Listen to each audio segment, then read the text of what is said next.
Broken Bonds, The Bonds That Tie, Book 1. Written by Bree. Performed by Casey Hollowell. Prologue. The dream is always the same. We're all in the car together, traveling on the highway. I'm arguing with my mother, who's sitting next to me, and it's because I'm so angry that she's making us move again. I'd made friends in Connecticut, real ones, and for the first time in my life I felt normal, average, just one of the girls and not like some freak of nature. It was the last time I would feel that way. My father is driving.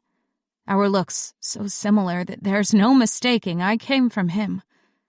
He's listening to the news and frowning, always glancing back at me to check that I'm okay.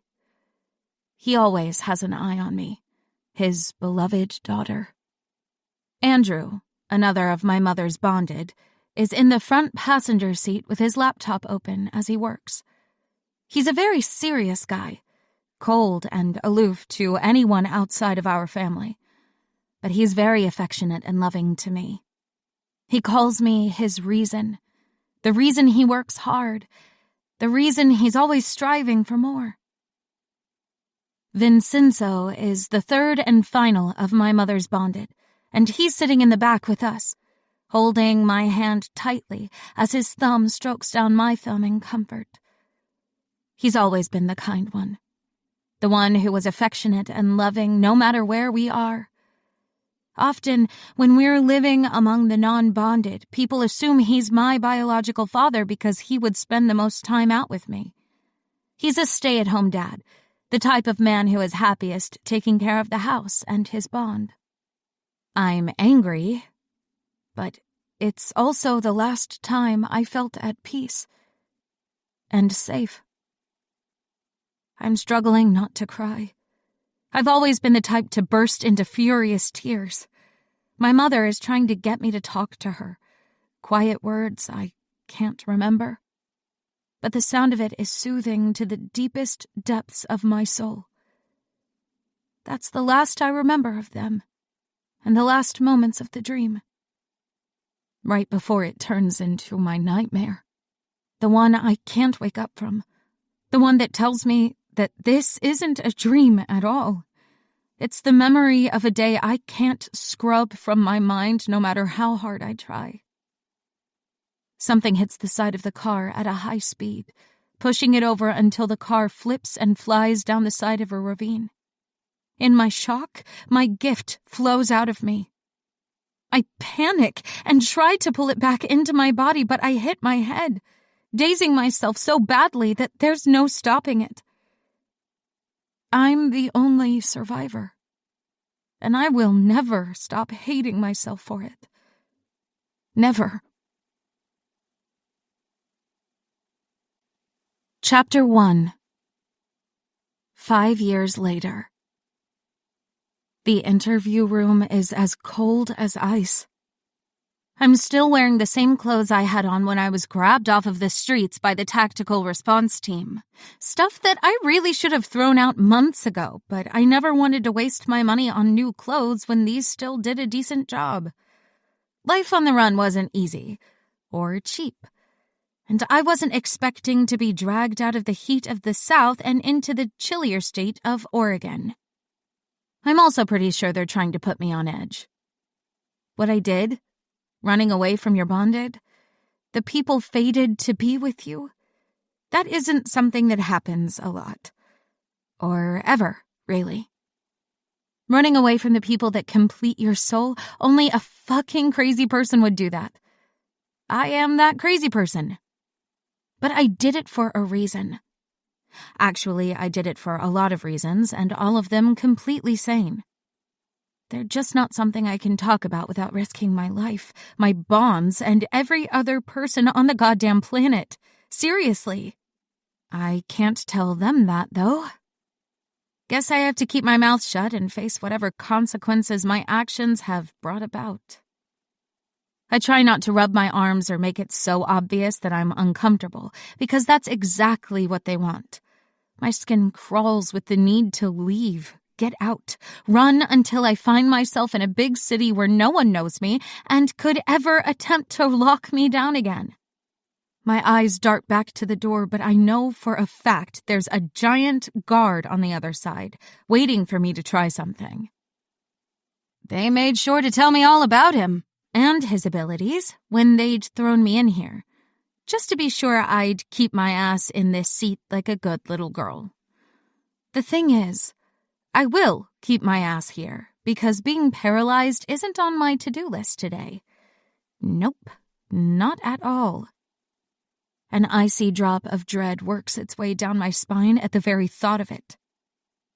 I seethe about the attitude of the men again for a second, before the door finally opens and a man steps through.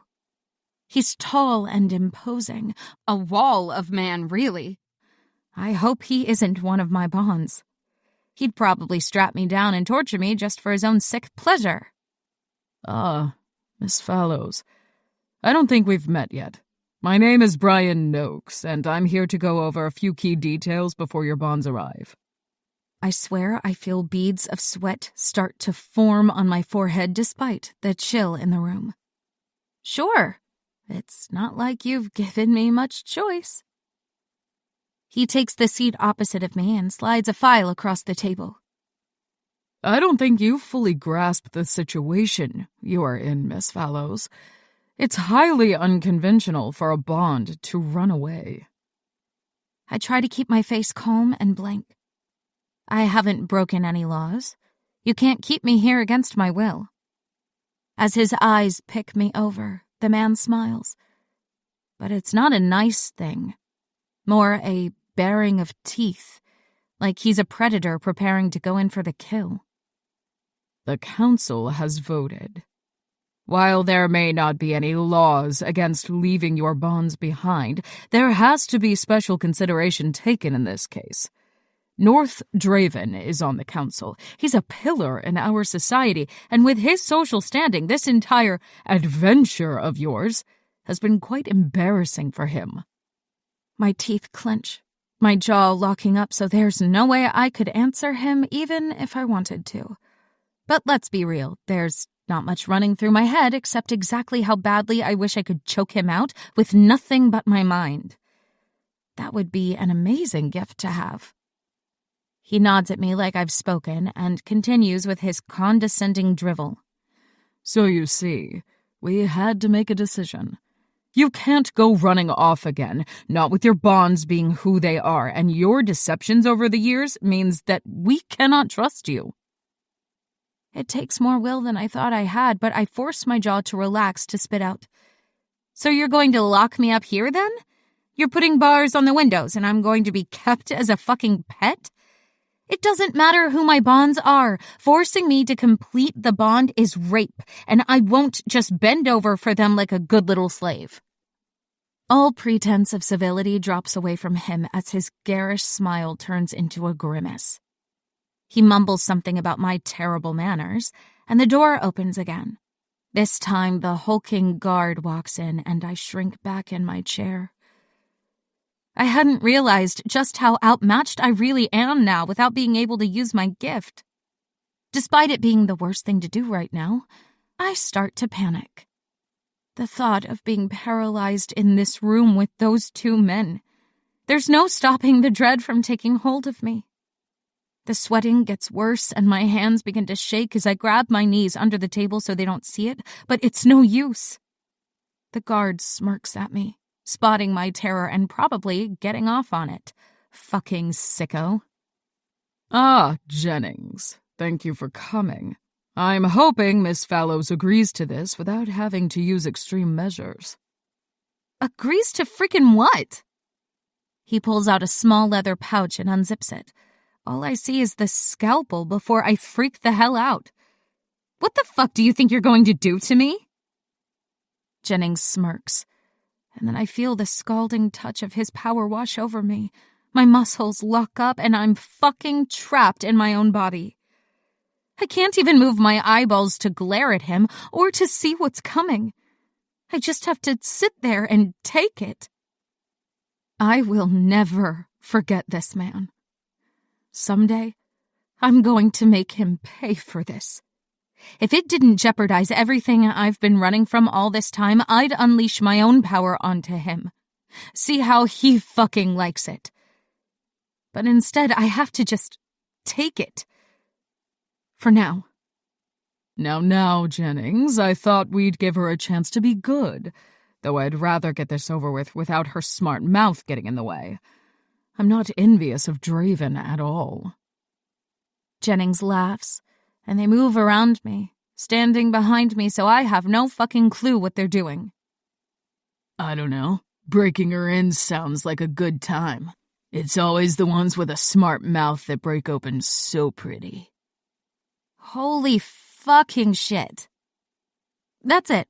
I'm going to have to use my power and run. There's no fucking way I'm being raped by this guy today. Nope, never fucking happening.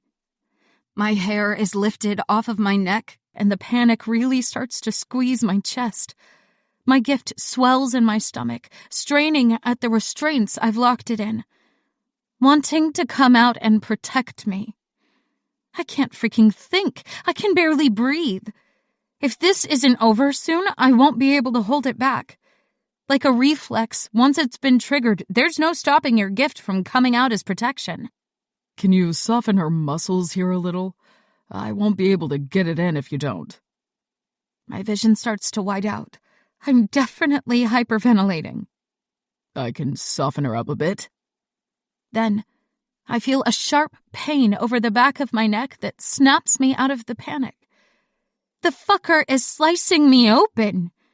He pushes and pulls at my skin, opening the wound and then pushing something inside. What the actual fuck is going on? Jennings leans forward so I can feel his breath on my neck. Just a little something so we know where you are at all times, Oleander. If Mr. Draven needs any help with you, I'll be the first to volunteer. A GPS tracker. They've put a freaking GPS tracker into my skin. I haven't even met my fucking bonded yet, and already I hate them. I know I ran away, but I did it for a reason. Not that I could ever tell them that. Not without risking their lives again. They don't even know everything I fucking gave up for them. Besides, I'm a human being, a bond. I have my own mind and I'll make my own decisions. They can't force this shit on me. One of them actually stitches my wound back together. I don't see which of them, but I'm hoping it's Noakes. And then they both step back around the table, where they're in my view again. They're both on my list now. The list of people I'll fucking come after someday when using my power isn't too freaking risky. I'm going to hunt them down and make a freaking show of my payback. You can step out now, Jennings. I can deal with the rest of the briefing. His power tightens around me like a vice before he finally lets me go. Like he wants to remind me of just how much control he has over me right now. I take a deep, shuddering breath. At least they didn't actually try to rape me. I'm sure I can get the GPS out if I need to. That device can conduct enough volts of electricity to kill you if you attempt to take it out. I could also knock you out with it if I wanted to. Your entire existence is in the palm of my hand now, Fallows. Your bonds will be arriving shortly. But I wanted you to be muzzled before they get here. Draven is a close personal friend of mine. There isn't much I would consider off-limits when it comes to keeping his bond close. You would do well to complete the bond with him sooner rather than later. Just lie down and submit. Okay. Maybe not. Bile creeps up the back of my throat even as the angry tears start. He smiles and stands again, gesturing to the file he's left for me. There's all of your rules and guidelines of what we expect of you now. I suggest you memorize them, live by them. The quicker you get into line, the better this will go for you. And then he leaves. I'm fucking trapped here. I don't bother looking at the file for now, mostly because I don't want to know a thing about the men I'm stuck with and what they can do. Instead, I run my fingers over the stitched wound on the back of my neck, wincing at the sharp, throbbing pain of it. Fucking bastards. I have to get a hold of myself, to find that calm within myself so I don't lose control of my gift.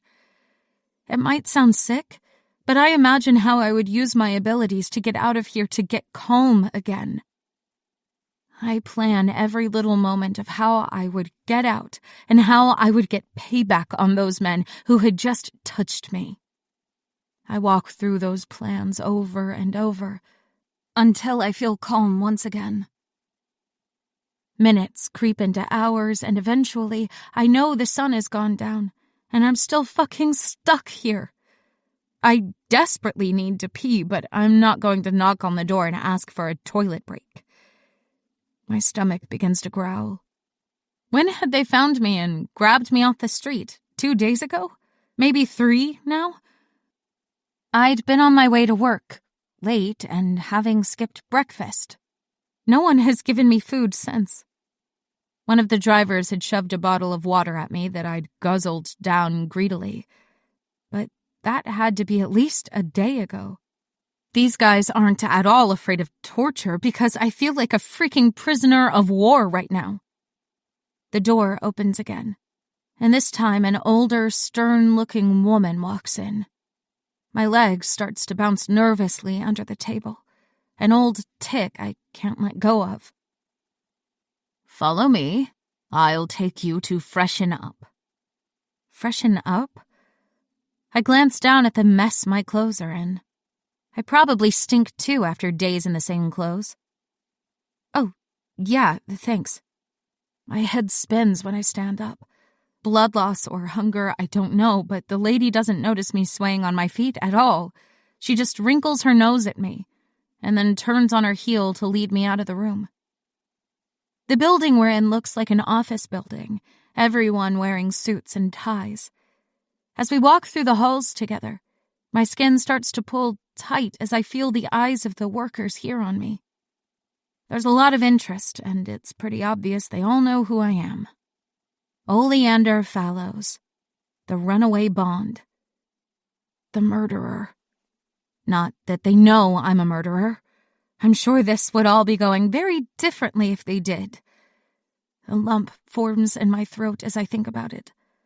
Hell, that's the quickest way to freak out and lose control. I give myself a shake. Stop fucking thinking about it, Ollie. The bathroom is clean enough, and the shower is an actual stall, thank God. The woman shoves a bag at me, one I hadn't noticed her carrying thanks to my freakout, and snaps, I don't have all night, so you better be quick. I'll drag you out naked if I have to. Right. Fuck this bitch. I give her a dirty look and take the bag, stomping into the stall as if I'm 4 years old and not the mature 19 that I am. Well, I think I'm mature. I've survived 5 years on the run, living on the streets when I've needed to. It hasn't been easy, but it's better than the alternative. This is the alternative. Being chipped and forced to live with the men who are biologically fated to be mine. That's the worst fucking hellsphere I can think of. Not that I've met them. I've only seen photos of them, little headshots that were handed over to me the day after my family was killed. I can barely remember what any of them look like, but I remember their names. I strip off and scrub down, wincing at the state of myself. I'm covered in bruises. The tactical team hadn't been kind in their takedown of me. 3 fully grown men had slammed me to the ground. I'm not exactly tiny, but fuck. One guy grabbing me would have done the job. My hair is a mess, so I wash it and then dry it carefully. The clothes they've left for me are ugly. Sweatpants that are at least 3 sizes too big and an old sweatshirt. The smell of cologne on it makes me want to hurl. My Bond is so freaking picky about scents. I hear the woman start to tap her foot and I roll my eyes. What a bitch. I leave the stall with my old clothes bundled up in the bag and the hairbrush in my other hand. There's no time to try to pretty yourself up.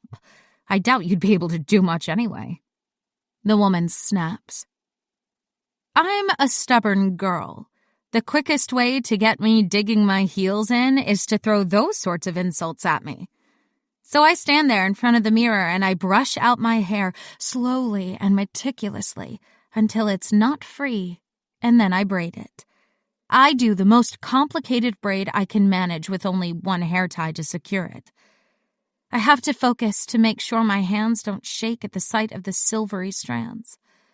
I don't think I'll ever really get used to this color. She huffs and puffs under her breath, but I ignore her. She doesn't know what I can do, so she's hesitant to actually try to drag me out. That's a good thing, because I can't use my abilities, so I'd be forced to punch her in the throat. And I would. I would enjoy every freaking second of it, too. Finally, when I can't procrastinate any longer, I follow her back to the tiny interview room that is now my hell on earth. Nothing has changed. The file is still sitting there, waiting for me. The woman leaves me there without another word. I finally crack and open the file. Fuck. Big mistake. There's updated photos of my bonds in there. Hell, if my life weren't such a giant freaking mess, I'd be ecstatic. Every photo just gets hotter and hotter. They're all ridiculously good-looking. Too good-looking for someone like me. Okay, I know I'm not, hideous or anything, but the photo of Gabriel is of him jogging shirtless, and I think the guy has an 8-pack. I have to tell the bond in my chest to settle the hell down because I can't have him. I certainly can't complete the bond with him. I definitely don't have an 8-pack.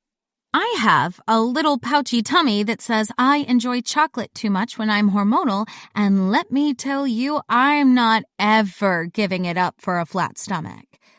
Nope. I also didn't realize 2 of my bonds were brothers.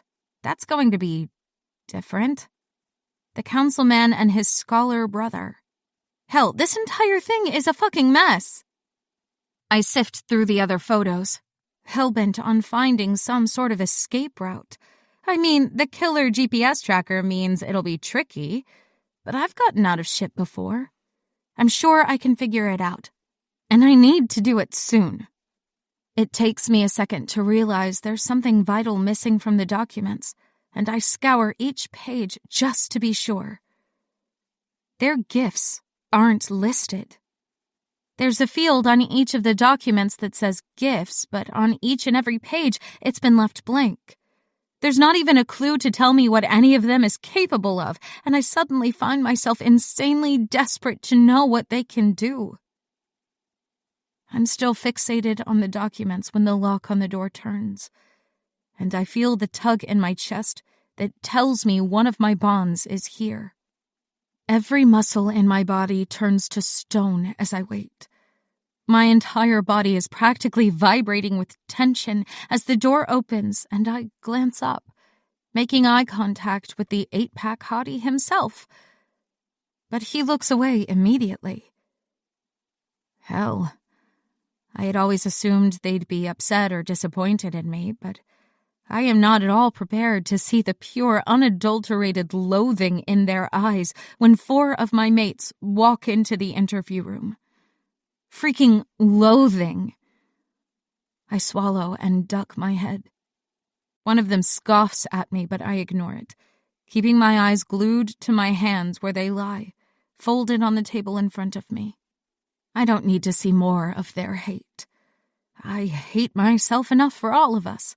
Any more and I might end up finding a fucking bridge to jump off of. Murderer. Nope. Can't think about it right now. Not when I'm already on edge and freaking out. Where had the fire in me gone? It's like it was sucked out the moment they all stepped into the room. I hear the scraping of chairs and I grow a spine, glancing back up. I stare around at each of them, slowly taking them in. It's easy to distinguish them all from each other, even without the photos spread out in front of me on the table. Griffin is scowling and grumpy-looking, the scar running through his eyebrows standing out even more. He looks exactly like his photo, right down to the frown. Gabriel fusses with the coffee cup in his hands, just as nervous about this as I am, apparently. The smiling hottie is nowhere to be seen. I mean, he's still hot, but he looks miserable. Fuck. North, the councilman and the reason for my GPS chip, sits there in his perfectly tailored suit. He's the only one who's trying to mask the loathing a little. He's failing at hiding it, but I appreciate the effort, I guess. Knox just keeps staring at me like I'm the worst thing that has ever happened to him. And fuck, maybe I am. But at least I won't be the worst thing to ever be unleashed on the entire population of the country. I can live with being hated. I hate myself enough to know just how easy it is to loathe me. Chapter 2. We sit in complete silence for what feels like hours, but I'm sure it's only 10 or so minutes. It's excruciating. A living nightmare. Sitting there with 4 of the 5 men who are supposed to be drawn to me, to someday love me the most in the world, while they stare at me with utter contempt. I get it. I do. I know what I did. But that doesn't mean it doesn't feel freaking unbearable. Finally, Gabriel huffs and snaps. Should we even bother asking where the hell you've been? Or why you left? It's hard, but I hold in my flinch at the betrayal in his tone. North and Griffin both watch me closely, but it's the smirking glare on Knox's face that has the hair on the back of my neck rising. It's not just that he hates me. He's ready to torture me, to find some sort of payback for me leaving him. I take a deep breath and blow it out slowly, ready for whatever venom he's going to spit at me. I can see it slowly filling him up, and it's only a matter of time before he bursts out with it. You have been very hard to find. I've wasted a lot of resources tracking you down, says North, picking at some invisible fleck of dust on his suit. He and Knox look very similar, all dark eyes and pitch black hair. North's is cut short and styled perfectly, where Knox's is longer and curling softly around his cheeks. Both of them are cold as ice, completely cut off to what is happening. My bond is keening in my chest, but I tell it to knock it the fuck off. I did what I had to do for us all. Griffin doesn't say a word. He just scowls at me like he's trying to find something written under my skin. Something he'll find if only he looks hard enough. I'm too freaking good at staying the perfect blank canvas, though, so he's getting nothing out of me today. Knox sneers at me. I did wonder at how you were surviving out there. I'm assuming you were selling yourself. There's nothing else you have to offer. I'll have to wait for the test results to come back before I complete the bond and get what I'm owed from you. Excuse me? What he's motherfucking owed? That helps me to deal with my morning bond, because there's no fucking way I'm letting some entitled rich boy bond tell me all I'm worth is a quick fuck to complete our bond and give him more power. Not fucking likely. I grit my teeth and try to speak civilly. That assumes I want you to touch me. Not fucking likely, Draven. The smirk only gets wider. And how exactly will you stop me, Bond? Your blood work didn't show your ability. What teeth are you hiding from us? Or are you ungifted and a total fucking waste of space? Did he just say he's going to attack me? I'm about to slam my foot into his dick and call it a day, but his brother comes to the rescue. North slides a large, bulky envelope across the table in my direction while he's looking down his nose at me. This phone is also to be on you at all times. If I call you, you will pick up. If I have to call you a second time, there will be hell to pay. If you fail to pick up, I will assume you have either run or been kidnapped, and I will send every resource under my command to find you. Is this understood, Fallows?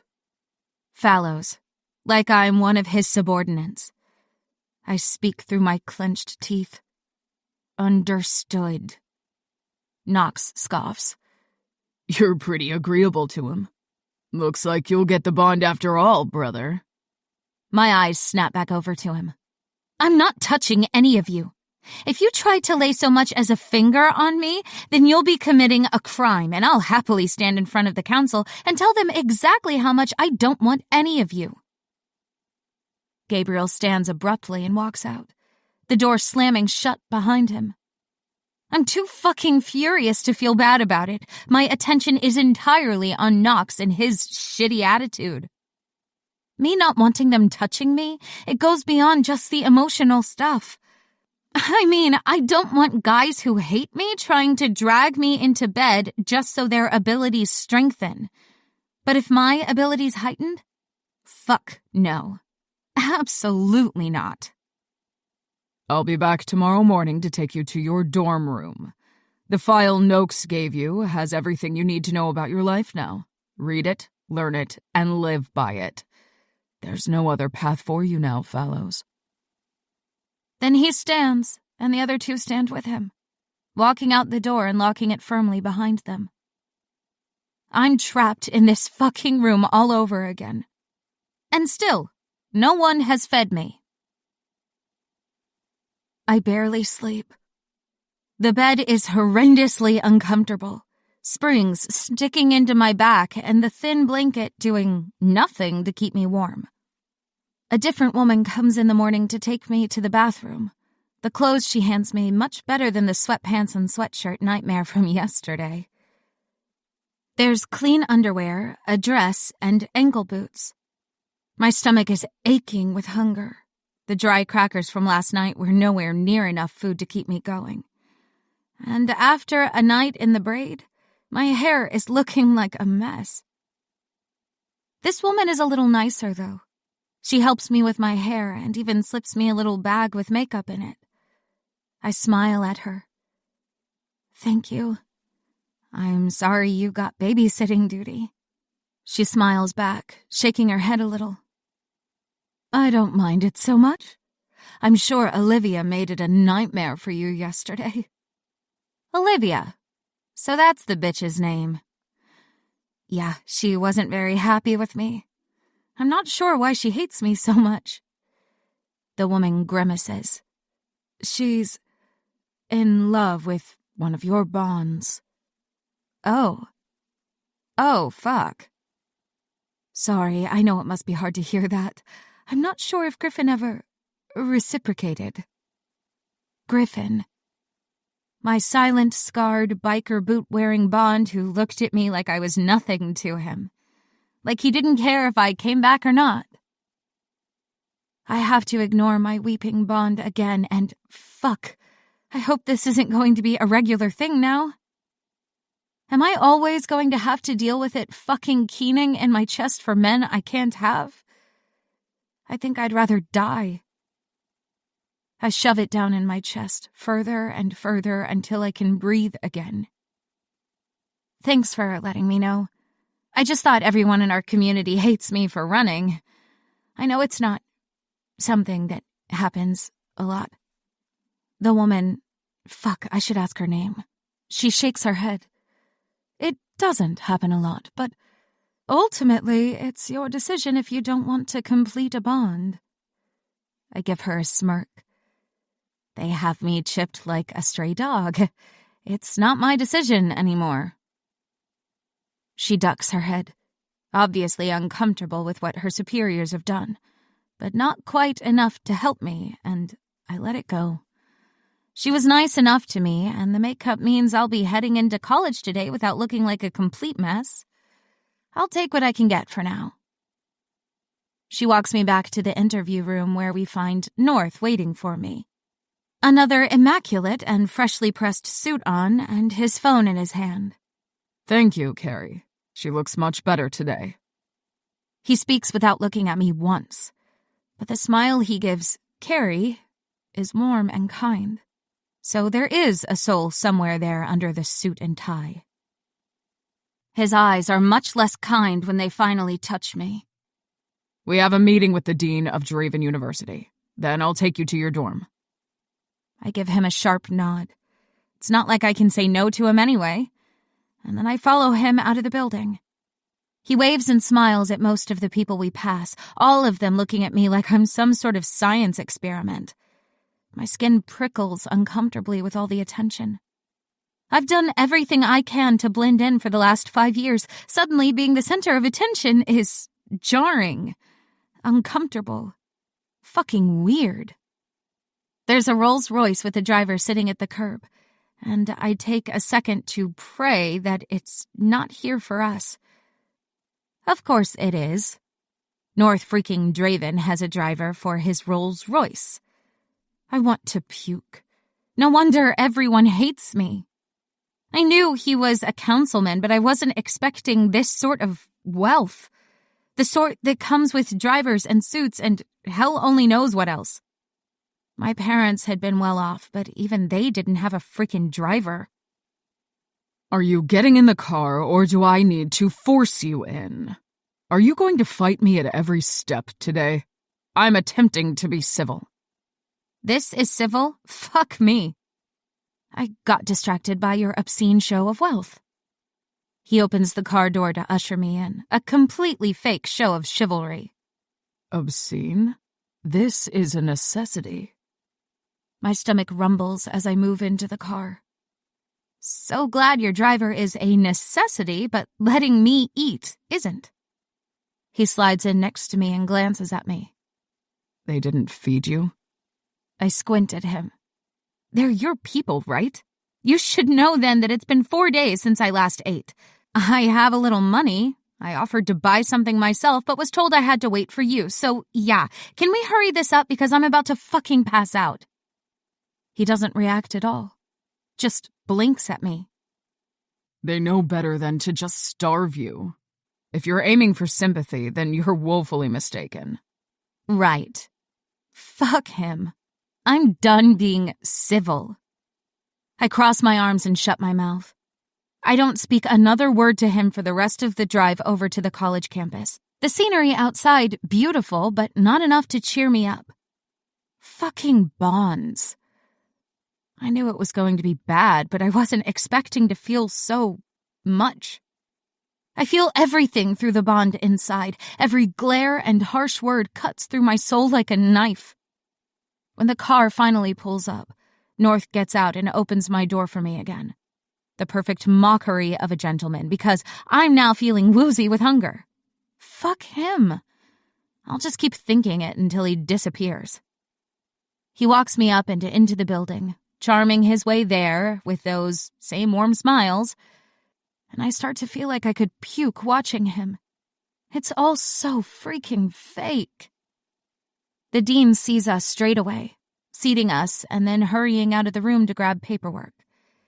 I guess this is the best time to tell North that I dropped out while I was on the run, and there's no way I can get into this place, not even with his help.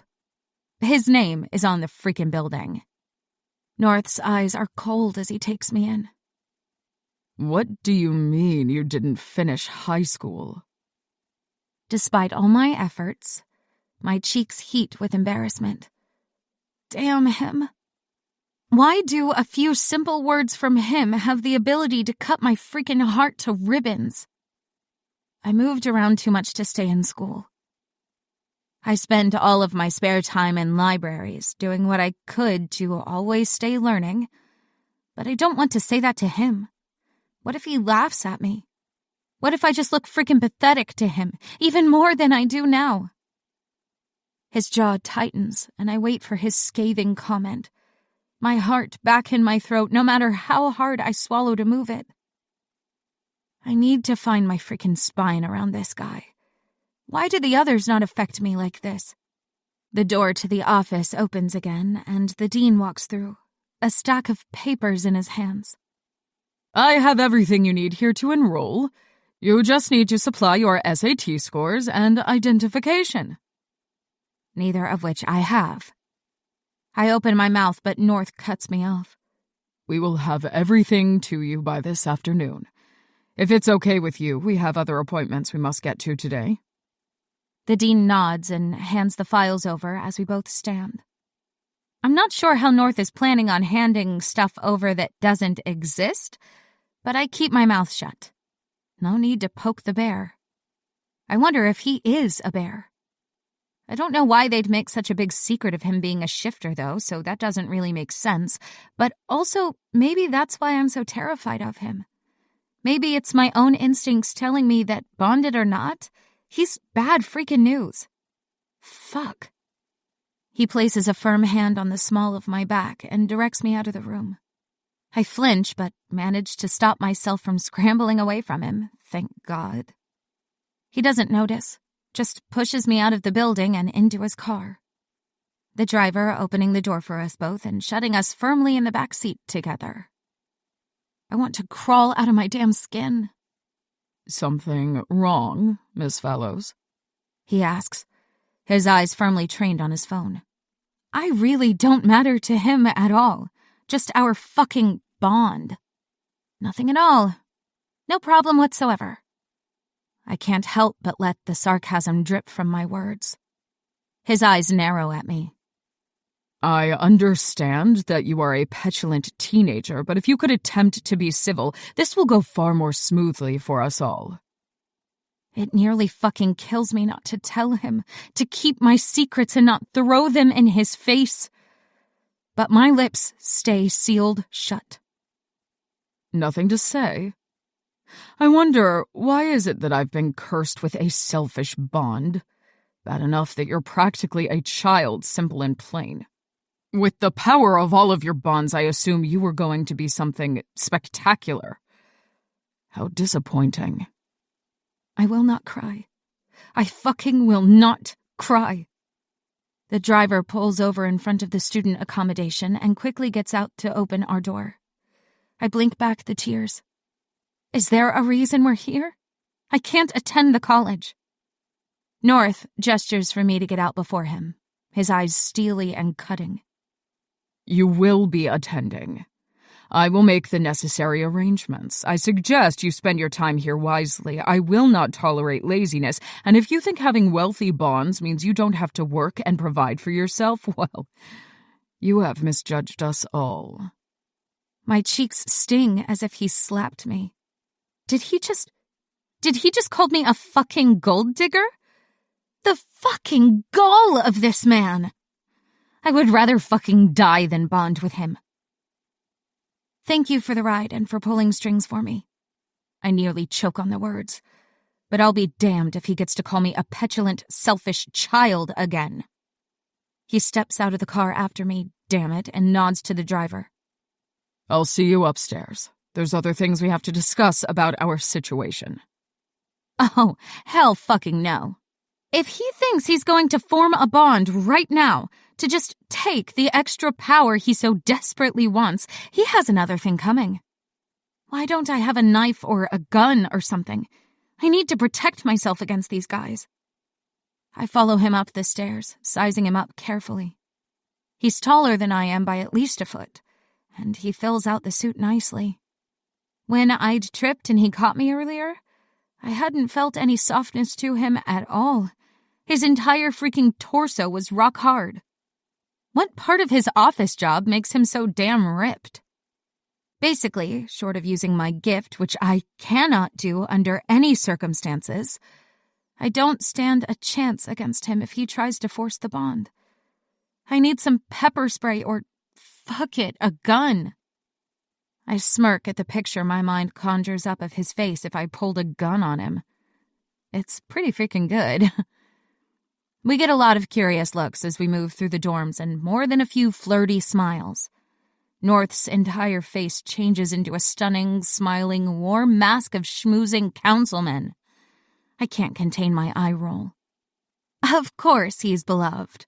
Of course he's the type of guy the other women will drip for. Of fucking course. He leads me up a set of stairs. Why the hell isn't there an elevator? And then to a room at the end of the hall, ushering me in ahead of him. The room is plain, nothing but an old, spindly-looking bed in the corner and a cheap pine desk. This is your room and where you will spend your evenings. You will be in here by 6 every night, and you will not leave again until at least 7 in the morning. Any exercise, study groups, or socialization will take place outside of these hours. You will attend all of your classes, hand in all of your assignments, and you will pass every class. I was unaware of the holes in your education when I signed you up, but I'm sure you'll be able to catch up. My cheeks burn again, and I swallow back the rage that builds in my gut at the sheer fucking nerve of him.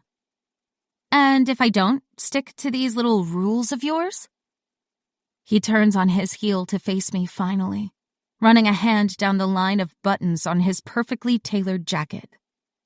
Having you here where I can keep an eye on you is a means of freedom for you. The alternative is to chain you by the throat to the floor in my cellar. I won't be pleased to do that, but make no mistake, fellows. I will keep you here. The air leaks out of my lungs in a wheeze. My Bond is a fucking psychopath. He steps forward to the door again, his hand around the door handle as he casts me one last look. You cannot possibly grasp the damage you've wrought by leaving us. I intend on ensuring that will never happen again. You'd do well to learn your lesson here and submit. Then he's gone, and I'm left staring blankly at the empty doorway. Sub-fucking-mit. I think I'd rather die. Chapter 3. I had once dreamt of being able to attend Draven University. Out of all of the colleges in the country that cater to the gifted, Draven is well known for being the best. It offers all of the usual classes that the human schools do, but with classes specifically structured for us too, like History of the Gifted and Impulse Control 101. I had given up any sort of hopes for a higher education when I was forced to give up school to go on the run, so while I am angry and frustrated at being forced here, I guess I'm also pretty thankful that I have the opportunity to be here and learn at such a distinguished college. For as long as this lasts. It doesn't mean that I'm not trying to find a way to escape. As long as the resistance is after me, I will never truly be comfortable staying in one spot. But I'm going to soak in as much information and knowledge as I can. I wake up early on my first day. My stomach a riot of nerves, and I take extra care with my appearance. My bags were already in my room when North had dropped me off. I hadn't even known the tactical team had grabbed them when they found me. I don't have designer clothes like most of the other girls in my dorms, but I can look clean and well put together, which is what really matters. I hope I don't stand out too much. I just want to blend the hell in until I can get out. By the time I'm braiding my hair, my phone buzzes with a text from North. My stomach drops when I see his name, but the text itself isn't too bad. Gabe will pick you up from your dorm to escort you to your classes this morning. So I get my own guard to walk me into the building. Great. Out of all of my bonds, I guess Gabe is the one I'd choose to walk me in, though.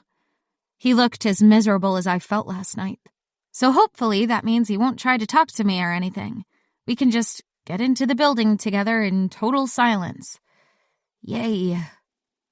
Once I'm ready, I sit on my bed and stare around my sparse room while I wait for him to arrive. I can do this. I can totally catch up to everyone around me. It's not a big deal.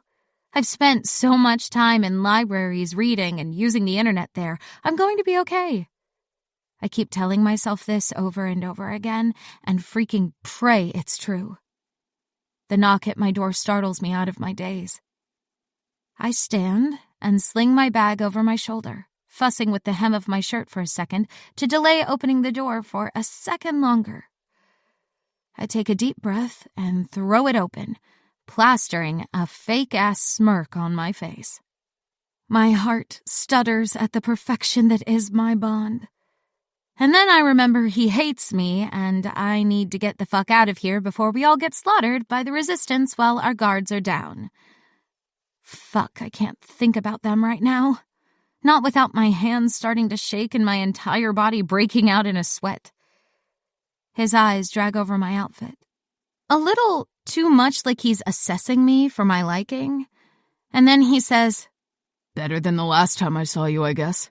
How was your first night in the dorms?" Fuck him. I'm not rising to the bait. Instead, I shrug. It was fine. I've slept on the street before. It's much better than that. He grimaces at me, his lip curling a little, and then he jerks his head at me to follow him as if I'm a fucking puppy. We walk down the hallway together, and I notice all of the interest he gets from the other girls here. Now my mind doesn't care about this. I know he hates me. I know they all hate me. But it's like I can feel my bond in my chest protesting at the attention. The lack of concern he's showing me is like salt in the wounds, and I'd love nothing more than to rip the bond out of myself and watch it fade. If only that was my power. Instead, I do what I do best and shove my bond out of my mind and leave my face carefully blank. Gabe doesn't notice this internal battle I'm waging. No, he's too freaking busy flirting his way down the halls, winking at girls on the staircase, and blowing a fucking kiss at the building TA.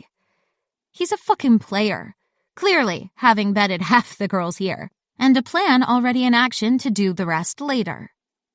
When we get outside, I'm not expecting him to turn on me, all of the easy smiles and lit-up eyes gone. "Do you even fucking care?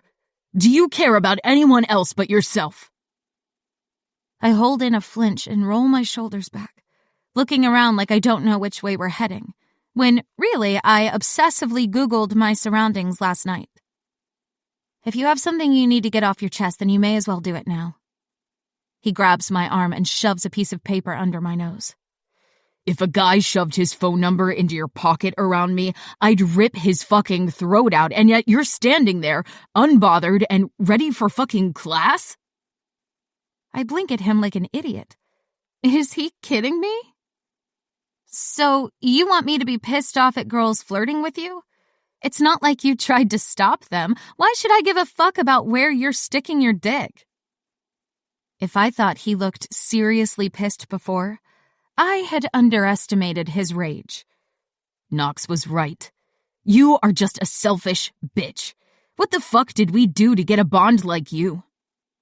He drops my arm like I'm diseased and stalks off, not waiting for me as he crosses the road. I tell myself this is a good thing, that the more my bonds hate me and want to get away from me, the quicker I can be on the move again. But my own bond inside me is freaking devastated by his words. I have to run to catch up to him because I really don't want North up my ass for getting left behind this early in the day. We make it to campus just in time for my first class, and it soon becomes very obvious that everybody at this college knows exactly who I am. No one wants to look at or speak to me at all. It only gets worse as the day goes on.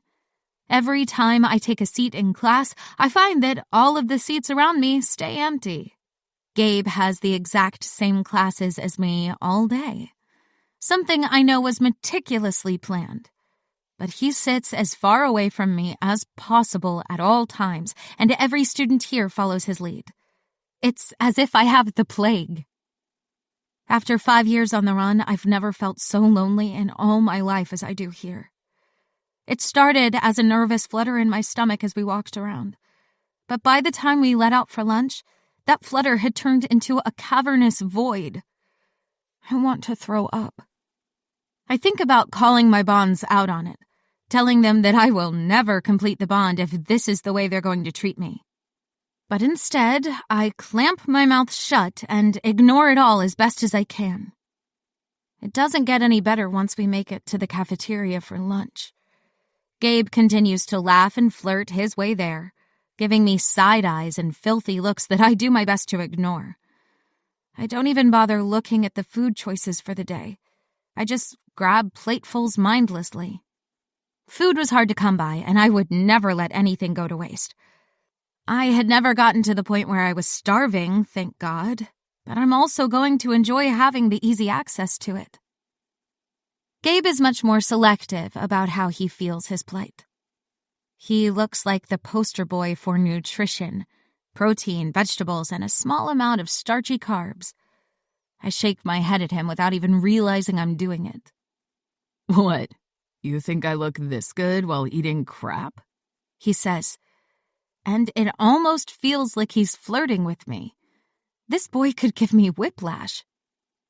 I really couldn't care less about anything you do, I say, giving him an apathetic look. His eyes narrow at me in a glare, and he mumbles, "Cold-hearted fucking bitch." Yeah, that's totally me. So cold that I ran away from the people fated to love me to try to stop the end of the freaking world as we know it. Total fucking bitch.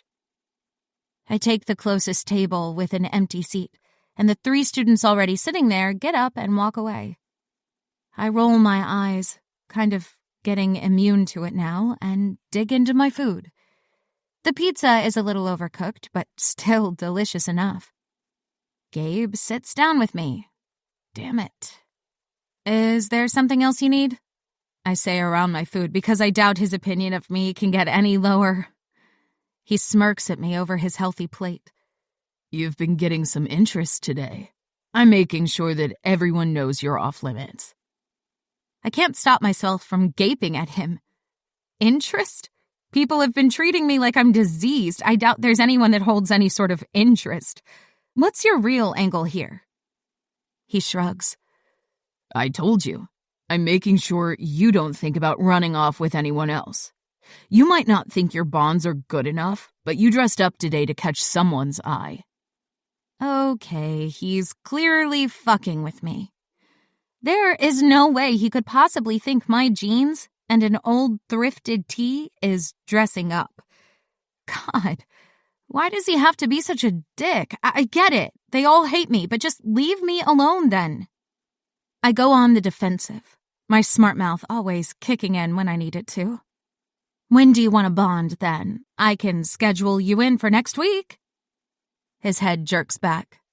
What? I smirk. You want me, right?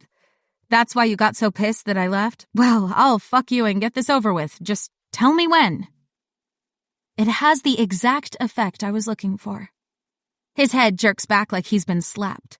He's clearly a romantic, someone who was crushed when I left. He probably had our whole lives mapped out together before he even knew I existed. I think I'd rather have any fucking bond but you, he hisses, and I shrug. I feel the same way. Leave me to my food. It's not like I can go anywhere now that you've fucking chipped me. His brows draw in, and then he shoves his plate away, stalking off toward the door. Finally, peace and quiet. It lasts for about a second. A quiet, mousy girl creeps up and slowly slinks into the chair across from me, her head down and her hands shaking just a little as she reaches for her coffee. I try not to stare at her too much. Clearly, something is up with her. But my eyes just keep drifting over to her. I hope it's okay to sit here, she mumbles, and I nod. Of course. Are you sure you want to sit with the social pariah? She shrugs, and a smile tugs at the corner of her lips.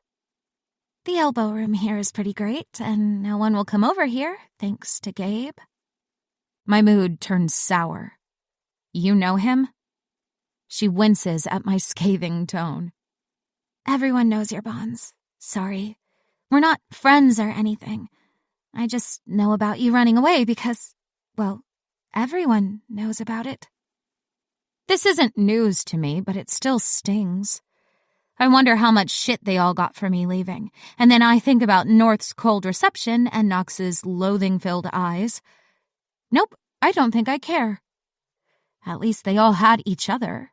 I had no one. I didn't mean to make you uncomfortable. I just wanted to eat in peace, she mumbles, and snaps me out of my thoughts. I frown at her. Why wouldn't you eat in peace? She pokes at her salad. Her food looks even sadder than Gabe's had. I'm kind of a pariah here, too. My bond prefers his other bonded. Riley has made it clear to me that I'm not good enough for him. He's already graduated, but Giovanna still attends Draven.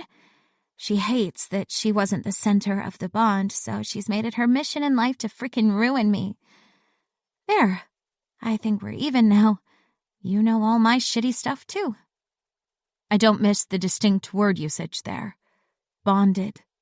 In our world, there's always one central gifted person in the bond who is fated to be with 2 or more people. Once the central has completed their bond with sex, they become bonded, something revered and highly sought after. Your power grows and you forge an unbreakable connection. Her bond has chosen that with the other girl, but not her. I already hate him. My skin prickles under my clothes. Do you really want to hang out with someone who rejected her bonds, though? I mean, you're kind of on the other side of that. I should just shut my mouth and accept the friendship, because it'll probably be the only one I have offered to me. But I've never been good at faking this kind of thing. She smiles at me and nods. The fact that you have no idea who I am or anything about my mess of a bond means you're the perfect person to be friends with here. My name is Sage, by the way, and I really wouldn't mind hanging out with you. I could help you with your assignments. I know it must be hard coming in halfway through the semester. Besides, having the entire table to ourselves will be nice. I guess that's one way to look at it. Because my day is freaking cursed, my first class after lunch is History of the Gifted. Normally, that would be right up my alley. I love learning about where we came from and how our abilities have evolved. The problem here? My timetable shows the lecturer is Nox Draven. Fucking kill me now. Of the 4 of my bonds I've met so far, he's been the most vocal in his hatred and loathing of me. As I walk with Sage into the lecture hall, my eyes are immediately drawn to the front of the room where Nox is talking to 2 female students, one of whom is caressing his arm and giggling. Great. My stomach drops and I tell my stupid bond to get over it. He hates me, and I think he's a self-centered dick. It doesn't help that every eye in the room is on me as I slowly make my way down the stairs to sit as far away from Gabe, who is smirking openly at Nox, as I can. I take my seat and ignore it all. Of course, I'd have to end up with bonds who are super freaking hot and popular, pillars of our society and renowned for their acts of service. Of course, I'm the villain. I mean, I am the villain in this story right now. Even if they were to find out about what the last 5 years have been like for me, even then I'd probably be the bad guy. Not that they will ever find out. If they do, they'll be dead. It'll be right when the resistance comes here and murders us all. Not me, though. Nope. They'd keep me. I'm too fucking valuable to die an honest death. Thank God Sage is here with me, and I have someone to roll my eyes with over the utter bullshit of this room. The whispers aren't even subtle. They're just openly talking about how shit I am. Oh well. Wow, he's really pissed off at you, isn't he? Sage whispers as she unpacks her laptop and settles in. I shrug. Pissed means he might get over it. I'm pretty sure we're beyond that and firmly in the I wish Fallows would die phase. Sage grimaces. That's really freaking awful. Giovanna is like that too. I shrug again. There's nothing I can do about it except to find a way out of this hellhole before I get us all killed. Even as the room fills up, the seats around us stay empty, as though we have the plague or something. The whispers aren't even a little bit discreet. No one here gives a fuck about what I think of them all talking about me. I enjoy the fuck out of the elbow room this bullshit affords me. The girls at the front finally step away from Knox and take their seats in the front row, their flirty giggles loud in the room.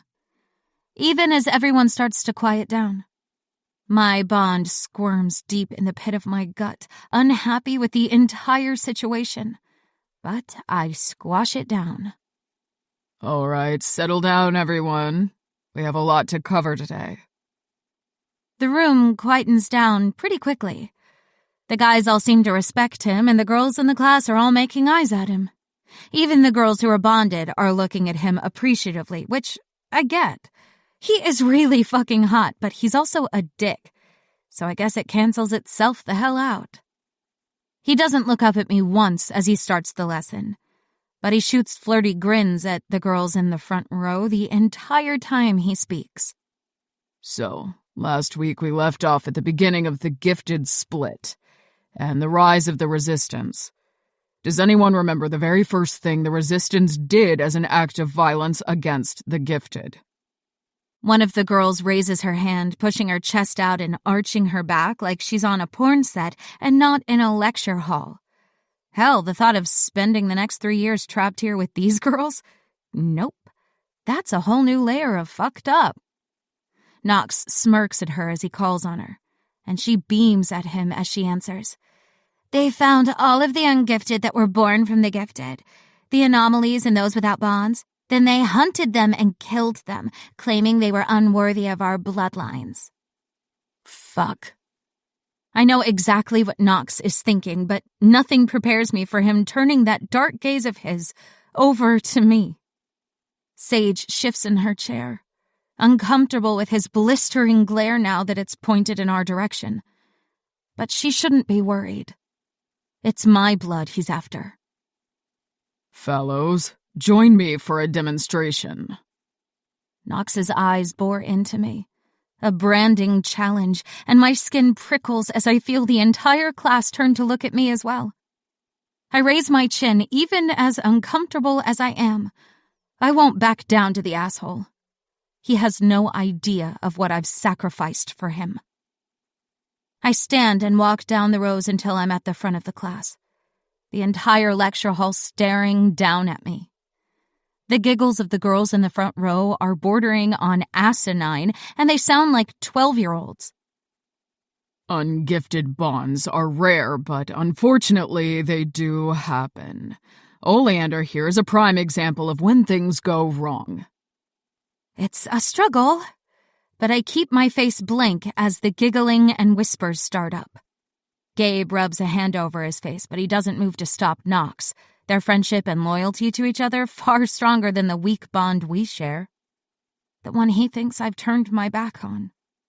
She has 5 bonds, all with above-average strength and abilities, and yet she has nothing. No ability, no affinity, absolutely nothing worth keeping her around for. The whispers get louder, and I fight to block them out.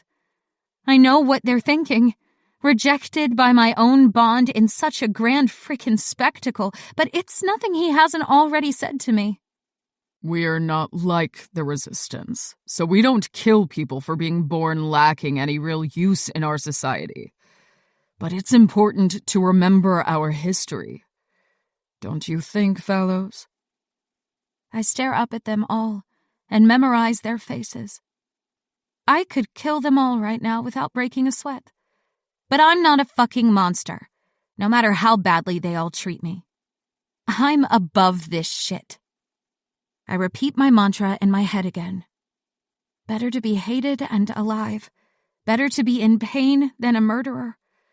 Better to be alone and safe. Chapter 4. Sage invites me to go back to her dorm room to study. But when I check the location on my phone, it's outside of the perimeter North gave me, and there's no way I want to deal with that asshole today. Not after his dick brother just shamed me in front of half the fucking freshman class. Fuck. I can't think about it without feeling that special sort of rage that means my ability wants to come out to play. And that can't fucking happen. I do let myself think about it, though, for like a second, just to burn off the rage a little. So instead, I head back to my own dorm room to sit and fucking mope, really. In the light of day, the room looks even more bleak. Bare walls, empty cupboards, and the shittiest bed known to man. For real, I've slept in homeless shelters with better mattresses, and the blankets are a scratchy nightmare. I also only have about $8 to my name, so buying new shit isn't in the budget. I unpack my bags and go through what little clothing I have left. There's a little makeup and 3 pairs of shoes. Not great. Shoes are kind of my life, and the tactical team left behind a pair of leather ankle boots that were the greatest thrift shop find of my life. I refuse to admit how much that loss hurts me. There may be tears. Then I spend a few hours on my phone researching jobs that fit into the perimeter North gave me. But none of the hours work with his stupid curfew. Looks like earning money is out, and I'm stuck in this shitty room the way it is. Fuck my life. Even on the run, I managed to find little pieces of art and trinkets to cute up my spaces. I had a car, too. I'll have to talk to North about it because it's registered in my name, and I don't need to be racking up tickets for abandoning it. Fuck, if only I could get my car back. The real problem here is the killer GPS chip. If I could get it out, then I'll be out of this place on the next bus. Or, hell, I'll hitchhike my way to the East Coast. Or maybe Canada. I'd need a passport for that. Fuck. Eventually, it gets dark outside, and I get bored enough in my shitty little room to get ready for bed. The showers at the dorms are a special sort of hell, thanks to all of the whispers and gossip. But it doesn't take much brain function to realize that there are times of the day when this place is a ghost town, and I use that to my advantage. I'm drying off my hair in my room when my phone pings with a text. Strange. Only Sage has my number, and she's at work right now. She's already given me a basic rundown of what her week looks like, so we can find time to study together. I steel myself for whichever one of my bonds is starting a whole new campaign of hate against me, because I'm sure North gave them all my number. But when I check it, I find a message from my last bond, the one who's been missing so far. I slump down on the bed as I read his text once, twice, 8 times. Fuck. I think we should meet here first. The name is Atlas Bassinger, and I live on the other side of the country. I'm finishing out the semester and then coming to you. My college wouldn't let me transfer mid-unit. Otherwise, I'd be there now. Hope you can understand that. Oh, God. I think he's asking me for forgiveness for not dropping everything and coming to me. Me. I stare at my phone for another second before replying, trying to find the words to tell him I'm the worst fucking option for him. Have you spoken to the other guys? I'm sure they have plenty to say about why you don't need to drop everything to come to me. His reply is much faster. I don't give a fuck about their opinions on my bond. I spoke to them when my blood work came back and they told me you ran. I'm not a dumbass like the rest of them. You ran because you had to. I know it. I'll be there as soon as I can, and if that isn't fast enough for you, I'll come now and start the semester over again. My stomach drops. I drop the towel I was drying my hair with to the ground and focus entirely on my phone. You can't do that. I made you wait for long enough, and honestly, I'm still not too keen on sticking around. I could cry, just fucking sob at my phone at this tiny scrap of kindness. But that might just break the dam inside me, and at this point, I'm a freaking expert at compartmentalizing my own trauma. I hesitate when my phone pings again in my hand, then take a deep breath and look. Introduce yourself, Bond. I don't want to talk about anything but you and I. That's what's going to get me through the next 2 months. I swallow. What's a little honesty going to hurt? I can tell him enough that he doesn't hate me, but not enough to put either of us in danger. Also, the text messages help me to be a little more honest than I usually am.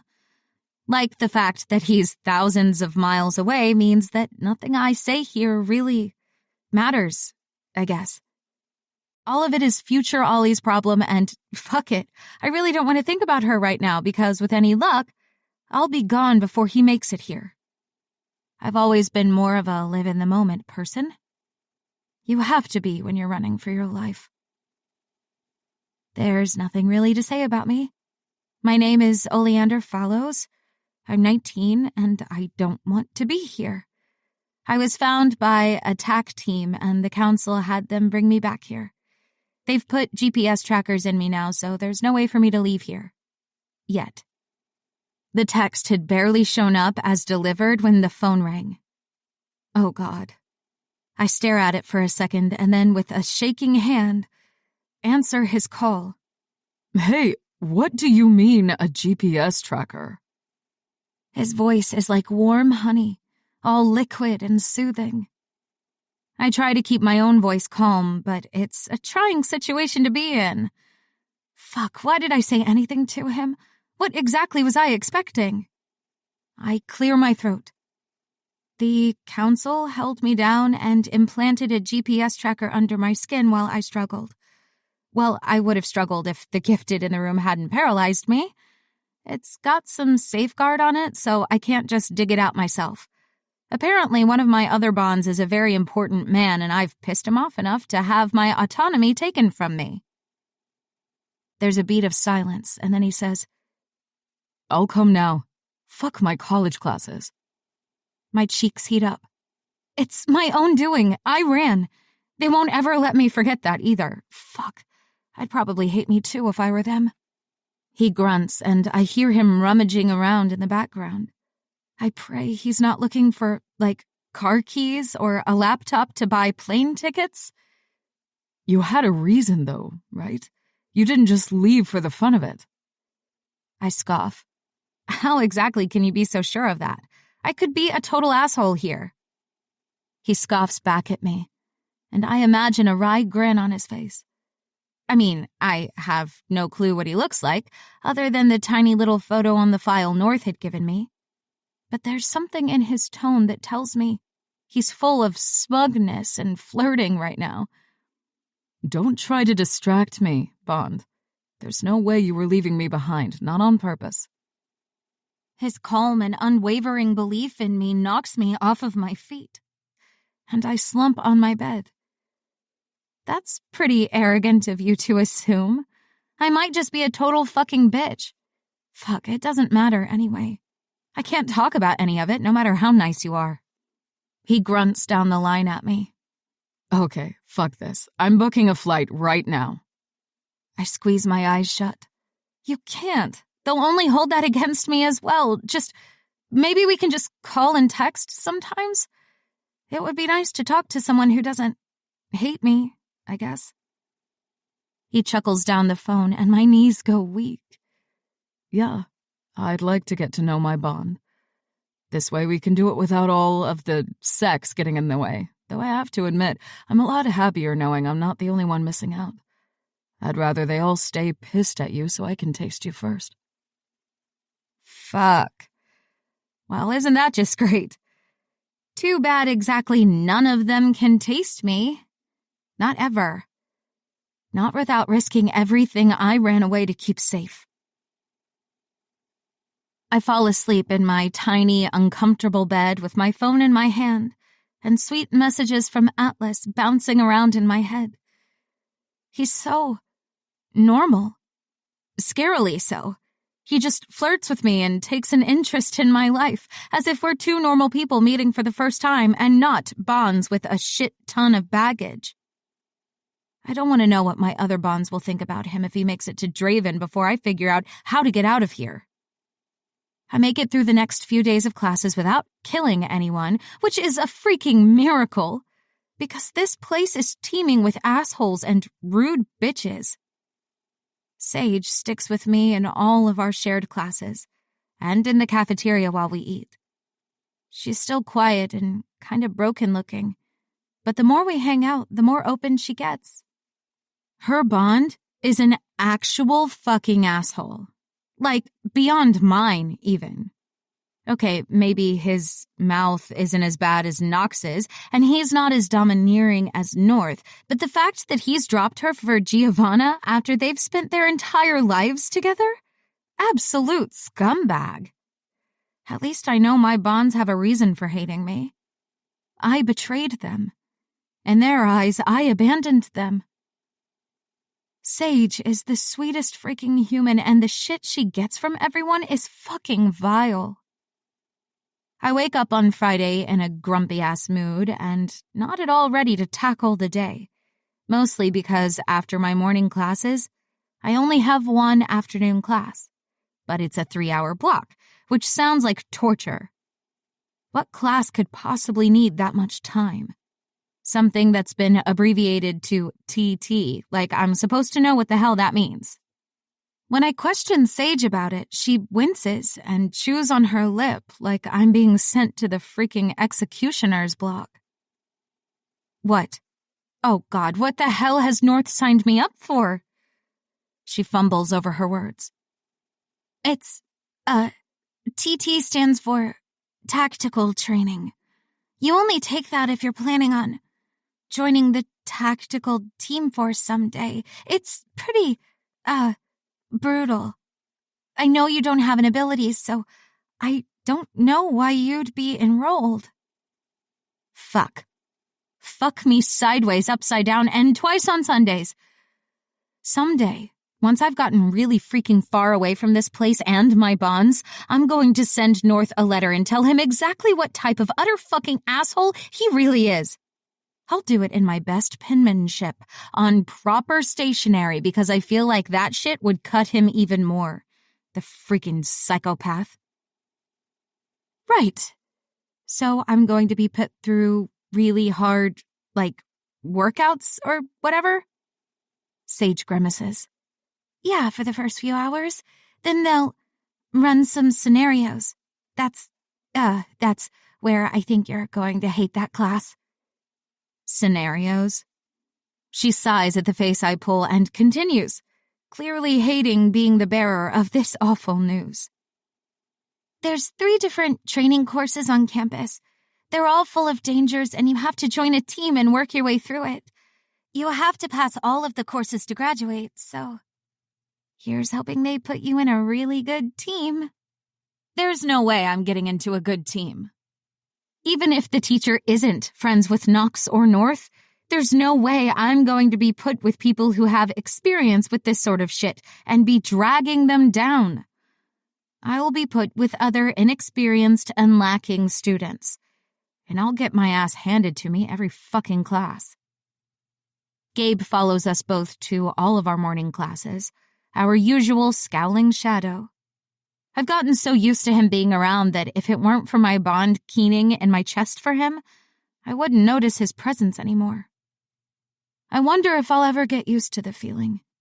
If the sharp and vicious pains in my chest at the gaping chasm between us will ever fade into background noise in my body, and I won't even notice it anymore. I desperately hope so. The time I've been forced to spend in my room alone and studying is already starting to improve my classwork. The overwhelming feeling I'd had on my first day has eased up, and I'm no longer drowning during the lectures. Sage even comments that my notes are better than hers, which makes me a smug bitch because she's a total brainiac. It's good to know I didn't completely ruin my life while on the run. Gabe's brooding presence keeps the chairs around us empty, but I don't give a fuck about making a heap of friends. Sage is sweet, kind, and hilarious once she opens up a bit, and that's all I need. We sit together at lunch, and when time's up, she hesitates for a second. I can walk you over to the training center if you want. I give her a half smile and jerk my head in Gabe's direction, where he's already heading our way. I'm pretty sure my prison officer will direct me over there, but thanks. I'll message you later to cry about how freaking bad it is. She winces and glances at Gabe. I do not envy you. My parents wanted me to take it this year just so I had a grasp on self-defense, but I pointed out that I can literally set people on fire, so I'm good. Hell, I almost killed my little brother by sneezing a few years back, so I need control, not encouragement. I cackle at her, because I highly doubt it was really that close, and wave her off. She's heading to a politics class that sounds insanely boring, that I would give my left kidney to transfer into. My eyes narrow as I watch the other students giving her a wide berth, like she's diseased, thanks to her asshole bond. Fuck the lot of them. Maybe I'll try to talk her into running with me when I figure out how to get the hell out of here with this stupid GPS chip. Except she'd be in danger then, and not just social targeting.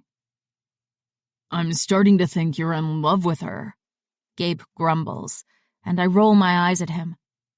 Are we going to the torture sessions or not? I'm guessing you love this class. It's your favorite, isn't it? Gross. He huffs and stalks off, his strides so big that I practically have to jog to keep up with him. I'm acing it. Doesn't mean I love it. Vivian is a hard ass and tries to kill us all. I hope you're in shape or this is going to suck for you. Considering that I'm puffing just keeping up with him, I'm going to die today. I'm going to just run myself into the ground and freaking die. The training center is on the far side of campus, and there's an outside training course fenced out in the front that looks like it was built for Navy SEALs and definitely not college students. I gulp, freaking the fuck out, and Gabe laughs at me like an asshole. There's that edge to it, like he's really freaking enjoying my terror. And if I wasn't doing my best to make sure I don't touch him, I'd probably punch him. It would also probably be like punching a wall. The other students surrounding us are all very athletic, tall and muscular, and it becomes very obvious that I'm not just going to die here. I'm going to be utterly humiliated as well. Fuck my life. And damn North Draven to hell where he belongs. I know before I open the door that one of my other bonds is in the classroom. I figure out pretty quickly that it's Griffin, because he's the only one of the 4 bonds here in Oregon that I haven't spent any time around. I feel weirdly nervous about him being here. Out of all of my classes for him to show up to, he chooses the one I'm most concerned about. I'm not going to be the fastest girl there or the strongest. I have a handle on self-defense, but very little knowledge about actually fighting someone. And the moment we're put into some sort of scenario or fight, I'm going to fail because I'm doing everything I can to keep anyone from knowing I even have powers. He's going to watch me fail. There's something about him that makes my bond want to impress him. It's fucking stupid. I don't care about Gabe or North or that asshole Knox like that. Hell, Knox had pulled me to the front of the class and shamed me in front of all of the other students like it was nothing. And while my bond was pissed off, I was also expecting it from him. There's something about Griffin that might break me. Gabe pushes the door open and ushers me in with a smirk. Chapter 5. I follow Gabe's lead and walk into the changing rooms to dump my bag off in the locker that has been assigned to me, a tag with Fallows already stuck on there. There's a uniform and a slip of paper with the combination to the locker on it. The other girls are all laughing and talking as they change into their uniforms, and I can't help but notice that they're all very toned looking. I've never cared enough about other people's opinions of me to feel self-conscious of my body, but hell, I've never been so aware of my own shortcomings before. I'm going to die. The shorts are too short and the shirt is too long, so it almost looks like I'm not wearing bottoms at all.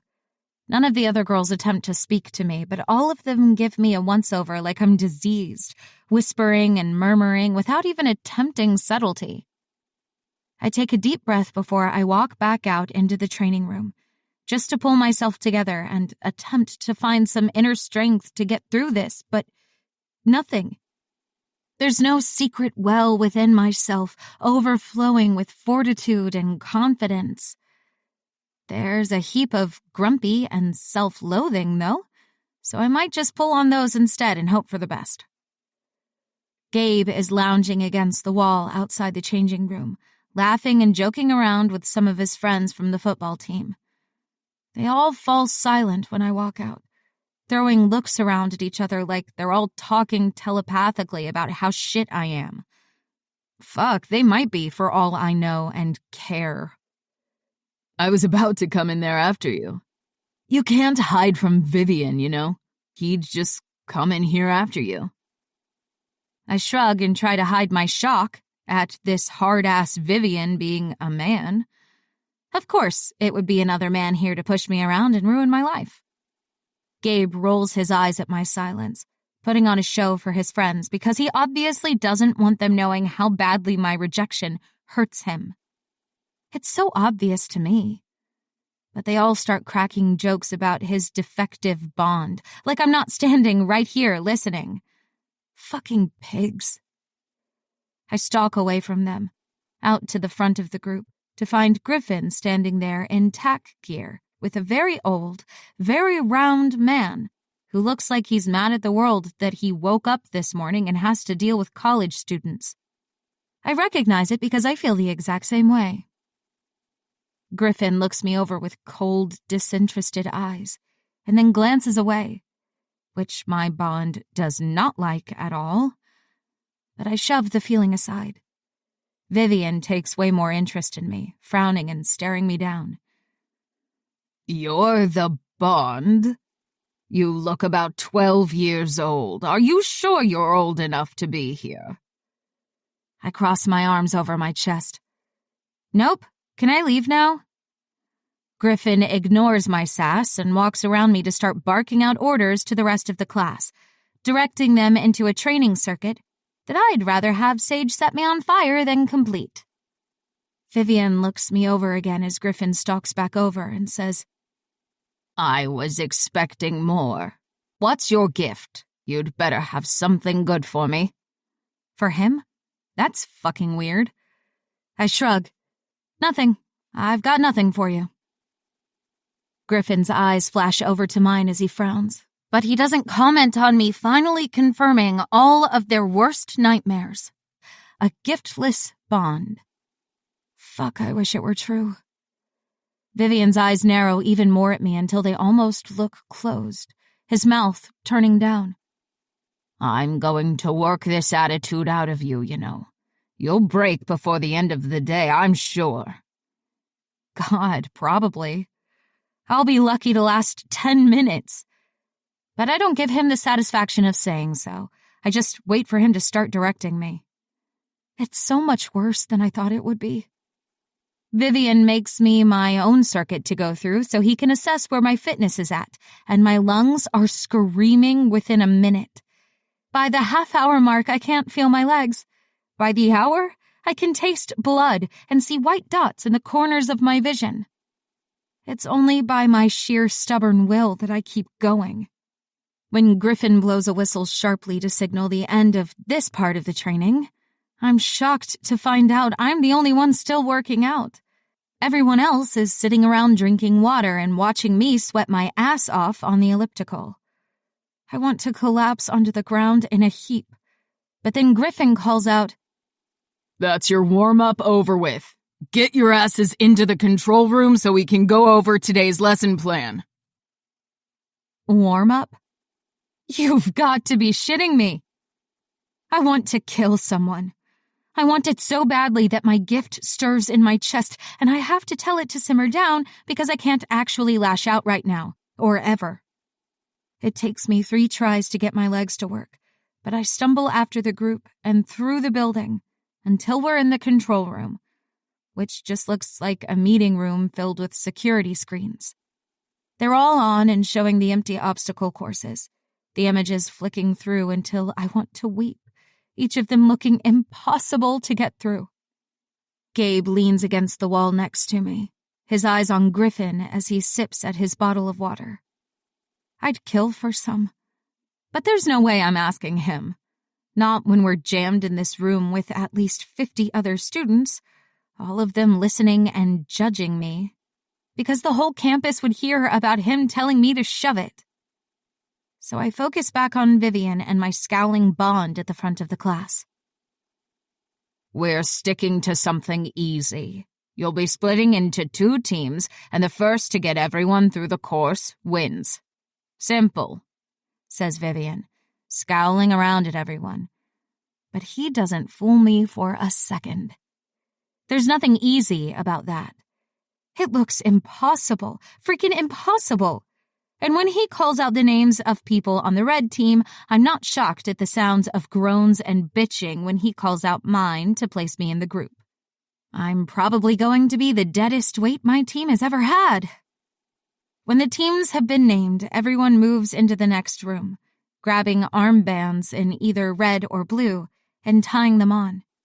More than one person on my team makes snide comments about being doomed thanks to my presence, but even if I felt like starting a fight, I can't. There's no freaking way I'm getting through the course, not without help. And there isn't a single person here who isn't looking at me with open contempt. Not even my own bonds. Okay, probably not the best example to use because, of course, the bonds that I rejected are both looking around like they'd rather peel their own skin off than be in the same goddamn room as me. The second I get out of here today, I'm walking over to the dean's office and demanding a schedule change. I'm not doing this shit all year. I could handle the training and the workouts. It's brutal, but doable. But working with other students who all would love nothing more than to watch me croak? No. No fucking thank you. I'm the last person to grab an armband, and Vivian watches me tie it on with a scowl. When it's secure, I look up at him, and he jerks his head to motion me over to where he's standing. I take a deep breath, preparing myself for whatever bullshit he's going to throw at me. He's an older man, his face a little haggard and scarred, and when he talks, the thick white line through his top lip distorts the sound a little, giving him the slightest lisp. You're at a disadvantage here because everyone else has done the course before and knows their way around it.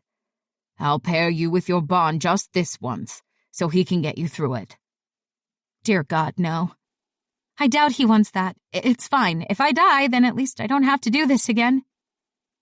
He squints at me like he thinks I'm joking, but then he glances over my shoulder at whatever face Gabe is pulling right now and shrugs. Suit yourself. I don't get involved in bond bullshit. There are 3 other people in the class with low-level gifts. They all do fine.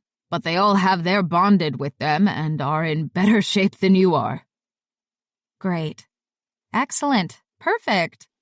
I nod and slink back over to the wall where Gabe is scowling at the ground like it's personally pissed him off.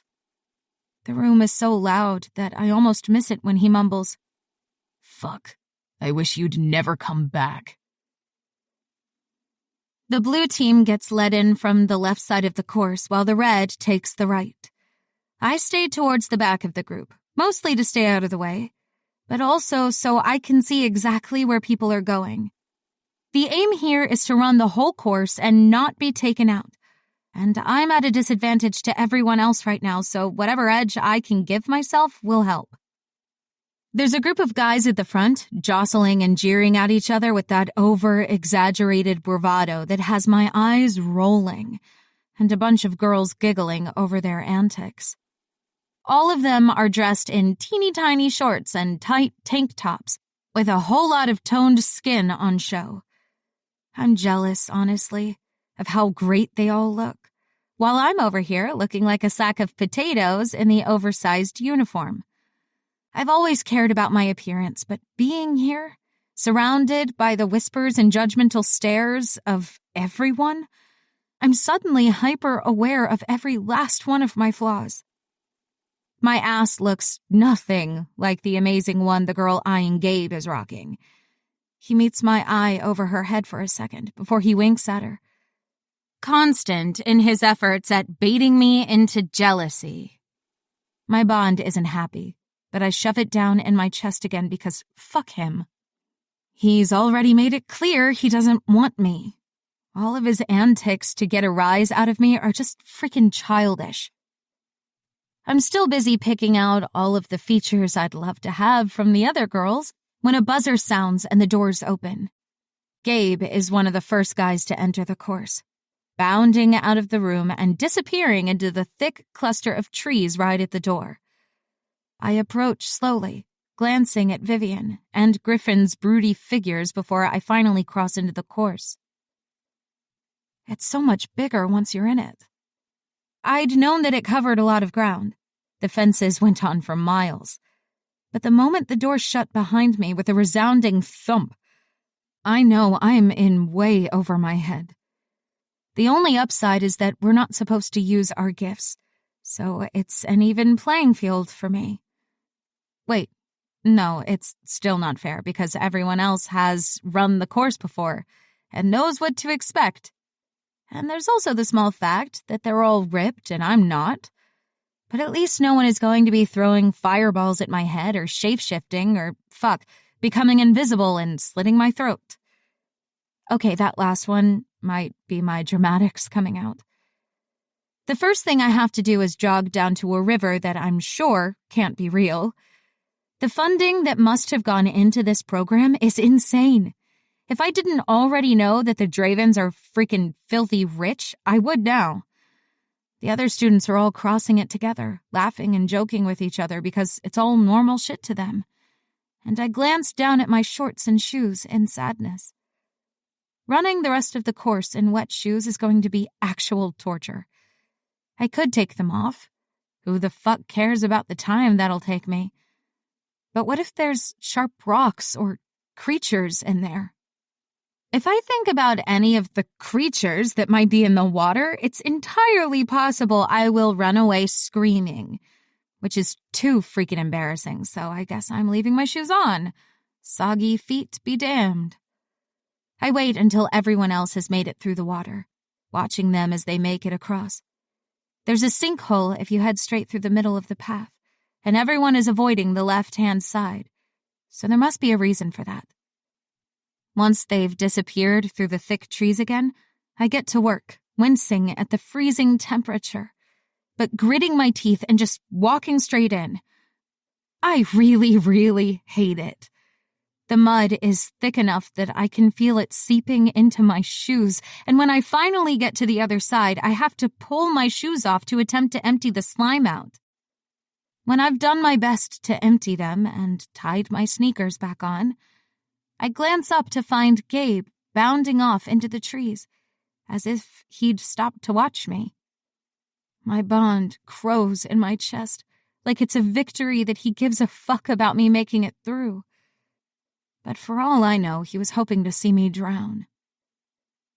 The sadness that clings to him when I'm around says he's worried about me, but I don't want to think about that. I then have to run for another quarter mile. The ground far more rough and dangerous in wet, slimy shoes. I'm freezing and my thighs are chafing thanks to the water and the shorts, and I kinda want to die. I'm going to call North and tear strips off of him for this stupid class. The trees clear again, and I find most of the other students running away from the next obstacle, already having completed it and gaining more of a lead on me.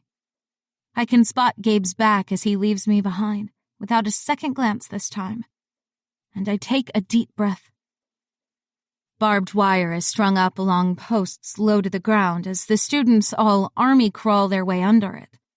By the time they each make it out on the other side, they're covered in dirt and mud, scrapes and cuts along their arms because this isn't about pushing us all. It's about destroying our wills and breaking us down. I don't wait around this time. The longer I look at the barbed wire, the less I want to crawl under it, so there's still other students making their way through it in front of me. Granted, they're all taking it a lot better than I am, barely making a goddamn sound while I'm grunting and panting my way through. But I try not to focus on that. At least being out of shape helps me shimmy my way under the wire, thanks to my complete lack of ass. I take the lead over the girl in front of me, thanks to her having to watch out for her amazing bubble butt. I'm no longer jealous that she has one. Okay, I'm still just a little jealous. My arms are torn to pieces when I finally get to the end, and I have to do my best to brush away the gravel and sticks that are glued to the wounds. The girl I shimmied past doesn't bother cleaning herself up. She just throws me a savage look and sprints off down the path like this is all a regular Friday afternoon for her. What a freaking psycho. I take the next quarter mile at a slow jog, every part of my body screaming for me to stop. There's definitely going to be blisters all over my poor soggy feet when this shit is over with. I focus on my breathing and tell myself that this is all going to end soon. I could be wrong. There could be 50 more stupid things to climb under and over and through. But my mind might break if I think about it too much. When the clearing finally appears out of nowhere, tears are prickling at the corners of my eyes and my nose is running. I must look like a complete mess, and I'm grateful that no one is around to see me like this. The next obstacle is an A-frame with netting over it and a large pool of muddy water underneath it. A smell wafting up from it that turns my stomach. If I fall in that, there's a 100% chance of me ending up with a flesh-eating bacteria, so even if I'm going to bomb out of this shit today, this is not the obstacle I'm going to tank on. I'm not sure any of my bonds would believe I need medical care before I freaking died. My arms shake, and my fingers are completely numb as I try to grasp the rope netting. So I slow down, race be damned, and gingerly test out my grip until I'm sure I'm not going to slip and fall before I start the climb over the A-frame. I don't give a damn if I'm the last person across the line. Getting there is enough for me. I can think about the team when the team starts to give a fuck about me. When I reach the top, I have to take a second to choke down the vomit climbing up my throat, the coppery tang of blood in my mouth. And I just sit there and take some deep, gulping breaths. I can see the end of the course from here, the line of trees right before the gate to get the hell out of this hellhole, and I give myself another deep breath before I climb down the other side. I'm almost done, almost out of this place and back to my dorm room to die in peace, away from all of these judgmental eyes. Not that there's anyone left in this place. I don't think anyone else is having the trouble that I am getting through the course, and it's been at least an hour since I last saw someone. Considering this is supposed to be a race, that's not so strange. But as the ropes dig into my hands, as I slip and scramble my way down, I find myself a little frantic to get out of here. I'm so close to being done, so freaking close, and I don't need to fall into a trap now and ruin everything. I have to jog for another quarter mile before I finally see the fence and the gate through the trees. I want to yell out in victory, but my lungs are screaming in my chest and I think I'm going to vomit everywhere the second I cross the finish line. I need to get in shape if this is going to be my life now. But knowing that I've actually managed to survive my first class without dying or making a fool of myself? Incredible. The moment I reach the tree line, my guard is down, so I don't see the shadow of the girl until it's too late. The fist to my head knocks me out cold. Chapter 6. I wake up in a white room. White walls, white floors, white sheets on the white bed. Jesus, it's like a nightmare I've woken up in, and I have to tell myself that being knocked out means I must be in the medical bay area of the training center. Then the white door opens, and it's definitely a freaking nightmare. North walks through, a sour look on his face as he stares down at me with disapproval. If you're planning on hurting yourself to get my attention regularly, I should warn you that I'll be happy to throw you in a padded cell until you grow out of the compulsion. It takes me a second to realize that he's angry at me, that he's not here out of some sort of concern for me, and that he thinks that I was assaulted on the freaking course as a way to act out against him. I know you're not here to ream me out right now over some bitch taking a cheap swing at me. I know you wouldn't be here for that, because if you are, I'm going to lose my fucking mind. His eyes narrow at me as he watches me struggle to sit up, one of my hands clutching at my pounding head, and sure enough, there's a lump where the girl's fist connected with my skull.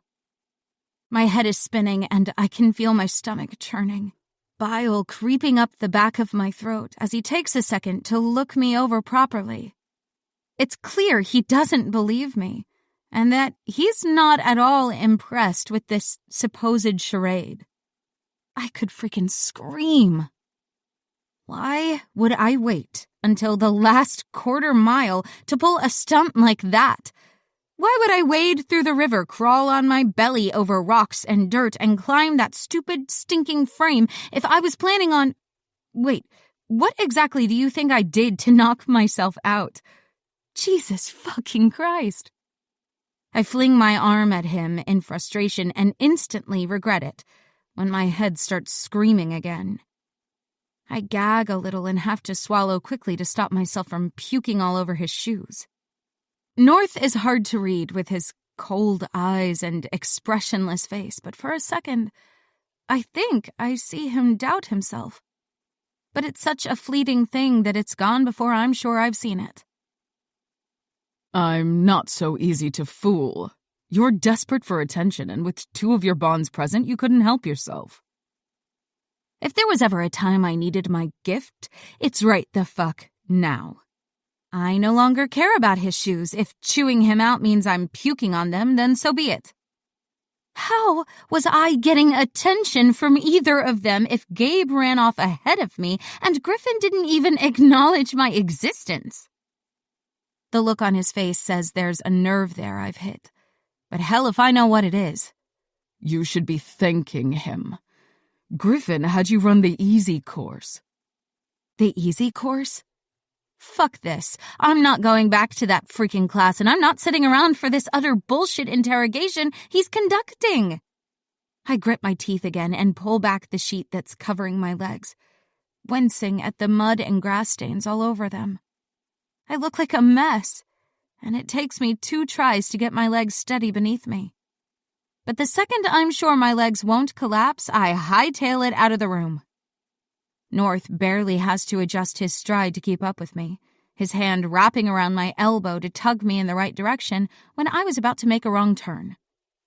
You can't just storm out whenever you're called out for toxic behavior.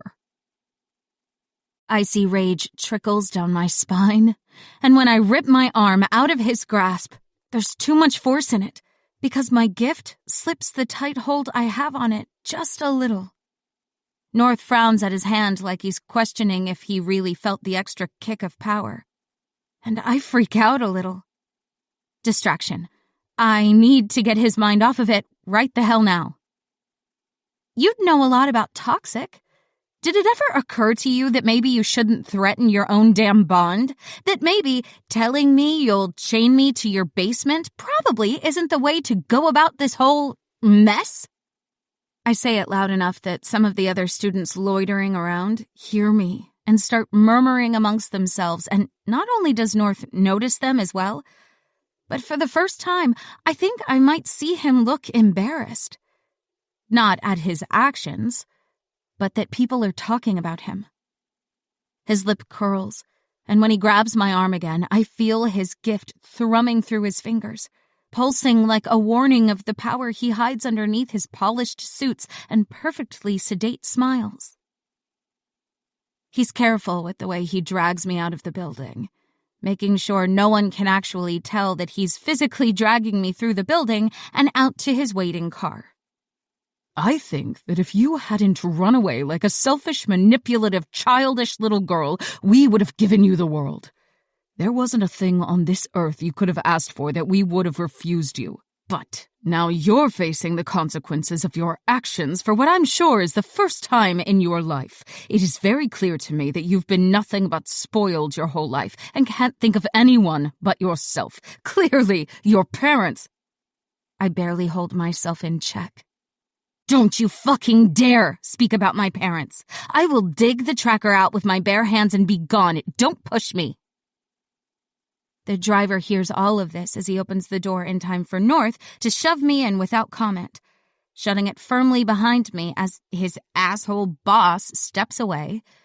And then they stand together, ignoring me completely, as they have a nice chat about the weather or some other useless bullshit. I'm raging mad. That's a really frickin' bad idea. I know it is because my gift starts stirring in my gut. My skin is tingling, and my vision slowly starts whiting out. I turn into a frickin' glow bug, and there's no frickin' way I can light up in this goddamn car today with one of my bonds standing right the hell there. I screw my eyes shut and slow down my breathing, counting and humming under my breath so I have something else to focus on. But I've been fighting against my gift for too long for it to quieten down easily. The panic that soaks through my skin will only make things worse, but I can't stop it from happening. I can feel the sweat starting to bead on my forehead, and my breathing starts to stutter and shake so badly that there is no hiding the spiral I'm in. I might pass out. There's a buzzing sound that breaks my concentration. I blink rapidly, trying to clear the glow from my eyes, but even though I can only just see the bag sitting at my feet, I recognize it as my own immediately. It's my cell phone buzzing. I dig around in there with shaking hands until I find it. A text from Atlas there for me, and even though my stomach is still a mess of rage and anxiety, the corners of my mouth lift up at the sight of the little blue dot next to his name. How does he always know when I need something to pull me out of a spiral? I know the Dravens are filthy rich, but what are the rest of the bonds doing for cash? I'm one more shitty econ class away from dropping out and mooching off of them. Tell me one of them is decent and loaded. I need to figure out which one to befriend. I snort at him, mostly because, thanks to our constant messaging, I know he's joking and would never accept anything from any of them, and send a text back. I'd rather stick pins in my eyes than take anything from any of them, but if you're fine selling your ass to them for an easy life, then who am I to judge? Who knows, you might actually get along with them. I'm still grinning down at my phone, the 3 dots popping up as he starts to type out his reply, when the passenger door opens and North slides into the back seat with me. My vision is back to normal, so I think I must have my gift back under control. But it doesn't matter anyway because North doesn't look at me, not so much as a glance. I should feel relief, but honestly, it just pisses me off how quickly he can dismiss me, just block me out like I'm freaking nothing to him, while I'm still struggling with all of the bullshit he's thrown my way. I huff under my breath, sounding exactly like the petulant child he thinks I am. But he ignores me for his phone. 2 can play at that game. I chat with Atlas, more flirting than anything else, and focus entirely on my screen. At first, I'm only doing it to fuck with North, but Atlas is too good as a distraction. And when I tell him that I'm messing with the other bonds because they're being assholes, he's more than happy to keep me busy. I'm not sure he's ever going to get past them sticking that tracker under my skin.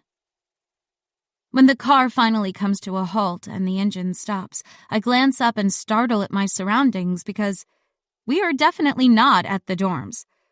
Hell, we're not even on campus anymore. The house we've stopped in front of isn't a house at all, it's a freaking mansion. And it only takes a quick glance around to see we're clearly in a gated community of mega mansions. North has brought me back to his house. I glance over to find him staring back at me, his eyes like a cold void as the contempt he has for me oozes out at me. Fuck him. I cross my arms and slump back in my seat. I am not getting out of this car. The driver immediately gets out of the front seat and steps around to open my car door, like he's hoping I'll cave to his boss just because of this one little act of consideration. Joke's on him. I don't give a fuck. I don't know why you enjoy being threatened, Fallows, but rest assured that I will do whatever it takes to get you out of this car. We're here to eat dinner with the rest of your bonds. Put the phone away and get moving. I get out of the car, but only because I can't argue with North once he gets out unless I follow him. The driver shuts the door behind me and locks it, as though he's afraid I'm going to try to climb back in it at any moment if spooked. Irritation creeps up my spine, but before I have the chance to snap and snarl at them both, North dismisses him with a polite nod of his head and says, I'm sure you can eat here tonight without being a complete brat about it, if you try hard enough, Fallows. No self-mutilation required. He turns to walk up the path that leads to the front door without a glance back at me, while my brain fusses over his words. Self-mutilation? What the hell does he mean by that? Then it hits me. I'd rather stick pins in my eyes than take anything from any of them. That's what I'd just said to Atlas, and North wasn't close enough to have read the message over my shoulder. Motherfucker! A hot flush starts over my cheeks and works its way down my body. You fucking asshole! You have my phone tapped? He straightens his tie and stalks off toward the house, his long stride meaning I have to jog to catch up to him. But I'm not letting him just walk away from me. That's a gross invasion of privacy. No, it's the consequences of your actions. That's my phone. I provided you with access to it so that I can contact you, not so you could whine to Bassinger about the privileges that I've already afforded you. You attend school, thanks to me. You have a bed to sleep in, food to eat, access to your bonds, and that phone, thanks to me. And what do I receive in return? A brat for a bond who wants to sit around complaining about the people she betrayed. He opens the front door by pressing his finger against a scanner, because of course he'd live in a pompous, avant-garde house in an exclusive gated community. And then he stalks in without so much as glancing my way to make sure I'm following him. I could run. The chip doesn't even matter to me anymore. Death doesn't sound so bad when the alternative is staying here with this fucking asshole of a man who thinks he owns me just because we share a bond. Who does he think he is? Being a councilman doesn't make him a god, for fuck's sake. I'm either about to bolt or tear North a new asshole when I spot the driver, who is now holding the front door open for me with his eyes averted away from the spectacle we're making. Like this is all such a shameful thing. My cheeks heat. Would he run after me and stop me, tackle me to the ground, and berate me for being the villain to all of these upstanding men in our society? Now I'm imagining an entire TAC team appearing out of nowhere and taking me the hell out. God, my bones still ache from when they found me and dragged me here. I don't want to go through that again. I step into the mansion and try not to gape at the sight of it. Marble floors, plush rugs, art on the walls. Everything looks so goddamn expensive that I'm afraid to breathe on something and break it. This way, Fallows! I startle at North's savage tone and scurry after him, trying not to look as freaked out as I am. There's paintings of a lot of old, rich-looking guys on the walls, probably generations of Draven men, and I feel too freaking intimidated to function. The hallway is long and wider than my room back at the dorms, with doors leading off to other giant, ornate rooms. By the time we both arrive at the dining room, I can definitively say that I couldn't make my way out of here if you paid me, and that just might be North's angle here. I freeze in the doorway at the sight of the huge table, easily big enough for 30 people. And North takes the opportunity to hook his fingers around my elbow and tug me over to one end, depositing me into a seat next to Gabe, who is already piling a plate full of roast meats. He barely glances at me but grunts out a greeting to North, who takes a seat at the head of the table to my right. No one speaks, and I sit there sullenly, fuming over the phone tapping and the fact that this is my life now. North fills a plate with a little of everything and then slides it over to me without a word. Controlling asshole. I don't want to eat it just on principle, but the moment the amazing smell hits my nostrils, my stomach growls and I give in, tucking into the food. The table is silent. Only the soft sounds of our cutlery gently scraping our plates can be heard. The food is amazing, but I can't enjoy it with all of the tension in the room. I kind of want to just inhale it down and then ask to go back to the empty shell of a room I now call home, but with everything that's happened today, I'm not sure that's an option. How are your classes, fellows? I glance up at North, but he's still not looking at me. I push my carrots around the plate as I wonder why the fuck he even bothers pretending to care. They're fine. I've already caught up. I've made a few friends. His eyes narrow at Gabe. Who? My mouth drops open. Well, I guess I should be happy my suspicions have been confirmed. He's been hanging around me to spy for North. Freaking perfect. Sage Benson. She's a flame. She seems nice enough, hasn't encouraged any adventures. Gabe mumbles, looking miserable even as he eats enough food to feed me for an entire week. North's head tilts as he frowns at him. Benson? Maria's bonded daughter? Isn't she one of Riley's bonds? Gabe nods again, sighing as he looks over at me. Yeah, her and Giovanna. She fucking hates Giovanna as well, so she's trying to focus on her studies. Oleander and Sage have been pulling extra hours in the library. I put my knife and fork down. There's no way I'm going to sit here and listen to the freaking debrief. North notices straight away. Not to your liking, fellows. I'll let the chef know for next week. Next week? I'm not coming back again. Gabe stiffens, his movements getting jerkier, but he doesn't stop eating. I'm not sure anything would stop him at this point.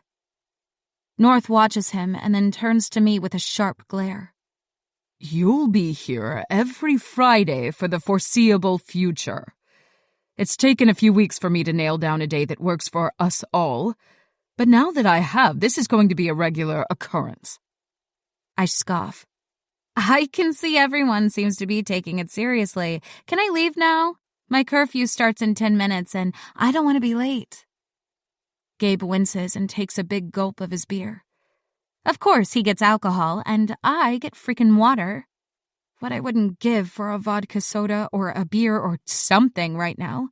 Anything to take the edge off because I can feel the bullshit in the air. Like things are only going to get worse.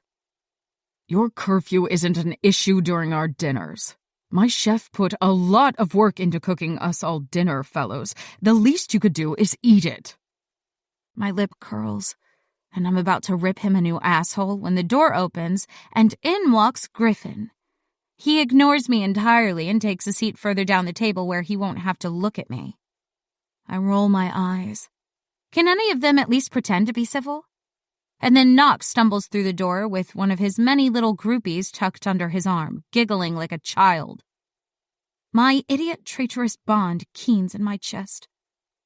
I don't fucking care what the asshole does, but apparently my bond does.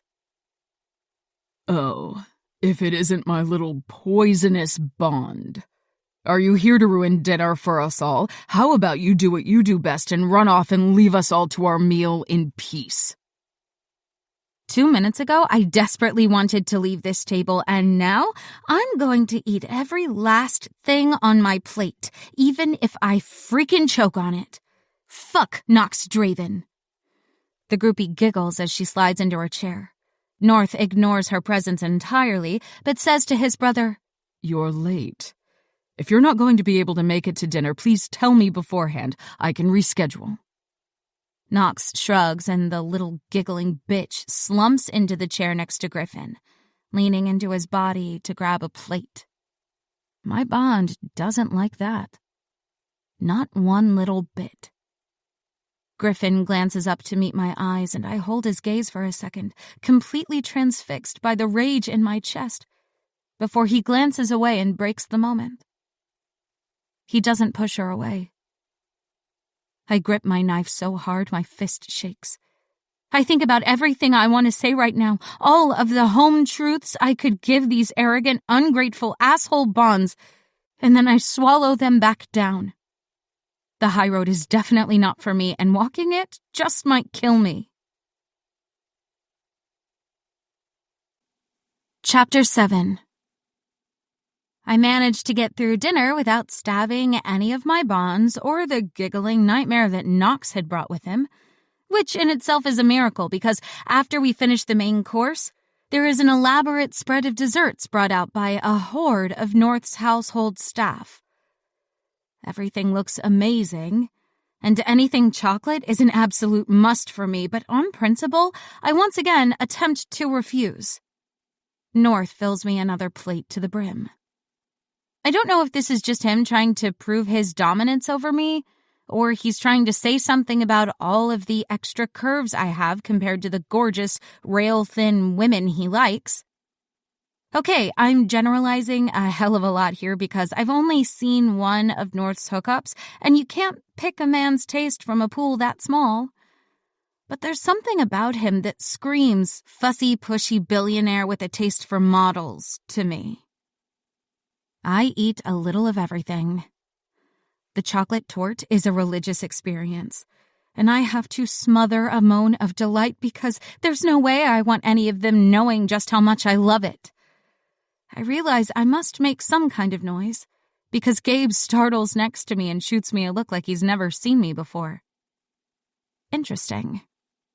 So, Ollie, I heard you have no gift. That's gotta suck. There goes my chocolate high. I turn in my seat to look at the giggling groupie who's staring back at me like I'm a bad smell in the room. Griffin is blatantly ignoring her, talking with North about new training programs he's starting with the TAC teams, and Gabe is focused entirely on the plate of dessert in front of him. It's actually the first time I've seen him eat something that isn't super healthy, and he's scarfing it down like it's his last meal on death row. Knox stares me down from across the table like he'd enjoy nothing more than picking the meat from my charred bones. Maybe he's a shifter, because the look in his eyes is all predator. I stare the girl down as I shrug, keeping my voice casual and unaffected. I'm not losing sleep over it. She giggles again, and I swear the sound of it is going to haunt me. I just can't believe it, being the central bond to these guys and having nothing. How shameful. No wonder they all get around. No one would stick around for a defect like you. My hand clenches around my fork again, but this time I can't hold myself back from snapping back at her. What's your gift? When I stab you with this fork, will you heal straight away, or can you only do something shitty, like talk to pigeons or shit gold? Gabe snorts, and then slaps a hand over his mouth like he's been caught cavorting with the enemy, glancing at North like he'll get grounded. I roll my eyes, but I know how to take my wins where I can, and I lean in to mockingly whisper, she looks like the type of girl who can change her nail color at will. Gabe clears his throat and replies, Ashley is an elemental. She can conjure water, but only enough to fill a jug. I burst out laughing. I might look like a bitch to them all right now, but I was always taught to not start fights, just be sure as shit to finish them. Wow, that sure makes me envious of you, Ashley. Her eyes flash at the sarcasm dripping from my words, and she snaps back. Big words from a girl with nothing. Do you really have no shame for being such a disappointment? It might be stupid, but I shrug. I guess you'll never know. Gabe pushes the plate away from himself and clears his throat. I'm heading back to the dorms. I'll drop you back, fellows. Unless you want North to? Fuck no, I don't. I try not to look as eager and relieved as I am as I push up from the table, gritting my teeth as I choke out a terse, "Thank you for dinner," to North, so he can't accuse me of being a brat again. No one else acknowledges that we're leaving, so I turn my back on them all and practically run after Gabe. He might be an asshole to me at Draven, but right now, he's my only ally since he's getting me the fuck out of here. I barely take in any of our surroundings as we weave our way through the giant maze of a house. My phone vibrates in my pocket as I step out into the sprawling garage, just barely pulling my attention away from the millions of dollars worth of vehicles stored here. As I follow Gabe over to one of the motorbikes, I dig my phone out of my pocket. I miss you, Ollie. I have no idea how to even answer that. No freaking clue at all. And then when I remember that North is reading all of the messages, my stomach sinks like lead a little more. I shove my phone back into my pocket just in time to see Gabe grab a helmet from one of his packs and hold it out to me. I stare at it and then up at him, but he smirks and shrugs back. If you don't want North or Knox to drive you home, then this is it, fellows. He makes a great point. I take the helmet and pull it out, fumbling with the strap a little to tighten it. He watches me, looking like he wants to reach over and help, but restrains himself. And once I'm set, he climbs onto the motorbike, holding an arm out to help me on as the garage door opens in front of us. I haven't been on one for years. I can't think about my father and his love of dirt bikes right now. I can't think about being 6 years old and sitting in front of him on one, my long, dark hair whipping around us both as he drove around the tracks. I remember feeling as though we were going so fast when we were probably only going a few miles an hour. There's still a moment of déjà vu as I slide into the seat behind Gabe, hesitating for a second before wrapping my arms around his waist and pressing myself against his back as the engine roars to life underneath us. He kicks the stand up and away, and then we're off, flying out of the garage and down the paved driveway without a care for anyone around us. Gabe drives like he's ready to die, and that's something I can get behind.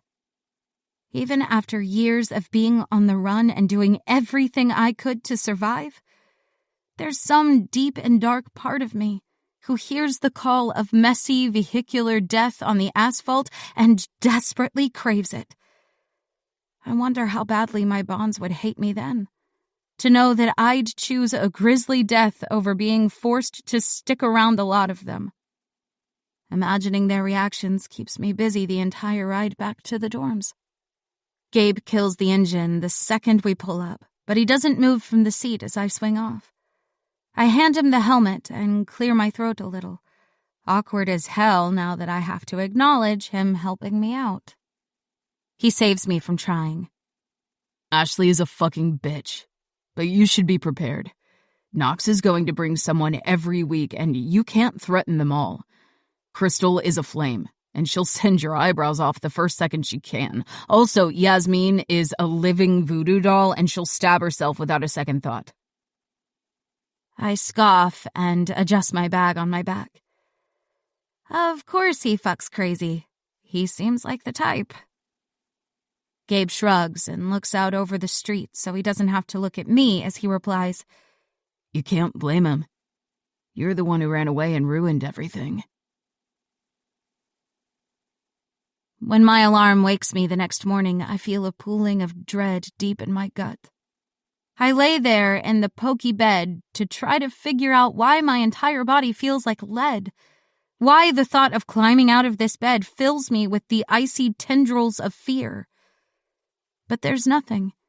No reason for me to be dragging my ass today. So I push the feeling away and get up. The communal bathrooms are busy, and as much as I hate being in there, I never actually got to shower after the mess that was the TT class yesterday, and my legs are still covered in dirt, so it's a non-negotiable.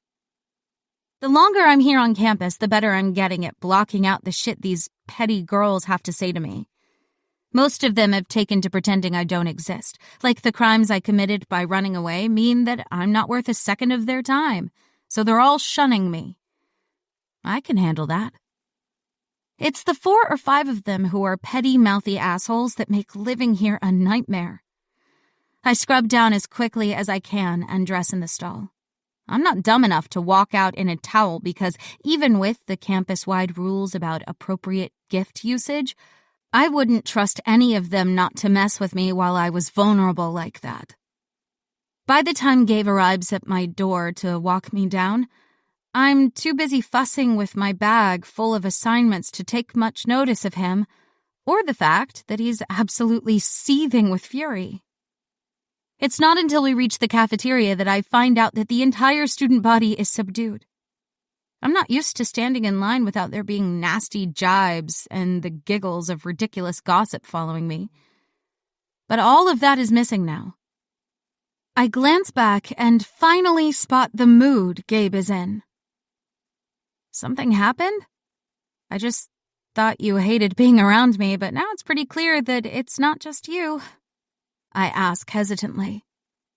I'm fairly certain that even with me leaving him unread last night, Atlas still would have told me if whatever happened was big enough for news to hit the East Coast. This must be local. You know that some of the bonds and bonded are going missing now, right? Well, 3 more were taken last night. A 4th person was found dead. He sounds miserable, so I leave it for a second, until we're both seated at our usual table. And then I ask, "Did you know the person who died?" He shoves his plate away from himself and rubs a hand over his face with a sigh. He was on the football team with me. He was one of the seniors, but he had taken me under his wing because he was a shifter too, and he knew how hard it is to control the change in such a violent game. Right. I can't even enjoy the fact that he's just told me his gift because bile is creeping up the back of my throat. The resistance was here last night. They took people, and I, for one, know exactly what's going to happen to them. It takes a second for me to be able to choke out, "I'm sorry. I know what it feels like to lose someone like that. I'm really sorry." The words are too revealing, the shock making me less careful, but he's too distracted to see it. He just shakes his head as if to clear it and says, Braden was a good kid. He didn't deserve it.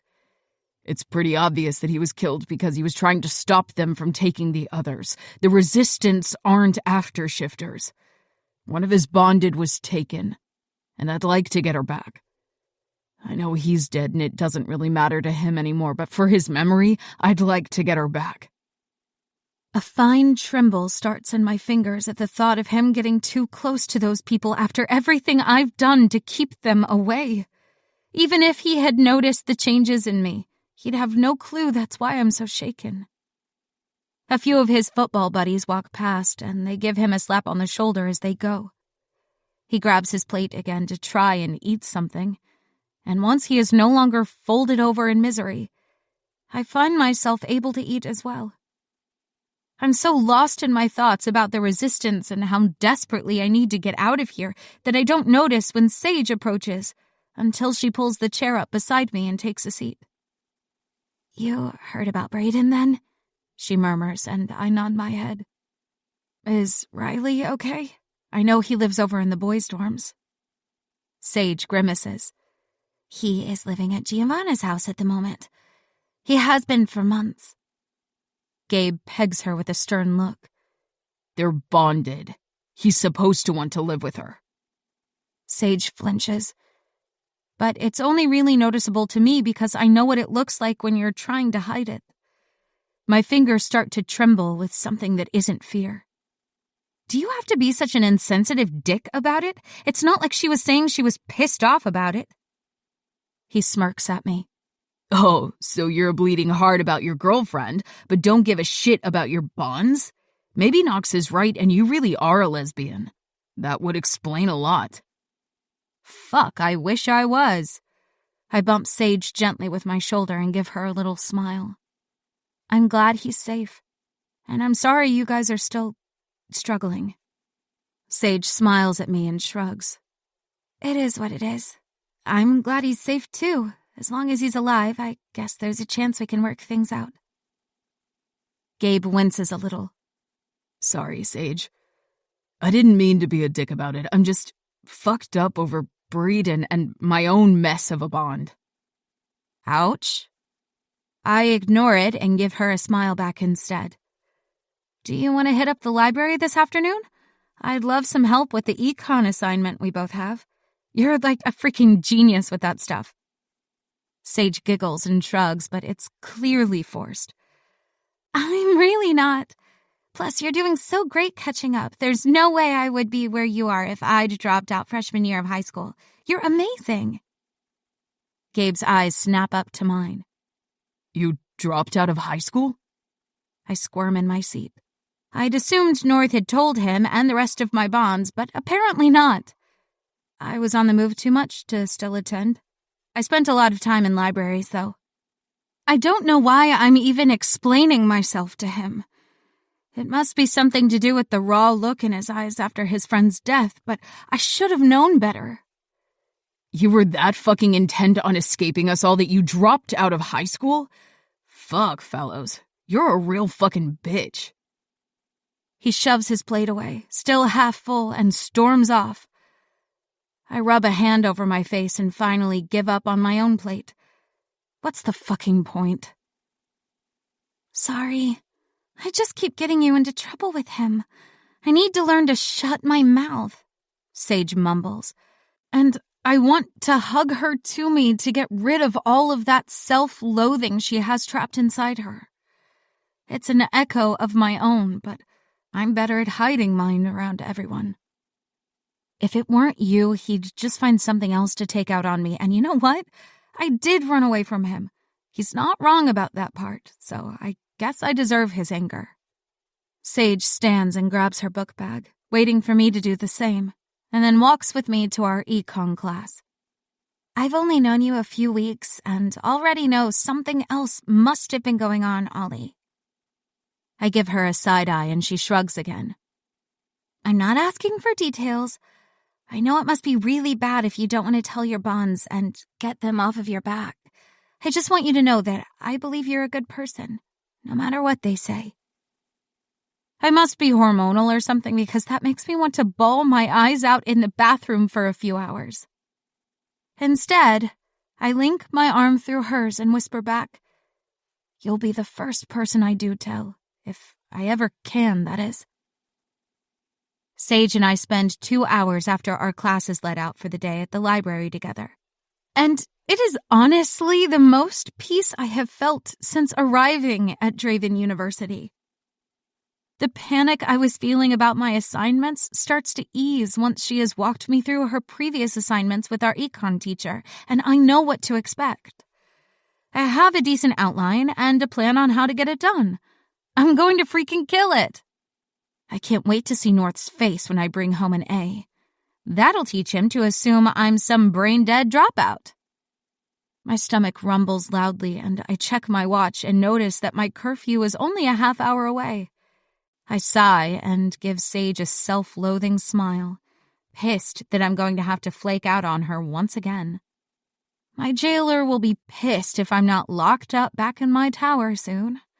Sorry, I'd really love to stay for a few more hours if I could. This has been so great. Sage chews at her lip for a moment and then gives me a shy smile, her dimples flashing. How do you feel about margaritas and tacos? My smile brightens. I feel amazing about those things. We have to do it in my room, though. North knows exactly where I am, so I can't even use the common rooms at the dorms. Sage winces. That doesn't seem very normal. I think your bond might be a possessive dickhead. I burst into laughter. Yeah, I sort of get that feeling too. If you don't mind my boring-ass room, I'd love to hang. She looks so happy and shocked that I'm down that I wrap my arm around her shoulders to give her a little squeeze. She's so freaking broken. So much more than me. Or, I guess, she just wears her damage where we can all see it. I bury mine as deep as I can, as far down below my skin as possible, so I can pretend it's not killing me slowly, painfully, constantly. Even now, just thinking about the fact I have damage, not even what the damage is, makes my blood run cold. Fuck. I shake it off as I try to hand Sage some cash, what little I have left from my time out there in the world by myself, and she shrugs me off. My treat this time. I know North won't let you get a job, so it's the least I can do. I roll my eyes at her. You're the one who is helping me out. I should definitely be buying dinner. She giggles at me as we both stand and start to make our way out of the library together. Oh yeah? How good is your fake ID to get us those margaritas? Damn, I forgot about that. I sigh dramatically, lifting my hands up to the sky like I'm imploring some benevolent god in the sky. It was fantastic. But then North got a hold of it, and now it is no more. Sage laughs and threads her arm through mine. Yeah, I guessed that. No worries, Riley hooked me up with a good one. The smile slides right off of her face at the mention of his name. I kind of want to meet him, just so I can see if he is as great as she thinks he is underneath all of this drama. I'd also like to chew him out a bit for her. Just tear into him for not seeing how freaking amazing she is. I squeeze her arm. Okay, rule 1 for the night. No more talking about our idiot bonds. Let's stick to the important stuff, like what color I should dye my hair next. I'm thinking lime green streaks. I don't add that I'm thinking lime green because I'm sure that will piss North off the most. Because I'm serious about keeping the conversation away from the guys. I haven't had the chance to hang out with other girls my age since I was 14, and my whole world changed. So I'm freaking excited about having the chance now. Plus, Sage is a really great person. An A+ amazing human being that doesn't deserve the piles of shit Riley and Giovanna keep heaping on her. They should count their blessings that I can't use my powers, otherwise they'd both be royally fucked. We have to part ways outside the library so I can make my curfew, and Sage can grab our food. She jumps into her cute rundown little VW bug, and I take a quick photo on my phone at how freaking adorable she looks in it. I save the photo on her contact in my phone and grin at it a little more. Shit, having a friend is so much better than I remembered. Mostly, my preteen friends were all about the drama. We used to fight over clothes and boys. None of the other girls were gifted, so they didn't understand why I insisted on crushing on 12 guys at once. I remember one of the girls saying I was going to be a whore like my mom, and that she'd seen guys coming in and out of our house all the time. My mom was the central bond, and I had 3 dads. I can't remember why we lived amongst humans. I feel like it had something to do with my mom's job, but they tried their best to be discreet about it. I kind of blew it that day when I told Alexandra Hargraves that all 3 of my dads could kick her scrawny dad's ass if she didn't learn to shut her petty gossiping mouth. My mom was not happy with me. I got 3 consecutive high fives from my dads, though. Worth it. The memory keeps me happy and warm inside the entire walk back to the dorms. Chapter 8. A lavender rinse? You want me to turn my hair the same color as the old biddies at the milk bar? I choke on the margaritas and Sage giggles at me uncontrollably. There's bags spread out over my bed and the floor all around us, overflowing with snacks and beauty products because Sage decided on her way over that a girls' night would only work for us both if she got to mess around with my makeup. I wonder how long it's been since she got to do something like this, because it's been years since I have.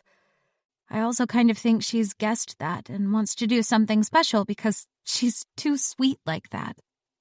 You told me you can't stand the silver look, which is crazy because the last time I tried to go icy blonde, it cost me a fortune and never lightened up enough for me to pull it off. Drinking and talking about this stuff isn't a smart idea. but there's something reckless in me about our friendship. Like the years of not having anyone at all to speak to or confide in has made me stupid about her softly spoken kindnesses. I refuse to look at my reflection in the mirror by the door as I answer her. It's not about the color, it's the memories that come with it. I tried dyeing it back to black a few years ago, but it never really took. It's like my hair rejected it. I risk a glance over to where Sage is refilling both of our cups, but she's frowning a little at the concoction of alcohol and sugar she's devised. Well, what's the worst that can happen with the purple dye? If it doesn't take, then at least we've given it a shot, and if it does, no more memories about bad things chasing you. The rest of the night is a blur of drinks, purple dye all over my sheets, and standing in the communal showers in my underwear with Sage at 3 a.m. to wash the shit out. It's messy and stupid and completely freaking life-saving. We both wake up a few hours later hungover and desperate for food. Gabe doesn't show up to walk me to class, and North messages me to say I still have to attend without my scowling shadow, which is fine by me.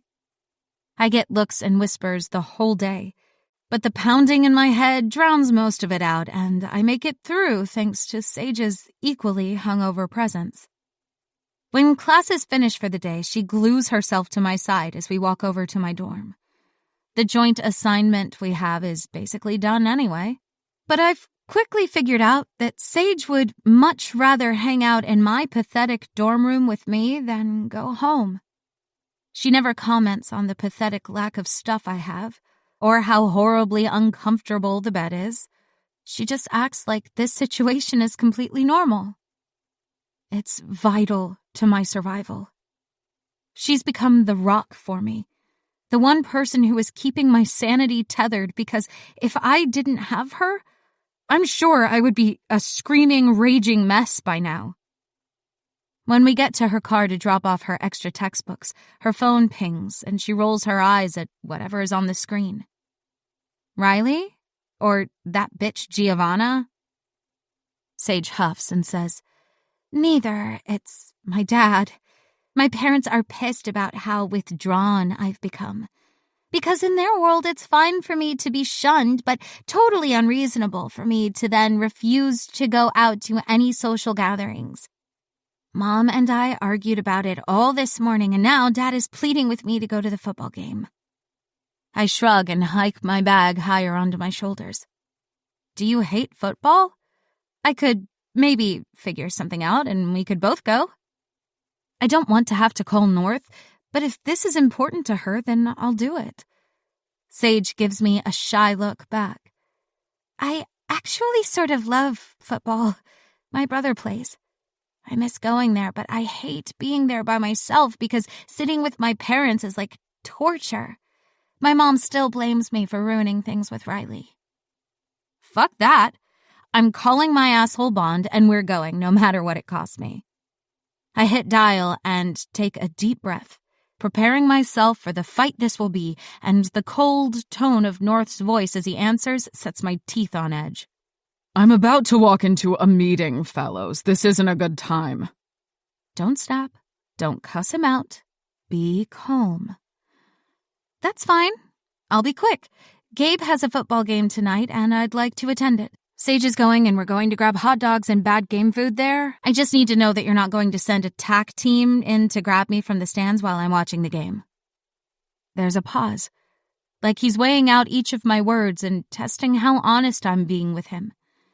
And I take another long, deep breath to keep my cool. Finally, he says, Fine. I'll keep a close eye on you, and Gabe will meet you after the game and get you back to your dorms. If this is an attempt to run away again, I'm going to make your life miserable. Fuck him. You mean like it's not already? I hang up before he can get another word in and shove my phone back into my pocket, giving Sage a smirk.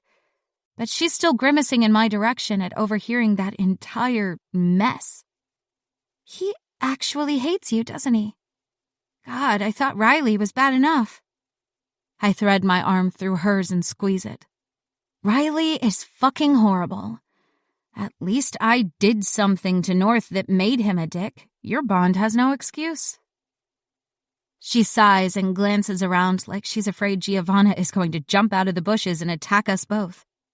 This is the one topic we didn't talk about last night, but she doesn't run away from it now. I did something wrong, too. I'm not a 6-foot-tall Italian model with legs men want to climb and an amazing rack. I'm just plain old Sage. God, we need to talk about something else before the self-loathing takes over me and I spend the rest of the night drinking from a flask in the bleachers. There's nothing I want more than to get wasted all over again right now and forget about this entire fucking mess. And though drinking has never been something I've shied away from before, there's something about talking to North that has me hesitating. I somehow feel as though I'm holding on to my gift harder than I ever have before. But at the same time, it's the least in control of it I've ever been. Every day I've been here, I've had to push down, beg, plead, ignore, and stifle the bond's wishes. Every day it is called out to the men I'm destined to be with, and every day I've had to smother it until there's no sign of how deeply this entire separation has burned me. Drinking tonight is off the table, at least until I have a hold of myself again. I change into a pair of ripped jeans and an old sweater. I'm shocked at how well they both fit me, because the last time I tried them on, they were a little on the tight side. I guess all of this time surrounded by people who hate me has slimmed me down. Sage sits on the floor in front of my mirror and does her hair and makeup. She's pretty low-key about it. A few curls and a quick swipe of mascara. But she's so pretty that it's all she really needs. It kills me how little she thinks of herself thanks to Giovanna. Nothing would make me happier than killing that bitch. And I honestly think it would be the first death I wouldn't feel so freaking guilty about. She would be the first person I was sure was an asshole. Is being an asshole enough to warrant someone's death? Fuck. Today has been too long and exhausting to be thinking about this moral bullshit. All that matters is that I shouldn't kill anyone on campus because North is so far up my ass that he'd figure it all out. He'd see right through every lie I've told since I came here, and he'd use it as an excuse to chain me up in his basement. Sage grabs a chair to sit and do my hair for me while I work on my makeup. She does what little she can to tame the newly dyed tresses, grabbing large chunks to curl in loose waves so it looks a little more natural and effortless. Well, as natural as lavender hair can look. She tells me stories about growing up in the tight-knit bonded community. Little stories about everyone except my own bonds. And I have to focus on keeping my hands still with all of the laughing we're doing. I go all out on my own makeup. I need a lot more to look half as good as Sage, and it's been months at this point since I've been able to feel good about myself at this sort of level. I choose colors that set off the blue tones in my hair, and when I'm done, Sage sprawls back on my bed while I put some product in my hair to set the curls a little. It's chilly out, and I don't want to lose all of her hard work. I feel guilty, Sage says, breaking the silence. I glance over to her, but she's too busy scrolling aimlessly on her phone to meet my eye. Over what? It's not your fault I'm stuck here and you can go out and have a life. She sighs and puts her phone down. I'm a terrible friend. There's a part of me that's relieved that North has you on lockdown because that means you'll stick around. I haven't ever had a friend like you. God, even the people I thought were my friends before Riley threw me aside were nothing like you. I'm so sorry, Ollie. Not even my broken bonds make me feel like this. Why would I be mad about that? How could I be angry that you actually like me and want to be my friend? Listen, if things were the other way around, I can guarantee I'd feel the same way. She smiles at me, but her eyes are still way too sad. You wouldn't. You're the most selfless person I've ever met. You take everything that your bonds are throwing at you and just move on with it. I wish that were true. Would I be this sure about what I was doing if there wasn't such a huge risk? Would I be as strong as I am now if I wasn't already aware of how many people will die if I don't manage to get away from my bonds? If the resistance finds me again? I'm not sure I would be. I shrug and pile the makeup back in Sage's bag carefully, mindful not only that it isn't mine, but also that it's all high-quality and expensive products, stuff I've never even considered before because I'm broke. I don't care about that shit, Sage. I care about all of the other qualities you have that make you the best possible friend for me. I care about you showing up here with arms full of makeup without me ever asking because you know there's no way I could dress up without your help. I care about you inviting me over for tacos and margaritas. I care that when I grab notes in classes when you've skipped them, you thank me like I've conquered a kingdom for you. I care that you don't give a shit about all of the things people say about me. You chose to get to know me before you made judgment. I have a million other things for you, but let's just leave it at that. You're fucking incredible, and someday you'll believe me when I say that. She grins and ducks her head. You're pretty good yourself, Fallows. So good that I'd run away with you if you decide to leave again. We head out to the game early because it turns out that Sage maybe wasn't vehement enough about how much she loves football, and because of how much she loves the game, she's extra picky about where we sit. She's at a whole new level of excitement about the whole thing, talking nonstop the entire way over to the stadium about all of the players and stats about the team. She even gushes over Gabe, completely disregarding her usual reluctance to talk about my bonds in her excitement about us watching the game tonight. I don't mind at all, because seeing her this happy is unheard of. We've been friends for weeks, and the most I've gotten out of her has been a shy smile and the occasional dry laugh. But right now she's oozing joy. We have to stop by her house on the way over to the stadium, and I wait in her car, texting updates to North like an obedient little possession. He sends a lot of one-word replies, like I'm not really worth his time. So I make my own messages too long and too detailed just for spite. I hope he fucking hates it. I'm giggling to myself like a child when the car door opens again and Sage slides back into the driver's seat. I grabbed Maria's season pass for you so we can head straight in. She's working late tonight, so Dad's sending her updates. And we won't have to put up with her, Sage says as she starts the car and pulls out from the driveway, her playlist starting and blaring indie punk bands through the cab. Maria is her dad's other bonded and completes her parents' triad bond. She works for the council as a lawyer and as one of North's key advisors, and has been giving Sage a hard time about being friends with me. Sage avoids her at all costs. I'm also going to do what I can to stay away from her psycho ass. Can you imagine being so involved with your boss that you'd do what you can to interfere with his bond's friendships? No thanks. We're early enough that parking is easy, and Sage chats to everyone we see like they're old friends of hers. Stilted because they all look at her with pity and thinly veiled mistrust. But they all acknowledge her, so it's half a step up from the other students at college. Sage sighs and points over to a couple. There's my parents. They're sitting in my spot waiting for us. Oh, shit. This feels like a whole lot of pressure right now that I didn't sign up for. But Sage chews on her lip, and I'm back in defensive bestie mode because I'm freaking pissed that even her parents aren't a safe space for her anymore. Everyone has turned their backs on her, thanks to something she has no control over. Then, as if my shitty attitude was a calling sign to him, Riley arrives with Giovanna on his arm, and they weave through the small crowd that started to form. He's staring at his bonded like she's set his whole world alight with her beauty, and there's this sickening air of smugness around them. As though being together isn't enough, they also have to rub it in everyone's faces.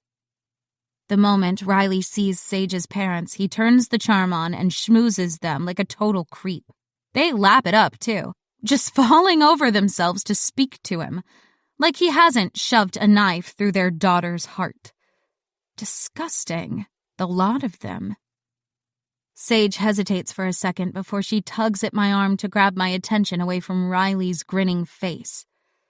Can we go down to the locker rooms and see my brother? I need some air. Yeah, because out here in the open air of the night is freaking suffocating now that her asshole of a Bond is down there looking like an all-around stand-up guy. He's fucking scum. I nod and walk back down with her, watching as she talks her way through every barrier with ease, ignoring all of the shitty looks from everyone like a pro. I don't take it as well, and by the time we make it into one of the training rooms, I'm scowling at every person in there like I'm going to make myself their problem. Sage bumps my shoulder with hers to jolt me out of my savage look as she texts her brother to come out and meet us both. He doesn't answer her back, but we decide to wait around. Thankfully, it doesn't take long. Sawyer looks a lot like Sage. His ash-brown hair is cropped short, and a smudge of dirt is already on his face thanks to whatever they've been doing for warm-ups. He's laughing and joking with his teammates, but when Sage calls out to him, he looks over with surprise and real affection. They're close, and he's clearly missed her showing up to watch him. I honestly don't care how much shit I catch from North and my other Bonds for being here. I'm going to do everything I can to show up to every game with Sage from now on. Sawyer frowns a little at me as he approaches us, but he pulls Sage into an easy hug. Braving the storm? I didn't think you'd cave to Mom. Sage scoffs and shrugs. She wore me down, finally, and I've been craving hot dogs all week. How are you feeling? I zone out a little while they talk about the stats of tonight's game. All of the sports jargon flies straight over my head because, while I have a general grasp on the sport, I definitely do not understand half of what they're saying right now. Instead, I look around the hallway at all of the guys getting ready for the game. Most of them are already dressed and ready for the game. Some of them are going through their pre-game rituals, and all of them are grinning wildly. The quarterback smiles at me, flicking his wet hair out of his eyes, but his eyes linger on Sage for a second before he turns away. He's definitely older than us, probably a senior, and he's hot as hell. Sandy blonde hair and clear blue eyes. There's a dimple in his cheek that would melt most girls, but I'm immune to guys and their charms, thanks to my messy Bond situation. There's also a sadness that's clinging to him when he looks at Sage that sets my teeth on edge. Why is everyone so freaking obsessed with pitying her and treating her like shit? Shit, sorry, Sawyer. This is Ollie. I forgot you two haven't actually met yet. I blink away from the guy and smile at Sawyer, trying not to be offended at the uneasy look he's giving me. He's probably worried about Gabe giving him shit if he's even a little bit nice in my direction. So I shift back on my heels and give him a tight smile. Nice to meet you, and good luck with the game tonight. He gives me a curt nod back and then hesitates before saying, Thanks for coming with Sage tonight. It means a lot to me that she's here. I shrug and shift away from him a little more. No worries. I've been meaning to come see what all the fuss is about. Sage smiles at me, but it doesn't reach her eyes, and I step away from them both to give them a second to talk without me hovering and making things more awkward. I try to blend in with the crowd, which is impossible thanks to my notoriety, and I find myself back out in one of the hallways.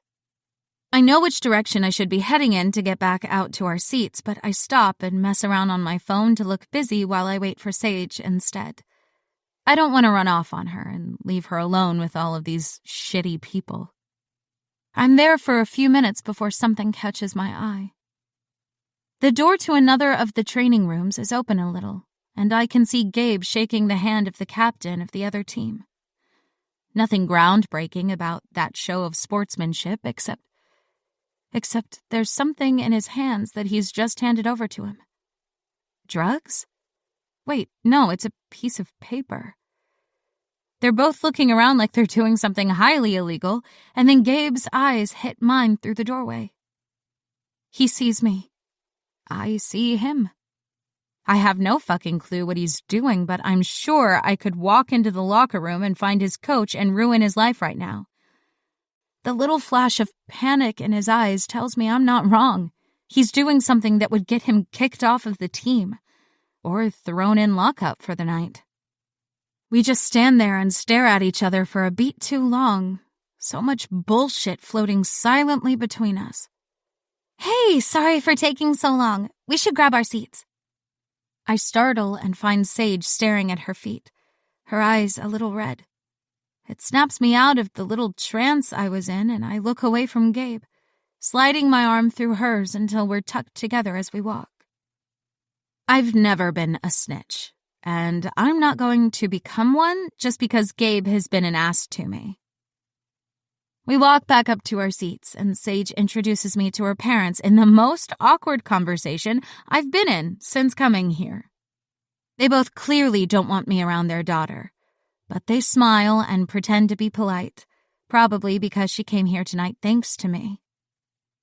I roll with the punches and ignore them, chatting and faking like this is all fine with Sage as the game starts and she really lights up. Sometime after halftime, when we've eaten and laughed until my stomach aches, her parents take a call and send to go grab something to eat for themselves. A girl I've never seen before slides in next to Sage and she instantly tenses, immediately on high alert. Why won't the bullshit of tonight ever end? There's a beat of silence as the cheering around us is deafening, but when the crowd quietens, Sage speaks.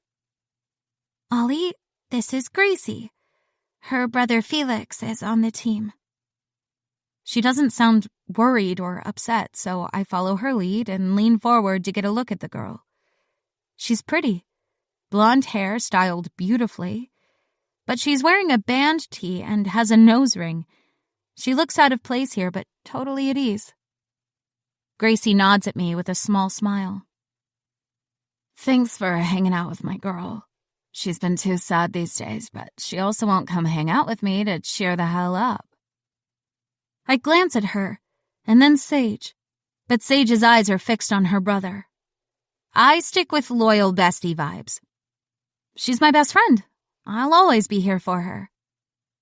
Sage startles, her eyes hitting mine, and then she grins. You're the one risking a TAC team to hang with me. I think you deserve a little thanks. I roll my eyes. Don't remind me. So, Gracie, which one is Felix? I just barely have the rules straight. I couldn't pick out players to save my life. She laughs and points out the quarterback, the same one from the locker room earlier. That's him. Did Sage tell you he's obsessed with her? He's been trying to get her to date him since Riley became the world's biggest asshole, but she's become a ghost. I look over at her, shocked, but Sage shrugs. I don't want a pity date. I get that he's Sawyer's friend and cares for me, but I'm not going to make a bad situation even worse. Gracie rolls her eyes, a mirror of my reaction. He's been obsessed with you for years. He tore the training room apart when he found out you and Riley were bonds. This has absolutely nothing to do with Sawyer. I glance between them, but Sage seals her lips shut and refuses to say another word, even after Gracie says a sad goodbye and leaves us again. It's not until way after Gabe and his team win the game, and we're waiting by the locker room for him to take me back to my dorm room, that she finally speaks again. Someday he's going to find his bonds, and I can't take losing someone else. A long time ago, I once thought that maybe I was the central bond and I'd get to have them both. Stupid. I try to stay away from Felix now because even if we're not bonds, seeing him with someone else is going to hurt. I can't know what it's like to have him and then lose him. Riley is bad enough. I nod because I get it. I get it better than anyone else ever could. Being around my bonds now, The best protection that I have is their anger and hatred of me. If I didn't have that, I'd crumble under the weight of everything we have against us. I'd break. Chapter 9. My life finds a weirdly normal pattern. It's also freaking strange to notice the mundane patterns that start to take over. Studying with Sage, going to classes with Gabe as my shadow, dying during my TT classes, and sitting at the table in North's mansion in an uncomfortable silence during the torturous dinners. I'm not at all complacent about trying to get the hell out of this place, but when I wake up every day and know exactly how my day is going to go, I start to think that I'm going to be stuck here. Until my past finds me and everything I've been running from for the last 5 years will finally swallow me whole. I'm busy enough not to think about it too often. When my first paper comes back from my econ class with a B+, I want to scream from the rooftops because I'm that freaking proud of myself. Sage hunts down a couple of cupcakes with giant swirls of icing on top to celebrate over lunch. And even Gabe manages to grunt out a "well done" to me as he munches through his rabbit food. I do what I can to stay off of my bond's radar. The tentative peace that we find has everything to do with our ability to stay the hell away from each other. I see Gabe every day, and Knox during class, but I only see North and Griffin during the dinner once a week, and that's A-okay with me. I get complacent. I start to forget just how much they all loathe me. The knock at my dorm room door after classes and dinner rocks the boat. I open it to find Gracie standing there looking hot as hell in a pair of cutoffs and a tiny tank top, a sheepish grin over her face as she looks me up and down in a kind but assessing way that attractive girls do. I look like a pile of shit in an old pair of sweatpants and a cable knit sweater that is 3 sizes too big for me, but comfortable as shit to lay around in. I hold the door close so she can't see into my barren and shameful room, but she doesn't bat an eyelid over it. Sorry for dropping in unannounced, but you are impossible to find online. Hell, even your phone number is like CIA level protected. Does Sage even have it? She doesn't pick up my calls anymore, so I couldn't get it from her anyway. God. Okay. What can I help you with? She glances around the empty hallway, looking uncomfortable and a little sheepish. Can I come in? I'm not sure Sage would want me airing this out in public with all of the bullshit that she deals with on a daily basis. Damn it. It's like she knows that Sage is the only reason I would ever let some strange girl into my space, because that girl is everything to me. Fine. Come on in. Gracie grins and steps around me, looking around at the barren space with that same curiosity she'd shown at my appearance. The thing is, it doesn't feel like she's judging me. It's more that she's cataloging everything and storing it away in case she needs it. And that's still not something I want to get behind. No offense, but I'm busy. You have like 3 minutes before I'm heading back to my books. She grins at me and then lays it all out there. Sage's birthday is this week. Her parents are throwing a big party, inviting half the council and a whole slew of people that couldn't care less about our girl turning 19. I need you to come along. I don't think Sage was going to ask you to come because she wouldn't want to inconvenience you, and the whole thing is going to be a dumpster fire, but you have to come. Sage had mentioned it to me, and when I'd offered to come, she said no. With her dad's bonded Maria working for North, Sage didn't want me to have to deal with the animosity that will inevitably be there for me. I shoot Gracie a look, and she winces, but immediately jumps in with her reasoning. Listen, I don't want to ask this any more than you want to be asked, but Riley and Giovanna are going to show up and make the whole night a living fucking nightmare for Sage, and I'm done taking the back seat on this bullshit. She's, I don't know, not stronger, I guess, but more resilient now that she has you. So I feel less weird for trying to support her through this. I do my best not to openly side-eye the hell out of her, because Sage has already told me that all of her friends abandoned her over Riley and Giovanna. So why is Gracie suddenly trying to be all up in her shit? It doesn't feel genuine to me at all. But that only makes me want to attend this party more because Sage needs backup. I sigh and wave a hand at her. Fine. I'll talk to Sage about it and let her know I'm going. I say it like it's easy, like I'm not going to have to beg pathetically to North to get a pass to go. I don't trust this girl, so I'm not going to give her any details of the mess of my bonds. The gifted community already has too much to say about it. When I call North the next morning, he takes my request better than I expected. And that's my first real warning that this isn't a party I want to be attending. But when I speak to Sage about it before classes, the look of sheer relief on her face is enough for my inner stubborn bitch to kick in. I'm going, even if it kills me. I keep my head down and focus on my classes for the rest of the day, forgetting about the party until I split up with Sage to head off to TT, and Gabe jogs to catch up with me. My hackles immediately rise, because we've come to an unspoken agreement where I don't lash out and bitch him out for stalking me, just so long as he keeps his mouth shut and doesn't get too close to me. My bond enjoys his closeness too much, and it's terrifying to me. The thought that I'm going to leave him again the second I can, and lose this feeling of peace and contentment. Unbearable. So I keep him as far away from me as I can manage without facing North's bullshit wrath, and he's been fine about keeping to those boundaries. Until now. What now? I drawl, a small concession because it's a nicer tone than the snapping I want to do. I'm picking you up for Sage's party tomorrow. Don't leave your dorm without me. I roll my eyes at him, but he just shakes his head at me. My attitude not rolling off of him like it usually does. No, this isn't about me tailing you because I don't trust you.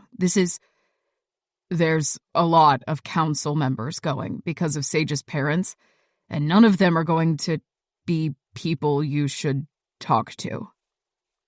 I don't want to talk to anyone who isn't Sage, but I also don't like Gabe telling me who I can and can't speak to.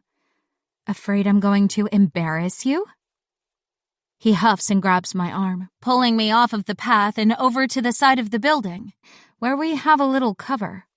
Maybe you should stop being so goddamn in love with the victim narrative you have going on in your head and think about this like a rational human being for a second. The council aren't all friends. It's not some boys' club that North is in that's trying to ruin your life. They're the leaders of our community and the staple of our society. And half of them think North should force you to bond with him because you shouldn't have the right to say no to him. Half of them think rape is the appropriate course of action here.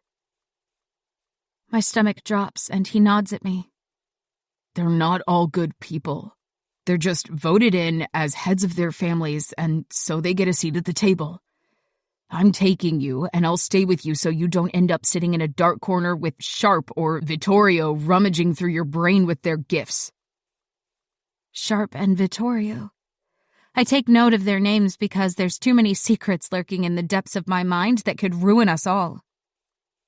I stare up at Gabe for a minute, teetering on the edge of trusting him. And there's a throbbing feeling in my chest that has me swaying into him just a little bit. There's a tick in his cheek as he clenches his teeth that tells me he's just as affected by this closeness as I am, and suddenly this entire situation feels dangerous to me. Remember, they all hate you. I push him away from my body, startling when I realize my hands had already found themselves sliding up his chest without me noticing. And suddenly my brain is full of information I do not need right now. Like how toned and solid he feels under the shirt he's wearing. We both just stare at each other for a second before the spell breaks when my brain finally catches up to the fact that my goddamn hands are still pressed against his chest, and I snatch them away, turning and stalking away from him. My tone is scathing and shakes a little as I snap.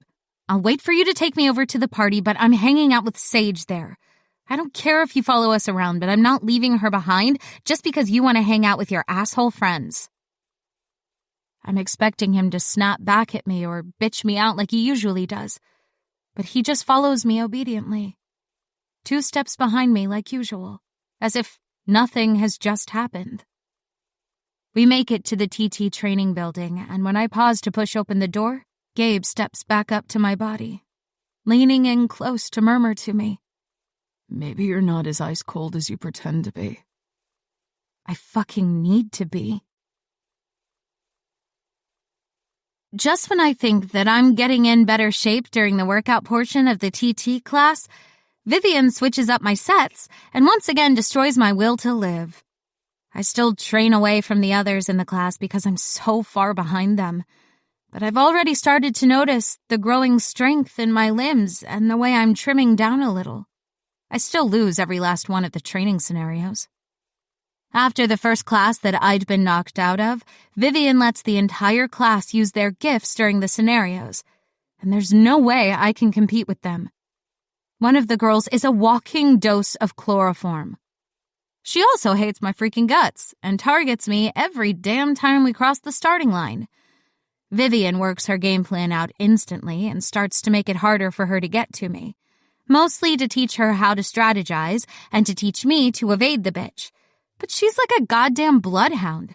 I hate her. Naturally, Zoe is in love with Gabe and spends every second she can flirting with him in front of me. This should probably bother me more than it does. But there's some pissed-off, cruel part of me that enjoys just how badly Gabe wants me to react. Every time I watch Zoe brush a hand across his bicep without so much as a flinch, I can see how much it pisses him off. He never pushes her away, though, and that says far too much about how he really feels. The only silver lining to taking this class with Gabe is that after we're done for the day, he drives me over to North's place for dinner each week, cutting down the time I have to be trapped in a small confined space with North and his driver. The motorbike is intimate, but the flirting with death makes it my preferred method of being dragged to these stupid weekly dinners. Gabe also doesn't try to talk to me or belittle me for my general existence like North does. More marks in his favor. He also always sits next to me at the table, adding little comments and snippets of information whenever one of Knox's guests starts shit with me, which is all the frickin' time. I'm convinced Knox only brings the most confrontational and completely insane girls that he can find to the table. Tonight is no different. And while Lana is less obvious with her infatuation with Knox, her barbed jabs at me cut a little closer to the bone than the other giggling airheads. I heard that you lived on the street for years, selling yourself to eat. It must be hard to go back to living a straight life again after being used like that. Selling myself. Gabe stiffens and shoots her a glare, his lip curling up. I already know he's not going to actually do anything about it, though. And when he glances down at me, there's this hesitancy in him that burns me. Because there's a part of him that believes that bullshit about me. I'm about to unleash a whole world of pain on him when North interrupts. "We need to discuss some ground rules for the party." I almost choke on air. Why would we need to do that? I'll avoid you like the plague, Gabe will stick to my ass like glue, and I'll hang out in the corner with Sage while both of us pray that death will take us so we can get out of there. Knox finally leans away from Lana, who is still smirking at me like she's won something, taking interest in the conversation for the first time. "I fucked a flame once. She came so hard she set the bed on fire. I should call your little friend and see if she needs some loosening up." It's the biggest challenge I've had at keeping my gift under wraps, and my teeth take the brunt of it. My jaw clenching so hard I feel my teeth crack and grind brutally together. It's the first time the bond in my chest hasn't keened for him, mourning the thought of him touching anyone else but me. And I'm thankful for the small mercies because maybe it's finally caught on to the fact that there's no way out of this. He'll hate me until he dies. I push my plate away from myself, bile creeping up my throat at the thought of him fucking my one and only friend, and Gabe glances at it and then back up at me. North needs me to look over some paperwork. We can't leave yet. I look down to find my hands shaking violently and immediately tuck them under my thighs. I'm walking back then. I'm not staying here with him. I'll take you, Griffin says, and I blanch. He hasn't even tried to talk to me, never even looked at me, really. I thought he'd do everything he could to get the hell away from me. Thanks, I say, and he pushes away from the table without another word or so much as a glance my way. I don't care about niceties. I just need to get the fuck out of here. He leads me out to the Camaro, out the front, and unlocks my door for me before walking around to get in his side. I've never been in a car without central locking before. It looks pristine. The leather seats are older, but it's clear he takes good freaking care of this thing. I sit down delicately, like somehow my ass is going to destroy this car just by being in here. Griffin slides in with less hesitance, but no less care. Clearly, he loves this car, and it strikes me that this is the first thing I actually know about him, other than his work in a TAC team and the way he dresses. I know a lot about Gabe, thanks to our forced proximity, and both of the Draven brothers have shown too much of their amazing personalities at the dinner table. Atlas has spent our weeks of having contact with one another, sending me little stories and snippets about himself, never pressuring me to do the same in return, but inevitably coaxing them out of me. Even since I told him about North's monitoring my phone, he's been rigorous in his attempts at getting to know me. Griffin has done everything he can to stay at arm's length from me. My bond reaches out to him, straining against the tight restraints I have on it as I tug it away before I brush against him. There's something about his distance and the way he's kept himself away from me that makes my bond desperate for him. He's the most dangerous of them all. When he pulls up out the front of the dorm rooms, he cuts the engine. The sudden silence in the cab without the rumble of the engine is uncomfortable. I wait for a moment, but when he doesn't say a word, I get out, mumbling a quiet thank you before heading back up to my room, with my bond weeping in my chest harder than it ever has before. Chapter 10. As much as I'd like to wear some cute, tiny dress that shows off all of my hard work in that stupid TT class, I'm also keenly aware of the fact that I'll be getting onto a motorbike with Gabe, and it probably isn't the best idea to fuck with him like that, especially since we had that little moment the other day. I've never been so keenly aware of my own bond and how it's reacting to the world around me. Something about being here, around these men I'm fated to be with, has lit a fire in me that I'm desperate to smother. I check my outfit in the mirror one last time as I walk out and sigh because I didn't exactly have a lot of options. This whole deprivation thing North has me on is the perfect torture, because I might just crack to get a decent pair of cute boots and jeans that hug my ass a little better. I don't look bad, though, and the jacket Sage lent me covers enough of me that the low cut of my cami is hot without being too much. When I make it downstairs to where Gabe is waiting, the sight of him knocks the air out of my lungs. Dark blue jeans, a white tee that stretched out over his wide chest, and his football jacket slung over his broad shoulders. He looks like every college girl's wet dream. His light brown hair is styled for the first time, not a lot, but enough that I know he's putting some effort into his appearance for the night, which raises questions. Is it me or the other people going to the party that he wants to impress?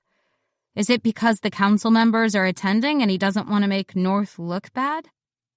Should he even be caring about that sort of thing? This is all too hard and convoluted to think about, and God, it's not smart, but my bond writhes inside of my chest with jealousy over him being out here looking like this with half of the girls from my dorm walking around trying to grab his attention. I'm not stupid enough to do something about it right now, but fuck do I want to. When his piercing blue eyes meet mine, there's a smug look on his face. He knows I'm checking him out, and I have to scramble to save face. Hoping to pick someone up tonight? He scoffs at me and holds out his spare helmet. If I was looking to get laid, I wouldn't have to put in effort.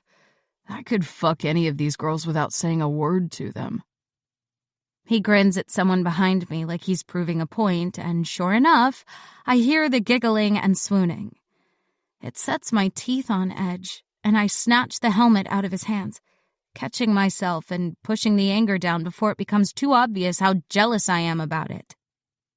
Gabe holds an arm out to me so I can swing on behind him, and he pauses for a second before he starts the engine, just sitting there and staring out across the street before finally shoving his helmet on. My instincts start screaming instantly. What's wrong? He shrugs and kicks the stand. It's nothing. Nothing you need to worry about anyway. Fuck that. I jab him in the ribs, but he's a wall of muscle and barely reacts as he starts the engine, and then we're off, weaving into the traffic and flying into the night air at speeds that are definitely not legal. I can't see anything out of the ordinary without using my gift, which Gabe will without a doubt sense thanks to how close together we are. So I have to just trust him for now. It's something I would struggle with even if he didn't hate me, but knowing how hurt he was by my disappearance, it makes it almost impossible to sit there and know that there's something going on and I can't figure it the hell out. Thankfully, Sage's house isn't too far from campus, and we make excellent time with Gabe's reckless driving. It's in a gated community like North's, and although it's a little smaller than his, it's clear they are also filthy rich. Most gifted families are. It makes sense, of course, because there's usually 3 or more adults to each bonded group, all of them working and providing for the family unit. God, the earning potential of my bonds is unreal to think about, even if the Dravens weren't freaking loaded. 6 incomes can go a long way, and after years of scraping by on the run, that's a tempting thought. Then I think about North's assumption that I'm a gold-digging brat and the whole little fantasy of not starving and maybe having cute outfits just dries up. I still haven't really worked out a game plan on what I want to do after college, mostly because I've never considered a future where my life isn't in danger. Or the danger. We pull up at the front of the house and I force my mind to clear because that's exactly what Gabe had warned me about. Gifted who can read my mind. Rifle around in there and pull out all of my secrets until the resistance comes calling for me. I swing down from the bike, pulling the helmet off and handing it over to Gabe to shove into the pack. I hesitate for a second before biting the bullet and just waiting for him. I don't want to cause a scene and have him do something to ruin Sage's party. She's already so nervous about it. When he's got everything secured away, he tugs his jacket a little to straighten it, and then turns to face me, raising a brow when he finds me standing there. I didn't think it'd be as easy as asking you to stay close. I roll my eyes at him, even as I follow him like some obedient little puppy. I'm passing all of my classes thanks to Sage, and she's the only reason I'm not a complete fucking nutcase in this stupid place, so if I have to stick with you to get through tonight for her, then I'll do it. He doesn't knock or ring the doorbell, just pushes the door open and walks in like he's been here 1,000,000 times before. I know he's on the football team with Sawyer, but it still feels weird to me. Are you sure you're not fucking her? Knox is... I cut him off. If you want me to stick with you, stop fucking talking about the Draven brothers. North is a controlling asshole, and Knox is a complete freaking psycho. You're at least tolerable when you keep your mouth shut. Gabe's cheeks flush a little underneath his tan, and he speaks through his teeth. You're such a fucking nightmare yourself, fellows. You can't exactly talk. What about Griffin or Bassinger? Are they tolerable too? They're both entirely unattainable and distant, so they're safe. But I'm not telling him that. I'm saved from speaking by a group of people chatting and laughing through the hallway, loud and oozing that familiar sort of joy that you get from people who've known each other since birth. It makes my chest ache with jealousy. And I guess that's just the feeling of the night for me. God damn it. I'm happy to just walk on past them to find Sage, but one of the guys turns and calls out to Gabe, waving him over. I scowl at him, but Gabe just hooks his fingers around my arm and tugs me over to the group. That easy grin of his plastered back on like we're not still at each other's throats. It's only when we approach that I see Riley standing there with them and freeze, totally out of place, standing around Sage's hallway with Sage's asshole Bond, as though this isn't a complete betrayal to her. Okay, I'm being dramatic, but it feels like that to me, and I'm a loyal friend to the end. I thought you hated your Bond, Adern. What are you doing cozying up with her? One of the girls says, as though I'm not freaking standing here with them all. I'm too busy inching away from them all, but then Gabe slings an arm around my shoulders and smirks again. We had some teething issues, but Ollie has figured out where she's supposed to be now. They all laugh like this is some big joke, and I decide that I'd rather have North's worst enemy pick through my brain than stand around with these assholes. I tug out of Gabe's arms and start down the hallway, ignoring the jeers and catcalls that the group throws at me.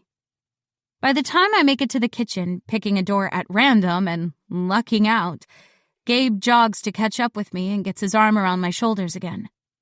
If I'm being forced to keep you out of trouble, the least you could do is take a little heat. That shit was mild compared to what I've dealt with since you left. I don't care. And it's your own fault for hanging around those types of people. I'm here for Sage, and if you want to go hang out with fucking idiots, then go right ahead. I snap, right as Giovanna steps into my path, and this is it. This is the moment I get kicked out of this party. Because the look on that girl's face sets my teeth on edge, and my temper is ready to ignite. Idiots. They're all the next generation of council members and leaders of the gifted community. Every last one of them comes from distinguished families, bonded, that have earned their place here. You're the outsider from sullied stock. I can handle a lot of shit. Being here has proven that to me, but there's no fucking way I'm having her talk shit about my parents. Shut your mouth before I break your jaw. Gabe's arm slides away from my shoulders, only so he can hook his fingers into my arm again, tugging me back as though he'd be able to stop me from taking a swing at this bitch. Sage has told me everything about her gift, and telekinesis means nothing to me right now. It's not like she's strong enough to use it against me. She clicks her tongue at Gabe condescendingly. You should keep a better leash on her. She's insulting the wrong family. I look her up and down, slowly and with contempt dripping from every pore of my body. If your family is so important, then the community is fucked. Because you're the most vile, petty little bitch I've ever been forced to interact with. Her lips curl, and I note with a detached little kernel of victory that the slash of red lipstick is a shade too orange for her skin tone. Why would the opinion of some little runaway whore matter to me?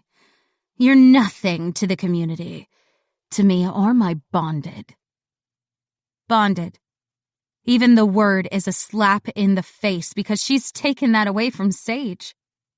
Gabe tries again to tug me away, but I'm too angry now, too out of control of my mouth, and I snap back. I've done more for this community than you will ever do, you pathetic, attention-seeking little whore. Her hand snaps back to strike me, but before she has the chance to swing, a wall of a man steps between us, and all I can see is leather. But my bond purrs in my chest at Griffin's sudden proximity. He's never been this close to me before. His voice is rough in all the right ways. God damn him, as he says, I'm sure you're not trying to start a fight in the Benson's kitchen right now, Giovanna, because that would be pretty stupid, even for you. Her cheeks flame, but she finally stalks off, turning on her heels so her skirt flares to show off her long, tanned legs that Sage is so insecure about. I don't think they're that great, personally, and the rest of her is fucking disgusting. I don't know how Riley can stand touching her because her looks can't compensate for the shitty personality. Griffin turns around, his face as solemn and moody as it usually is. But I have another bond to deal with right now. Ollie is... Gabe starts, but I rip my arm out of his grip so viciously that he takes a step away from me as I tear into him. You are a spineless asshole, and if you lay a hand on me again, I will break it. Got it? His eyes flick over to Griffin, and whatever he sees in his face shuts him down fast, cursing under his breath. I want to say a lot more on the matter, but Griffin interrupts me. Pissing Daniela's sister off isn't a good idea if you want to stay off of North's radar. I shoot him a look, but his eyes aren't on me as he nods at some older man across the room, barely paying me a second's worth of attention, even though he came to intervene for me. Well, I'm sure he was coming to make sure I didn't actually body slam Giovanna into a wall for daring to talk shit about my dead parents. I hated her before, but now I want to hunt her down and, well, I can't keep thinking about all the ways my gift would mess her up right now, or I'll end up hunting her down and ruining her. I turn away, ready to find Sage and just disappear for the rest of the night, only to find that Gabe is scowling at us both, surly like a kicked goddamn puppy. But I'm more than over his shitty attitude for tonight. He didn't even attempt to back me up, and if he's really that intent on making sure I'm safe tonight, then one strike and he's out. I'm definitely not a sports girl, and 3 chances isn't my kind of deal. Ollie, you made it, thank God. Sage is hiding over by the pool. Can you help me get her out? Oh, Griffin, I didn't see you. Gracie definitely isn't the savior I want right now, but I'll take it. I slide past Griffin and do my best to ignore the bubbly and flirty looks Gracie is throwing him. Point me in the right direction and I'll find her myself. She blinks at my savage tone, not at all looking repentant for drooling all over Griffin, and waves an arm at one side of the room carelessly. Yep. She really did approach me as a way to get in with my bond, the man I'm fated to be with. I fucking hate this place. I stalk off without another thought, definitely without thinking about whether or not Griffin is reciprocating all of Gracie's charms and flirting giggles. I weave through the other guests easily, spotting North in a corner with a glass of amber liquid and bricks of ice in it, schmoozing some other men in suits like he was born for this life. I duck my head before he can spot me and pick up the pace until I make it out to the sprawling backyard, complete with a pool, outdoor kitchen, and fire pit. It's a gorgeous night out. Warm air, and with the twinkle lights on over one of the hedges, it looks like something out of a fairy tale. I take a second to just enjoy it before I remember the shark tank I just walked out of and go to find Sage, spotting her huddled by the fire pit with her brother, like they're both hiding from the party. When I approach them both, Sawyer glances up, startled, and then winces at me like it's such a hardship to look at me. I'll admit it hurts my feelings a bit, but I'm also a little too worked up right now to be dealing with anyone's bullshit. Oh, God, what happened in there? Sage moans, looking just a little bit tipsy, and I immediately want a drink too. I'll give you a complete play-by-play of me almost knocking Giovanna's head off if you find me a drink. I need to forget what that bitch's voice sounds like. Sage, you're a freaking saint. How you put up with her without lighting her ass on fire, I'll never know. Sawyer snorts at me before swooping down to kiss Sage on the cheek and getting up. I'll grab you both drinks. Try not to start a riot while I'm gone. I nod at him with a tight smile, the wince still stinging a little. But then I launch into a completely true and not at all exaggerated version of what went down with that tanned skank of a woman.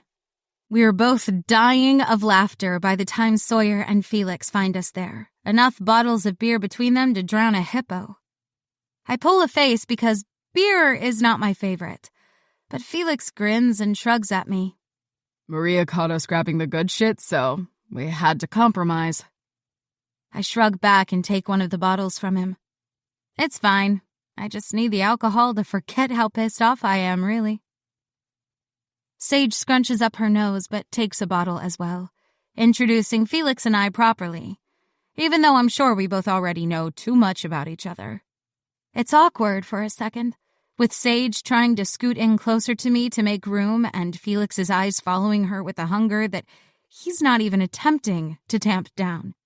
But then I start the Giovanna story all over again, with a few more embellishments and commentaries, and the air clears around us all, and there isn't another awkward silence between us. It's a good night, one I was never expecting. As I look over at the group of gossips, Gabe once again accepted into the fold. I make a point of leaning into Sawyer to hear his story, and the look of pure rage Gabe sends me feels like a victory. Chapter 11. It takes 3 weeks to get our marks back for the assignments, but the second I walk through the doors and into the lecture hall, my bond tells me something is really freaking wrong with this situation. I might hate having that weird, almost sentient calling in my chest, but it's also never wrong. I lived in LA for a summer a few years back, and it saved me from a drink spiking incident as well as a car mugger. Since arriving at Draven University kicking and screaming, it's gotten even sharper. Like, even just being so close to my bonds has made the calling as sharp and accurate as the scope on a sniper rifle. When my footsteps slow, Sage shoots me a look and falls into step with me, which I'm expecting. But when Gabe does the same thing, a frown etched onto his handsome face, I start to get worried. Is there a bomb in the room? A shooter? What the hell has all of my hackles rising like this? Everyone files into the room like there's nothing wrong, taking seats and chatting away to each other, and I start to sweat because how do they not feel this panic like a fist in their chests like I do? Am I losing my fucking mind? Knox steps into the room by himself for the first time in months, and it only takes one look at his face to tell me that the ominous feeling in the room that only Gabe and I can feel is of entirely Draven creation. For fuck's sake. I slump back in my seat a little now that I'm not looking around for a freaking terrorist, and Sage gently bumps my shoulder with hers with a sad smile. Solidarity in the face of my bond's bullshit, because if anyone in this room can understand it, it's her. The moment he starts talking, all eyes hit Knox, and the talking and gossiping immediately dies down. He doesn't call for attention. His mere presence demands it, and, like a pack hierarchy, every student falls into line obediently. There's a respect here that he has cultivated that, once again, makes me curious about what he can do, what the real danger he poses to us all is. Because there has to be more than just a respect for a professor here. I'm too busy thinking about potential powers to notice Gabe leaning into me until his breath hits the curve of my ear, dancing down my neck and sparking a flurry of goosebumps that I don't want him noticing. Whatever it is, reacting will only make it worse. You don't deserve the heads up, but I'll give it to you anyway.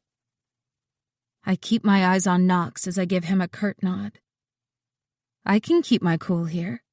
I've faced worse than hazing bullshit from some asshole guy. I can't think about the stuff that I've faced here right now, with my mental barriers ripped to shreds thanks to whatever bad juju Knox has put out into the world, and my bond has picked up on. I feel too raw. The class drags on forever.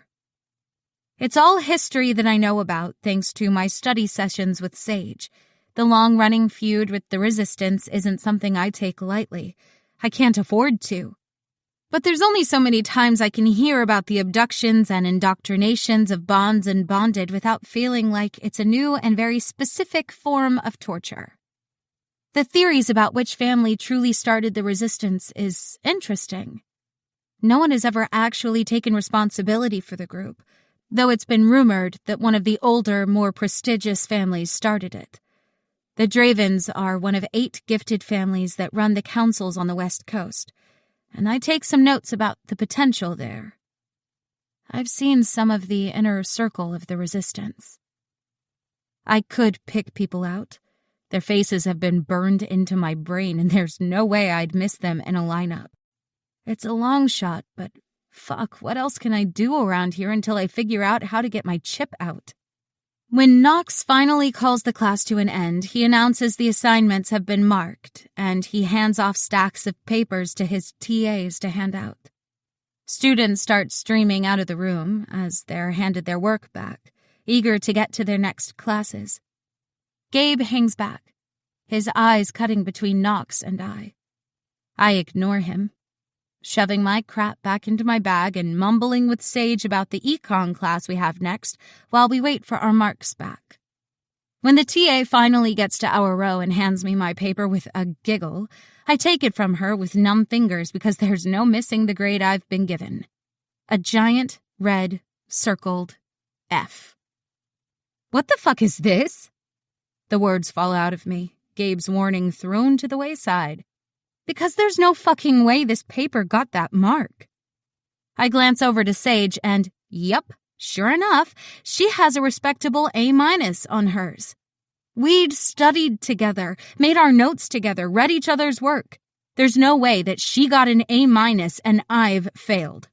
It's your worthless excuse of a paper, fellows. If you don't want to flunk out, you should work a little harder. Knox's voice carries across the room clearly, broadcasting exactly what he's done to me. Except no one here will believe that he's lying out of his ass. Everyone in the room stops and stares. My cheeks heat at the attention. He loves nothing more than some public humiliation, but I lift my chin. You can't do this. You can't give me shit grades just because you hate me. A slow smirk stretches over his face even as his eyes shudder and darken unnaturally. Whatever his gift is, it wants out to play.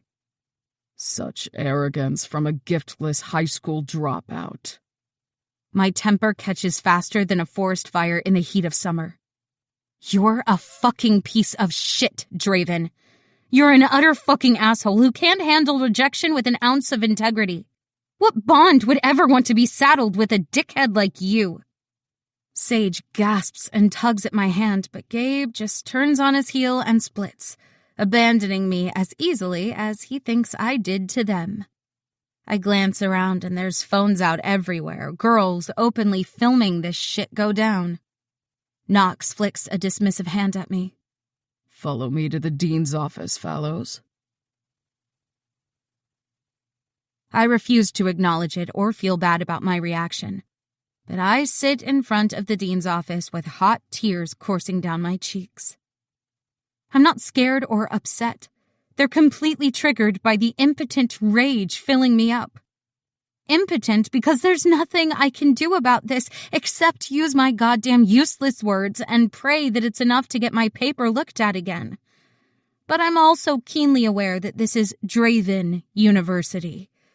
Like there's any real chance that the dean will side with me over the freaking namesake of the institute. When a group of giggling students walk in to sort out some pep rally bullshit, the dean's assistant ushers them out before they get a good look at me, tucking a small packet of tissues into my hand as she passes me. She's an older woman, older than my mom would be if she were still here, and it only makes the tears come harder. I glue my eyes to the scuffs on the old trainers I'm wearing, once again thinking about those stupid shoes the TAC team left behind when they grabbed my shit, because I don't feel like myself here. I don't have any of my prized possessions. I don't have any of the freedoms I enjoyed even while on the run and struggling to make money to feed myself. My entire identity was ripped away from me to come here, and for what? Bonds who would do anything to ruin me. Maybe I should start to fight back. Maybe I should risk the little time bomb they buried in my skin and just pack a bag, get out of this place. Things couldn't get worse, right?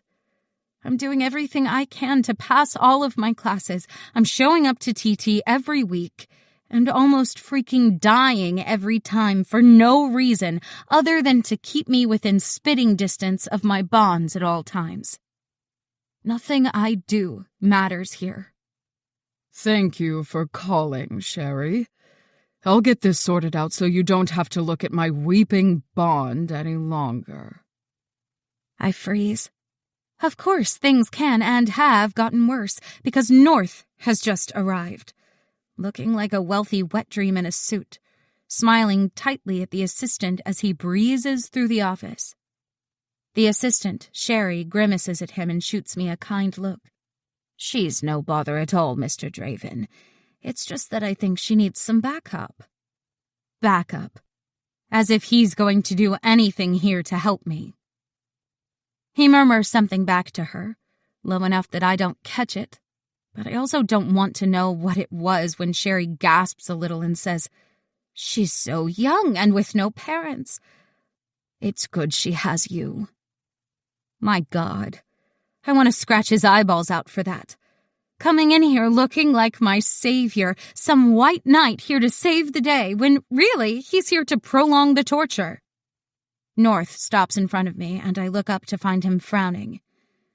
Sherry said this is over a paper. Do you have it with you? I nod, and he doesn't say another word as he turns to enter the dean's office. I'm stupid enough to glance into the open doorway, and my eyes meet Knox's, the dark glint of satisfaction there chilling me to the bone. He's feeling pretty smug about this mess. I want to die. My phone buzzes in my pocket, but I can't pull it out here, not with North's spies everywhere, and it being the new phone that Atlas sent me. I press my hand against it through my pants, that weight of it like a comfort, because Atlas is a safe place for me. He's a bond I can speak to without having to worry because he's thousands of miles away. He's someone I can have at least a little bit of honesty with, because I'll be out of this place before he ever makes it here. He's the tiny sliver of a silver lining. When the door opens again, Knox walks out without a word or glance at me or Sherry, and I deflate like a balloon. All of the tension that was keeping me upright just sizzling out of me until I'm slumped over in my seat. "Miss Fallows, please join us," the dean says, his tone a little warmer than it was when Knox dragged me here in the first place. Sherry smiles at me as I follow him in, taking the seat Knox just vacated as I try not to vomit with nerves at the scent of him still clinging to the fabric. Why does he have to smell nice? Why does he have to ruin Aqua di Gio for me? Asshole. The dean takes his seat again and fusses with some papers on his desk for a moment, clearing his throat and puffing up his chest like he's so important. The posturing is so obvious and definitely not for me. The looks he gives North are bordering on obsessive. "Miss Fallows, this is a highly unusual situation we've found ourselves in, and I'm taking that into consideration with my decision here. While Mr. Draven is your professor and should have final say on your grades, I understand that the delicate particulars of your bond mean that there will be some changes required. The only thing around here that is delicate is Knox's fucking ego. I nod and keep my eyes on him, my resolve not at all strong enough to handle even a glance in North's direction right now. The dean's eyes do flick over to my asshole Bond as he continues. Councilman Draven has the same qualifications as his brother and has offered to mark your assignments for the remainder of your classes with Mr. Draven. Given the circumstances, I'm willing to go to the school board with this, and I'm confident that they'll agree to these terms. You will still be required to attend your classes and workshops. All of your due dates will remain the same. The only change here will be that your assignments will be sent over to the councilman. I want to flip the table. I want to unleash my gift on them both and just watch them face the wrath I have building in my veins. I want to punch North and his gutless fucking brother in the faces. Instead, I say, "Thank you, Dean Myers. I appreciate your leniency and efforts on this delicate issue." I can't stop the sarcasm from oozing out of me, but the dean doesn't notice. He just grins at North like he's done an outstanding job on this, and we all stand as one.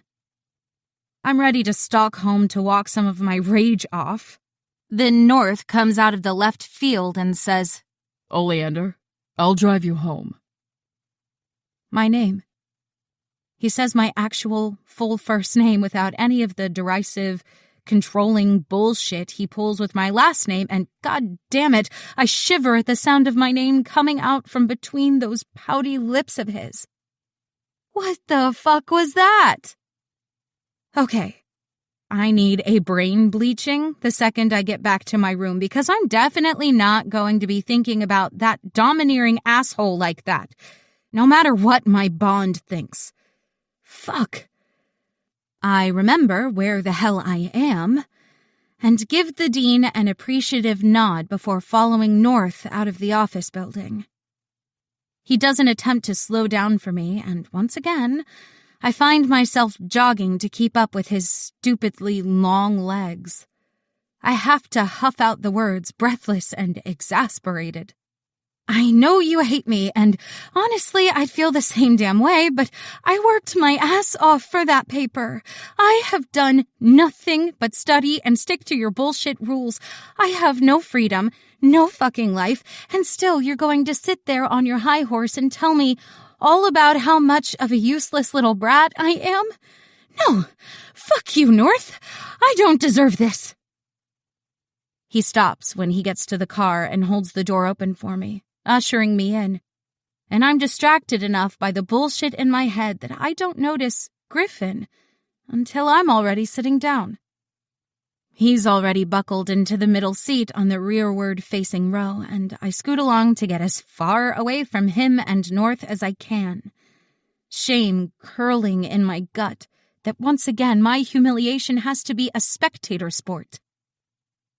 His eyes roam over me with cold apathy, pausing for a second on my cheeks, and I quickly scrub a hand over them in case I've done something mortifying like cry in front of them. North slides in after me, sitting in his usual seat. Knox isn't known for his subtlety. You've wronged him, and he's going to make sure everyone knows about it. You can't blame him for assuming you'd do a terrible job. He knows you dropped out of high school on a whim, fellows. I speak through my teeth. It's not like I had a choice, Draven. North glances over to Griffin, his brow furrowed, and Griffin shrugs back at him. She's telling the truth. I snort. Well, thanks for your vote of confidence there, Griffin. Why the hell are you even here? Shouldn't you be off torturing people somewhere else? Somewhere that's nowhere near me? He stares me down until my skin is crawling, and I desperately want to look away from him. But sheer stubborn will says I have to keep his gaze until he's the one to break it. I'm totally winning the stare-off, too, and then North startles me with his grumpy asshole tones. We weren't expecting the detour here to deal with you. There are bonds and bonded going missing, you know. Like a knife slicing right through my heart. He could never know how much those words hurt me. I choke out, I'm aware. A frosty silence takes over the car, and I resist the urge to dig my phone out to mess around with as a shield. North will just spy on whatever it is that I do, and I can't sit here with his smug ass while this is going on. The drive over to my dorm only takes a couple of minutes, and when the driver opens my door, I hesitate for a second before I open my bag, digging around for the assignment that started all of this shit. The big fat F, written in red and circled, is like a beacon for us all. Every eye hitting it and judging me for once again coming up as a defect. Except this time, I'm not. I'm not going to let my own anger at this bullshit situation undo all of my hard work. I swallow around the lump in my throat and hold the papers out to North. I appreciate you offering to mark my work for Knox. If you agree with his assessment of it, then I will accept it and apply for a makeup assignment. I can do that, right? North doesn't look impressed by my words or the paper as he plucks it out of my hands. You have no choice but to pass all of your classes. You'll rewrite it until it's adequate. I refuse to give him an answer, straightening and slamming the door shut before the driver has a chance to close it for me. It's a long walk up to my room, ignoring the other students who have already heard about what happened today. I change into some comfortable clothes and lay back on my bed for a second to breathe.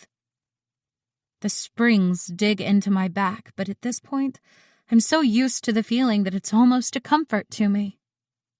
I give myself 5 minutes to wallow in my rage and spite. Then I get up and start working on my makeup assignment because I'll be damned if I let Knox fucking Draven win. Chapter 12. North emails me a week later with a B- grade, and even though I'm positive that it deserves a higher mark than that, I email him back to say thank you, and then I hit the books even harder. Sage gets us a permanent table booking in the library and joins me in my mission to destroy Knox fucking Draven through my grades alone. Well, she tells me that her parents only let up on her about avoiding the whole world if she says she's studying. I'm happy about it for half a second before she adds that her family is hoping Riley will change his mind about rejecting their bond if she graduates with honors and gets a high-paying job. Like, if she can earn him a lot of money, she might be useful to him. Someday I'm going to kill them all. I can feel it brewing in me, like someday it'll boil over and I'll have no choice but to just ruin them all. I mean, I'm already there with Giovanna because Sage was not exaggerating about how fucking evil the bitch is. If anything, she's too nice about her. Something about her smug looks and smirks digs under my skin and irritates the ever-loving fuck out of me. I've never been a power elitist. My time with the Resistance drummed that into me. But there's something about a girl who's skating by completely on her looks that just eats at me. After the first week of us hanging out at the library together, Sawyer shows up and studies with us. He's polite to me, but is still stiff and distant about it. Sage notices and offers to tell him to leave, but I'm stubborn and want him to like me. So I work at charming him instead. I'm not sure it works, but he's never rude to me, so I'll call it a win. Gracie attempts to sit with us once, but Sage shuts her down so swiftly that I have to hold back tears of laughter. When I told her about Gracie drooling all over Griffin, she hadn't been surprised. Just rolled her eyes and cut her out whenever she tried to join us. The real complication is when Felix and Gabe show up. For one, they show up together, which instantly loses Felix all of the brownie points I'd mentally given him after Sage's party. For another, Gabe stares Sawyer down like he's about to drag him outside to beat him to death when he sees us sitting together. We're all pretty sure Ollie is a lesbian, Benson. No point trying to hook up with my Bond. He snaps. But before I have the chance to deflate his ego and remind him that Bond or not, I will never touch him, Sage cuts in. If you start shit with my brother, Gabe, I will burn down everything you love. Your bike, your football stadium, your dick, everything. I turn to stare at her because who the hell is this badass and where the fuck has Sage been hiding her all this time? Maybe I am in love with her instead. Felix glances between them and then shoots me a look. Are you going to step in or should I? I shrug and smirk at him, propping my chin up on my hand. I'd rather watch Sage murder everyone in this room than smother this attitude of hers today. It's probably why my bonds are obsessed with the idea of me fucking her. Or maybe it's a fetish thing. I don't care enough to figure it out. Gabe's eyes flash at me, and I know I've hit a nerve, but he started it, so he can live with the consequences. Felix looks around at each of us again before pulling out a seat next to Sage, sitting down and opening up his own textbooks. She side-eyes him, but when he doesn't attempt to lean into her or talk to her, she lets it go. I actually think he's perfect for her, and the world is a terrible place for not fating them to be together. When we all ignore him for long enough, Gabe finally huffs and pulls out a seat of his own next to me, spreading his books and papers out on the desk, until he's taking over half of my space as well.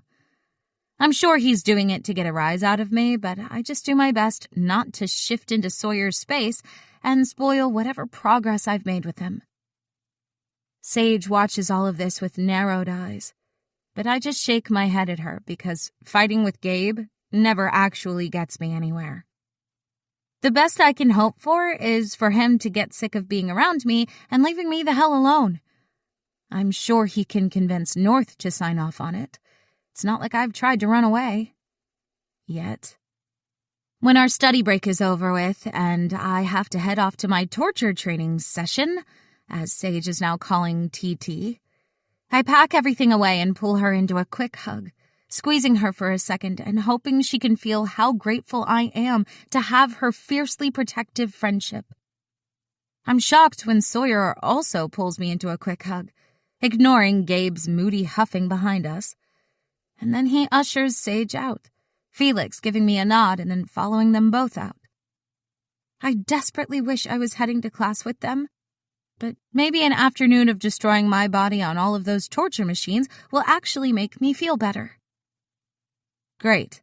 Vivian and his training program has somehow indoctrinated me into loving the feeling of my entire body burning up and turning to jelly. Gross.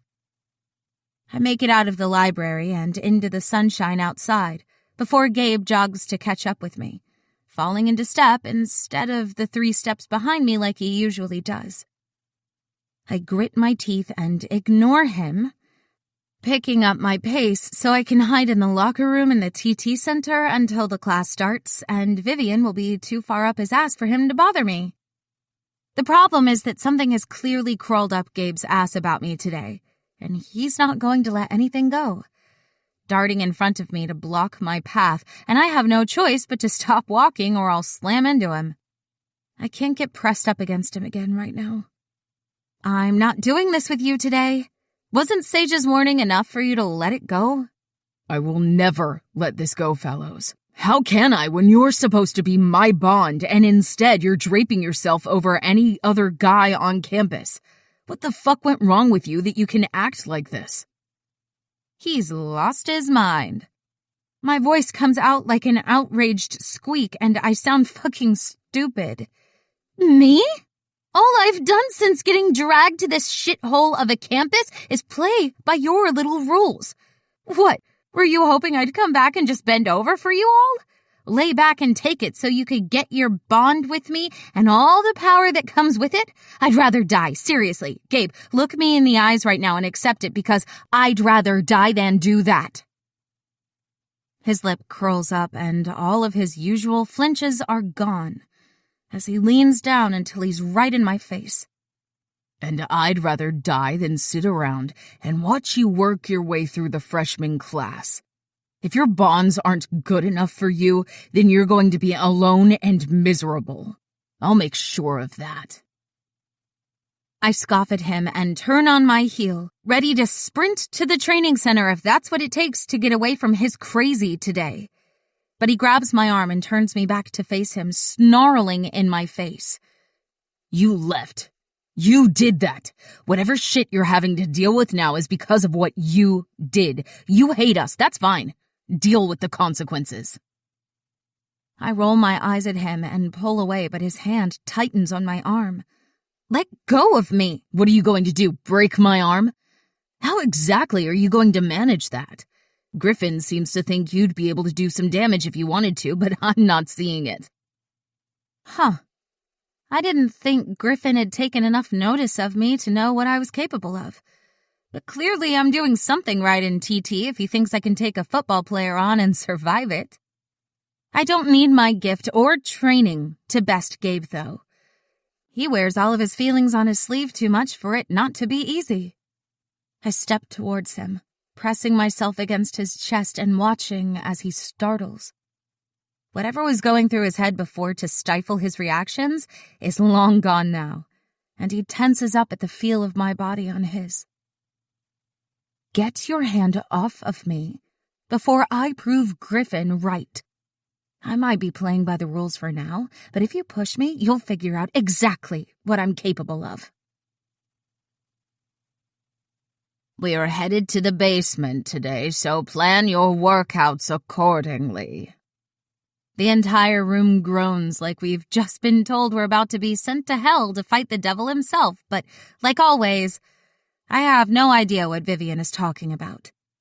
Everyone moves onto the gym equipment, dragging their feet more than they usually do, and I stay close to Vivian, preparing myself for whatever circuit he's going to throw me onto today. He doesn't immediately move over to me like he usually does. Instead, he watches the other students for a second, like he's taking note of what they're choosing to do. It's confusing enough that I turn and watch it too, but I can't figure out what's so damn interesting for him. They're all choosing the easier machines, the stuff they all find the easiest. I've spent so goddamn long on the treadmill and elliptical machines watching all of the other students go through their paces, while I attempt to forget the pain I'm in, that I know that Gabe and his buddies always end up on the weight machines after a particularly rough game of football. Vivian usually barks orders at the guys to move on to cardio and get the hell on with it, but he just stands and watches them all. When he finally makes his way over to me, he jerks his head at the treadmill and says, "Take it easy today. This is just a warm-up." I frown back at him. What's so terrifying about the basement? If the boogeyman is down there, I'd like to know now so I can kill myself instead of heading down there.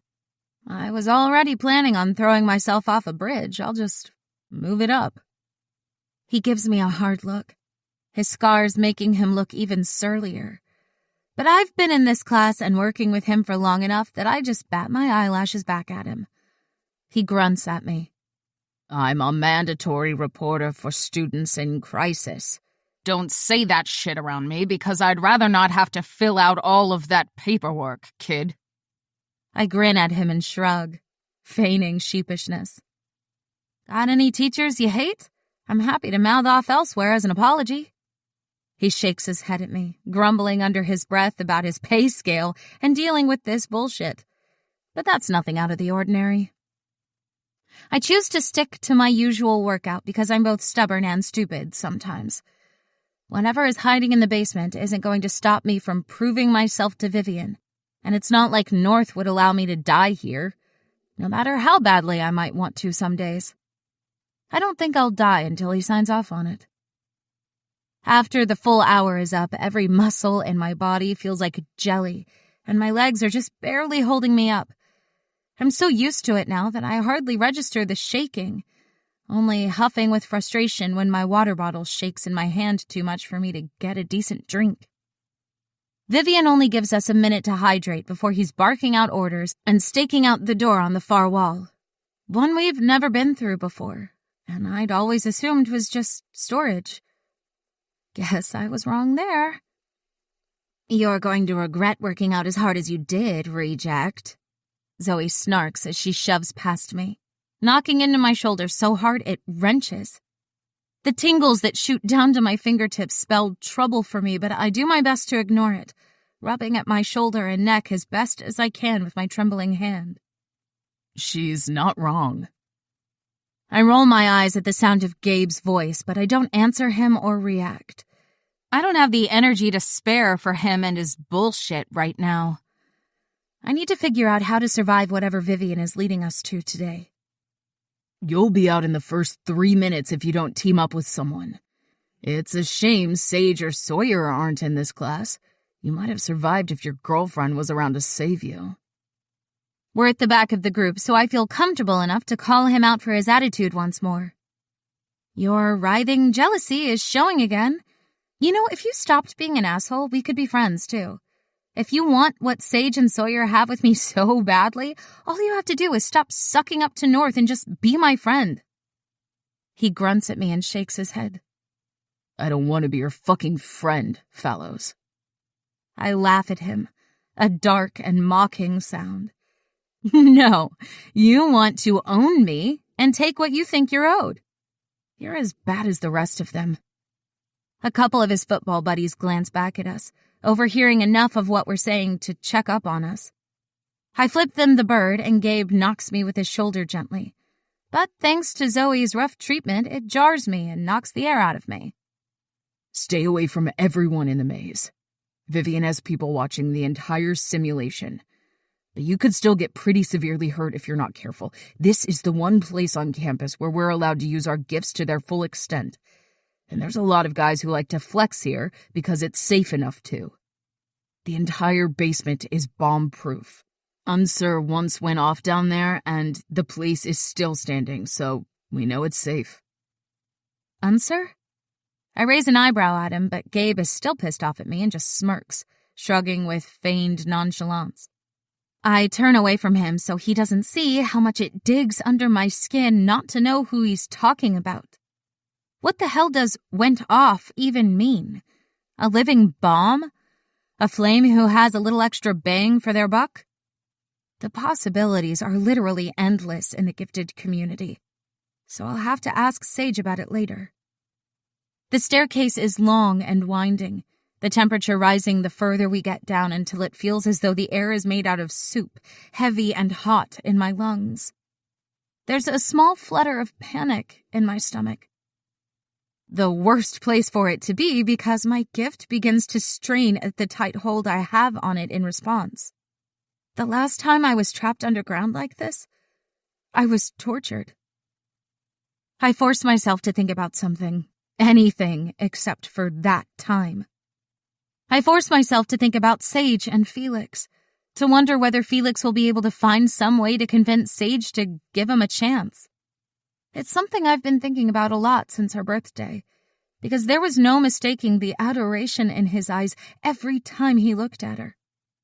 Sometimes bonds aren't a blessing, and they just make things more complicated, and those two are a classic example of that.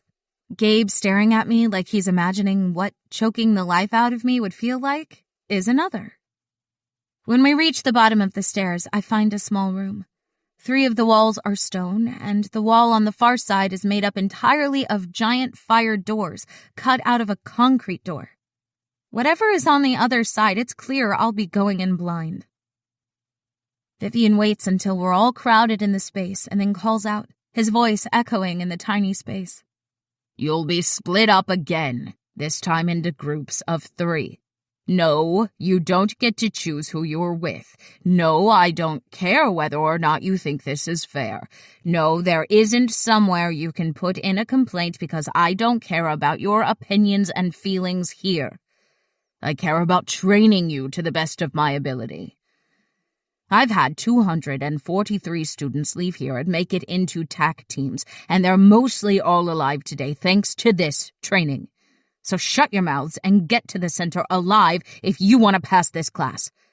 First to the flag wins an automatic pass on this class for the year. Okay.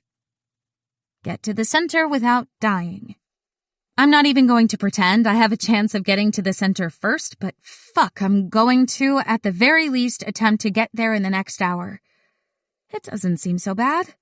And if I have 2 other students who need me alive and coherent to pass, then I should be okay. This isn't so bad. At least it wasn't so bad until I got paired with Zoe and some guy I've never heard of before, but who grins at Zoe like this is all going to be a freaking party. Gabe shoots me a look but doesn't attempt to talk to his little friends and get them not to be assholes to me. He just walks over to his own chosen partners and starts murmuring to them. I guess the maze requires strategy. But Zoe and Brenton don't say a word to me as I stalk over to join them both. I also don't mutter a word to them. I already know there's no point. I'm in this alone. The moment the doors swing open, I see exactly what they mean by simulation. And honestly, I'm totally and completely fucked. So just a regular Friday afternoon for me. Chapter 13. The room is pitch black. As always, I'm the last one to walk forward into the maze, but this time it doesn't really work out to my advantage, because everyone else has obviously done this enough to know that the moment our feet cross the threshold of the simulation, all of our senses are torn away. At least I hope it's all of us and not just me. I imagine this is how having a stroke must feel. I can't see or hear anything, and there's only the vaguest sensation of the ground beneath my feet that says my feet must still be moving. I have no freaking clue how this simulation is possible, how the Draven campus managed to create this hellscape. But I'm utterly defenseless. I also should have taken it easy on my workout. I don't know how long I walk through the bleak nothingness. Only that when it ends and I can finally see again, the light is blinding, my eyes streaming and my head aching with a sharp pain. My bond immediately reacts to the pain, my gift straining under my control, and I have to stop for a second to regain control. There's no one around me, no sign of the dozens of other people in the class, and I don't know if that's just because I've been going so slow or if the magic or whatever is happening here has put us all in different places in the maze. All I know is that the walls are all made of black bricks, and the ground is concrete, stained in places, and very obviously the spilled substance was blood. Fuck. There's a stain big enough that the person had to have died there, no matter what Gabe said about this place being monitored. Death isn't exactly the worst option here, but it's also not my first choice. I'm too busy freaking the fuck out to notice the sounds of footsteps, but the roar of something definitely gets my attention. There's a shifter nearby. I don't know what Gabe can turn into, but there's 3 other shifters in our class, so I can't assume he's come to find me. Knowing my luck, Brenton is also a shifter, and he's come to rip my throat out and make a whole new stain on the ground. We all need to reach the center to win, but I'm sure Zoe is fine with losing me and taking the hit on her point tally. I step back, pressing my back against the wall behind me and preparing myself for whatever the hell is about to happen when there's a grinding, groaning, snapping sound. And then the walls start moving. What in the Harry Potter bullshit is this? I have to spring away from the wall behind me, but it's not the one moving. No, it's the one across from me, rushing towards me, and I'm about to be crushed to death if I don't get my shaking knees under control and move my ass. The panic flooding my entire body is actually a good thing, because I'm conditioned to work at my peak performance while absolutely shitting myself. So I manage to get my legs working and dart out of the way. There's a crunch and a thud, Then a small flash of light before I hear the groaning of whoever the shifter is now that they're trapped on the other side of the wall, very obviously injured. Do I call out to them? Do I call out in hope someone will come help them? Or will I just give away my position doing that and get myself killed for my kindness? A voice calls out and makes up my mind for me. Fuck, Martinez, what are you doing getting snapped by the walls? That's rookie shit. I have no clue who that is, but the panting shifter answers. I could smell the new girl. I thought we could use her as bait for the pond, bitch. First of all, fuck Martinez. I can't believe I was going to help the asshole. But secondly, and most importantly, what the fuck is the pond bitch? I think I'm going to puke. I also don't have time to let my nerves get the better of me, so I push on, choosing the only path I can that appears to circle the entire maze. The only other direction I can head in is backwards, and I don't want to go through the deprivation area again, thank you very much. I have to block out the screams of the other students as much as I possibly can as they echo around the room. I start at a walking pace, but then I start to get the creeps about the walls caving in on me and pick up the pace, jogging so I don't run out of steam so early on. The sounds in this place are kind of terrifying. There's a flame in here somewhere, and every time I see the bursts of light reflect onto the ridiculously high ceiling, I start to panic all over again about air quality and the entire basement burning down. My feet move faster without me even trying, the adrenaline kicking in, and I only slow down when I finally reach the corner at the end of the building. I stop and take a breath there, forcing my heartbeat to slow down because panic is a great motivator. But I need to use my brain here.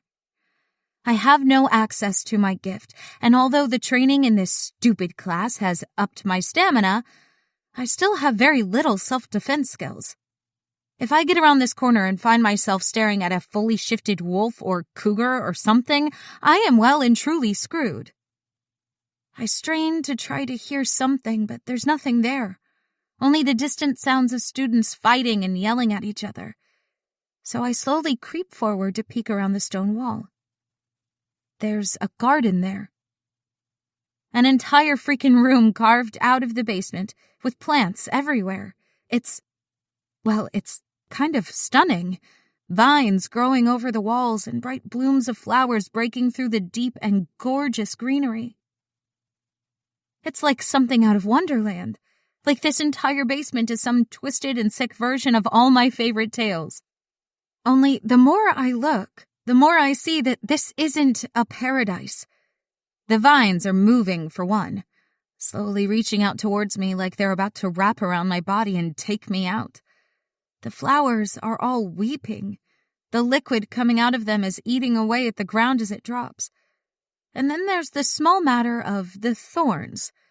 They're popping up everywhere. I look down at myself and curse the shorts and tee I'm wearing because they're not going to protect me from shit. But once again, time is working against me here, and the longer I stand around indecisively, the bigger and more dangerous the horrors in the room are becoming. Okay, this is fine. I can walk through thorns and acid while dodging creeping vines. Totally reasonable. My gift wouldn't help me with this anyway, so no use feeling shitty about not having it. Just zip through this, Oleander. Self-talk doesn't really help, but imagining everything I'm going to do to this entire freaking school the second I'm no longer powerless sure does. When the first thorn embeds itself into my thigh, I think about bringing North Draven to his goddamn knees.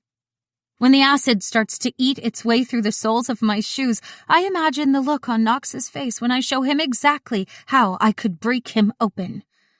I think about proving myself to Griffin, showing him that I'm not some useless fucking brat. And Gabe.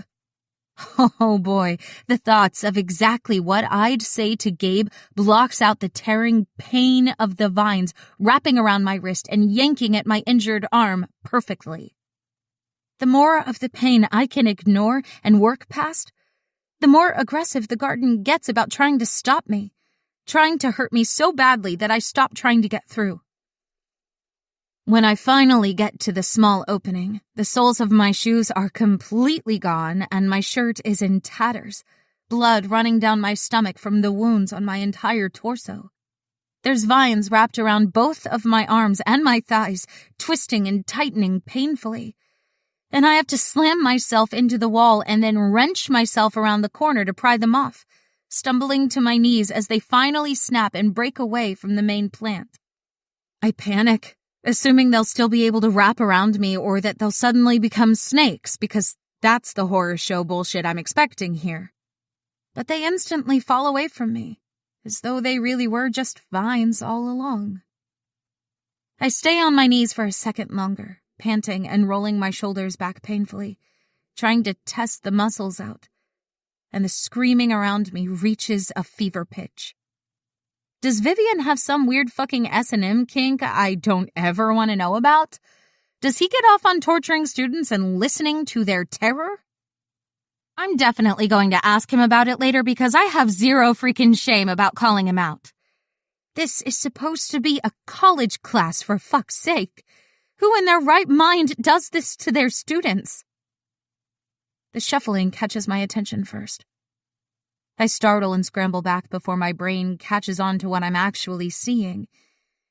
In the doorway of the killer garden is what I thought was a tree trunk, but is actually a student wrapped entirely in vines. She's alive. I can see her breathing, but she's out cold. There are cuts all over her body from the thorns, and her feet are bare. But she looks almost peaceful now that she's unconscious. What exactly is the protocol here? I feel very strongly about not getting myself killed or injured for another student who hates my freaking guts. But if there's a chance this thing is going to kill her, am I really the type to just abandon her? Vivian, a little guidance here would have been nice, I muttered to myself, mostly so I don't feel so fucking guilty for just leaving, because let's just face it, I'm going to walk away. A light blinks to life on the wall. It's red and is right over the girl like it's drawing attention to her. I decide that's enough of a beacon that someone must be coming to get her, and I get my ass moving. I pull the remains of my sneakers off and throw them aside, wincing a little at the cold concrete on my bare feet as I break back into a jog. As I look out at the other walls as I jog, I see other little blinking red lights, and my heart finally sinks back out of my throat. It must be normal, something that happens when a student has been taken out of the running. And at a quick count from where I am, there's at least 10 people out. I can only see a small section of the walls from where I am, so hopefully there aren't many people left here for me to come up against. The screaming also quietens down a little, the deeper into the maze I get. Less frequent now, which proves there's less people here being tortured. I have to duck behind one of the corners to avoid a trio of students.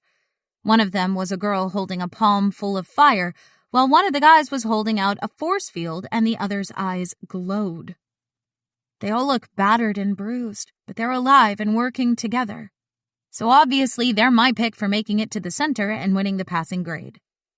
The guy with the glowing eyes glanced down in my direction but didn't comment on seeing me or noticing anything out of the ordinary. So either he couldn't see me or he has no interest in feeding me to the pond bitch like that dickhead Martinez. Fucking Martinez. I'm going to punch him in the face the second I get out of this maze. When the trio is gone, I get back up from my crouch, every inch of my body screaming in protest, and then I keep working my way through the maze slowly, doubling back after each dead end. It's frustrating and slow going, especially now that I'm on bare feet. And a few times I come across an unconscious student or a mysterious pool of blood that has my stomach dropping. The real terror starts when I find another room, this time with a huge body of water. And I start to panic that I've found the infamous pond because I'm not sure I can fight a sea creature right now. There's only one way for me to go, though, and it's the doorway cut out of the other side. There's no fucking way I'm swimming across, even if I hadn't been warned, because the water stinks, and I don't want to puke my way across right now. There are rocks and boulders to one side that I could scale my way across, but my jelly arms hate that option. So I walk around the water's edge for a second, like I can make a sturdy bridge appear with nothing but my desperation. No such luck. Rock climbing it is. The small stones bite into my feet, and the larger boulders move a little under my body weight, which is both insulting and unsettling. I scramble to the highest point and then take a second to breathe and attempt to get some strength back in my arms. I know now how much those training sessions have done for me, because even me of 6 months ago would have been wrapped up in the vines. From this vantage point, I can actually see how close I am to the center, and fuck me, it's close. I memorize the path, and thank God that I climbed this stupid thing because there's 3 rooms I can avoid if I do this right. I can't see Gabe, but there is a freaking massive snow leopard in one of the rooms fighting against... Okay, it's so gross I don't want to say it, but there's a plague of rats in one of the rooms, and I suddenly understand all of the screaming because... No, I would rather face the quiet and absent pond bitch than a million diseased and disgusting rats, thanks. My skin crawls like I might just pass out and die. So I decide it's time to get the hell out of here and pray the walls don't move on me because, damn it, I need some luck for once. The second I start to crawl down the other side of the rock, I come face to face with the pond bitch. And I wish so badly that I could scrub my mind of her because holy fucking nightmare is she disgusting. She was once human, I think. Her skin is gray and sliding away from the bone of her skull. Her hair is mostly gone, only little tufts of it sticking up in small patches. Her teeth are broken and sharply pointed as she gapes up at me with milky white eyes, her jaw flapping like she's gasping for air. And I'm officially never sleeping again because this bitch is definitely going to haunt me. Her hand wraps around my ankle, the dirty pond water dripping from her nightmare body onto the bare skin of my foot, and all I can think is that I'm going to get some flesh-eating parasite from her. I turn the part of my brain that is freaking the fuck out off and switch my survival mode back on, gripping the edges of the rock and then swinging my free leg up until I can get a good kick in, striking her shoulder first. When that doesn't get her off me, I bite the bullet and kick her in the face, her teeth cutting the heel of my foot. But with a gurgling scream, her hand loosens enough for me to wrench my foot away. I slide down the rock, skinning the backs of my thighs and shredding my hands, but desperate times and all that. When I land at the bottom, breaking my ass and knocking the wind out of myself, I scurry away as fast as my broken body will let me. Even when I get past the threshold of the room and back out into the hallway, I keep crawling, the gurgling sounds of the pond bitch bouncing on the brick walls. I'm quitting this goddamn class. I turn 2 corners on my hands and knees before I finally relocate my pride and struggle to my feet.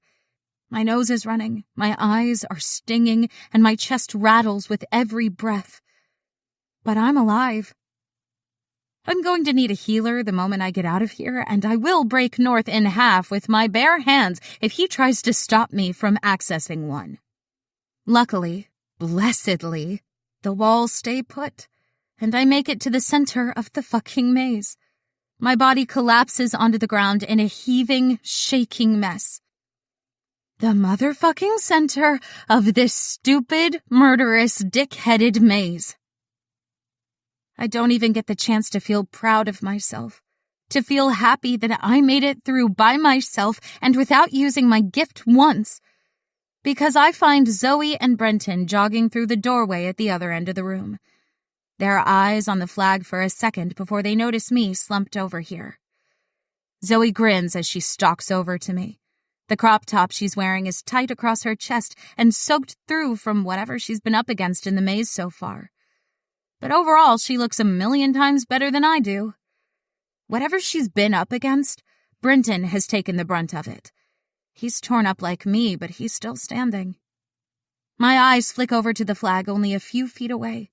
But with my walking chloroform here, there's no chance I'm getting it. I hate this bitch. I feel her gift take me over, the poison of it touching my skin and floating through my veins. My body is so fucking used to it now, a regular Friday occurrence, that I'm not surprised when my nose starts dripping blood and my mouth fills up with it in response. It's fucking infuriating. I spit at her, my blood bright red on her cheek, and her squeal is fucking music to my ears. You're an absolute cunt, and someday you're going to regret this bullshit. I'm patient. I can wait you out. She smirks at me. Like I'd be scared of some giftless reject. Nighty-night, bitch. And then she knocks me the fuck out. Chapter 14. I cannot believe Zoe would rather knock you out than win a pass in TT. It's the hardest class at Draven. Everyone knows that you don't throw that away. I scoff and press the ice against my temple a little harder. But there's no use. Nothing is going to stop the pounding there. The moment I'd woken up, bloodied and broken on the ground in the main room of the training center, I'd hobbled over to my bag to message Sage and cancel our plans for the night. Because there's no way I can possibly study and eat pizza on the floor of my shitty dorm room in the state I'm in right now. She immediately hauled her ass over to check on me, dragging Felix behind her because he's a healer. Apparently, my damaged state is enough to get her to call him willingly. I tried to apologize to him, but he'd shrugged and started working on all the many wounds on my body. There's other healers here, but I'm the worst for wear. Thanks a fucking lot, Vivian. Gabe is over on the far side, holding one of his friends down as a healer resets the bone in his leg. And he's only looked my way once this entire time. I'm not surprised or disappointed. It's just another strike against the asshole.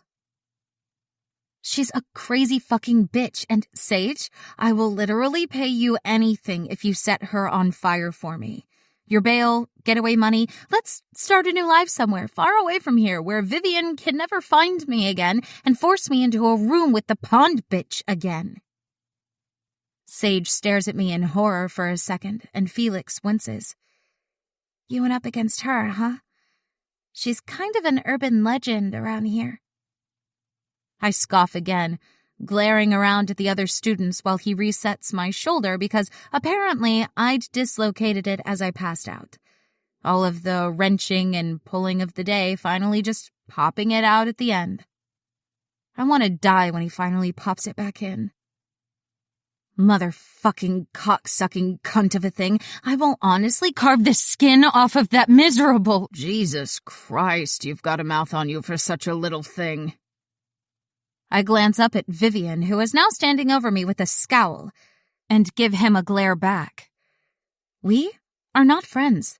I rescind my offer of giving your teacher enemies paperwork for days. Felix snorts at me, smothering it into a cough at the stern look on Vivian's face as the hard-ass checks over his handiwork. Now, you can't pass TT without going up against the worst of what our kind can do. You did good, kid. If you didn't have so many of your own enemies, you'd be free and clear for the rest of the year. He sounds a little too gleeful at this, and I'm about to mouth off at him again, when Felix shifts to reset my broken rib and I find myself completely unable to think, breathe, or function, let alone speak. Sage stops glaring at everyone around us for a second and rubs at my back. Slow, soothing strokes that avoid all of the scrapes and cuts. There's even a couple of thorns still embedded there that I don't want to think about because I'm sure they'll feel fucking peachy coming out. Vivian clears his throat and grumbles a little under his breath before finally speaking. You should be proud of yourself. Everything you did in there was perfect. Half the others didn't make it past their first room. Only a handful made it through a second. And only one other student has made it past the pond girl on their first try. She feeds on fear, and you barely gave her anything to work with. Well, okay, that does make me feel a little better, I guess. The pond girl looked horrifying, but she wasn't really that bad to get past, just so long as I don't think about whatever diseases she has in her mouth that are now in my foot. Ew. Vivian glances around at the other students and then drops his voice a little lower. 30 years in a TAC team taught me that what your gift is doesn't mean shit about who you are. It's what you're going to do with it. Look at Griffin. With his career trajectory, you'd be thinking he was a shifter or some other physical gift. But he proves every day that you don't need it. If you've got nothing but your backbone, kid, you're going to be fine out there. That's too fucking nice and sweet for me today, and now I feel shit about how much I cursed the old man out in my head while I was in that hellhole of a maze of his. I sigh and press the ice to my temple a little firmer, wincing when Felix digs one of the thorns out of my back. Shouldn't you hate me for rejecting your favorite student? He shrugs. The best things in life don't come without hard work. If he wants you, he should prove himself to you. I've known a lot of bad kids in my time here. You're not one of them. Then he turns on his heel and stalks off, barking orders at the other students around us. He's not even a little nice to any of them, and that makes me feel better for all of a second before Gabe shows up and collapses on the ground in front of me. There's mud and dirt on him, but otherwise he's untouched, which is annoying, especially as Felix finds another thorn in my back to dig out. How far did you get? I heard Zoe sabotaged you and she missed out on the flag because of it. I roll my eyes at him. Don't come here to rub it in. I'm not in the mood for it, and if you think I'm a bitch to you normally, you have no idea of what I'm capable of when I've had a passing grade snatched away from me. He straightens and blinks at me, the asshole exterior melting away in an instant. You got to the flag? I grit out from between my teeth. Yes, asshole. I made it there first, and then your little girlfriend— She's not my fucking girlfriend. You made it to the flag and Zoe knocked you out there? Are you fucking kidding me?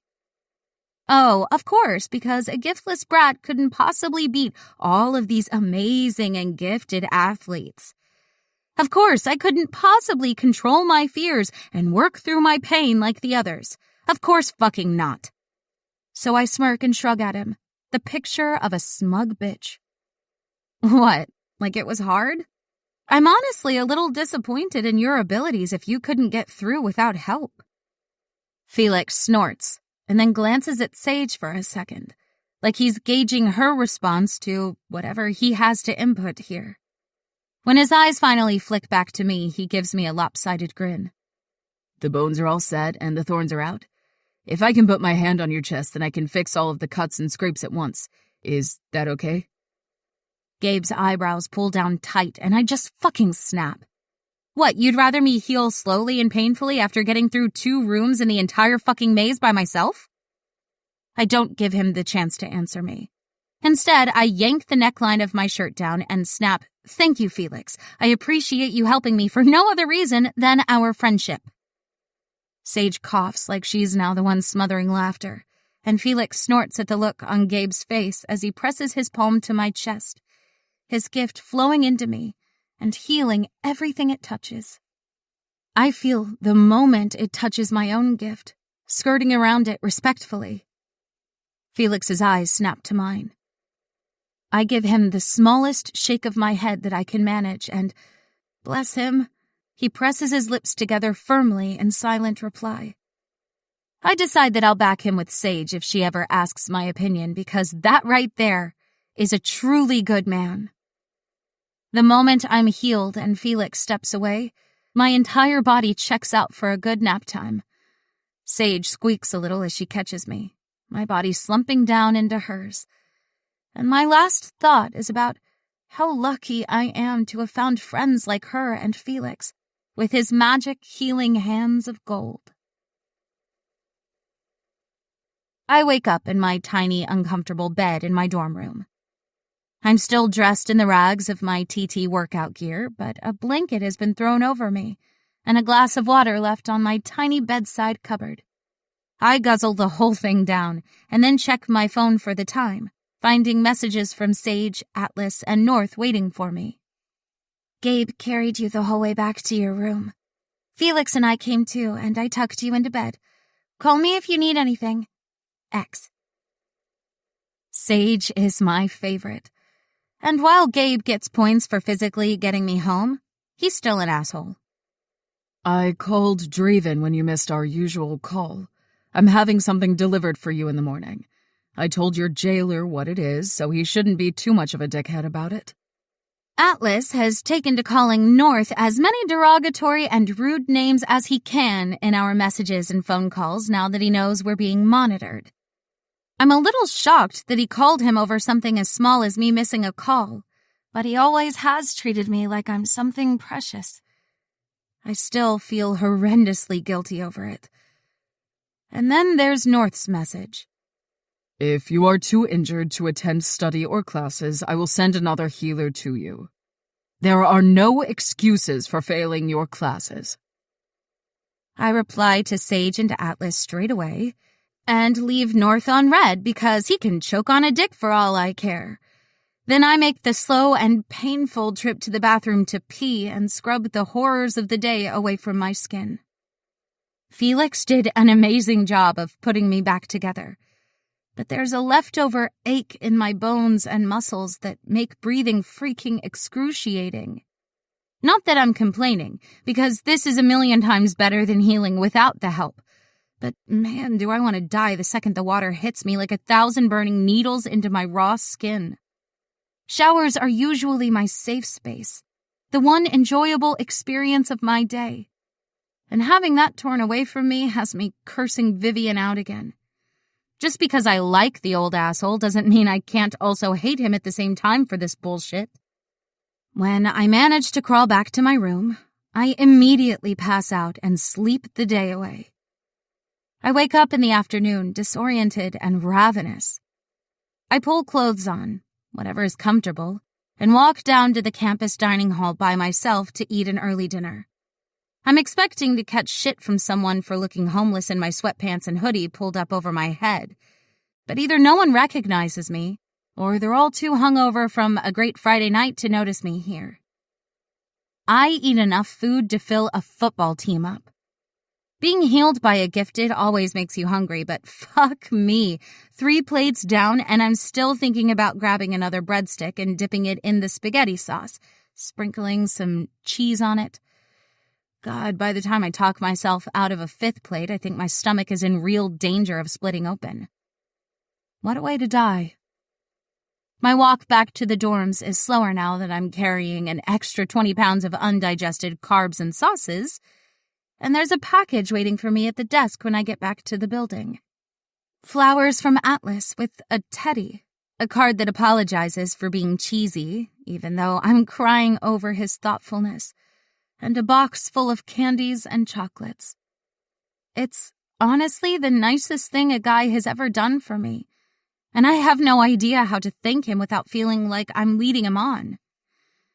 The guilt climbs back up my spine, and I have to push it away again because, well, I've been honest with him. As honest as I can be.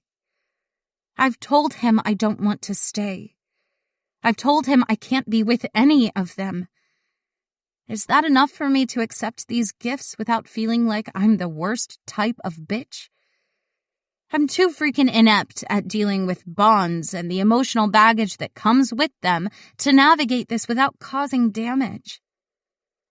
I get back to my room and binge on the candies like I haven't just eaten a huge meal at the dining hall, all of my emotions opening up a black hole inside of me that I need the sugar to fill. I send a fumbling thank you to Atlas and then turn my phone off because I am a coward right now. And I can't think of how to talk to him. I'm seriously considering messaging Sage to whine about the bullshit that is my life when there's a knock at my door. Who the hell is it now? Because Sage would message first, and no one else that I hang out with would show up here without her.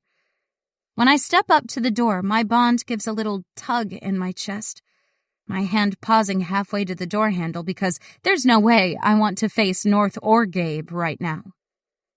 I'm too sore to verbally spar with either of them, and I don't want North thinking he's broken me just because I'm not in my usual full glory brat mode. Open the door, Ollie. Fucking typical. Of course it would be Griffin showing up to mess with my entire freaking day, because he's the bond that can actually fuck my shit up. The butterflies in my stomach are screaming danger at me, but I open the door and face him anyway. He's the hardest of them all to face. I think it's the way he hasn't confronted me, hasn't tried to verbally knock me down or take a jab at me. He's just sat back and observed me, the look on his face always saying a lot about how much I don't meet his expectations. His eyes flick over my outfit, my cheeks heating as I remember the fact that I look homeless, and then he steps into me like he's trying to force his way into the room. It works.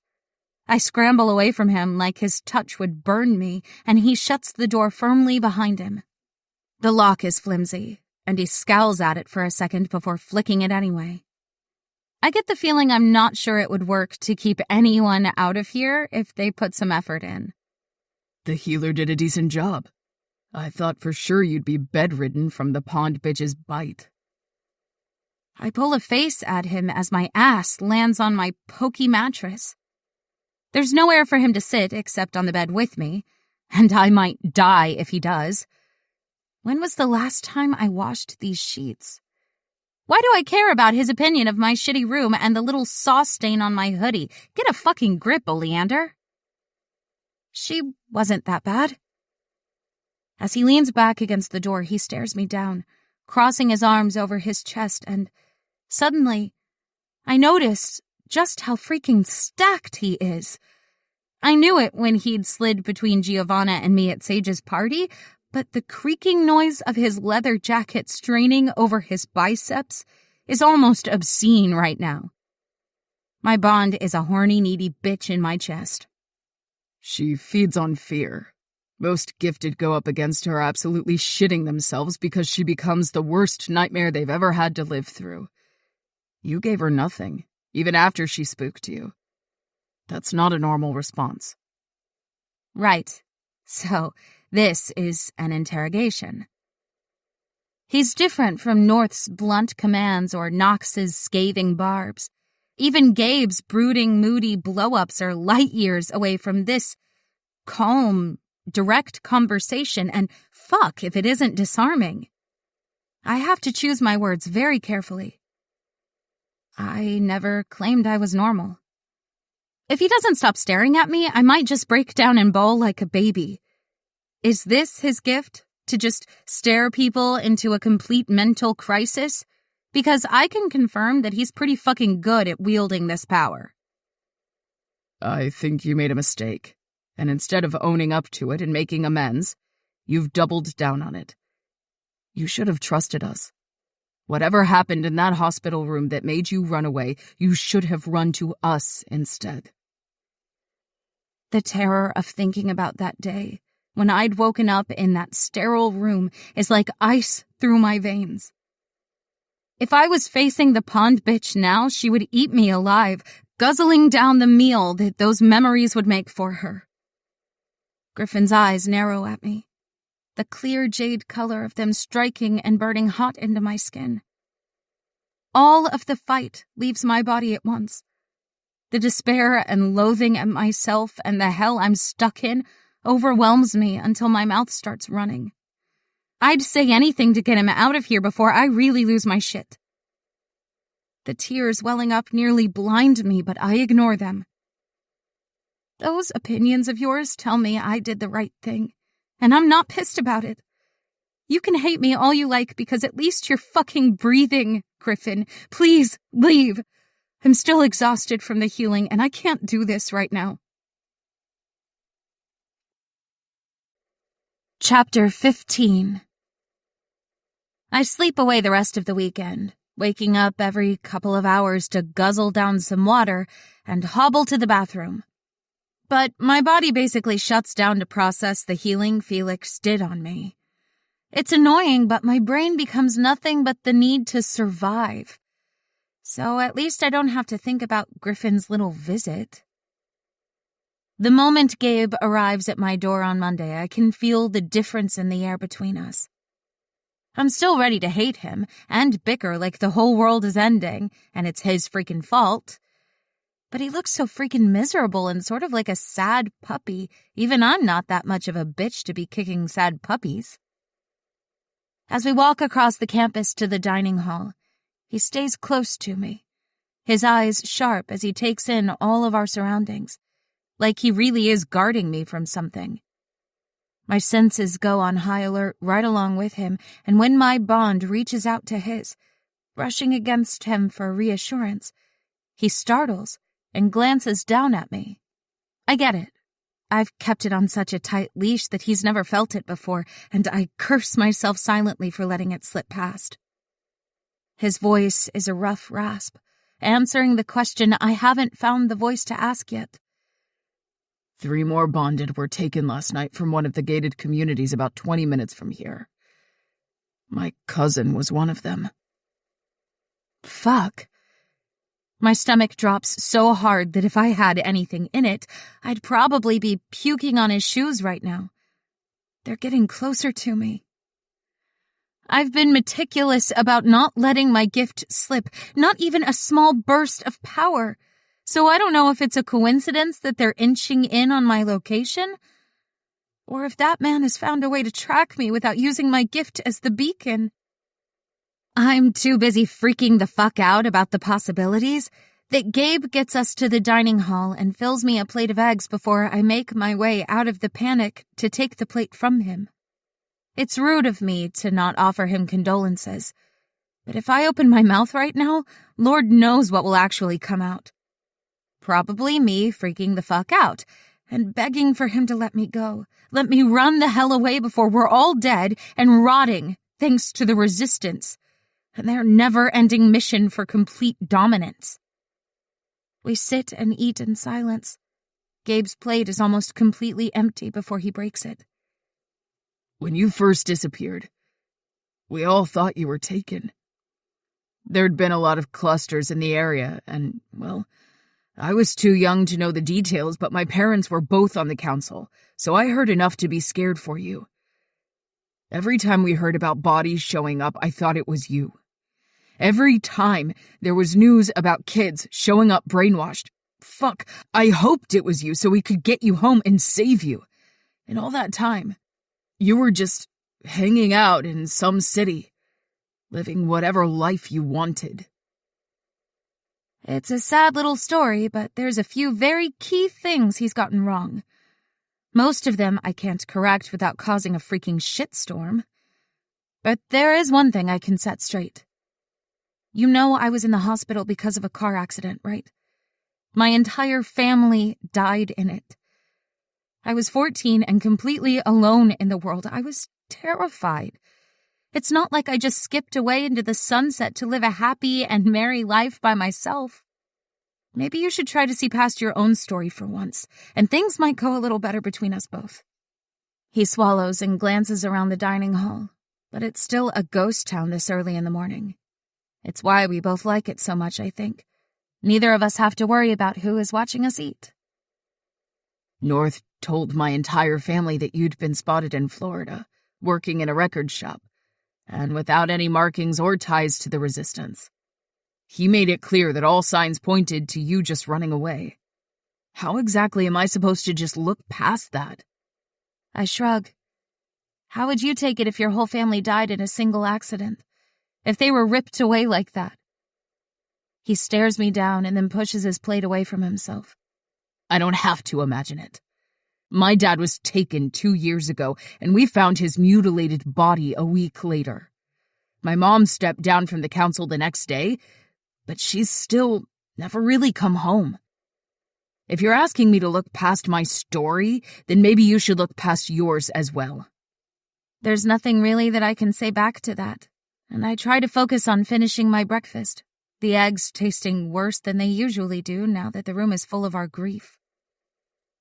It was much easier to hate him when I thought he was just a pissed-off, jealous asshole Bond without a story of his own. When I finish up with my plate and grab my bag to head off to our first class, Gabe follows me. The easy grin back on his face as he greets guys around us with his usual carefree energy. I stop myself from brooding on how much I hate this place for a second and just watch everything around us both instead. The football guys all love him, the girls they're with all stare at him with heart eyes, and even the professors all greet him warmly. None of them look twice at me anymore. Sage meets us both at the doors of the econ class, her eyes flicking between us, but she doesn't comment. When Gabe sits next to me instead of his usual 3 chairs away, she raises her eyebrows at me but doesn't say a word. There's a reason she's my best friend. I wait until the class starts and everyone is intently focused on taking notes before I lean into him and whisper, "I don't want to bond, but I'll stop going for your throat if you do the same." It's the only olive branch I can give him right now, and it might be a bad idea to even go that far. He huffs out a breath and doesn't answer me until the class is over, hovering over Sage and I as we pack our papers and books away. That's called being friends, Ollie. And I'll give it a shot if you will, too. We can figure out the bond shit later. I scoff at him and sling my bag over my shoulder. If this is some nice guy ploy of pretending to be my friend just to fuck me and get your bond, then I'll dick punch you right now and walk away without another thought. Sage bursts out laughing, slapping a hand over her mouth that does exactly nothing to smother the peals of laughter shaking out of her body. Gabe shoots her a look, but it's mostly exasperation. At this point, fellows, you'd have to beg me to fuck you. Friends with 0 benefits, except that I'll be watching your every move and you'll be looking for a chance to run away from us all. I shrug at him and knock shoulders with Sage as we walk out together. Sounds fine, but the first rule of Reject Club is that we hate Giovanna and want to murder her. If you can't get behind that, then you're out already.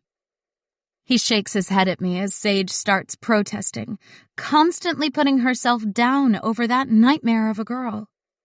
We don't want her dead. We just wish she'd hate me a little less. I snort at her. Fuck that. I want her dead. I've called dibs on her in the apocalypse.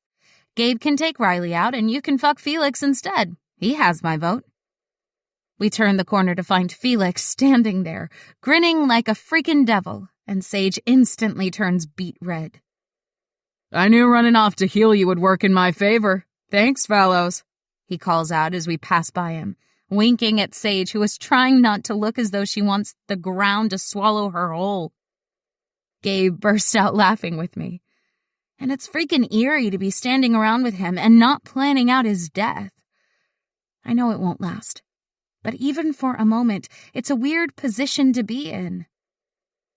Sage digs an elbow into my ribs and mutters, "It's not up for a vote.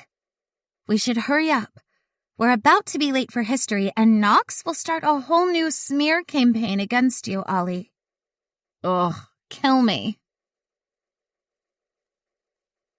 I learned something very important the moment Gabe sits down with me in history, and that is exactly how much power he has at this school.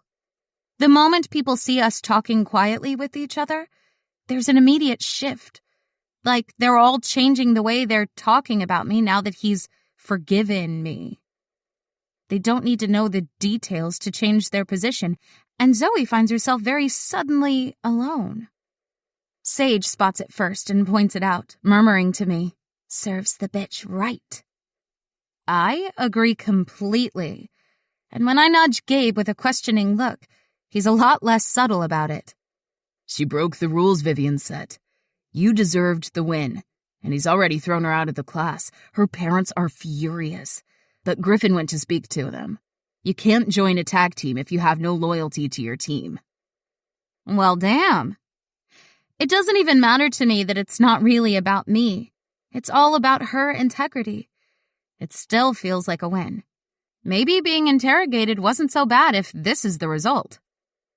My good feeling lasts 10 more seconds before Knox walks in and sucks the good vibes right the fuck out.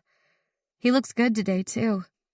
Hotter than Hades as he stalks into the classroom like some god of the underworld here to torment my goddamn soul. I need to get out of this town before my hormones lead me straight to hell after him.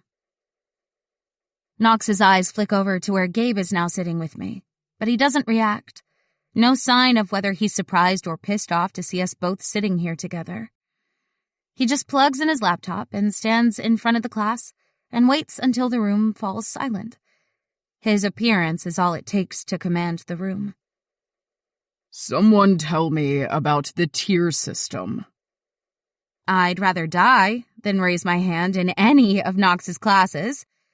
But there's an entire row of girls all desperate to prove themselves to him. Like answering this question will get him dropping his pants and feeding them his dick. My bond squirms inside me at the thought. But I torture myself with it for a second longer, like maybe I can convince it that he's a total fucking waste of space as far as I'm concerned. He picks Amy, whose name I know because Sage loathes her, and even the sound of her voice has my hackles raising. When the 3 councils of the gifted communities came together to create the Centralized Bonds Network, they created a system of categorizing the gifted in their abilities. The strongest gifted have 3 levels of power: primary, secondary, and incidental. Most gifted have primary gifts. Some have a secondary as well, and very few have an incidental. Knox nods at her and turns his back without another word. His constant strategy of treat 'em mean that the entire room is forced to sit through. Okay, so I'm sure I'm the only one obsessively watching it and hating every second, but it is what it is. Right. So the blood tests and DNA sequencing can tell us more than just who your bonds are. It can also give signs of what your gift is. Testing is then done within specially considered parameters to gauge what tier your gift is on. Why is this done? More hands shoot up, but this is actually something that interests me, so I keep my snarky thoughts locked away for a moment so I can hear his reasoning. Not that I think he's always right. There's always a sugar-coated bullshit pill given out to the general public, and then there's the truth. And this is one case that I'm sure they'll lie about. Bragging rights. Everyone wants to know who the top dog is. I don't know this girl, but her shirt is so low that I'm sure Knox is getting a great view of her nipples right now. Not that he's impressed. You're guessing and you're wrong. Don't waste our time here. Anyone else? A lot less hands are raised this time, but Knox picks Gabe to answer. I've never actually seen them interact with each other outside of the stupid bond dinners we're all trapped at, and I'm not enjoying having Knox's eyes on me as he stares us both down. Tag teams are picked with the highest tier of the gifted. The council was originally picked from the strongest of our community, but these days it's also a tag and release system. If the resistance takes someone, then we need to know how strong they are for when they're sent back brainwashed. Nothing more dangerous than a walking time bomb wearing your neighbor's face. Christ.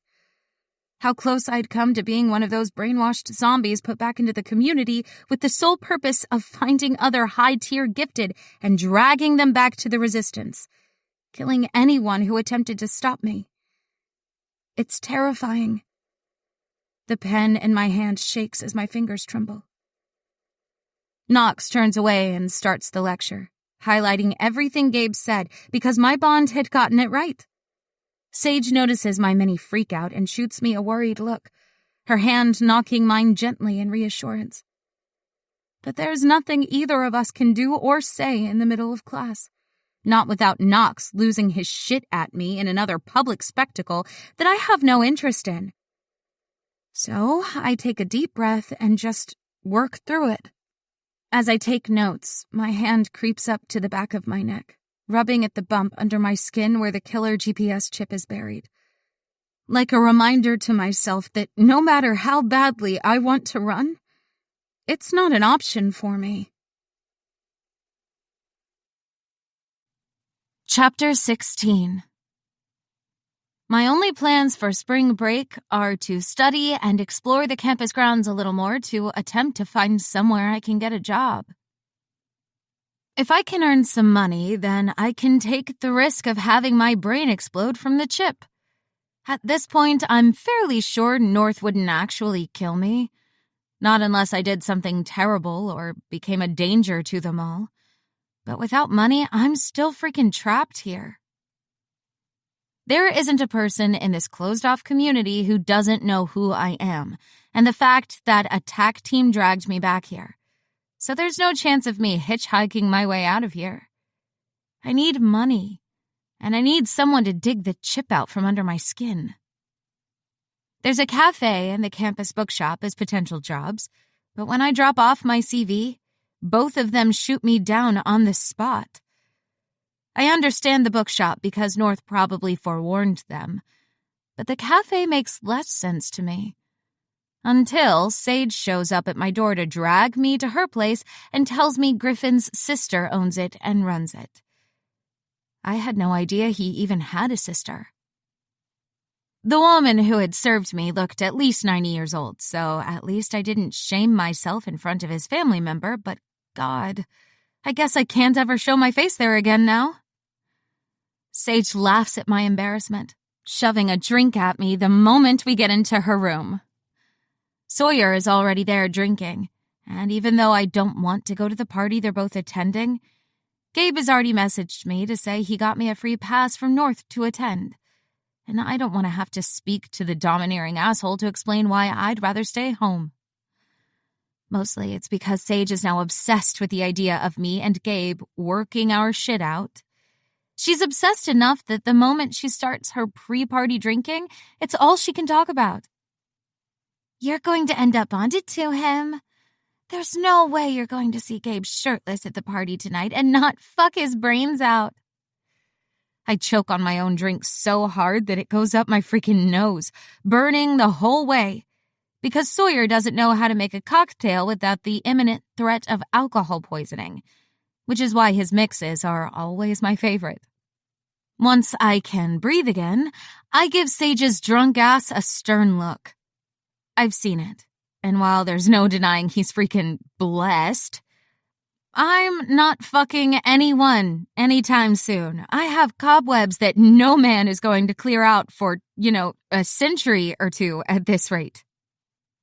Sawyer pulls a face at me without looking in my direction, all of his focus on the phone in front of his face. Sage kicks at him, already stumbling across the line of tipsy and right into wasted. But it's been a rough week for her.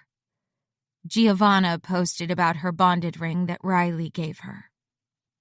Bonded rings are kind of a big deal at the best of times, the closest that someone in the gifted community gets to an engagement. But the real problem here is that he gave her a family heirloom, one that he'd always told Sage he'd give to her. It was his grandmother's, smuggled into the country during a war, and apparently it's a big fucking deal. Just another freaking fracture he's caused her. And he's now joined Giovanna at the top of my kill list. If they show up to the pool party tonight, I'm going to cause a scene. From the look of Sawyer, he might be right there with me. I don't know whether it's my charming ways or the fact that he's been forced to hang out with me every day during our cramming sessions, but I think Sawyer has finally warmed up to me. I mean, I'm still clearly not his favorite person, but he no longer winces at the sight of me or cringes when I speak. So I'm taking that as a sign that we're about to be best fucking friends. My second phone buzzes in my pocket, and I check it as I take another drink, the alcohol burning my sinuses. Send me a photo of what you're wearing tonight, Bond. Atlas is also drinking. I can tell because he goes from sweet and kind to bossy and sexy in a hot minute. I can't believe I find it hot considering North's treatment of me. But there's something about his ability to just ignore all of my attempts at keeping us at arm's length that has me swooning a little. If I get drunk enough, I might ask him for a picture back tonight, but with far less clothing. If you and Atlas start sexting, I will confiscate your phone. If I'm doomed to be unloved and alone forever, the least you could do is keep that lovey-dovey shit out of my face. Sage pouts, and I scoff at her. He's probably just horny. That's not love. Besides, I'm staying unbonded forever, remember? No dick for me. Not even if Gabe is the six-pack hottie of my dreams. Jesus fucking Christ, if the two of you are just going to get wasted and cry over boys in your sad sex lives, then I'm leaving you both here. Sage giggles at him. A great sound to hear even if she's freaking plastered. And then leans forward to me to pretend to whisper, "Brothers are the worst. Sawyer's just mad that his boyfriend isn't coming tonight, and he has to babysit us both without the promise of hooking up after we get back." Boyfriend, not bond. It's a small word choice, but a clear distinction in our world that makes all of the difference. Whoever Sawyer is fated to be with, he hasn't found them yet, and he's not waiting around for them. I get it. I found my own bonds at such a young age, which skewed my own decisions on that front. Sage also had her options ripped away from her. Who's your boyfriend? Someone I know? Is he hot? God, please tell me you're banging some freaking dreamboat so I can live vicariously through you. He scoffs at me, but then he's tapping on his phone and turning the screen around to show me a very hot hockey player with dimples and biceps bigger than my thighs. Holy shit! Sawyer, you freaking badass! Please tell me his dick matches the rest of him. Sage groans at me and collapses back on the bed. Don't get him started on Gray's dick. I've already heard too much about it, and all it does is remind me of how desperately alone I am. Getting zero dick, or flowers and candies and teddy bears. Oh, God. When she'd seen the gifts from Atlas, I thought she was going to burst into tears over it. I felt guilty for half a second before she declared that Atlas was her favorite and we should take him with us when we run away. At this rate, we're going to have to hire a freaking bus because Sawyer clearly isn't letting his sister go anywhere without him. And I wouldn't ever let him dump Gray's hot self just to come with. Felix would chase Sage down, I'm sure of it. I don't want to think about my bonds or running away or the amount of dick that I'm not getting thanks to all of this shit, so I grab my glass and tip it back, finishing the liquid fire in 2 gulps before holding the glass out to Sawyer again for a refill. He takes it with a smirk. Tonight is going to be messy as fuck. I'm not wrong. Sawyer makes Sage and I both eat something and sober up a little before he drives us over to the Halliwell's mansion for the pool party. Apparently, it's the social gathering to be at, though, so we have to park down the block and walk up, cars double parked all over the streets. Most of the gated communities around here are full of gifted families, though, so no one bats an eye as we all pile out. My buzz is almost completely gone as the night air slaps me in the face. It's surprisingly warm out, and my mouth dries out completely. I need another cocktail stat. The house would have looked luxurious and amazing to me a few months ago, but after spending so much time at North's place, and then over at Sage's, the whole mansion's spectacle has worn off on me. I really don't give a shit how many wood-paneled libraries and butler's wings a house has. I care about whether or not the people in them are assholes. Sage swipes a couple of bottles of wine on our way through the house, and even though wine tastes like ass, it feels like a win. Neither of us want to be here or deal with any of these people, so we're both fully aboard the get blackout drunk train. I decide straight away that the gifted community is too freaking small because once again, there's council members everywhere.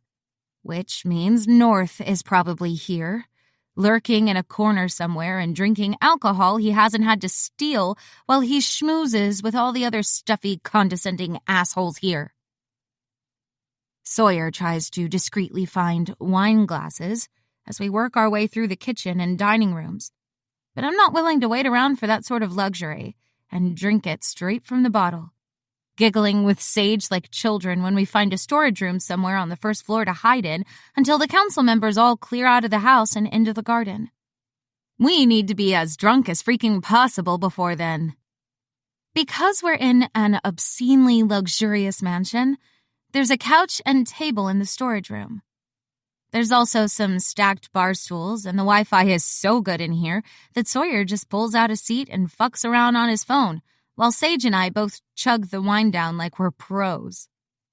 Sage clucks over her phone. Felix can't make it. He's going to some study thing with the other pre-med students. I snort at her, because she's fooling exactly no one with her attempts at keeping him at arm's length. I'm proud of myself when my words come out without even a little slurring. You should definitely bone him. Just once, give it a shot, and if it's not all that great, then go back to being awkward friends so you can both move on with your lives. She groans and guzzles a little more of the wine. Her phone buzzes again and she gets back to texting Felix, totally engrossed with it, because she's just as obsessed with him as he is with her. The only thing that's actually keeping them apart is fear, and the damage that Riley has done to Sage. I think with enough patience and gentle prodding, she'll get past that and be much happier with the infatuated footballer.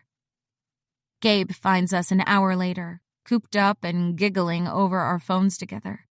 He takes one look at us all and rolls his eyes. Fuck me. That's $1,000 bottle of wine you're chugging back there, Bond. I shrug and hold it out to him. It tastes like swill. He shakes his head at me, taking the bottle and then scoffing when he realizes it's already empty. I'm not sure that I'll be able to stand up and keep my legs under me if he insists we go out and socialize, but at least I no longer care about, well, anything. Did you guys bring swimsuits at least? Sawyer scoffs and rolls his eyes back at him. Well, they didn't bring fucking floaties, and they'll drown without them in this state. I decide that this type of slander against my ability to hold my liquor is unacceptable, and I pull myself onto my feet, slow enough that I'm sure I won't faceplant on the hardwood floor, and Sage groans at my decision to get a move on. If I've been forced to squeeze into one of Sage's swimsuits and come to this stupid council circle jerk party, then you bet your ass that I'm going swimming.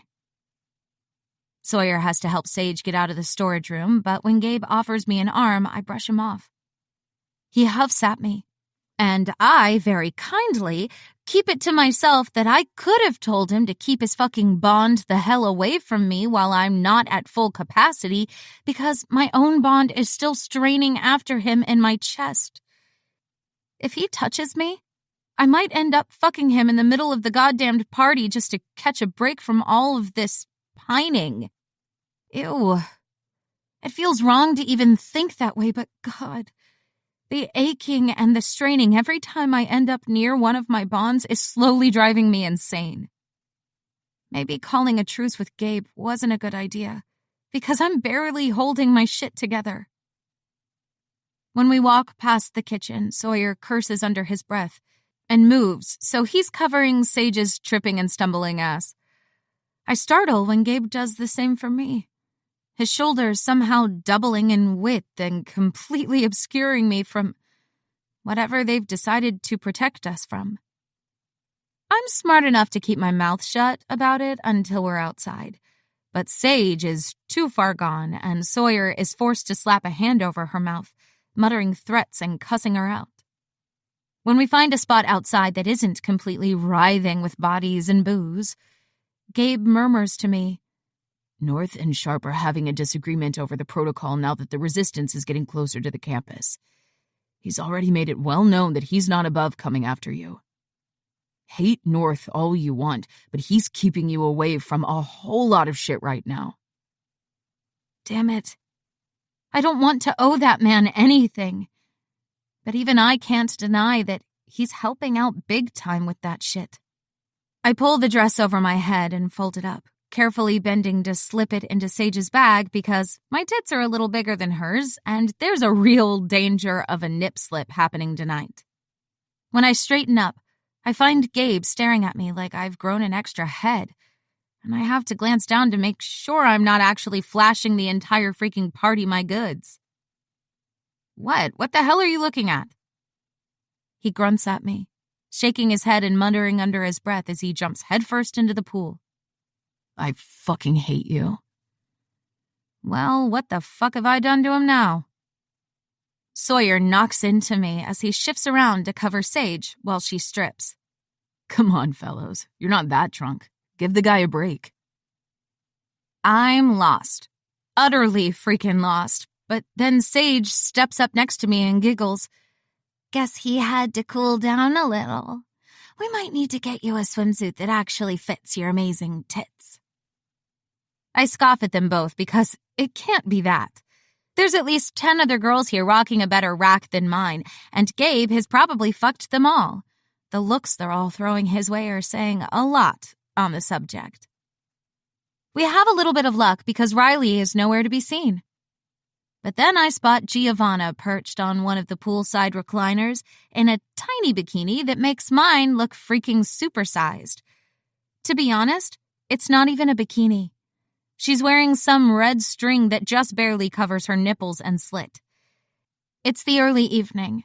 The outdoor lighting and bonfire are already raring, so it's not like she's working on her tan. And I'm not trying to slut shame, but it's just impractical. Sage notices her the second we slide into the water, her happy and carefree joy just melting away, until her arms are crossed over her chest and she's looking self-conscious again. Fuck that. Sawyer, we need some cocktails. Whose dick do we have to suck to get them? I feel like you should take one for the team here, my friend. He scoffs at me, clearly not on board with more alcohol, as he strips down and jumps in to join us. There's a huge tattoo spanning his entire back that I had no idea the little computer nerd / preppy jock boy had. I'm impressed. No wonder he's bagged the ice hockey hottie. I keep half an eye on Gabe, where he's talking to some other football players, laughing and joking with them only a few feet away from us. Even when they attempt to talk him into a beer pong tournament, happening as far away from the council bullshit as it can possibly be, he says no, jerking his head in my direction without any further explanation. It makes me feel like a burden. And there's nothing I hate more than that shit. I don't understand why I have to be here, I whine. And it's totally a fucking whine because I understand why they're insisting on me being here if I'm just going to be everyone's problem. A pool party. A pool party full of gifted, bonds and bonded, the council, Riley and Giovanna and North and fuck knows who else. It feels like a recipe for disaster. Sage shrugs at me. Apparently it's a rite of passage. I didn't want to come, but apparently this is supposed to be something we'll look back on years from now and be so thankful we attended. I can literally tell which one of her parents had said it to her because Maria is so freaking obsessed with Sage being normal. She's all torn up over the idea that Riley rejected her, and now she's hanging out with me. What will that mean for the good Benson name? It's fucking stupid, and Sage deserves better. We should go find the drinks table. Hopefully something is spiked strong enough to get our buzz back. Sage chews on her lip, shooting me a half smile. But it's clear that seeing Giovanna here has ruined her entire night.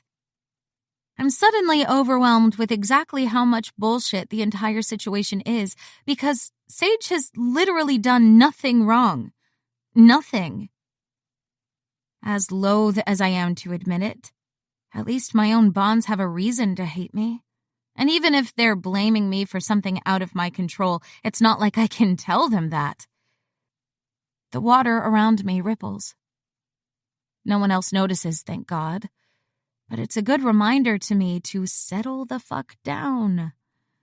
So I stop looking at Giovanna, and I stop thinking about Gabe and the burden I am to him. I stop thinking about all of the things wrong with this stupid freaking party, and I have fun.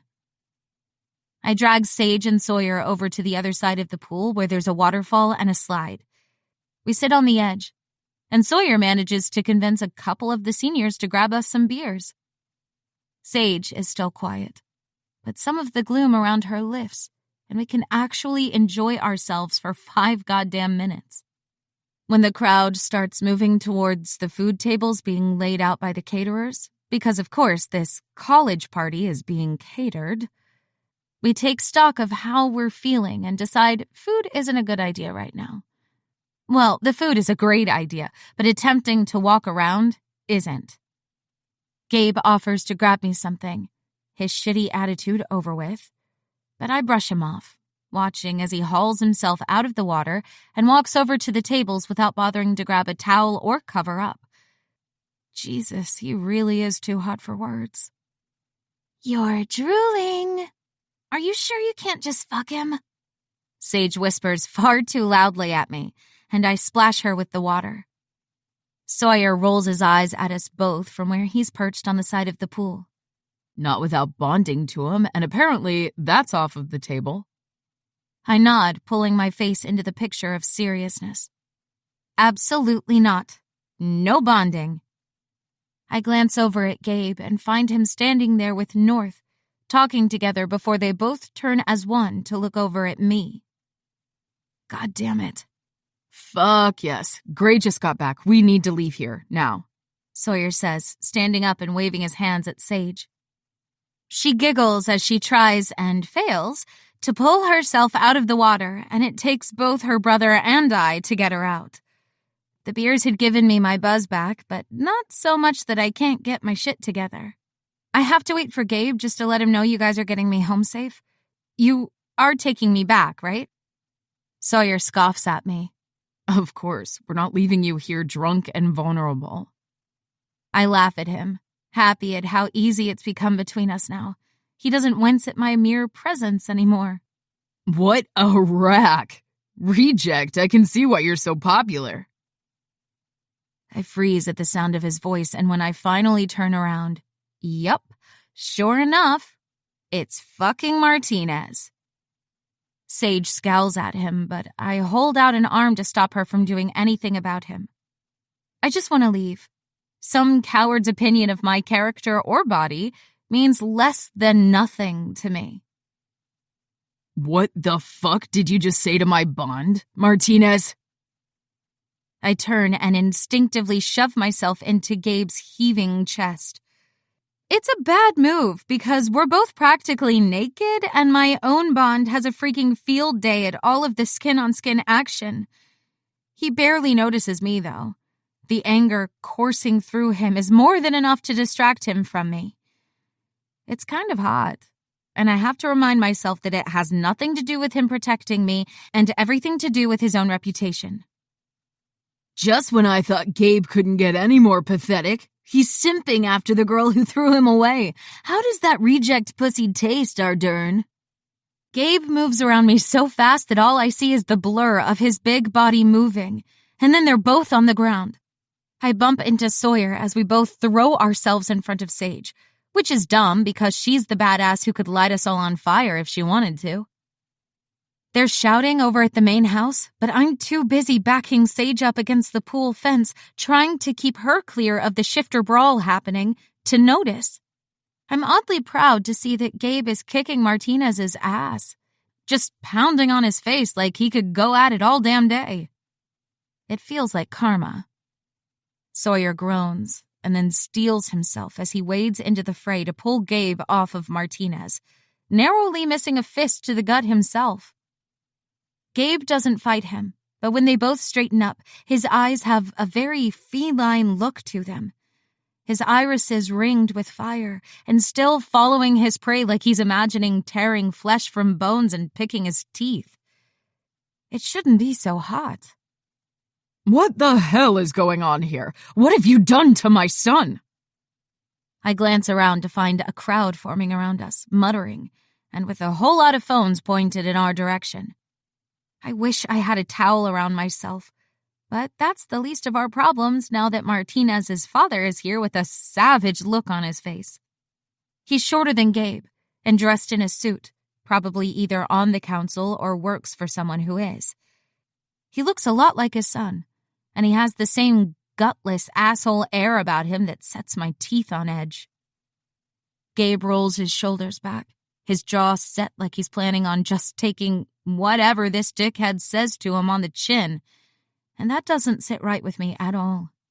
You always did have a vicious temper. I'll have you off of the football team for this. I jump in without thought of how it looks or which of North's rival councilmen surround us. It was me. Gabe took a swing for me. As if called over by my admission, the crowd parts and Griffin and North appear.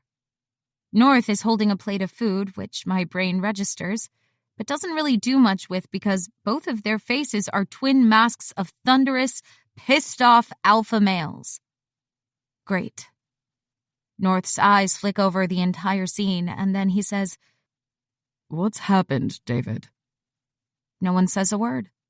So I take the moment to butt in, throwing myself under the bus. Gabe took a swing for me, and I'm not letting him take the fall for that. Football is his life. I have nothing left to lose. Martinez shifted in the maze during TT and hunted me down to use me as bait for the punch girl. He started mouthing off, and Gabe was defending me. Griffin's eyes shift between us both, Gabe's knuckles still bleeding from where the linebacker's tooth broke the skin. I hold my breath, ready for him to call us both out and just be done with it. But then he turns back to the other and says, You can't fault Gabe for protecting his bond, even if he took it too far. David's eyes flick back over to me, and when they begin to glow, Griffin plants himself in front of me, his hands relaxed by his side, but the tension in his shoulders tell me he's ready to throw down with this gifted man if he tries anything. North shoves the plate of food at me, and when he steps toward David, the crowd around us suddenly goes quiet. The fear rippling through everyone is so palpable that I almost choke on it. Whatever he can do, it has them all freaking shaking. Take her home, Gabriel. Sage, too. Get them both out of here. No one dares to question him. Gabe doesn't look fazed by the stern order either. He just grabs a towel and slings it over my shoulders, while Sawyer does the same with Sage, both of them ushering us out. My legs are steady underneath me, and, surprisingly, so are Sage's. When we get to the house, Gabe scoffs and shakes his head at me, leaning in close to murmur, You're too fucking good at lying, Bond. Only a pro knows how to get past Griffin like that. Even North was convinced. Chapter 17. Be ready at 6. The text from Gabe wakes me up at 5 a.m, and my head is still full of pain and gross and no thank you. I drink some water because I refuse to believe this is a hangover and dehydration must be to blame instead.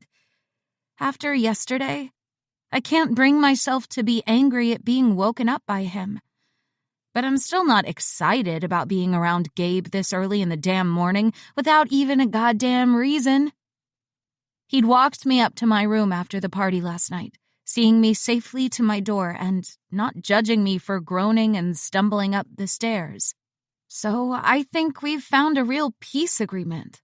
Like, now that I've proved myself by lying and covering for him, he's actually going to give this friendship a real go and stop lashing out at me every second he gets. I get dressed in casual clothes because nothing on campus is open except the dining hall at this time in the morning. so it's not like I'll need to impress anyone down there.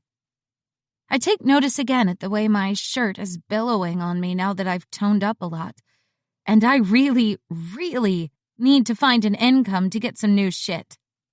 I can't even show off all my hard work, damn it.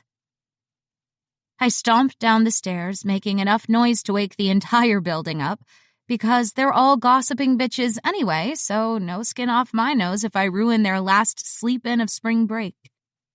I get to the front of the building at the same time as Gabe does, bouncing straight over to his motorbike when he holds out his spare helmet. I've become a pro at getting it strapped on right and swinging onto the bike behind him, so in under a minute, we're flying down the road with a roar of the engine.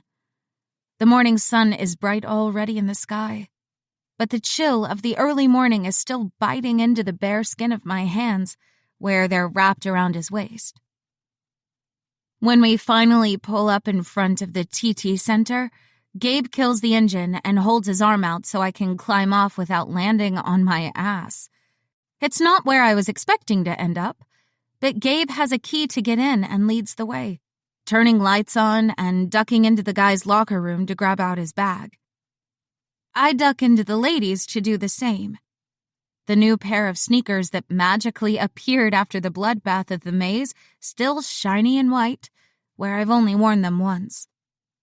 I didn't realize the college had a budget to replace damaged items, but I guess Draven charges a shitload of money for tuition for a reason. Gabe grins at me as I join him, looking way too freaking perky, and I drawl, "You got me out of my dorms at the crack of dawn, before my curfew lifts, to work out? How did you get this past North's obsession with keeping me locked up?" Gabe grins at the rough, gravelly tone of my voice as he slings his bag down on the ground by the wall and strips out of his shirt. I do everything in my power not to watch the rippling of his insane muscles, but I'm only human, and fuck, he really is too hot for words. Fuck, nope. I need to stop looking before my bond comes out to play. North didn't enroll you into TT as a way to torture you, no matter how badly you want to believe that. Bonds are being taken off of the streets by the resistance every day. The ones we hear about aren't even half of the actual cases. You need to know how to defend yourself, especially since you don't have a gift of your own to use. You're doing well in TT, but we haven't actually covered anything about self-defense yet. And when I told North that I'm going to help you to train and work out, he agreed you need all the help you can get. Ouch. I mean, it's true, but that doesn't mean those words coming out of that mouth don't hurt. Especially when he's standing there shirtless as he rifles through his bag for something. God, even his back is tightly muscled. How the hell do you even get that ripped at our age? Doesn't that kind of shit take time? Maybe the shifter genes do it for him. And God, am I enjoying the fruits of it. You're drooling, Gabe says, smugness dripping from every syllable. And there's something about this moment that makes it safe to flirt back just a little. I know I look nothing like the perfectly toned and perky girls in this class, but I've been shown enough interest in the past to know I'm not a complete hag. When I drop my bag down next to his and pull my shirt over my head, leaving me in just my sports bra, I make a show of bending over to dig my workout tank out of my bag. He makes a strangled noise and then stops breathing.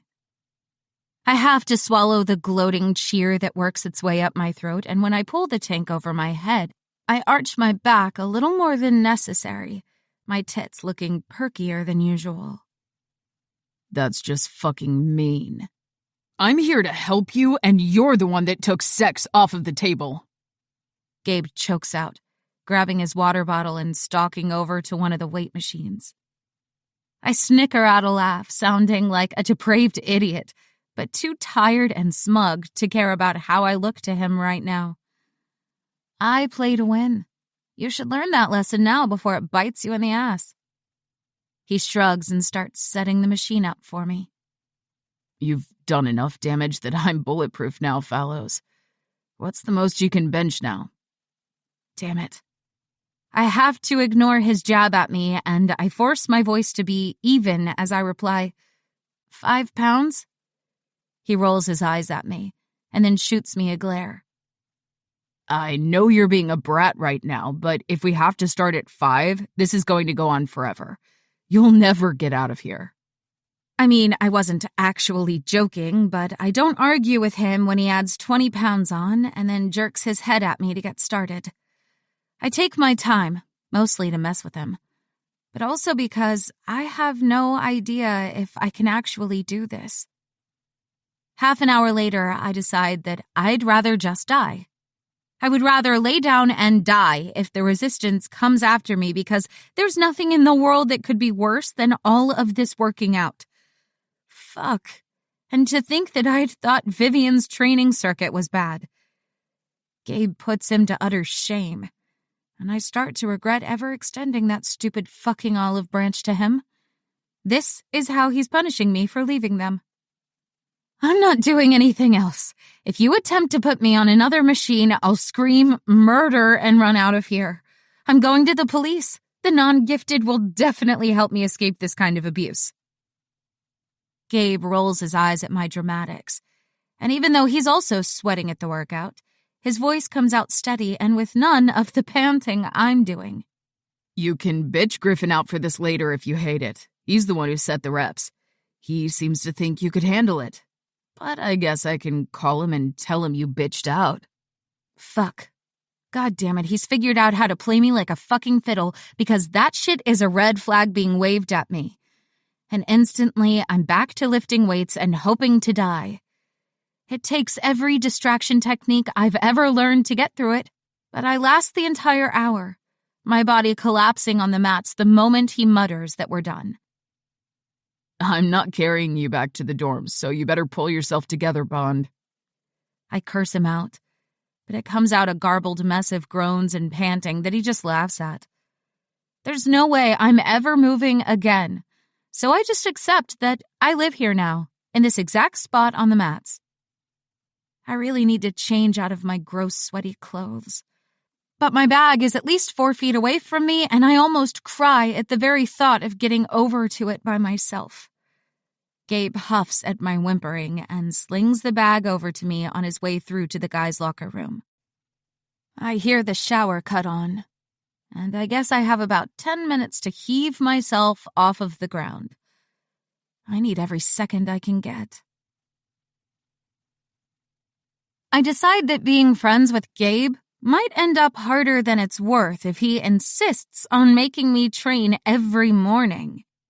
But once I finally scrape myself off of the ground, he takes us over to the dining hall and we eat together in a pleasant sort of silence that neither of us want to break. It's shocking to me how many students know and love him, and I spend half the time we're eating being introduced to someone new who stopped past the table to talk to Gabe about some sporting bullshit. I'm polite, but not friendly, because honestly, my circle is already looking a little too big for my liking. I was happy with just Sage, but now there's Sawyer and Felix and Gabe and Atlas, whose messages are still the first thing I see when I wake up, and the last thing I read before I fall asleep every night. I can't afford to have all of these people to miss when I leave them behind. I make excuses to Gabe about needing to get assignments finished, and he walks me back to my dorm without questioning the sudden shift in my mood. When I get back to my room, I text Sage and Atlas with the same story about studying, and then I spend the rest of the day messing around on my phone and trying not to lose my goddamn mind over being trapped here with all of these people I'm starting to need. I need them all. I need their friendships like nothing ever before. And I'm completely screwed. I finally force myself into cracking open my textbooks in the afternoon, and then I crawl into bed when my eyes feel as though they're bleeding around midnight. I'm woken at 4 a.m. by my phone ringing. I ignore it because fuck whichever one of my bonds is trying to ruin my week by waking me the hell up right now. I roll back over on the shitty tiny bed and then shove a pillow over my head when the phone starts ringing again. I know better than to ignore it. I know they wouldn't be fucking with me like this, and there's probably something major going on. But after the training with Gabe yesterday, I'm freaking exhausted. The thumping on my door that starts 10 minutes later isn't as easy to ignore. I might murder whoever the fuck is here. I spring out of the bed and rip the door open, ready to spill some goddamn blood. Only to find Gabe standing there, panting and freaking the fuck out. I forget my fury at the wake-up as I take him in. He's wearing nothing but a pair of basketball shorts, every inch of his golden skin gleaming in the glow of my shitty bedside lamp. He's freaking magnificent. A few of the doors down the hallway open, scowling girls popping their heads out to glare at me like it's my fault Gabe has shown up like a raging goddamn bull in a china shop at the ass crack of dawn. Where's your phone? Why the hell didn't you answer it? Gabe croaks, but I'm too busy trying to restart my now very broken brain to reply. All of my usual sass and sarcasm just freaking gone thanks to the sight of him. And as he brushes past me to stalk into my room, I notice his bare feet. My brain might not be at full function, but something does click for me. He shifted and ran here. What's happened? Fuck, Gabe, what the hell is going on? I shut the door and lean back against it, trying desperately not to look at him as he paces around, eyeing everything like he's expecting to have to defend us both against an entire freaking army that's lying in wait behind my shitty cracked mirror. 12 gifted were taken tonight. 3 of them were from this building, heading back from a party and taken outside. North said your GPS hadn't moved, but I had to check for myself. Fuck. This is getting out of hand. If they don't let me go soon, then I'm going to be caught, and that'll be the end of everything. The fear has me snapping at him. I don't need a fucking babysitter. He spins back around to snarl at me. Then answer your fucking phone. I'm more open than I would normally be because it's actually too freaking sweet to think he ran the whole way here just because I didn't answer my phone. But I'm still freaking the hell out over having friends and ties holding me here. You just said North checked the GPS. There's no reason for you to be rushing over here and waking the whole goddamn building up.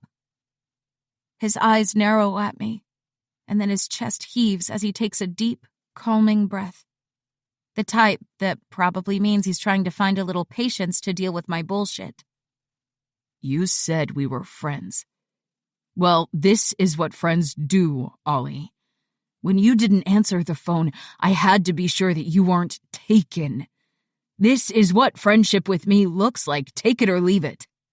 I have no choice but to take it because I'm so fucking tired of arguing with him.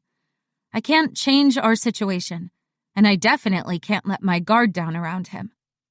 But all of the fight in me that I usually have for him is just gone. Okay. All right, fine. Now you know I'm alive, and I promise I'll answer my stupid phone next time. Go home and let me get a few more hours of sleep in. I slumped down onto my bed, finally realizing that I'm wearing nothing but a pair of ratty old shorts and a tank. But Gabe hasn't noticed or commented on exactly how homeless I look, thank God. I lay back against the terrible pillow and attempt to get comfortable. But it's impossible to do with the way he's just standing there watching me like I'm so fucking interesting here in my shitty room with absolutely nothing personal. Not even a decent set of sheets or a blanket. I give him a look which he completely ignores as he slides down onto the floor, his back pressed against the door, and his eyes glowing in the darkness just a little. The only proof that he's struggling with his gift at the moment. I really can't be fucking fighting with him, my voice wrung out and exhausted. I'm still tired, Gabe. Please just Leave me to sleep." He shrugs and glances away to look out the tiny, grimy window. "I'm not leaving you alone here while there's fucking resistance snatching people. Just go to sleep, and in the morning I'll head over to the dining hall with you before class." I huff and pull the blanket up to my chin, but it's too freaking weird to attempt to sleep with him sitting there, so I give up before I really give it a try. What's the council doing about this? You can't tell me they're just sitting around letting people be kidnapped. I hear Gabe exhale in a long stream, but I keep my eyes on the ceiling. Some of them want to do exactly that. They're too fucking gutless to form a plan and go after them, spouting some bullshit about higher ground and keeping the peace. Fuck that. There's no such thing as higher ground when it comes to these people. They'll take any weakness or show of morality and they'll use it to destroy you. I know this for a fact. And what does North think about it? What's he doing for the community with all of that money and power of his? My voice is scathing, and Gabe doesn't answer me for a minute, the room settling into a charged silence that's full of all of our secrets.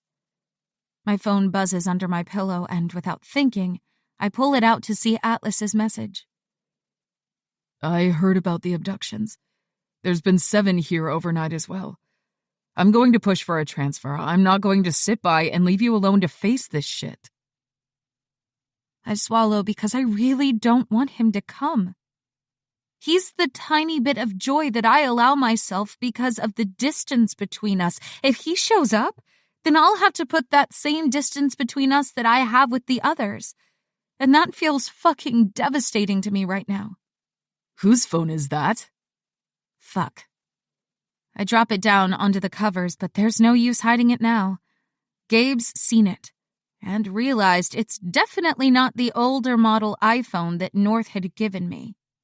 Nope, it's the shiny and brand new one that Atlas had couriered to me. It's on his phone plan, and I allow myself to accept that from him because he's the only one I ever message on it. "Ollie, where the fuck did you get that?" I roll my eyes and then turn my back on him, because he's once again proving to me that they all think they own me and have a right to take away every last one of my freedoms.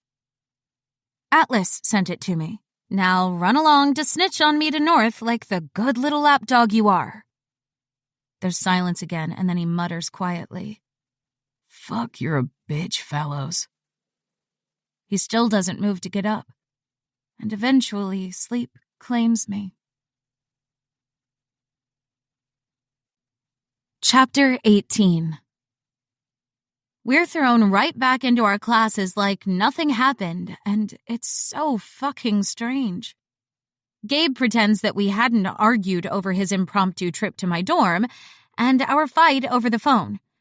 And we start spending every morning at the training center working out and going through Griffin's self-defense training routine. North doesn't show up at my door to snatch it off of me, so I have to assume Gabe kept his mouth shut about it. No one else seems worried about the abductions, though I do notice the extra security on campus, subtly watching over us all as we move through the buildings. Sawyer glues himself to Sage's side, only leaving her to go to his own classes, and I'm sure he only does that because he knows Gabe is shadowing us both. The more I look around the hallways, the more I see that everyone is moving in clusters, like all of the bonded groups are sticking to each other for safety. So maybe they're not as unaffected as they first seem. On Friday, Gabe and I split off from Sage and Sawyer to head to TT, and even with the extra workouts we're now fitting in before class, I find myself dreading going back in there with the other students. I'm waiting for Vivian to take us down to the maze again. My body still feels the aches and pains from the last time. He doesn't. Once I'm dressed in my workout gear and I step back out into the training area, I find a lot of TAC team guys standing around. Half of them turn to get a good look at me, which is really off-putting, especially when it becomes clear that I know them. They're the ones that grabbed me and dragged me back here. I'm about to walk over to one of them, the guy who had tackled me and slammed me into the ground at the cafe I'd been working at, and kick him in the balls so hard his goddamned ancestors feel it, when Vivian calls out to start the class. We're going to be working on self-defense techniques and head back to the mats. I'm expecting this same sort of groaning that the basement had pulled out of everyone, but instead, there's a buzz that goes around the room instantly. The girls all start looking each other over, and the guys start flexing like this is an opportunity to impress. I stay in my usual spot at the back of the group, but Gabe comes over to stand by me, a couple of his football friends joining us with a respectful nod in my direction. I bump Gabe gently with my shoulder and point out the tack guy I want to murder in cold blood and ask, "What's his name?" He frowns at me and leans down to murmur quietly in my ear. Kieran Black. He's Griffin's second, and he's got a temper, so stay away from him. I nod, but I think he's forgetting that I also have a temper, and it's been ignited, burning inside me and ready to burn that asshole to the ground. Let's see how much you've all forgotten, shall we? Hannah, Ty, get on the mats and run us through the stances, hits, and blocks we've already gone through. One of Gabe's football buddies walks over, as well as one of the girls. Hannah isn't a gossip or a flirt, and her shoulders are so muscular and defined that I think she's going to crush anyone who goes up against her. Because she's clearly a badass. It's almost enough to make me feel intimidated as hell. Well, except the thing is, I've already been working on these positions thanks to my time with Gabe, but I'm not stupid enough to say that to anyone. I just watch as Hannah and Ty go through the motions like I'm soaking in something new. Hannah is much better than I am, obviously, but Ty's footwork is sloppy. I spot it at the same time Vivian does, his mouth turning down. And when he kicks out Ty's ankle, the pair of them go down in a breathless, groaning pile. I smother a giggle that earns me a scowl from Kieran. Griffin doesn't attempt to look over at me, which I already know is thanks to his belief that I'm a worthless brat, so that burns me a little. Once they're back on their feet, Vivian steps up into the empty space and calls out in his booming voice, "The rules are simple. First one to get their opponent's shoulders onto the mat wins, and under no circumstances are you allowed to use your gift." Ah, perfect. The exact type of competition I actually have a chance at winning. And with the stances and throws Gabe has been going over with me, I'm quietly confident I'll beat someone, even if it's just the first person who underestimates me. It'll be good for my confidence and mood after the shit show of a week we've had. Maybe my bonds will back off a little if they know I can defend myself even without a gift. I doubt it, but hey, here's hoping. Fallows, get on the mats. I need to see how far behind you are with this so I can figure out how the hell I'm going to catch you up. I roll my eyes at Vivian before I shoot him a grin. If you keep picking on me, people will talk, old man. The tack team guys in front of me all stiffen up like they're in shock that I'm talking to their beloved trainer like this. But Griffin just shakes his head, his eyes still anywhere but me. I hate it so much. Quit your shit. I'm not letting you off just for running your mouth. Off you go. Take Hannah to the mats, and I'll be impressed enough not to make you run suicides for giving me lip. I scoff at him even as I start moving over. If you think that's lip, you haven't seen me at my best. But fine. Throw me in the deep end for your own sick enjoyment. Gabe grins, ducking his head down at the mats so Vivian doesn't get an eyeful of him enjoying me sassing the old trainer. I get the feeling that he wouldn't get away with as much as I do. Hannah is ripped, and the closer I get to her, the more that I hesitate, because I wasn't expecting her to be so solid-looking up close. She doesn't smirk or attempt to egg me on. She just waits for me to slip my shoes off and step up. We stand there and stare at each other until Vivian decides to start the sparring. Go. Her first mistake is that she immediately goes on the offensive, rushing at me and striking. But after a full week of Gabe doing the same thing, I'm prepared for it. It's as easy as breathing to use her own momentum against her and flip her over my shoulder and plant her onto the mats. Gabe is easily twice the size of her, so I'm a little too rough with it. But before I can ease up and apologize for being an asshole, her gift shoves at me and sends me flying across the room, smacking me into the wall. The squeak that rips out of me is embarrassing. But there's no way I can stop myself at the shock of her breaking the rules just because I very efficiently beat her. Jesus Christ, can we ever get through a class without one of you damaging fallows? The kid is going to need a fast pass to urgent care at this rate. Vivian grumbles, but I heave myself to my feet and wave a hand at him. I'm fine, don't get your panties in a bunch over the paperwork. The students around me break out into a nervous sort of chuckle, like they think they'll be murdered for laughing along with me. I rub at the back of my head, but I wasn't saving face. I really am fine. I'm shocked when Hannah appears in my eyeline with a frown. I'm sorry, I can't believe I just did that. I haven't lost control of my gift in years. I have no clue how that just happened. Are you okay? Do you need help to the med bay? She sounds sincere enough, and I wave her off. It's not the first wall I've been thrown into. You're fine. She nods and straightens up, turning to face Vivian, but staying close to me like she's expecting me to pass out on her or something. I attempt to pull my focus back to the class, but it's like the air in the room has shifted, and now there's tension leaking out everywhere. I glance around, but there's no signs of where it's coming from, so I force my attention back onto the sparring that's happening on the mats. I'm forced to sit out for the rest of the session, but there's a rough sort of competition that starts, and it's too freaking cool to watch. Round after round, we watch as the groups get smaller and smaller. There's a weird bond sort of pride in me that Gabe wins every fight until he's the last one standing. Vivian grunts a well done at him, but Gabe preens like he's been given endless praise, and it's freaking weird. We all head back to the locker rooms to change, and Hannah sticks a little too close to me the whole time. I start to think her apology was just a smokescreen, and she's about to throw a punch at me while I'm standing around in my underwear.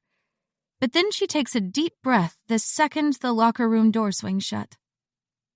Holy shit, I honestly thought I was about to have my life ruined by Shore's entire tag team for throwing you off. I swear to you, I didn't mean to do that. I have no idea why my gift went haywire.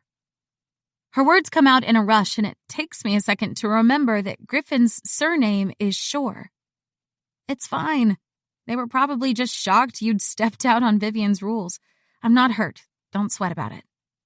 She groans and strips down to pull her jeans and tee on. I'm a little more awkward about changing in front of everyone, but only because half of my clothes don't actually fit me anymore, and it's embarrassing to not look the way I want to style myself. We all know what happened to Zoe. I know better than to lose my shit around you. I'll never let it happen again. I frown at her, but she's still muttering to herself, and I have to butt in to say, Zoe lost her spot because she went against a teammate. It had nothing to do with me.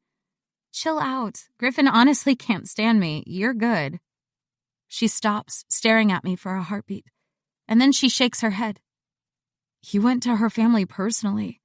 I was at her place to finish up an assignment we had together, and it was the most terrifying thing I've ever seen. Personal shit aside, you're still his bond. And Griffin Shore is not someone you just decide to piss off on a whim. She slings her bag over her shoulder and rushes out before I can decipher half of what she's said. I'm left standing there in the locker room as it clears out, my hoodie clutched in my hands, as everything I thought I knew about these bonds of mine is questioned. When Gabe and I arrive at North's mansion for our bond dinner, I'm still a twisted, messed up pile of emotions. I don't like feeling like this, like I don't really know where I stand with any of them, and Gabe keeps staring at me like he's worried I'm about to burst into tears. I mean, he's not that far off because I might. He unlocks the front door like always, but when we step in, we're immediately stopped by two of the house staff and North's driver. Gabe doesn't seem worried, but I feel so uncomfortable because I've seen these people dozens of times, and yet I still don't know their names. It feels classist, and like I'm some asshole for not introducing myself to them properly. The driver inclines his head at me respectfully and gestures to the house staff. Miss Fallows, Councilman Draven is attending a dinner in the city tonight, and you will be joining him. He's on a call at the moment, but he's left instructions for you to be ready in the next hour, so we must move quickly. Oh, fuck no. Absolutely not. I'm not. Miss Fallows, you really must hurry. Councilman Draven won't be available to speak with you for some time, and there's so much to do. I'm about to turn on my heel and run screaming back to the campus on foot, but Gabe plants a hand on my back and gives me a gentle shove in the direction of the house staff, propelling me into this entire farce of a night. I'm led through the maze of a house into a bedroom somewhere on the second floor, and immediately there are women working on me, stripping me and working to turn me into the pretty, obedient, and voiceless Bond North wants for the evening. I realize that it's not the woman tugging me into a stunning Dior gown's fault, or the timid girl clucking over the lavender tones of my hair, either.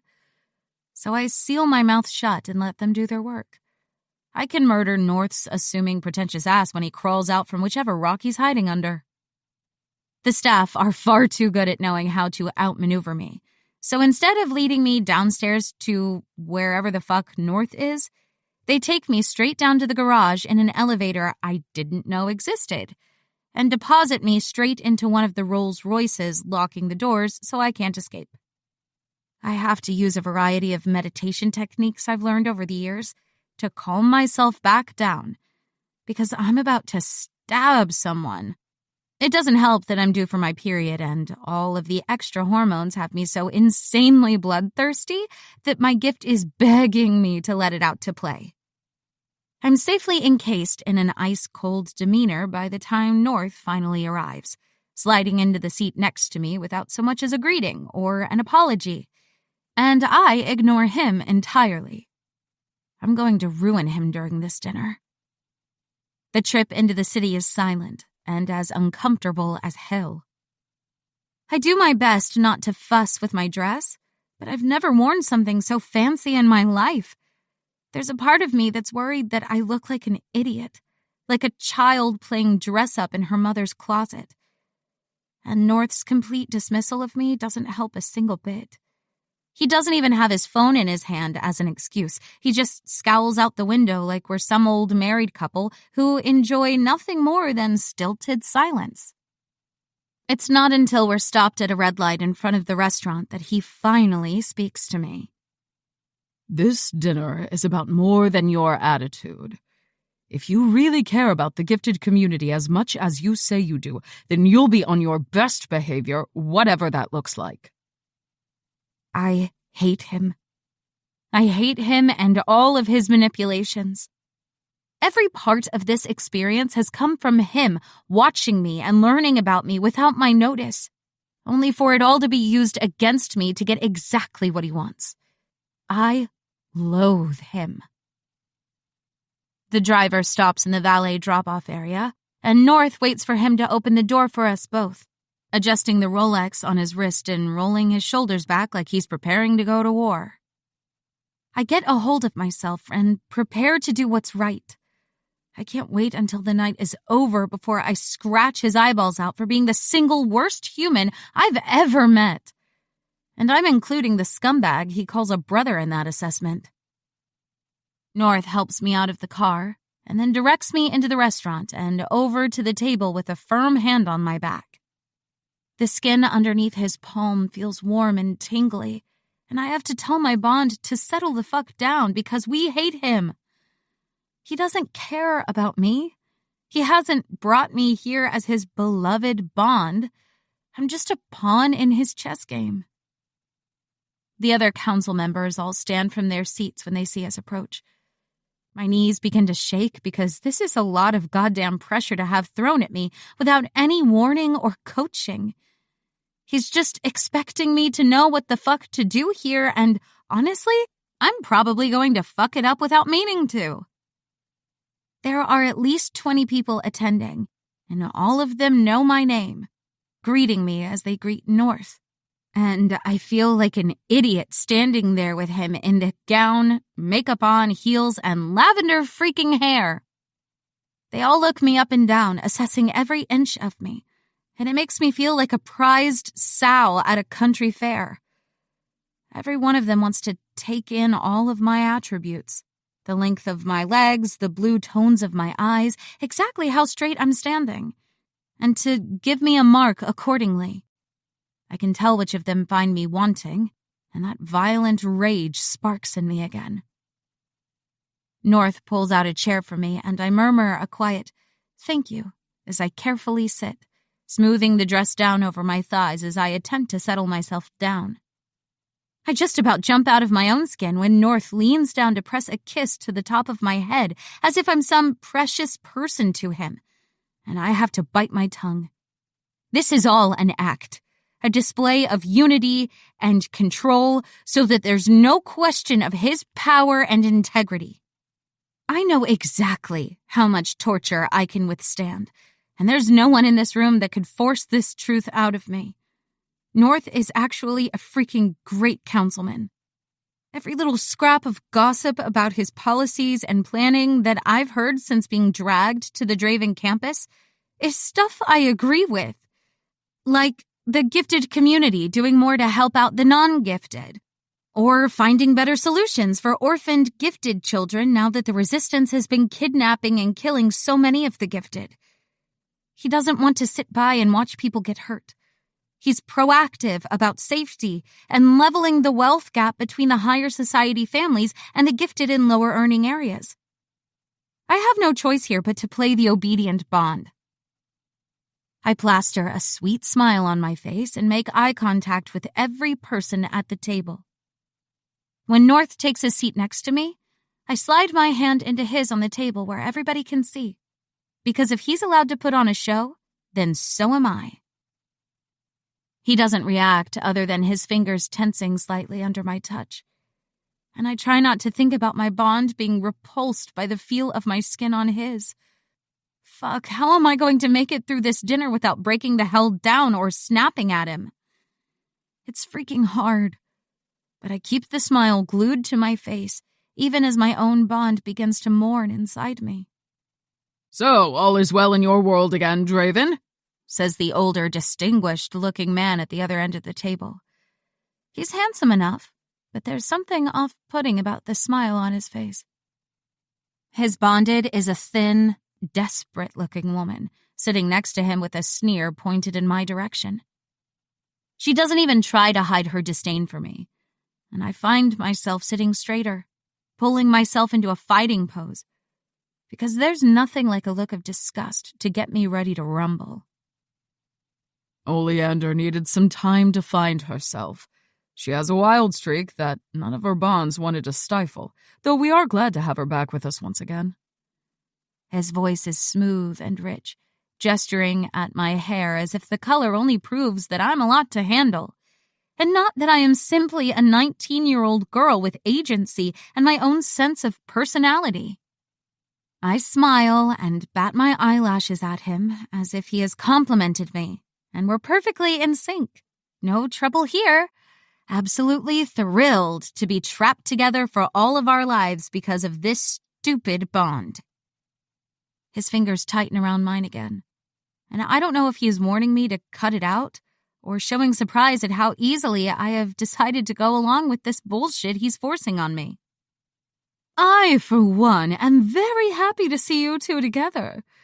North has done too much for our people to be left behind by an unruly child, says the woman sitting to my left.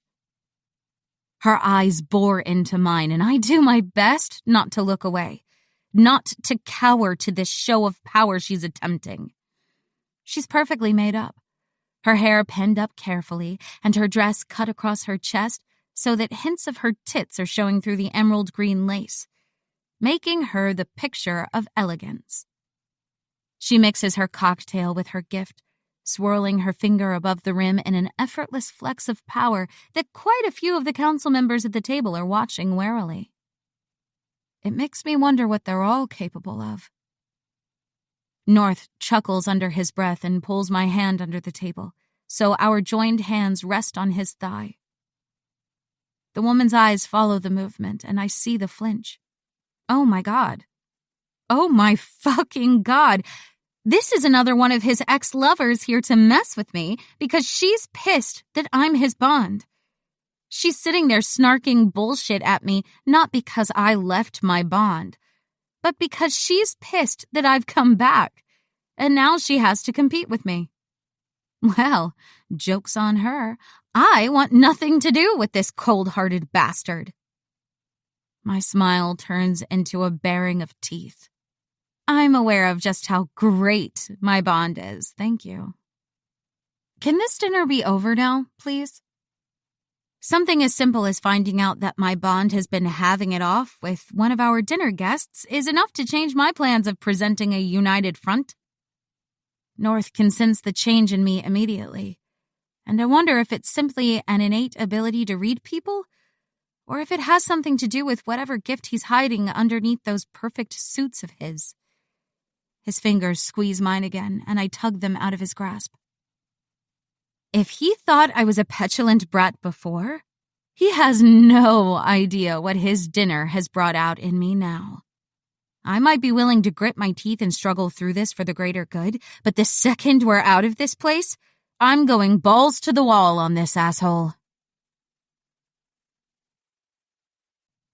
Chapter 19. Dinner goes from bad to worse very quickly, but I manage to keep myself out of the fray completely. It's not an easy task, especially with North insisting on ordering all of my dishes for me as though I'm not capable of choosing anything for myself. It's so insulting and demeaning that I really do have to talk myself out of stabbing the asshole in the throat with my fork. The salmon en papillote is to die for, and I hate him for choosing it for me because how the fuck does he know that I prefer fish and seafood over anything if given the option? Two of the councilmen spend the entire dinner arguing with him in that polite boys' club way they all have. I keep my mouth shut, only speaking when addressed directly, and smile prettily at all of the servers because no one else here uses manners to them at all. By the time we get back into the car, I want to die. Not just because the entire evening has sucked the will to live right out of me, but also because I'm cramping like a motherfucker, and there's a good chance I'm bleeding all over this ridiculous gown right now. I ask North to stop the car at a drugstore on the way back, and he completely ignores me, directing the car back to the dorms and leaving me there without a single kind word or, I don't know, saying fucking thank you for dealing with this night so well. I really fucking hate him. I strip out of the gown the minute I get back to my room, and sure enough, there's blood fucking everywhere. I wrap a towel around myself and walk to the shared bathrooms, even though it's peak hour, and they're all giggling and laughing at me for my state. I don't care about their opinions, but fuck, a friendly face would be nice right now. I do my best to ignore them and all of the bullshit I'm going to have to deal with because of this, and instead crawl into my small, uncomfortable bed. The thin blanket scratches at my oversensitive skin, but I'm shivering and need whatever help I can get to regulate my body temperature.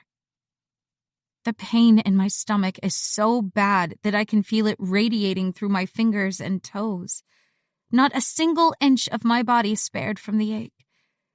I quickly check my phone to see if there's any drugstores close by that I can make it to before my curfew, with no luck.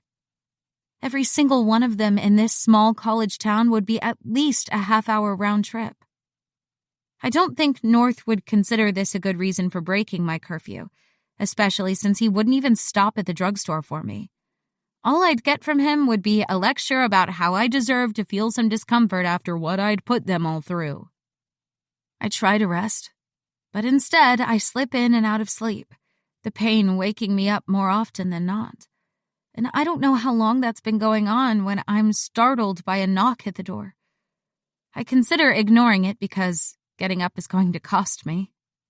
I lay there and try to figure out if I can even get up, and then I hear the door unlock. Who the hell has a key to my door? It swings open and Griffin steps through. He is the last of my bonds I expect to be here. He stands and looks over me critically, his eyes taking in every inch of my disheveled form. I've never been so aware of how much of a mess I must look. He's standing there, dressed in his ripped jeans and biker boots with a leather jacket slung over his shoulder and his hair curling around his chin. His jaw keeps flexing like he's grinding his teeth, and he looks as though he's fuming. I'm going to need you to be really honest right now, Oleander. The girls downstairs are saying this is a botched abortion. I checked your GPS tracker, and I know that can't be it unless you did it in a bathroom stall by yourself over lunchtime, so what's going on? Hot tears of rage fill my eyes, and I think about risking the wrath of North by running away from this fucking place. Does it even matter what I say to you? It's not like you will believe me anyway. His eyes follow the silent tracks of tears down my cheeks, and I wipe them away hastily. Damn him for seeing me at such a freaking low point. Just tell me the truth. I roll my eyes even though it hurts me to do such a small movement. Well, it's not a fucking abortion, and it's not a miscarriage. I have my period, and I'm in a lot of pain. It's like this every time I get it, but normally I can get pain medication that will help. I don't have a bank card to get it delivered, and all of the drugstores are too far away to get back in time for curfew. I'm here for the long haul tonight, and tomorrow I'll just have to be late for classes to get the damn Midol. His eyes widen. I guess he wasn't expecting that sort of honesty from me tonight. Either that or he doesn't believe me, which, to be honest, I'm in enough pain that I don't care. I just want him to leave me the hell alone until I'm feeling up for this sort of interrogation. He nods at me slowly, and then he hits the lights, the whole room plunging into darkness. My breathing becomes a little unsteady, which, again, hurts a whole fucking lot. What the hell are you doing? He doesn't answer me. He steps up closer to the bed, and then I hear the rustling of his clothes. I swear to God I could laugh in his face. I just told him that I'm in complete agony and he wants to bond? You need to leave. I can't give you what you want right now. He scoffs at me, and I feel his hands moving me on the bed so that I'm teetering on the edge. Then he slides in behind me. My heart begins to race so hard I can hear it pulsing in my ears. Griffin, what the hell? Just shut up, he snaps. He pulls me back into his chest so that I'm laying a little more on the bed. And then one of his hands splays out on my bare stomach underneath my thin nightshirt. His palm is warm, but it becomes scalding hot as his power flows through his skin and into mine. The pain stops. I start to cry all over again. I stay stiff in his arms, mostly to stop the sobs from taking over my entire body and letting him know exactly how freaking pathetic I am. It doesn't bother him. He starts to move me, just little adjustments, until I'm more secure in his arms and we're both comfortably wrapped up together. I wait until I think my voice will be steady and not drenched with my tears before I croak out, "Thank you." He hums under his breath, dismissively. I feel like the world's biggest fucking bitch, and it's because of that, or the warm, drugging sensation of his power, that I add, leaving you was the hardest thing I've ever had to do. This pain is nothing compared to that. His arms tighten around me until I think I can't breathe, but it only makes me feel safer. I fall asleep easier and more deeply than I have in years. I wake up alone in my bed. My cramps are back, but much more manageable, thank God. I feel bloated and cranky and ready to rip the faces off of any bitches that start on me today. I go and take a shower, thankful that the shared bathroom is blissfully empty. I do have a little chuckle at the thought of North's face if he found out I'd gotten into a fight with some of these girls. I can only imagine how terribly embarrassing that would be for the great councilman himself. Then I remember his complete dismissal of me when he'd dropped me back here last night, and the smile just falls straight off of my face. It doesn't matter what they think. I'll keep telling myself that until it sinks in. I dry off and head back to my room to pull my clothes on for the day. I aim for comfortable and cute, needing what little armor I can have against these people. And I have my shirt halfway over my head when Griffin unlocks my bedroom door and walks through. He doesn't look up at me or notice my state of undress as he grabs the door to shut it and lock it behind him. I manage to get the shirt over my bra before his eyes finally touch me. He doesn't show any sign of being shocked, but he does take his time in dragging his eyes over my bare legs. I'm glad I chose cute underwear today, because usually I stick with comfort while I'm on my period. The black bikini briefs are simple but sexy enough. He glances at me. I grabbed you the pills you need. I also grabbed a heat pack and some junk food. My sister lives on candy when she's PMSing, so I guessed you'd want that too, he says, holding the plastic bag out to me. I just stand there and blink at him for a second. Why would you do that?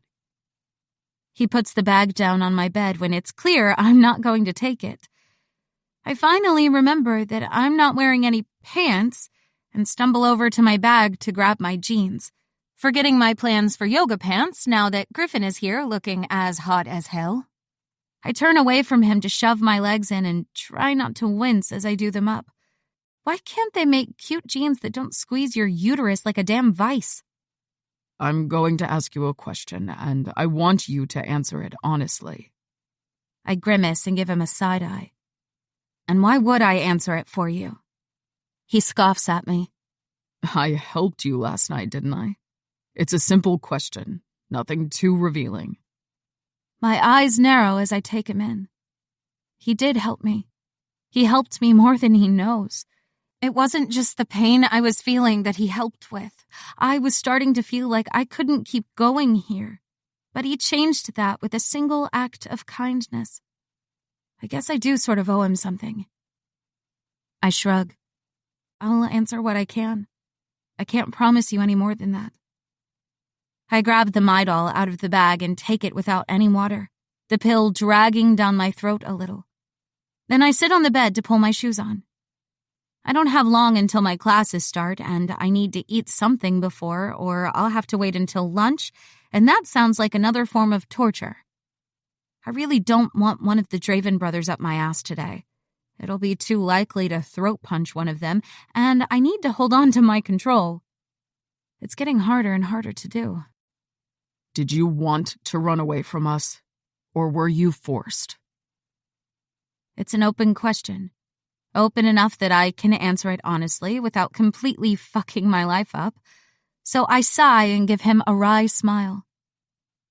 I'll answer, but you won't believe me anyway. I had no other choice. I can't say any more without risking you and the other bonds, and despite what you all think, everything I've done is to keep you safe. His eyes burn into my skin, hotter than his power had been on my stomach last night. Tell me who is threatening you.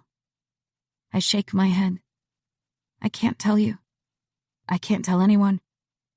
I watch as he grinds his teeth again, something he clearly does when I piss him off. We've barely spent any time together, and yet I already know this about him.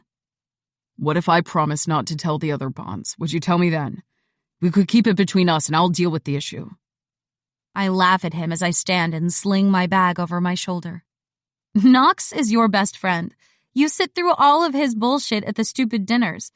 There's no way you wouldn't tell him. It doesn't matter anyway. I can't tell you. The glare on his face gets darker, and when I step towards the door, he doesn't move away. I'll have to brush against his body to get past him, but as I move to do so, his arms shoot out and grab me. My breath leaks out of my lungs. Too close. He's too close, and I'm too close to breaking the fuck down.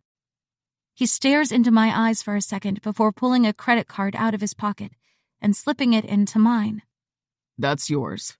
You'll use it for anything you need from now on. Order in food, pills, a new fucking bed. I don't care. Just use it. Holy shit. My brow furrows at him and I struggle to find the right words. Why would you do that? I don't want to take anything from you. If you could just get North to let me find a job, I can take care of myself. The hand he still has wrapped around one of my arms tightens. Tell me you will use it if you need it. I roll my eyes at him for ignoring me. Fine. I pull my arm out of his grasp and take another step towards the door, but he clearly has no intention of letting me go. He grabs me again, spinning until he can pin me against it with his body. A gasp rips its way out of my throat and he leans down, his eyes still hot with that intense heat of his, and he whispers, "Say it and mean it. There's nothing worse than a liar." I swallow and gasp out, "I'll use it if I have to, but I still want a job of my own." He lifts one of his hands to trace the side of my face. North will never risk losing you again. I don't think he will ever let you find a job, but if you ask him directly, I'll side with you. I can't breathe with him this close to me, with the hard lines of his chest pressed against me. And he doesn't make a move away from me, just holds me there against the door. The buzzing of his phone in his pocket pressed between us breaks the spell, and he curses under his breath as he steps away. Grab your shit. I'll drive you down to the dining hall. He steps out of the room without another word, hovering by the door until I get it locked. The hallway is full of girls, all of them staring at him like he's a slab of meat. But he doesn't acknowledge them. He walks slowly enough that I can keep the pace without running, not that I would today with how freaking bloated I am. And then I realize that he knows that and is adjusting for me. I don't know what to do with that sort of consideration. I'm just as awkward getting into his car this time around as I was the first time. I shoot Gabe a text to tell him where I am, and then I shove the phone back into my bag. Griffin doesn't say a word, and the 3-minute car ride is silent. When we pull up at the dining hall, I clear my throat. I really appreciate— Are you going to try running off again? He cuts me off, his eyes scanning the campus like he's expecting me to be snatched off of the curb in broad daylight. I frown and rub at the back of my neck, the little bump of the GPS chip still easy to find. It still kind of aches, and I push at it to really feel the burn. No. Griffin's eyes drop to my fidgeting, and he says, Would you run if we couldn't track you? He can smell my lies, so I go with the truth. I would have to run. It's better that way. He nods slowly. You could tell me, It might change a lot of things for you around here. I shrug. We both know it won't. Your bestie has already told me there's no excuse good enough for him to accept. I'm trapped here, and because of that, bad shit is going to happen. I'm doing everything I can to stop it, but it's probably going to happen anyway. His fingers drum on the steering wheel. The problem is that I know that you believe that. I just also know that whatever it is, you should have come to us about it instead of running. You should have trusted us. I laugh at him, dark and freaking desperate. Oh, yeah? I was 14. Did you know my parents both died right before I was tested? Did you know I lost everything and it happened? I'd just found out I was going to have bonds and everything was going to be okay. I'd lost them, I'd lost everything. Griffin's hands tighten so hard that the leather of the steering wheel creaks. Did you want your bonds back then? I blink back the tears that always come when I think about that time. More than anything, that's what I wanted. He nods. And now? Do you want your bonds now? I reach for the handle on the door to escape. I have to get the hell out of this car before he gets another truth out of me. The only truth here that eats at me every time I find myself trapped with one of them. Ollie, answer me. Do you want your bonds or not? He growls, pushing the lock button to stop me from getting out. I glance back at him, glaring at him for doing this shit to me. There's no point in answering it. I can't have these bonds. You all hate me, and I know it's too dangerous to try. I'm better off alone. I get out, but I hear his words before the door slams shut behind me. That might be your truth, but it's not mine.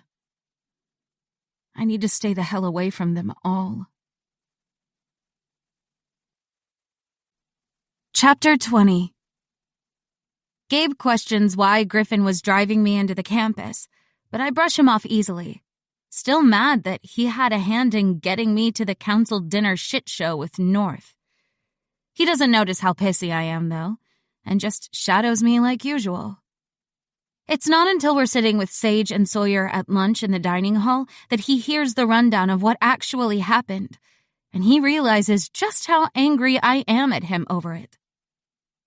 I only found out about the dinner when you did. How the hell is it my fault you had a shitty time?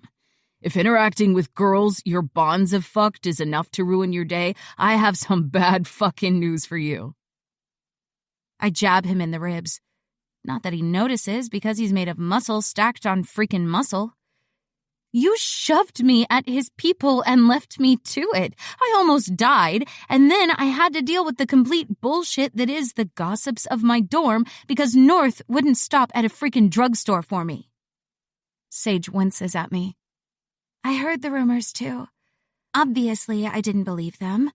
And I told Gracie if she ran her mouth about it, I'd tell her mom about her panting after someone else's bonds. Gabe frowns at her and glances between us. What rumors? I haven't heard anything. Sawyer scoffs at him and finally looks up from his phone. Of course you didn't. They're talking shit about the bond you've just called a truce with. You think Zoe and her little crowd of bimbo bitches would tell you to your face that they're accusing your bond of a self-administered abortion? I feel his control over his gift slip, and it doesn't take a genius to work out that he's not lying about having no idea.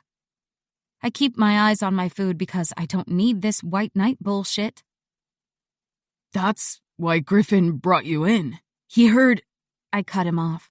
Yeah, and I had to convince him that it wasn't true. Well, of course it's not fucking true. Who said it? Which of Zoe's friends? I'm going to fucking kill... You're not going to kill anyone. Sawyer cuts in. The two of you better not start fucking on the table here in the dining hall because this all feels like really angry foreplay to me, and honestly, I just want to eat my pizza in peace. I shoot him a look, but almost instantly I have to shift my focus back to Gabe, who is about to flip a table over this.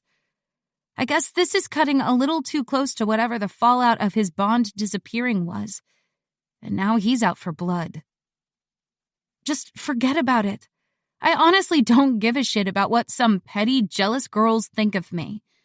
As long as it doesn't cause me any grief with the Dravens, I don't care. Sage winces again. Mostly because both North and Knox terrify her, and I shoot her a grateful look. I'm thankful she's here, listening to me whine and not judging me for being a grumpy fuck about it all. Gabe shoves the last of the grilled chicken from his plate of sadness into his mouth and says, Griffin will clear it up with North. Knox might still bring it up because he's like that. I shove my bag on my back and stand up, ready to get this day over with. That's a nice way to say he's a total asshole who will bring it up over the dinner table for the next 50 fucking years. We make it through the day, and even though Sage invites me to her place for tacos and textbooks, I bail on her. My stomach is still a bloated, aching mess. I just want to mope around in my room and hate my life quietly for the night. She gets it, because what girl doesn't? and leaves me behind with a hug and a promise to check in on me tomorrow. I eat dinner early and then head back to the dorms to shower and get into something comfortable. I text Atlas back, just a general text to tell him about my day and let him know I'm okay. And then I hit the books hard. A little after midnight, I'm still poring over my textbooks for the next assignment Knox has us doing when my door unlocks and Griffin steps through it, a bag dangling from one hand. "You're not even going to attempt to knock it all anymore?" I say, my voice tired and my hand shaking a little as I take notes, because I'm so ridiculously freaking tired. I should have stopped hours ago, but my brain doesn't want to stop yet. I was expecting you to be asleep, not cramming. I didn't think exams were for months. I shrug and watch as he kicks his shoes off. I have no fucking clue of what's happening right now. I'm a high school dropout, remember? I have no choice but to spend all of my spare time with my nose in textbooks. He pulls his jacket off and throws it over the peg on the back of the door, covering the cracked and shitty mirror. I watch as he pulls his hoodie off as well, standing there in his low-slung jeans and a soft black tee, looking like sex on legs. Shit. Are you hungry? I brought a burrito, but I can split it. There's literally a Twizzler hanging out of my mouth, so I shake my head at him. Honestly, I'm still trying to get my exhausted brain around what is happening right now. He's here, in my bedroom, offering to split food with me without any sort of a reason that I can tell. It feels like a trap. Stop staring at me like that, Ollie. I'm here to make sure you're okay. You sobbed in my arms for hours last night, even after you fell asleep. Oh God, that's embarrassing. I'm fine. It's better with the drugs, and you made sure I have a great supply of those. Seriously, go home and forget about me. He grunts at me and parks his ass on the floor.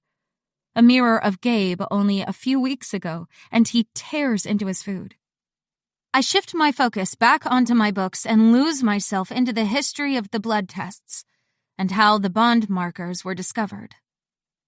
The next thing I know, I'm waking up to Griffin's hand gently moving me onto the bed. I try to mumble a thank you, but it comes out as a garbled mess. He huffs at me, pulling me into his arms, and that magic freaking hand of his slips onto my stomach. I could get addicted to this so freaking quickly. This time when I wake, he's still stretched out in the bed next to me, wearing nothing but a pair of black boxer briefs. The bed is too small for me to roll over, so I just lay there, too afraid to breathe in case it wakes him up and I lose this moment. I'd get this all of the time if I was allowed to bond with him. The moment I think it, I hate myself because my bond starts immediately straining towards him, desperate to have him. I'm rough as I yank it back, my frustration coming out. There's a sharp knock at the door that startles Griffin awake. He bolts out of the bed, instantly on high alert, and he pulls a gun that I had no freaking clue was in the room out of his boot as he takes the 2 steps over to the door. My brain hasn't even caught up to the fact that someone is here when he grabs the door handle and yanks it open, shirtless, bed-rumpled and in all his early morning glory. Sage and Sawyer look at him in twin images of shock. It would be absolutely hilarious if it wasn't also completely freaking shameful. There's no way I'm getting out of this without them making some comment that is going to make me want to die, because one look at him and they have to assume we've spent the whole night fucking like horny rabbits. Well, excuse the fuck out of us. Sage, we need to leave. Now, move it. I groan as Griffin stares him down, finally lowering the gun and stepping away to let them in. Except Sage is cemented to the floor in shock. I climb out of the bed and rush over to attempt to explain that this is definitely not what it looks like. I hear Griffin rummaging around behind me, so I assume he's getting dressed, thank God. But the moment I open my mouth, Sawyer cuts me off. We need to swap dick stories because there are a lot of rumors about him, and I need to know which ones are true. Sage elbows him in the gut so sharply he actually groans, and I grin at her. Sorry, I forgot to set an alarm. I'll be a minute while I throw some clothes on and we can grab food on the way, right? I'll explain. Griffin nudges me out of the way, his keys in his hands as he scowls around at the entire hallway full of gaping girls. What's there to explain? You're my bond. He then stalks off like he didn't just casually confirm to the girls here that he fucked my brains out last night, and I want to die. Not that there's anything wrong with us hooking up, but I've been so adamant about hating them that this feels like I've suddenly just bent over for him because he asked. I sigh and usher the siblings in, groaning as I shut the door behind them. Sage awkwardly stands there like she's trying not to touch anything, but Sawyer slumps down on my bed. Damn it. I really thought you'd finally fallen into bed with one of them. I'm strangely disappointed. I quickly start throwing clothes on, crowing inside a little when I find Griffin's hoodie that he's left behind. Sorry, he was just here as pain relief. I didn't think you'd believe me. I'm shocked at your trust, Sawyer. He rolls his eyes at me and picks at the sheets. There's no sex smell. I know the scent of a good fuck when I smell it. That's oddly disgusting. And when I finally sling my bag onto my back, I find Sage looking at me with concern. Are you sure you're okay? Should you be going to classes if you're in that much pain? I'm fine now, and there's no way I'm calling North to get a sick pass. Let's just forget this happened. Griffin still hates me. He's just also a decent human being. He won't be back anytime soon. A week later, I've almost forgotten what my bed feels like without Griffin in it. He's much more discreet about his stays in it, always coming in after I've fallen asleep and leaving before I wake up in the morning. But there's always little signs that he's been here. I get up and try to ignore the fact that my bed is empty again. I wish he'd stay to wake up with me just once. But I also know how dangerous that is, because he's chipping away at my resolve to keep them all at arm's length. I can't afford to let that happen, no matter how desperately I want him. The shared bathroom is full of girls, and I have to grit my teeth to ignore all of the looks and whispers. You'd think they could all find something better to do than gossiping about me and my asshole bonds. But nope. They love nothing more than talking about how great they all are in bed while I scrub my body like I'm trying to scour the devil from my skin. Just once, I'd like to get clean without hearing about how amazing Knox is with his tongue or how big Griffin's dick is. Just freaking once. The Griffin comments burn a little more these days. By the time I get back to my room, I'm so angry about how freaking rude every girl in this damn building is that I don't even bother looking at my phone for my usual good morning text from Atlas. I just shove my legs into a pair of yoga pants and throw a hoodie over my head. Nothing but a bra underneath. The hoodie is one of Griffin's, the one he wore here last night. And I tell myself I'm only wearing it because it's cold out and not because I've become addicted to the smell of him. If Gabe spills something on me at lunch and forces me to wash it, I'll freaking stab him or something. Hell, I'll ask Sage to set his ass on fire. I won't tell her why I'm pissed, though. As I'm giggling to myself about setting one of my bonds on fire, there's a knock at my door, and I roll my eyes, expecting it to be Griffin coming back to steal back his hoodie, or bitch me out over something. But when I fling the door open with a frown on my face and fire in my soul, I'm ready to unleash my shitty mood on him. I find my breath knocked out of my chest instead. The photo Atlas sent me of himself did not do him justice at all. I am stunned as I stand there and take him in. Tall, dark, and handsome. I check to make sure I'm not drooling at the freaking sight of him towering over me. He fills the entire door frame, his shoulders wide and defined in the tight tee he's wearing. Hot freaking damn. His arms are covered in tattoos that creep up his neck to tuck under his chin, and my eyes follow them up obediently. It's only when I get to his face that I see the cheeky grin plastered across there at my swooning, and I blush. Well, damn. You look even better in person, and I can tell you I was fucking impressed with your photo. He drawls, and I scoff at him, recovering from my embarrassment now that his smart mouth is starting up. You could have called ahead and let me know you were coming.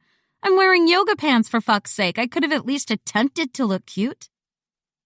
He chuckles at me and grabs my hips in his big hands, walking me backwards into my room and kicking the door shut. I swear to God, my heart skips a beat or 5.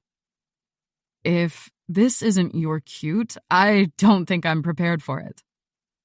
I blush and grab my bag, the blush deepening when Atlas takes it from me and swings over his own shoulder like a lovesick teenager.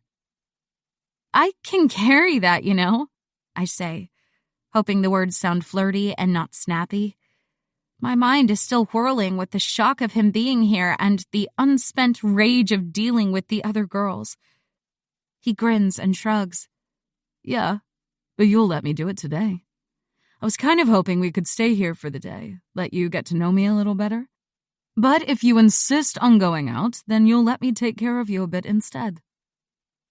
The sweet grins he's giving me make it even harder to look at him. I'm not allowed to skip classes. The GPS tracker means North will know, and he will personally come here to punish me. All of the teasing and playful joy melts off of Atlas. He goes from looking flirty and sweet to having the stone-cold glare of a beast who has smelled his prey. Yeah, I'm going to fix that for the both of us pretty soon. North may be on the council on this side of the country, but my family controls the council on the East Coast. If he is going to be a dick about this, then I'm taking you home with me, and they can fucking rot here for all I care. A shiver takes over me. If I thought we could get away with that, I would totally agree, but I get the feeling North Draven doesn't ever lower himself to compromise. Atlas smirks at me, pushing the hair away from my shoulder and kissing my cheek softly. Sweetness, I don't give a fuck what North Draven wants. If he gets in my way or upsets you, I'll royally fuck him up. Okay, now I'm definitely swooning. I have to remind myself that I'm trying not to get too close to these guys, and I take a half step back. We should head to class. I don't want to fall behind. He doesn't look pissed off at me for pulling back. Instead, he holds out a hand and threads his fingers through mine. When he opens the door to lead me out, we find Gabe walking up to escort me to class, the smile on his face directed at the girl poking her head out of the room next to mine. It slides right off when he sees Atlas standing there, holding my hand and my bag. Oh, shit. A giddy sort of giggle bubbles in my stomach, but I hold that sucker in. Atlas squeezes my hand gently and leans in close to whisper in my ear. Lock your door, sweetness. I side-eye him. He totally did not have to get that close to me to say that. But I do as he says, turning my back on them both to lock up with the extra secure lock Griffin installed. A snarl rips out of Gabe, and I fight my instinct to spin around to face him, trusting Atlas to watch my exposed back against my shifter bond. I make sure everything is secure and then turn slowly, as if the idea of a freaking wolf tearing my limbs off isn't at all concerning. There's a whole lot of interest in what's about to go down here. Every door is open and there's girls everywhere, even a few guys standing with their own bonds and girlfriends watching. Atlas laughs. Ollie has no need for her pouting jailer today, Adern, so fuck off. Gabe's eyes start to glow and I suck in a deep breath. Who the hell do I call if he loses it? I grab my phone.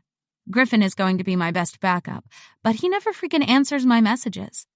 Knox is a dick, and I'd rather gouge my own eyeballs out than speak to North. Well, fuck. Don't fucking tell me what I can and can't do with my bond, Bassinger, he spits out between clenched teeth. And Atlas drops my hand to instead sling his arm over my shoulders. No one wants a sulking dickhead trailing after them, so beat it, Adern. Do it before I make you. You really don't want me to make you. Gabe struggles to get control over himself, the shift rippling over his face as his eyes glow and the skin of his arms darkens into a soft pelt. I've never seen him actually lose control before. Even when Martinez went for him, he'd kept his gift under tight control. I really don't want to do this, and certainly not in the hallway of my dorm with all of the gossiping girls here. Can we just head to class, please? I don't want to be late, and I'm assuming you'll need to get your timetable together, Atlas? He shrugs and holds out a hand for me to take. I hesitate for a second, because this time it feels like more than just a little sign of affection. But it doesn't bother him. You want to go slow? Then we're going slow. Take my hand, Bond. Deep breath, and then I take his hand. Chapter 21. Eating lunch is usually my favorite part of the day, but being jammed between Atlas and Gabe, with Sage and Sawyer dying of laughter at their vicious jabs at one another, kind of ruins it for me. Atlas had picked up a timetable that slotted him into all of the same classes as Gabe and me, grinning at me when I questioned him about it. You're in the general courses. If I have to repeat, at least we're doing the easy shit. I roll my eyes at him with a huff, mostly because it definitely doesn't feel easy to me, and our relaxed familiarity pisses Gabe off. He then shadows us both, scowling and snapping at us whenever Atlas leans into me or makes me laugh with his easygoing humor. I'd taken my bag back and kept my hands to myself as soon as we'd made it out onto the campus grounds, but Atlas hadn't commented, just accepted the boundaries I was putting in place, like this is all going exactly the way he expected it to. Sage and Sawyer had accepted Atlas in without an issue, both of them already rooting for him in the bonding race, as Sawyer has so nicely dubbed the mess that my life is. When lunch is over, Sawyer heads off to his computer science class, and I have an awkward moment of trying to get around Gabe to walk with Sage to our next class. But he's not willing to just step back and let me walk with her.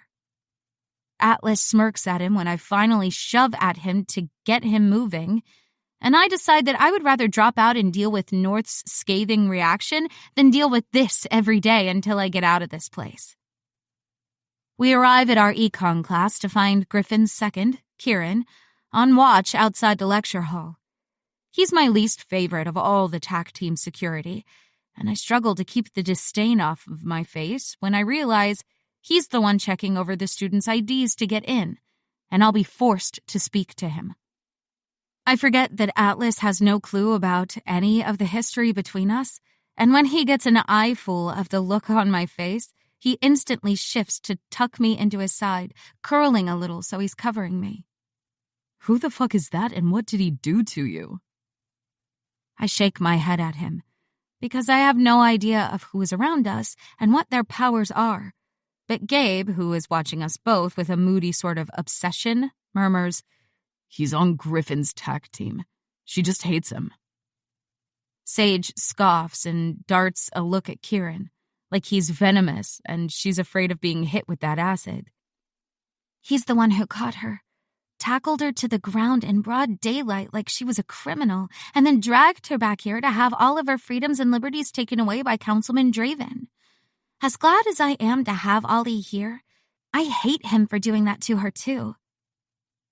Atlas's arm tenses around me for a second, but then he relaxes, that grin back on his face again, and I'm learning very quickly that the grin spells out danger. We have to wait in the line as the ID of every student is checked. I fumble to grab mine out, and Sage curses as she digs through her bag, loose sheets of paper rustling at her rough treatment. Gabe stands there like a brick wall, scowling and huffing under his breath at the weight. When we finally step up to the door, I have to take a deep, calming breath, checking in on my gift and my bond to ensure they're locked down tight. Kieran is huge and kind of terrifying this close, but he acts like I don't exist, grinning at Gabe and clapping him on the shoulder as he ushers him through without question, completely ignoring the frown on my bond's face. He checks Sage's ID, but only because she already has it out, waving her through quickly as well. He holds out an arm when Atlas steps up, pulling me along with him. Who are you? There are no extra seats in this class for a bystander. Even his voice has my jaw clenching. But Atlas just flashes his own ID at him. I just transferred in. You should move your arm. Kieran's eyes narrow at him until they're nothing more than dark slits, but he doesn't move his arm. Basinger. You're related to Athena Basinger of the East Coast Council? My aunt. I'm not going to ask you to move again. Gabe takes a step back through the door and says, He's telling the truth. He's Ollie's other bond. Finally, his eyes dart down to me, and the disgust on his face is palpable, like a sharp slap to my cheek, and I immediately flush scarlet as though I've done something wrong. Atlas doesn't like that reaction at all, and when the grin drops away, Kieran finally figures out that Atlas isn't just a grinning, arrogant kid. He's a gifted, making threats. Because things can only get worse for me, and because that is exactly what I need in my life, Griffin turns the corner and stalks toward us, reading the malevolent atmosphere perfectly. Move aside, Black. They're late for class. And I know you weren't about to use your gift on campus grounds, Basinger. That's rule number 1 here. Atlas smirks and shrugs. I have an exemption, sure. I can't turn mine off. It's a part of me. Your thug here didn't like that I'm not worried about him. Honestly, I think he didn't like that I'm not a giftless girl half the size of him that he can throw around. Oh, God. I don't want to be around for this dick-swinging competition, and I definitely don't want my entire life aired out and picked through in the hallway with way too many eyes on us all. Fuck this. I'm going to class. If you guys want to whip them out and measure them to get this over with, then go right ahead. I'm not sticking around for it. Kieran scoffs at me and snaps, Of course you're running away. Oleander Fallows is exactly the type to just disappear when things get hard. I walk away because there's nothing I can say back to him. I don't want to see any of the reactions from the others, and Sage immediately moves to tuck her arm in mine, stalking over to the back row of seats where we normally sit together, as if the entire room isn't listening in on the drama happening at the door. Literally, the entire class is waiting for my bonds to sort their issues out and sit down so the professor can start the class. I want to scream. Ignore it. This has nothing to do with you. They're all just on edge because gifted are being taken, and Atlas has shown up to rock the boat. Sage whispers, shooting Zoe and her giggling friends a look when they all stare back at us. I block them all out. When Atlas finally takes a seat next to me, he's still looking calm and steady, pulling out textbooks and his laptop to take notes as though nothing has happened. Gabe sits next to Sage and seethes the entire time. A walking time bomb today. I'm sure he's planning on destroying me with the temper tantrum that's brewing. When the class is finally over and we're all heading to the library to study, Atlas slings an arm over my shoulders as we walk out. Kieran is nowhere to be seen, and his replacement doesn't so much as glance at us as we walk past. The library is busier than it usually is, and when we finally wade through the crowd to our table, we find Sawyer and Felix already waiting for us. I smile at them both and introduce Atlas to Felix, who accepts him into the fold as though this is all completely normal, and there's not a seething sort of rage radiating off of Gabe right now. I'm set on ignoring it and just focusing on my damn assignments. But I'm also prepared for Sawyer's shit-stirring ways by now. I heard about the spat this morning, but the real question here is, which one of your bonds has the biggest dick? Tell us so we know who won, Fallows. Sage groans and buries her face in her hands. For the love of God, can we please stop talking about dicks for 5 fucking minutes? Sawyer grins like he's going to torture his sister, but Gabe butts in. Kieran might be an asshole, but he wasn't wrong, was he? It's hard to defend someone when everyone knows their rap sheet. Atlas slips his hand into mine on the table, threading our fingers together where everyone can see. I think it has more to do with claiming me than showing me any sort of affection. Gabe's eyes drop down and glue themselves there, and Atlas smirks at him. Oh yeah? Well, unlike you, I'm not afraid to tell the others to fuck off and keep my bond to myself. I don't care what's happened in the past. That shit is over with. She's mine, and you've chosen for her to not be yours. Gabe's nostrils flare.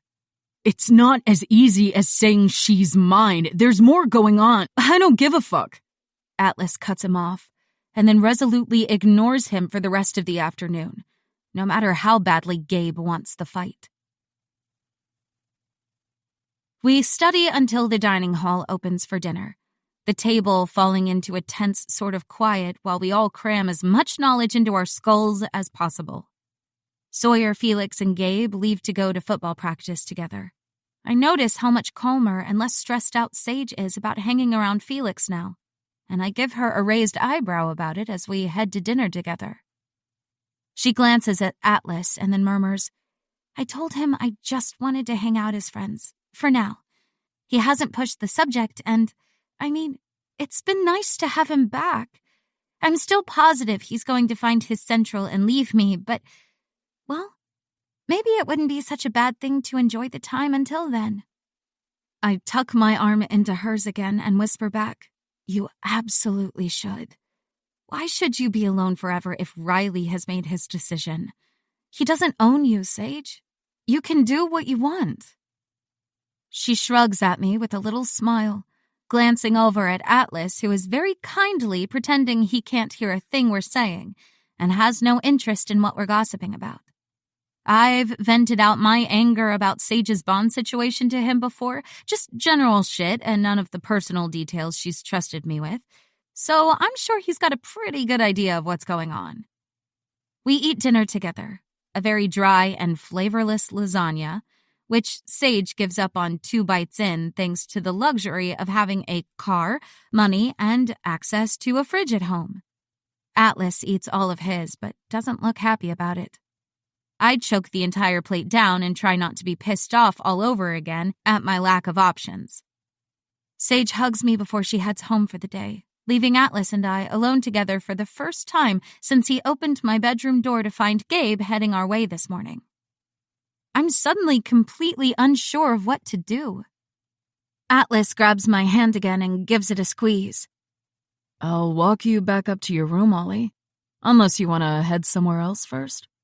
I shake my head and try not to look like I'm completely shitting myself, which, to be fair, I absolutely am.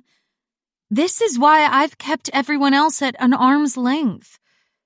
Okay, not really, because the Draven brothers have been the ones to put distance between themselves and me. Gabe is an anomaly because I think he's both desperate to bridge the gap between us, but also completely unwilling to let go of the damage my supposed abandonment did to him. Then there's the small fact that not only does Griffin sleep in my bed every night now, but I'm also wearing his hoodie right now and just wallowing in his scent like it's a drug I'll die without. My legs move on autopilot while I try to figure out what the fuck I'm going to say to him. What explanation I can possibly give him for not being able to do anything with him, no matter how much I like him. The moment we get to the dorms, my skin starts to crawl at the eyes that follow us both the entire way up to my room. News has clearly gotten around that Atlas is the last of my bonds. Come from the other side of the country to be here with his defective central bond, and the attention we're getting is enough to get my back up in a big way. I fucking hate this place. I usher Atlas into my room without thinking, desperate to get out of sight of the entire freaking building. I flick the lock and throw my bag down onto the bed, wincing at the fact that I didn't make it this morning and it looks messy. I also don't want to admit that I don't like to make it because I can still see the indent in the shitty mattress of where Griffin slept, which is very pathetic, stupid, and a little too heartsick for what I'm trying to project here. It's clear I've forgotten how bleak the room really is because it takes me a second to realize why Atlas's lip curls as he looks around the room. How the fuck did I not notice how bad this is this morning? Pack a bag, Ollie. You're moving in with me. A nervous laugh creeps up my throat. I can't do that.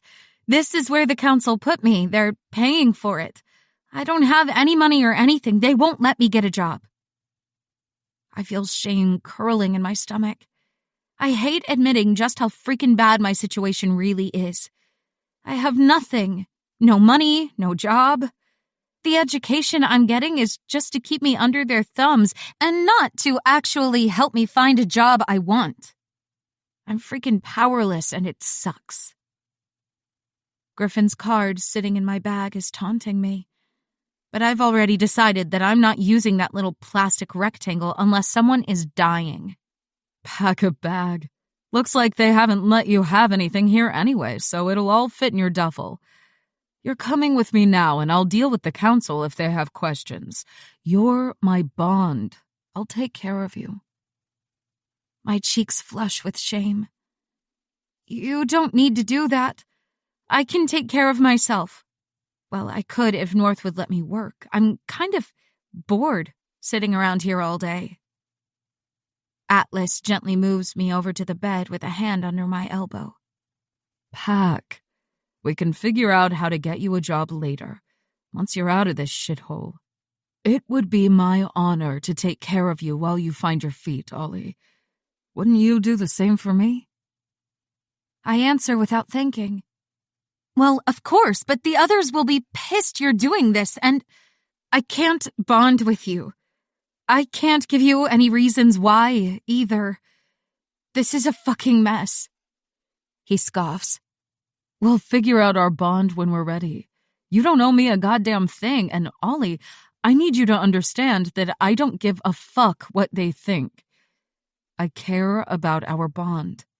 I care about getting to know you and us making decisions together. My place isn't swanky or anything. It's just an apartment, but it's better than this. We can eat real food, too, not the cafeteria crap we just had to choke down. There's no arguing with him, and he's right. It only takes me a minute to pack everything into the small duffel bag I have.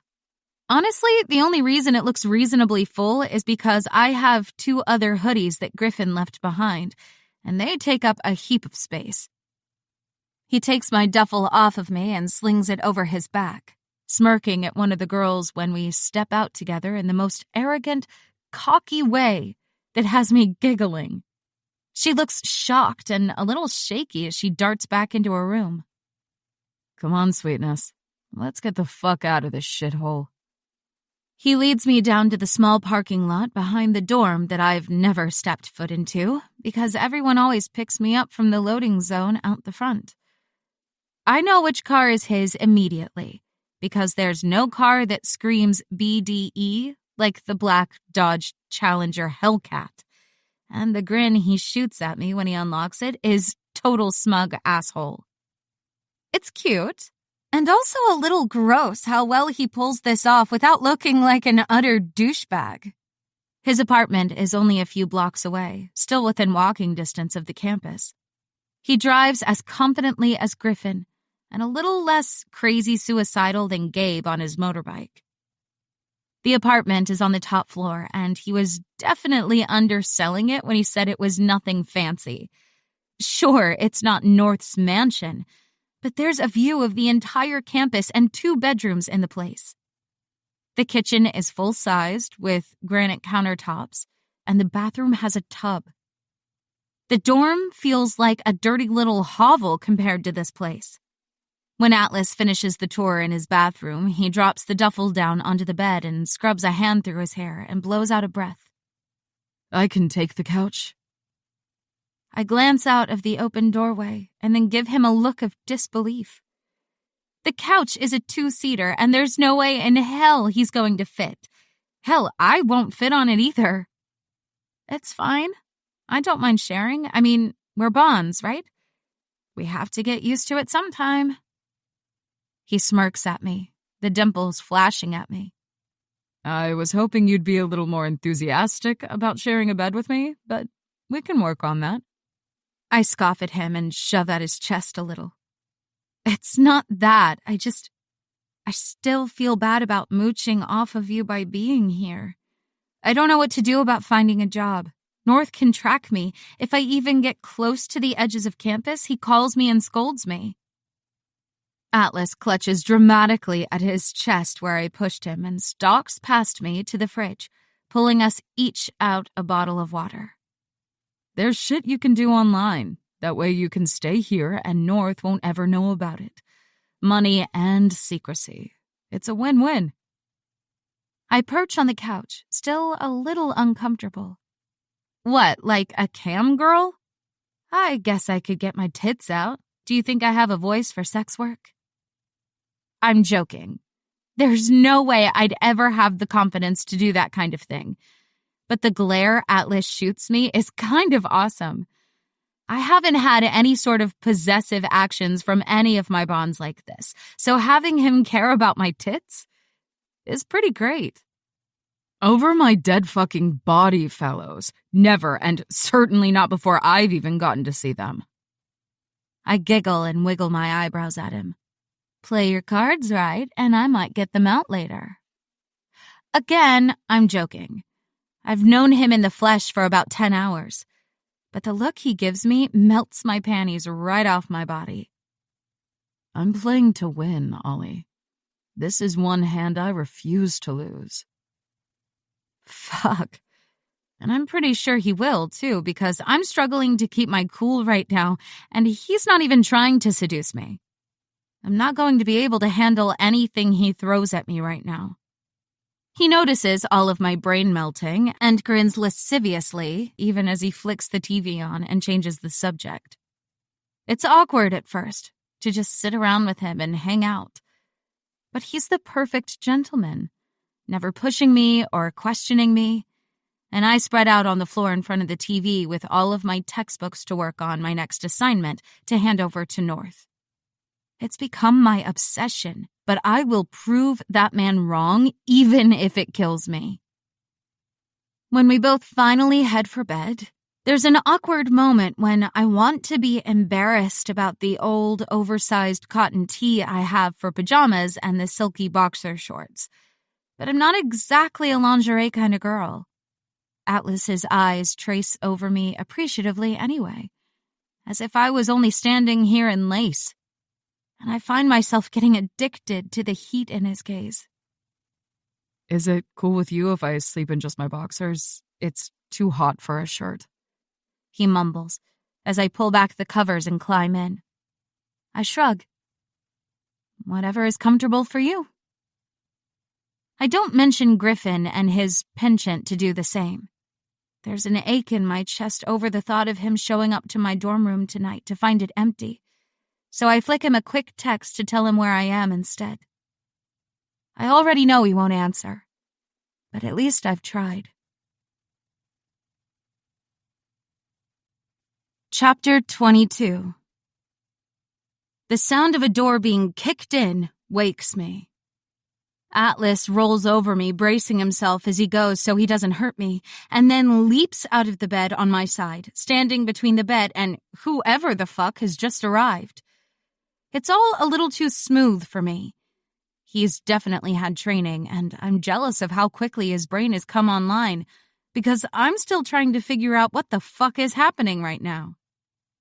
Who the fuck? Are you kidding me? What the fuck is your problem, Draven?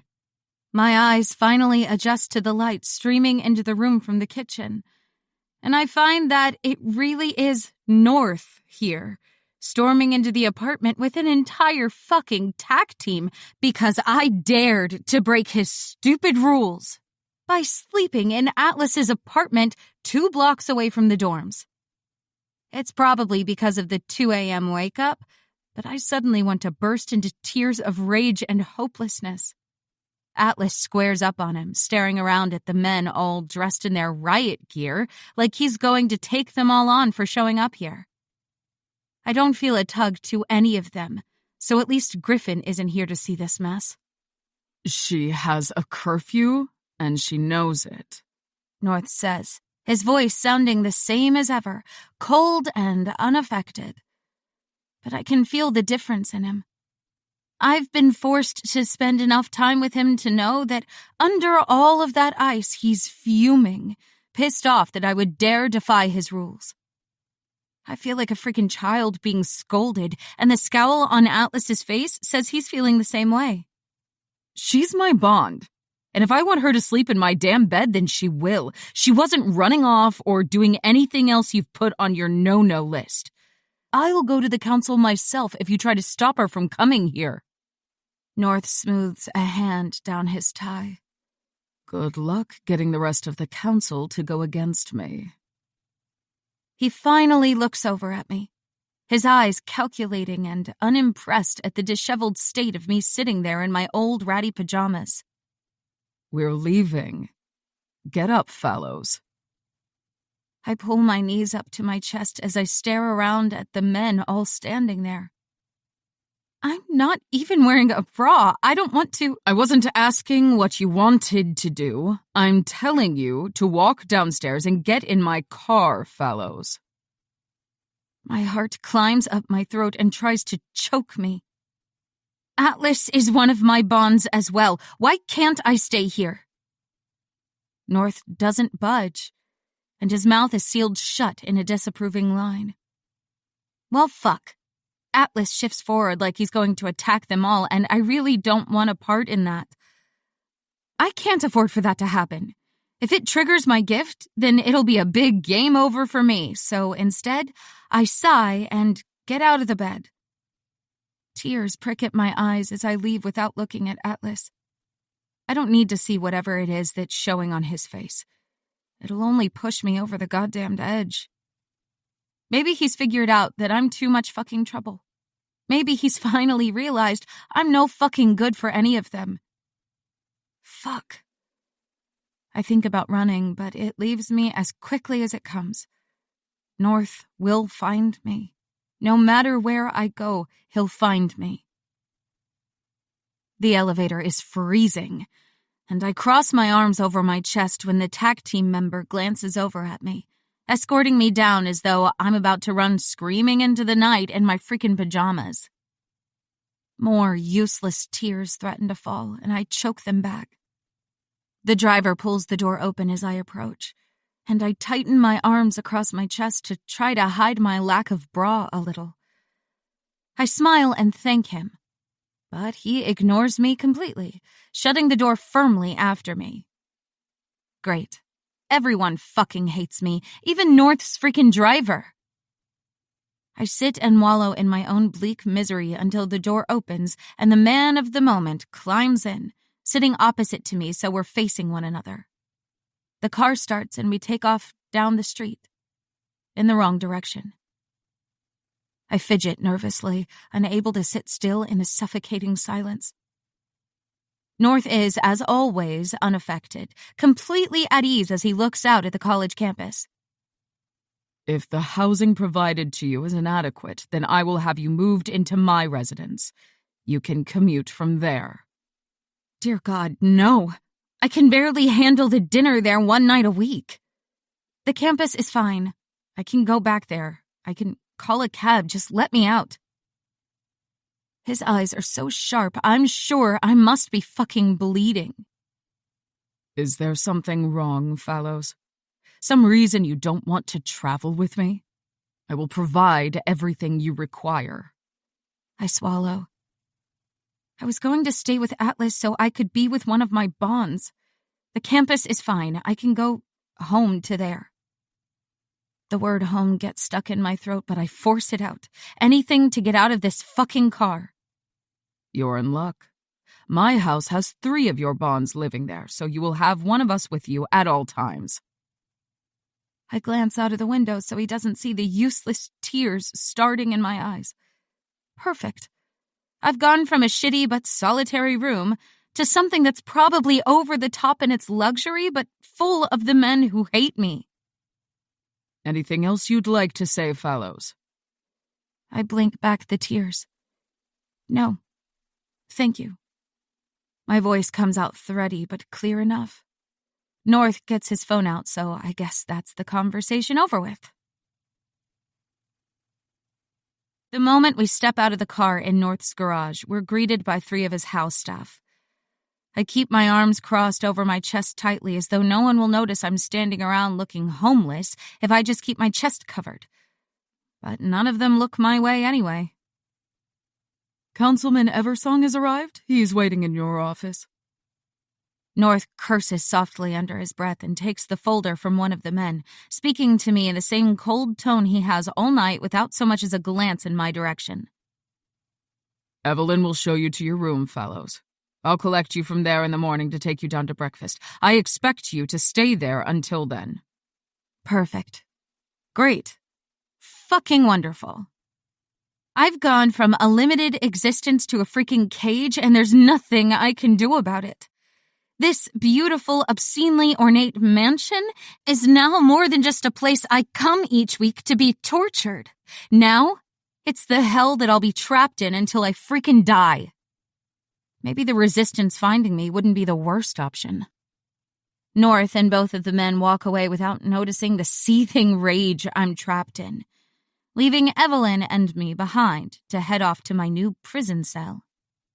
If you could follow me, Miss Fallows, your room is on the 3rd floor. I want nothing more than to lash out and tell her to fuck off. But then I glance over to find her staring at the ground in submission.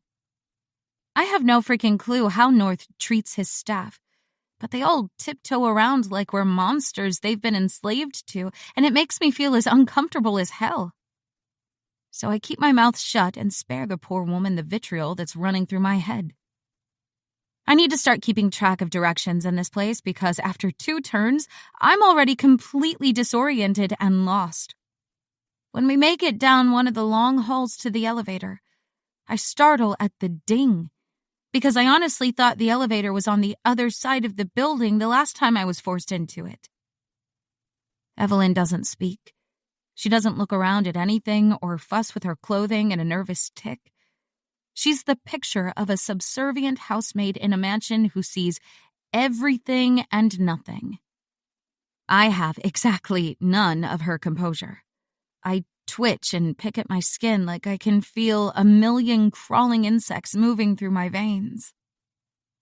We turn another corner and come face to face with the real reason I don't want to stay in this fucking house, because my worst goddamn nightmare is headed right toward us, dressed casually in black slacks and a soft cashmere sweater. Knox's eyes flick over to Evelyn, and he dismisses her with a simple, "Leave us." That's it. 2 words is all it takes for me to be stranded in a hallway with the only one of my bonds that I'm positive wants me dead. Evelyn just scurries away without a word. Once we're alone, he doesn't waste time going for my throat. "Why are you dressed like a common whore? Did North have to hunt you down at some frat house? You sure know how to piss my brother off, don't you, Poison?" Poison. Of course, he'd be the person to link my name up with the terrible position that I've inadvertently put us all in. I'm the poison that's been spread into his family. I will not cry, and I certainly won't let him know how much he's getting under my skin. A girl has to get her fun where she can, Knox. Why do you care so much? It's not like you want me. You have more than enough on your plate, right? He steps forward, crowding me against the wall. "Maybe I should bond with you, Poison. Maybe I should try you out so the next time I fuck my girlfriend, you'll know all about it, and you'll feel like your heart is being ripped out of your chest. It might help you to understand what you put the rest of us through when you ran off." He steps into my body. The size difference between us means he looms over me and I have to force myself to stand my ground. He's never been this close to me before. I'd once thought the burning rage in his eyes was hot, but it's nothing compared to the heat of his body as he presses me into the wall. I feel his bond skim over my body and I pull mine in closer, fighting against it as it strains for him. There's no fucking way I'm ending up tied to this man. I'd rather have any of my other bonds over him. Fuck, I'd take North with a smile and a thank you, sir, over this asshole. You can't hide it, Poison. You might not have a gift, but I can feel your bond and it wants me. I couldn't give less of a fuck what my bond wants. I will not bond with him. I want to plant my hands on his chest and shove him the fuck away from me, but it's taking every fiber of my being to keep my bond under control. My hands are balled into fists at my side, my jaw clenched up tight, and my knees are locked to stop them from shaking. I can't say a word as his hand comes up to wrap around my throat, his fingers flexing there like he's imagining squeezing the life out of me, and then we're moving backwards together, his body pressed against mine as my back hits the wall. I'm trapped in every way that I can be. My bond is wrapped up tight. My mind is stuck holding the threads of my sanity together so I don't tie myself to him, and physically, there's no way I can fight him off.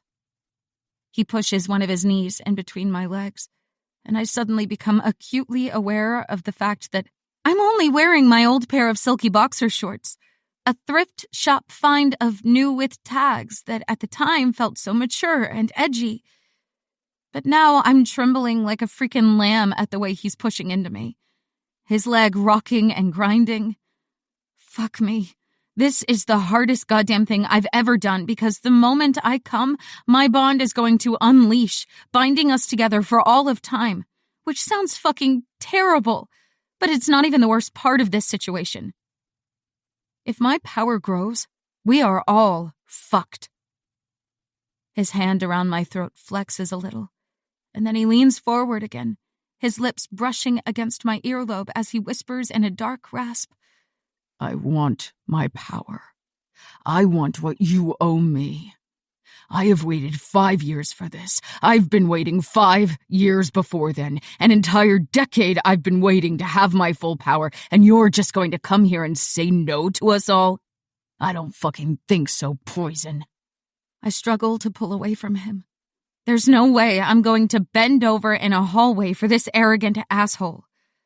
But it's nothing for him to just jerk me forward and catch my lips in a biting kiss. My bond reacts immediately. It's never felt like this before. The surge of power within me almost taking me to my knees. And it takes everything inside of me to stop the bonding from happening, the tying of our souls together forever. As Knox bites my lip and forces my mouth open, our tongues tangling together while he makes use of my inability to protest or move, my bond tries to pull free harder than ever before, but I leash it, shoving down until it's contained. I'm so goddamn focused on stopping my bond from claiming him as my own that my body moves into autopilot, becoming pliant and easy for him to move and control however the fuck he wants. There's nothing soft or sensual about what he's doing. He knows exactly what it takes for a bond to occur, and he's utterly ruthless about moving through the steps. Somewhere, in a dark and faraway corner of my mind, I'm almost impressed at how quickly he's able to work me over. Kissing, stroking, the knee between my legs pushing into my body until my hips rock all on their own. There's no way I can fight him and my bond at the same time. When his bond slams into me, a force all on its own, I almost cry because I want it so badly. Fuck, my brain isn't even my own anymore. All I know is the bond. All I can think about is the bond, and I want it so fucking badly. I accept that he's going to make me come. I hate him, and I hate that he's doing this to me. But the lesser of two evils right now is keeping my shit together. When his fingers touch me, skimming down the old ratty shirt and shoving the silky shorts down my legs until he has full access to my traitorous pussy, I almost give in to the bonding. I almost lose control and just kiss him back. Because why the fuck shouldn't I lose myself to the pleasure? Why shouldn't I give in to the power coursing through me, desperately trapped within my skin? Because I won't let it touch his bond where it's caressing me. Then my brain comes back online, and I remember all of the devastation that's already come from my power. I cannot let myself get any stronger. I can't become the evil that the resistance wants me to be. I can't even shove him away because if I move a single muscle right now, my bond will take over me. And then it's all over. Everything I've worked so goddamn hard to stop, it'll all happen. And I'm not letting that happen with the worst, most arrogant, and entitled of my bonds. He has too much experience with women, clearly, because he has no problems finding my clit, slicking a finger through my wet folds and using it to circle and stroke and work me over like a goddamned pro. It's almost insulting how easy it all is for him. His fingers are merciless as he takes me higher, and for a second I think he's enjoying this as much as I am. When I break away from his lips to moan and pant, desperately fighting to control myself, he leans back in to croon in my ear. Well, let's see what you've got then, Poison. As the orgasm rips through me, I have to force my ability down, to keep it hidden. And the pain that comes with it burns my skin and muscle until I think I'll burst into flames for real. A sob tears out of my throat and my knees finally give out. Knox doesn't even attempt to hold me up, his lip curling as he steps away from me. And his bond slips away from my skin as he realizes that he's not getting what he wants from me. I slide down the wall until I'm on my knees before him, my entire body burning with the pain of holding back the bonding. Knox scoffs at me, his voice still that same scathing, furious tone of his that cuts through my skin right down to the bone. Fucking pathetic, Poison. You can't even bond right. You're nothing but a liability. And then he stalks off down the hall, leaving me with my shorts around my ankles and my pride in tatters around me. What have I done? Okay, no, I did nothing wrong here. So why exactly do I feel like the worst goddamned person on the planet right now? I did the right thing. I didn't bond. That was the right thing. Wasn't it? This is his fault. A soft voice startles me out of my misery. Miss, I can show you to your rooms. Tears do track down my cheeks as I glance up at the maid hovering over me, pointedly not looking at my very exposed lower half. She's younger than Evelyn was, but I'm not sure if that makes it better or worse. I lurch to my feet and get myself covered as I croak out, "Thank you. I would very much appreciate that." She nods and waits for me to get myself back together, then leads me down the hall.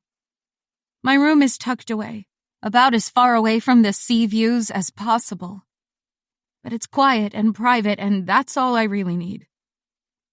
The maid hovers for a second after I walk in and then says, "The door locks from the inside, and only Mr. Draven has a copy of the key to open it. Mr. North Draven, that is. You'll be safe here, Miss Fellows." Oh, great. She's seen enough of what happened between Knox and I to be worried. "Thank you. Sorry, I'm so rude. I didn't even ask for your name." The maid smiles and waves a hand. "Don't worry about that, miss. I'll be in to clean in the morning. Just leave me a note if there's anything you need. Mr. Draven has instructed me to ensure you have everything you need." Freedom, independence, and a plane ticket out of here. My bag was in North's car. It has my clothes in it. She nods. "I will have it here shortly. Good night, miss." She leaves me to it, and I check out the bathroom quickly before climbing in the shower to wash off the guilt and awful feeling Knox has left me with. I have no choice but to get dressed back into my pajamas, leaving the boxer shorts in the laundry basket. I will never freaking touch them again. I should really burn them. I absently wonder how much it will cost to replace them, and suddenly, becoming a cam girl is looking even more tempting. Someone out there must want to pay to see my rack, right? My bag is sitting on my bed when I get back to my room, and it reminds me to flick the lock on the door before I climb into bed. I grab my phone and find Atlas's text message waiting for me. I've already called the council and put in a formal complaint. They'll probably rule in North's favor, but I am pushing to have you here a few nights a week, Ollie. I'm sorry. I didn't realize how fucking irrational he is about you. Sweet dreams, sweet girl. I'm not sweet, though. I really am fucking poison, just like Knox said. I'm everything that's wrong with our bond. If I wasn't born wrong, this would never have happened. I'd never have to leave them again, and we'd all be whole right now instead of being these broken people. Knox is so fucking damaged by what I've been forced to do, I don't think he'll ever forgive me. I know I won't forgive him. I won't even be able to look the guy in the face ever again. Fuck. My phone buzzes in my hand again. I can see you've read the text, Ollie. Tell me you're okay. Because if you're not, I'm coming there right now. Fuck the council. I rub my finger over the photo of him in my contacts. Fuck it. We're bonds, right? Knox is pissed and he tried to bond with me. It didn't work and he's told me I'm defective. You should probably be warned that you're trying to solidify a bond with someone who isn't worth it. I'm turning my phone off to go to sleep. Good night, Atlas. You're the best guy I've ever known, and I'm so sorry you're stuck with a defective bond. I switch my phone off the second the text shows is delivered. I don't need to know what his answer is. I just need to forget about this absolute shit show that my life is and pass out. I can't run from this forever, but I can for tonight. Chapter 23. The house shakes me awake. I'm sure it's an earthquake, and I panic because I know exactly nothing about what the hell to do in an earthquake. Then I remember that I'm at North's house, and I don't even know how to get the hell out of this place usually, let alone during a natural disaster. What the fuck am I supposed to do? I turn my phone on, ready to start calling my bonds until someone picks up and tells me what the fuck to do right now, only to find 30 messages from Atlas. When the house rumbles again, I realize the shaking is absolutely related to my bonds, and I immediately hit dial on his number. Ollie, where are you? Which floor? I'm taking you home. I scramble out of the bed and stumble over to the window, yanking on the curtains until I can see out onto the street. Sure enough, there he is. The gate is also rubble. What the hell? Okay, never mind. The 3rd floor, but good luck getting past. He cuts me off. Fuck the Dravens. I will take the entire fucking house down to the ground if they try to stop me. That asshole North told me you'd be safe here, and then he can't even protect you from his own brother? I'll kill the cunt. Jesus have mercy. It's not exactly like that, Atlas. Please just listen. There's the sound of a key in my door, and I almost drop my phone before I remember the maid's words. Only North has a key.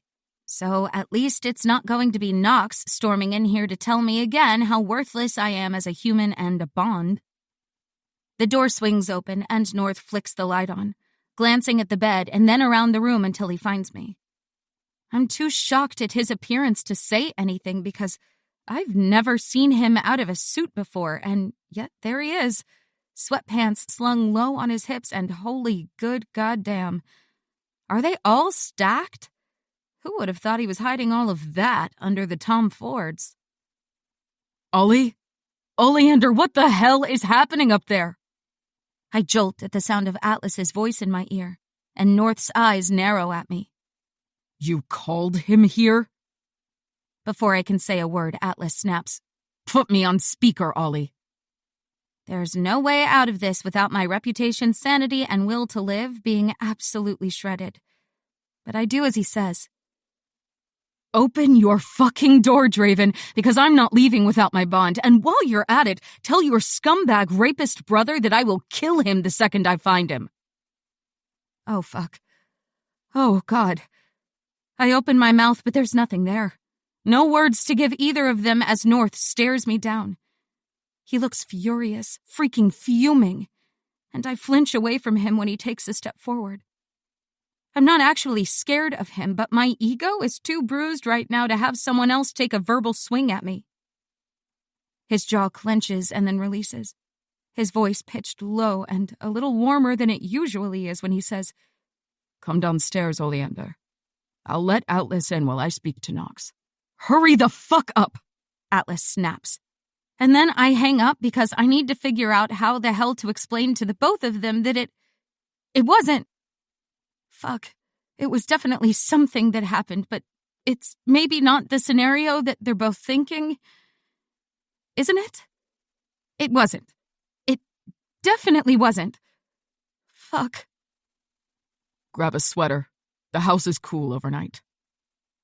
I could argue with him for the demand because he's once again bossing me around. But I have nothing left in me. No fire or fight. Just the hollow shell trying to figure out how to say, I made a decision tonight that I'm sure they'll all shame me over even though I did the best I could. Fuck. I wish North would put a sweater on because the moment I follow him out the door, tucked up in the extra layers, my bond wakes up again. I'm furious at it for this ridiculous situation I'm now in, so I shove it violently away.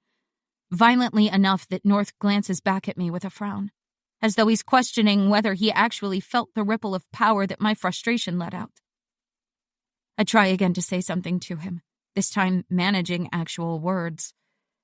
I can talk to Atlas and sort this out. I just need a minute. You don't have to intervene. He presses the button on the elevator without looking at me. No, I'll be getting to the bottom of this mess before it gets out of hand. There's too much going on for me to deal with without adding a feud in my bond to the list. I will deal with Nox if that's what's required. The elevator is too small to deal with all of my panic. Why am I so panicked? I didn't do anything wrong. Except that the bond I hate more than anyone or anything kissed me, pushed me against a wall, encouraged me to grind all over his leg, and then added fingers to the mix until I came so hard it hurt me. I also didn't complete the bond. They're all facts, and I only had control over some of those things, and certainly not the orgasm. So why can't I just tell him that now, before Atlas loses his mind over that stupid text I'd sent? Of course he'd come here to get me. Of fucking course. He's always been protective and possessive, even from the other side of the goddamn country. The elevator opens and North steps out, pausing to make sure I'm following him. And then he leads me out to the foyer. I try to make some notes about where we are, but within a minute I'm as lost as ever. North's driver is standing at the door with 3 other men, all of them staring out at the mess Atlas is making of the front lawn. I've called the authorities and the HOA. We're on top of damage control, sir. North nods at his driver. Thank you, Rafe. I'll take it from here. I make a note of Rafe's name, because I can't just keep calling him the driver in my head. And then I watch as North stalks forward to open the door, his body blocking the way, but I can see just enough of the carnage out the front to wince a little over the damage bill. I should have just kept my mouth shut. I should have never texted Atlas and confided in him. The moment North steps aside, Atlas stalks into the foyer, clearly intent on pulling me into his arms, but I'm barely holding my bond at bay and I step away from him. The mood in the room gets malevolent. I realize what I've done immediately, and because the world is against me, Nox chooses this exact moment to arrive, walking out through the door from the garage, the smell of whiskey clinging to his clothes. He glances up to look right at me, his mouth twisting into a sneer, and I instinctively lurch forward to grab Atlas's arm. With one action, I probably saved Knox's life.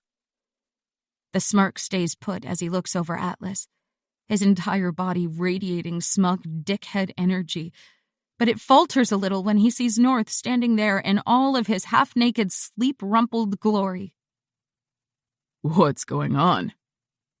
North glances over at me, and this is the moment where I want to run screaming from the room and away from the shame of this moment. But still, I can't figure out how the fuck to explain anything going on in my head. Atlas doesn't wait for any of the careful family politics that is very clearly happening around us. What's happening is that you attempted to force a bond with Ollie, and you think being a fucking Draven means you can get away with it. I'm going to torture you and then kill you. Well, fuck.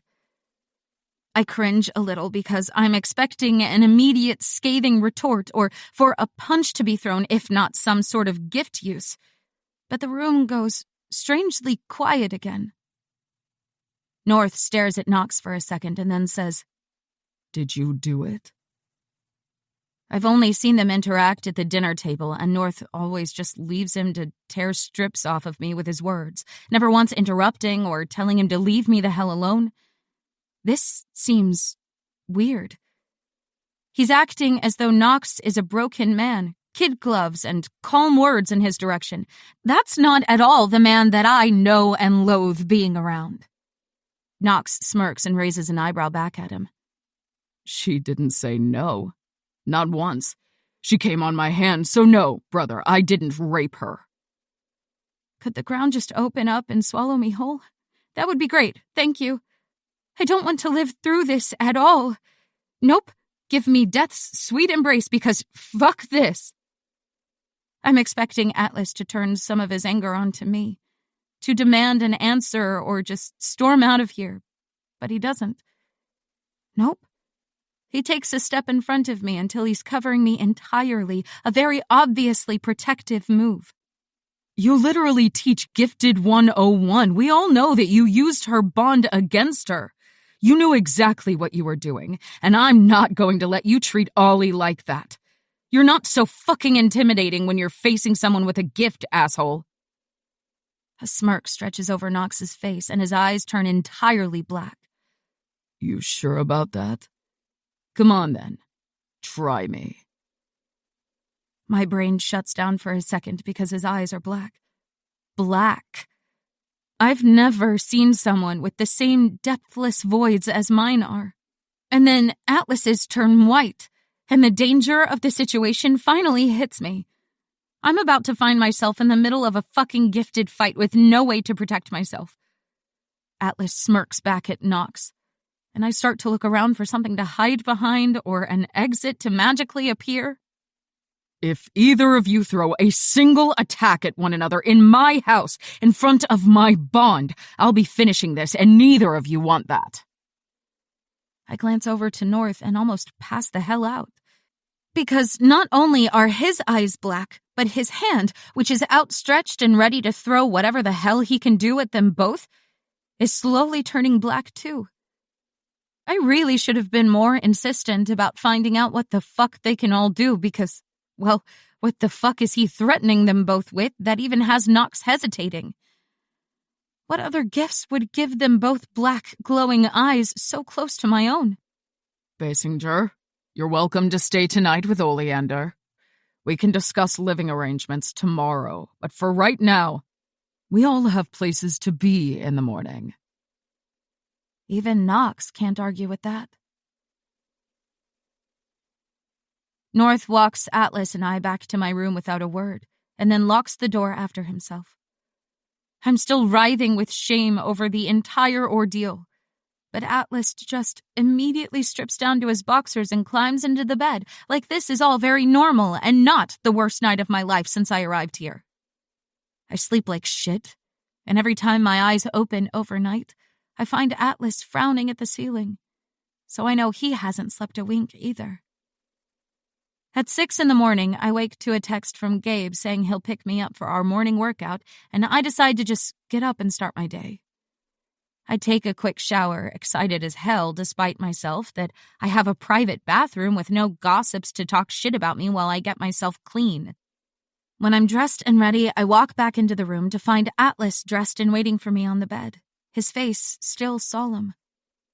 I panic a little and my mouth runs away from me a bit. I've been working out with Gabe. It's a brutal routine Griffin put together, but it's been helping out with TT. Vivian has been impressed with how far I've come since I got here. You'll like him. He's grumpy and tries to get us all killed in the basement maze, but I like the old guy. I'm well aware of who Vivian Wentley is, Ollie, but I'm more concerned about you at the moment. We need to figure out our game plan here because I've already spoken to my family. They want us to head back to Philadelphia, get some miles between us and the fucking Dravens until we have the chance to get to know each other a little better. You have a lot of options here. I don't want them making you think that this is it. You're not a prisoner. You're not property that Knox can just abuse. I cringe and rub a hand over my face. You heard what he said. It wasn't what you're thinking. I could have shoved him off and I didn't. That's on me. Atlas stands up and blows out a breath. You heard what I said too, Ollie. He knew what he was doing. You're a central. Literally every fiber of your being wants the bond, and he used that against you. I don't really like what he's saying, because it's making me feel like he thinks that I'm helpless to the bond within me. And I think I proved last night that I'm not. I clawed myself back from the edge like a freaking machine. And even if the aftermath wasn't all that great, I'm pretty freaking proud of myself for it. I don't want to talk about it anymore. Can we just go to the workout and then decide everything else later? I'm tired. He lets out another breath and nods, rubbing a hand over the back of his neck and holding out the other for me to take. It doesn't matter if I'm a little sore over his words. I still take it because at least I know he's trying to do what's best for me. No one else can say the same. The moment the door shuts behind us, I realize I have no freaking idea how to get us downstairs. But when I blanch, Atlas chuckles and pulls me along. I memorized the way last night. I huff at him for being too fucking good with directions. But I'm glad we don't have to call North and ask him to come direct us. When we get to the foyer, Gabe is already there waiting for us both, dressed in his workout gear with a frown on his face. Atlas jumps on the offensive, always ready to fight with someone who isn't me. If you were hoping to have Ollie on your own, you're shit out of luck, because I'm not trusting her with any of you after last night. Fuck no. Gabe's eyes flick over to me, but I avoid meeting them. Honestly, I just want to get today over with as soon as possible. I want to jump on a treadmill and get some alone time to figure out what the hell I'm going to do. Should I go to New York with Atlas and start a new life there? Should I carry on with my plan to run away from them all? Gabe doesn't say a word to either of us. Clearly, he's already heard someone's version of what happened last night. And instead, he walks back out to his motorbike and shoves his helmet on. Atlas grabs my hand and leads me out to his car, opening the door for me and helping me in like the perfect gentleman. My head is a jumbled mess, and I really don't have it in me to make small talk with him this morning. We listen to music on the way over, neither of us speaking. And it's only when we get to the campus and find roadworks blocking the entrance that Atlas curses softly under his breath.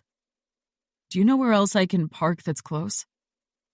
I direct him over to the other side of campus, and we find Gabe already waiting there for us, as well as a dozen other cars. The next hour is a special type of torture. Atlas makes it his mission to beat Gabe at everything, the two of them snarking, scathing remarks to each other the entire time.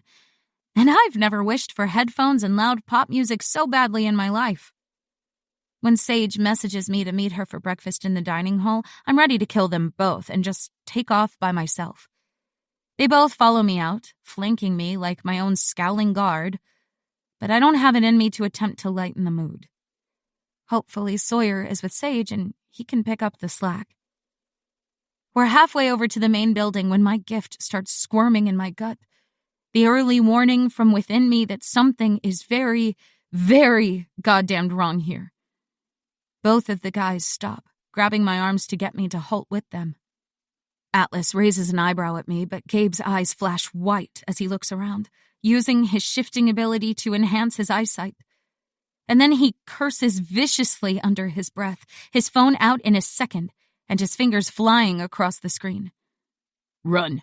We need to get to shelter right the fuck now. He doesn't need to say it twice. We take off for the main building, my sore legs unhappy at running again, but I'm much faster and more resilient now that we've been training for so long. I silently send Vivian a thank you for all of the time I've spent on the treadmill thanks to him. I can see Atlas forcing himself to keep pace with me. Obviously, he's faster without me to watch out for, but Gabe is used to sticking with me. He grabs his phone out without missing a beat, tapping on it and then shoving it back in his pocket. North is on his way, and Griffin is already on the campus. We just need to get you to an evac point, Gabe says, his voice pitched so only we can hear it over the pounding of our feet on the sidewalk. Atlas nods at him, ready to follow his lead even after they've been at each other's throats all morning, because he knows more about this place than either of us do. As we make it to the dining hall, there's an explosion on the east side of the campus. The sound so loud that my teeth rattle, and Atlas immediately grabs me, pulling me off of my feet and curling around me like a human shield. I can't breathe for a second, and then Gabe is shoving us both off of the path and behind a building. Is this an evac point? I thought we had to get to the main building, Atlas snaps, but Gabe is barely listening. Dara? Fuck, I can't see shit here. You must be around. He's literally talking to a brick wall, and I'm about to start checking his head for injuries when the air around us shimmers. And then suddenly there's a group of students standing there together, as white as sheets and murmuring amongst themselves about what the fuck is going on. Thank God, Ardern. Where are Shore and the Dravens? We've seen at least 8 groups of resistance. There must be 50 or 60 of them here. Fuck me. I recognize the voice immediately, and sure enough, it's fucking Martinez.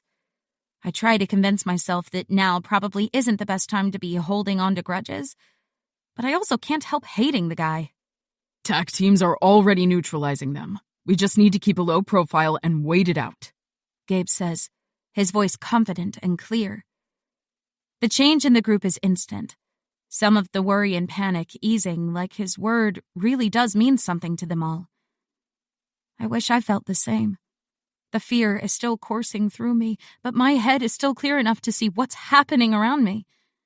That isn't necessarily a good thing, especially when another group of resistance comes jogging past us dressed in riot gear. I seal my lips shut, smothering my own breathing in case I inadvertently make some noise and give us away. Then, the doors to the building across the courtyard open, and students come running out in all directions. The resistance turn and immediately move in after them, one of the guys in the front sending out a wave of fire. And I have to look away because there's no way I'm watching people being burned alive right now. Ardern, do not leave Ollie's side, Atlas snaps. And then he's gone, sprinting through the shield and heading right for the flame just as the screaming of his victims starts up. Gabe curses under his breath, glancing around at who else is in the group with us. But none of them are moving to help out. He looks at me again, and I nod at him. Do it.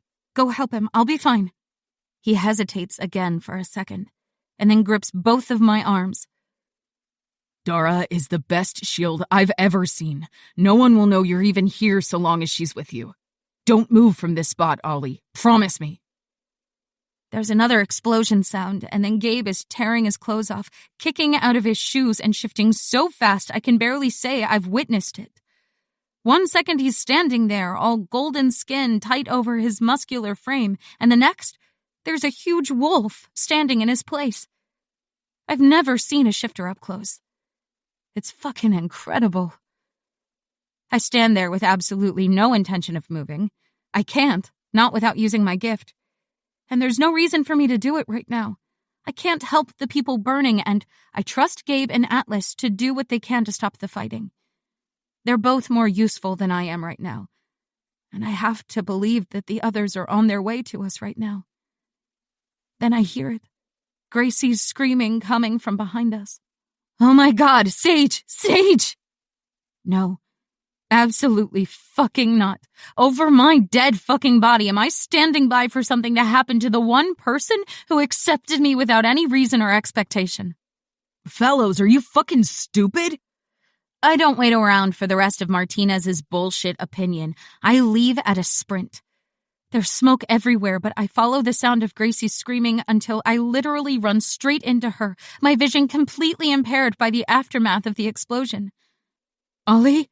Oh my God, please. Where are your bonds? They've got Sage. They're... I grab her arms and shake her, as if I can shake the information I need out of her. Where, Gracie? Where the fuck is she? She doesn't get to answer me because I hear a voice I was hoping to never hear again in my goddamn life call out, Power surge! Grab that one! I already know that Sage is strong. I've heard stories about how she came into her power and her elemental control is elite. It's for this reason that I don't immediately run away screaming as Olivia's voice cuts through the chaos. Olivia Turner. The Resistance's sniffer dog is here to find the gifted worth taking, which means they've already gotten Sage. And now they've found me. I can't help Sage unless I let them take me too. It's stupid and reckless, and I don't give a fuck because she's my best goddamn friend. So I stand there, shoving Gracie away from me, and I snap at her, Run! And then I let them take me too. The smoke is too thick to see them until their hands are already closing around my arms, and I thrash a little, as if I want to get away as they tug me along. The two men holding me both have masks on, completely covering their faces, so they've come prepared for the exact warfare they planned today. When we stop at the back of a convoy truck, I look up to lock eyes with an absolutely terrified Sage, bound and gagged in the back. Her eyelids peel back and she starts to sob at the sight of me. It's not relief at having me with her. Nope. She's freaking out that I'm in danger now too. If I wasn't sure before that I was doing the right thing, I am now. Get her loaded. The Dravens are clearing the courtyard, and if we're not out in the next 30 seconds, we're dead. I duck my head at Olivia's voice. Fuck, I hope she doesn't get an eyeful of me right now, and then the men holding my arms get me trussed up and thrown in the back with Sage. One of them slides in after me, and then we're off. The truck taking off too freaking quickly, and we all bump and jostle each other as we attempt to stay upright, without arms to balance or hold on with. There's another shout, and then the truck swerves on the road, hitting a bump that almost sends us into a ditch. But the driver manages to correct and keep us all alive. I look back out of the opening to see Kieran sprinting behind us, a gun in his hand already. But there's no clear shot for him to take. Not without risking hitting one of the captives or causing the truck to roll. The last I see of him is with the phone pressed to his ear. Chapter 24. I work out very quickly that we're not dealing with the lower-level grunts in this vehicle. There's a dampener sitting on the other row who is rendering everyone they've captured giftless, and there's definitely a shield on board, because we weave through traffic and red lights without a single hitch or horn blaring at us. And after my forced captivity on the Draven campus, I have no idea where we are or where we're heading. Sage keeps her head ducked, but I can see her discreetly checking out the view and keeping tabs on where we are. So I'm hopeful we'll be able to find our way back once we figure out how to escape this mess we're in. I'm very aware that neither of us are bonded, and there's only the GPS chip in me to help us be located. It could be worse. There aren't a lot of ways it could be worse, but neither of us are badly injured or dead. No one is attempting to torture or rape us yet, and there is some way for us to be located, so I focus on that. The guy who tied my arms back is sitting between Sage and I, his mask still secured over his face, as if he's worried one of us is about to emit noxious gas and knock him out or something. Damn it, where is Zoe when we need the bitch? There's 3 other students in the truck, all of them bound and gagged, and 2 more of the resistance. No one speaks. The sounds of the engine and the road outside too loud to make out much in the open back. When the view starts to quickly change from buildings and parking lots into open pastures and sparsely wooded areas, I start to get nervous. I was hoping they had a shielded building in town to keep us in for a few days. That's their usual MO. Waiting until the heat is lifted a little before transporting their cargo of humans. A field means they're planning on testing and taking out. Sage will survive and be transported. If I don't access my gift, there's a good chance they'll attempt to kill me, which will only trigger my gift to protect me, and then, again, we're all fucked. In or out? I have to decide now. The truck suddenly veers off of the road again without slowing down, and my body slams into the guy next to me, knocking the air out of my lungs. The guy grunts and shoves me away as though it's my fault the driver is clearly fucking insane, and I have no free hands to catch myself with. One of the guys on the other row of seats goes flying and ends up sprawled on the ground in front of us all, blood pouring from a wound on his head. My stomach curls, and I have to remind myself that head wounds bleed like a motherfucker, and he's probably not hurt that badly. But it's hard not to puke over the sight of it anyway. No one attempts to help him up, and when we hit another bump, he groans with the pain of being thrown around. The truck comes to an abrupt halt, and the guy in between Sage and I grunts, slamming a fist on the metal paneling and yelling, "For fuck's sake, Daniels, get your shit together before you kill us all!" Daniels. It's an old habit, but keeping track of as many names as I can has saved my life before, so I slip right back into it. There's doors opening and slamming around us, but no one moves until the back has opened up. It's frustrating to me that they all have those masks on still because I don't know if any of them recognize me. I won't know until it's too late. One of them speaks, but it's impossible to tell which one. Get them out. We're being transported in 5, and we're not taking freeloaders or charity. The guy on the ground is moved first, pulled and dropped onto the ground. And finally, one of the resistance takes her mask off to look him over. She's got blonde hair cropped close to her skull, and a tattoo of a rose under one of her eyes. She doesn't look evil, but I've already learned that even the sweetest and kindest-looking people can be monsters. He's strong. An elemental. I'd keep him. One of the others pulls off his mask and snaps, Elementals are more trouble than they're worth. We need fighters, not someone to make sure it's a nice day out. She shrugs and moves the guy to the left, pulling a gun out and shooting him point blank in the head. One of the gifted across from me in the truck screams, the sound muffled by the gag, but ear-splintering all the same. It occurs to me that this is where my own trauma shows, because there's nothing about the fragments of skull flying everywhere or the blood and brain matter that bothers me. It's as though the version of me who was queasy over some blood earlier is long gone and has been replaced by survival me. The girl that once... Well, let's just say my hands aren't as squeaky clean as I'd like them to be. There isn't much difference between me and Blondie with the gun, really. Nothing but what side of the dispute we're on. One by one, we're brought down to be tested. Sage gets an instant pass, shoved along to stand and wait for the rest of us. The other girl is a shifter, and she passes. The last guy is also a flame, but he's not as strong as Sage. They argue for a minute before deciding to keep him.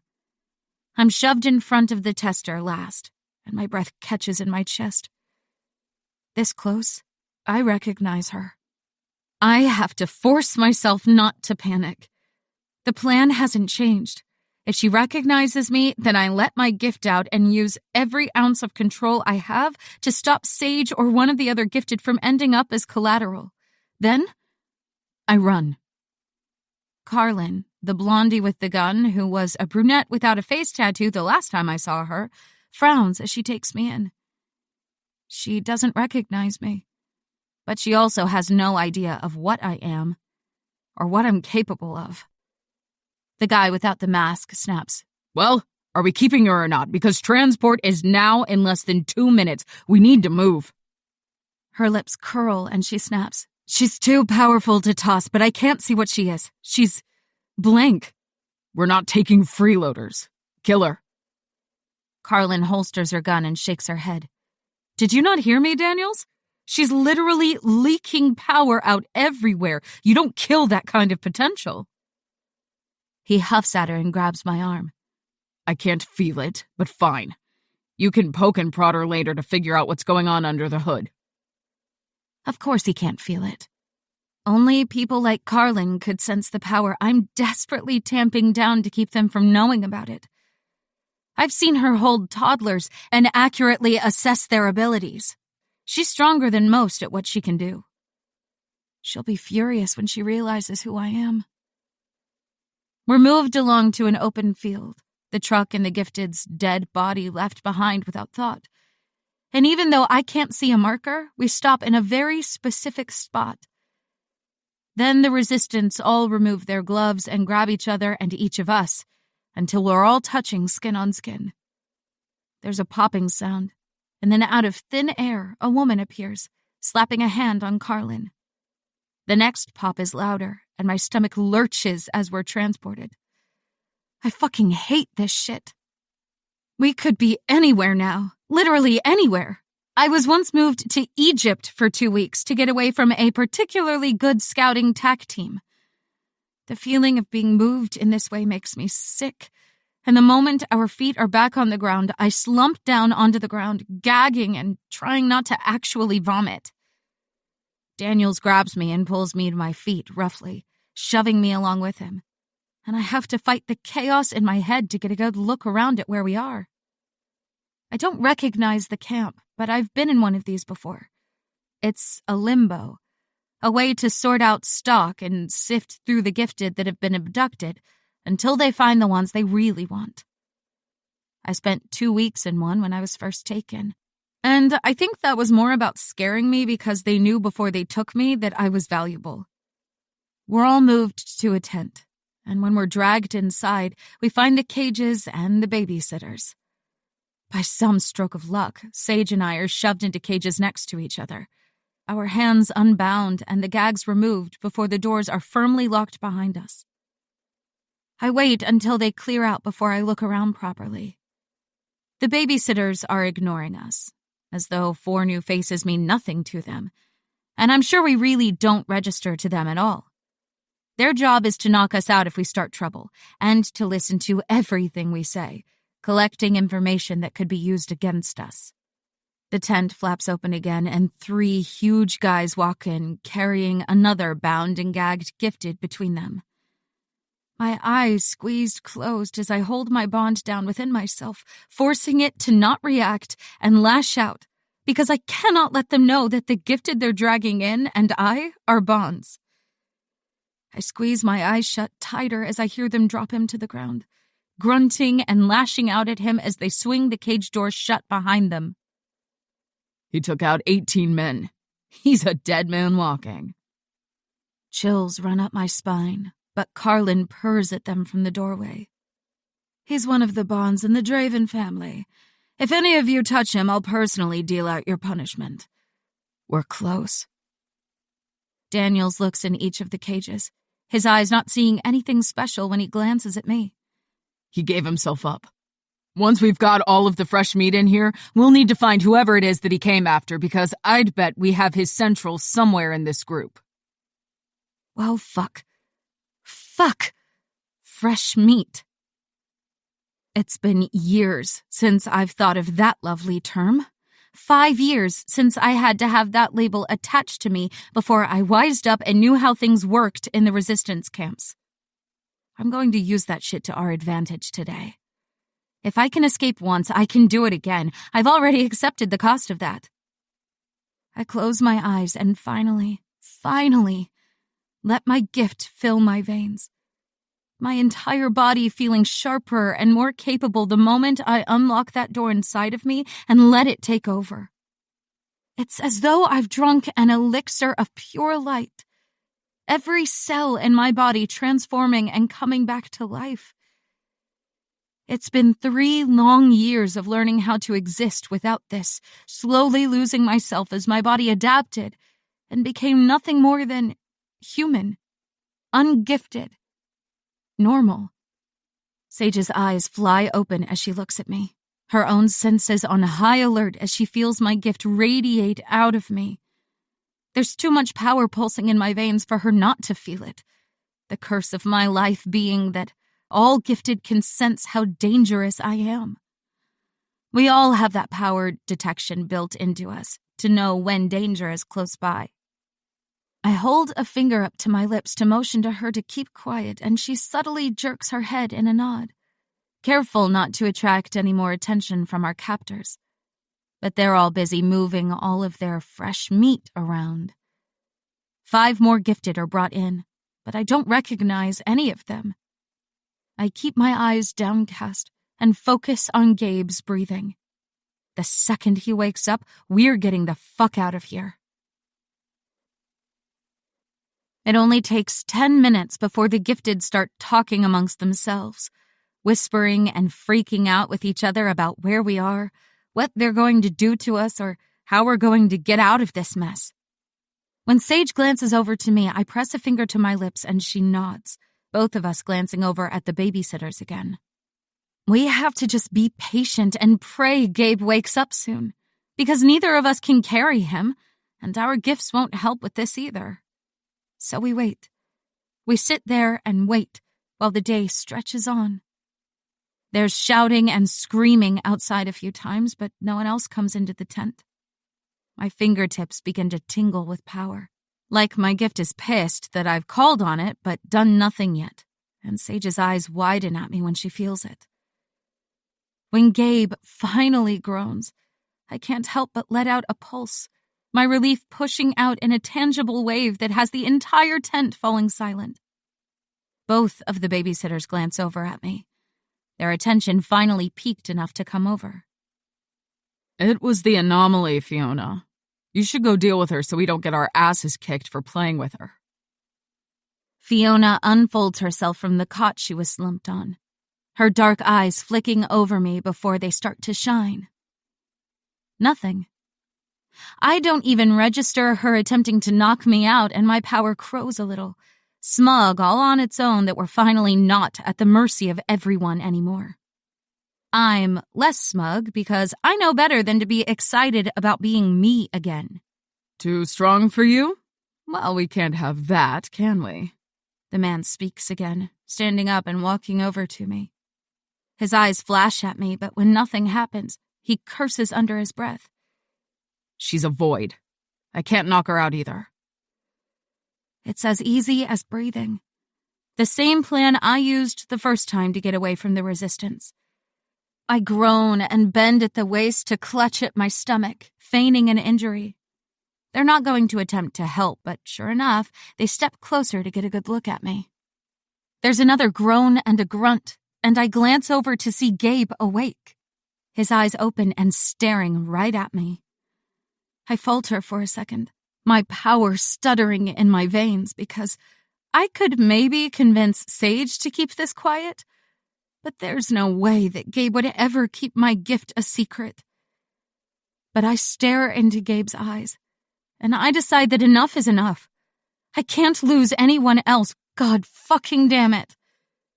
It doesn't matter that I haven't touched my power in years.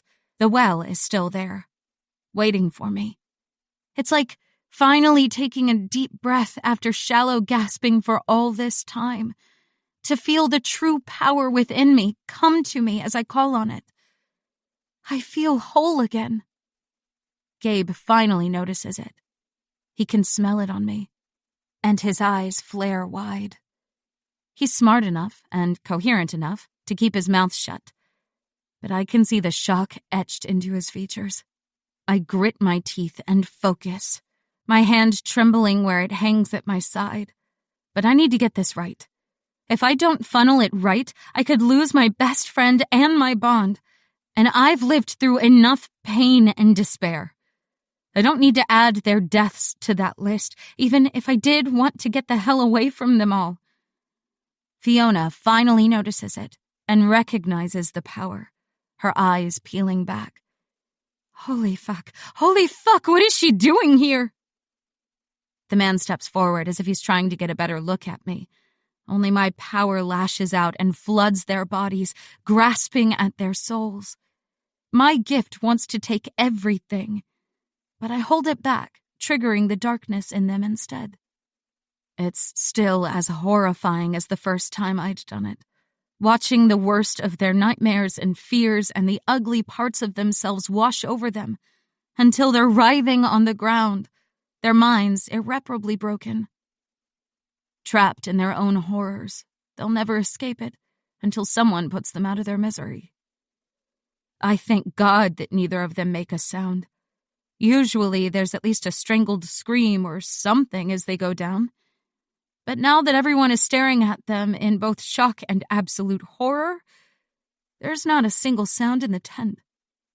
Ollie, what the fuck was that? What the fuck did you do to them? I glance over again to find Gabe struggling to sit up with his hands still bound behind his back, his eyes wide as he stares at me. But time is now working against us. Anyone could walk in here and see what I've done.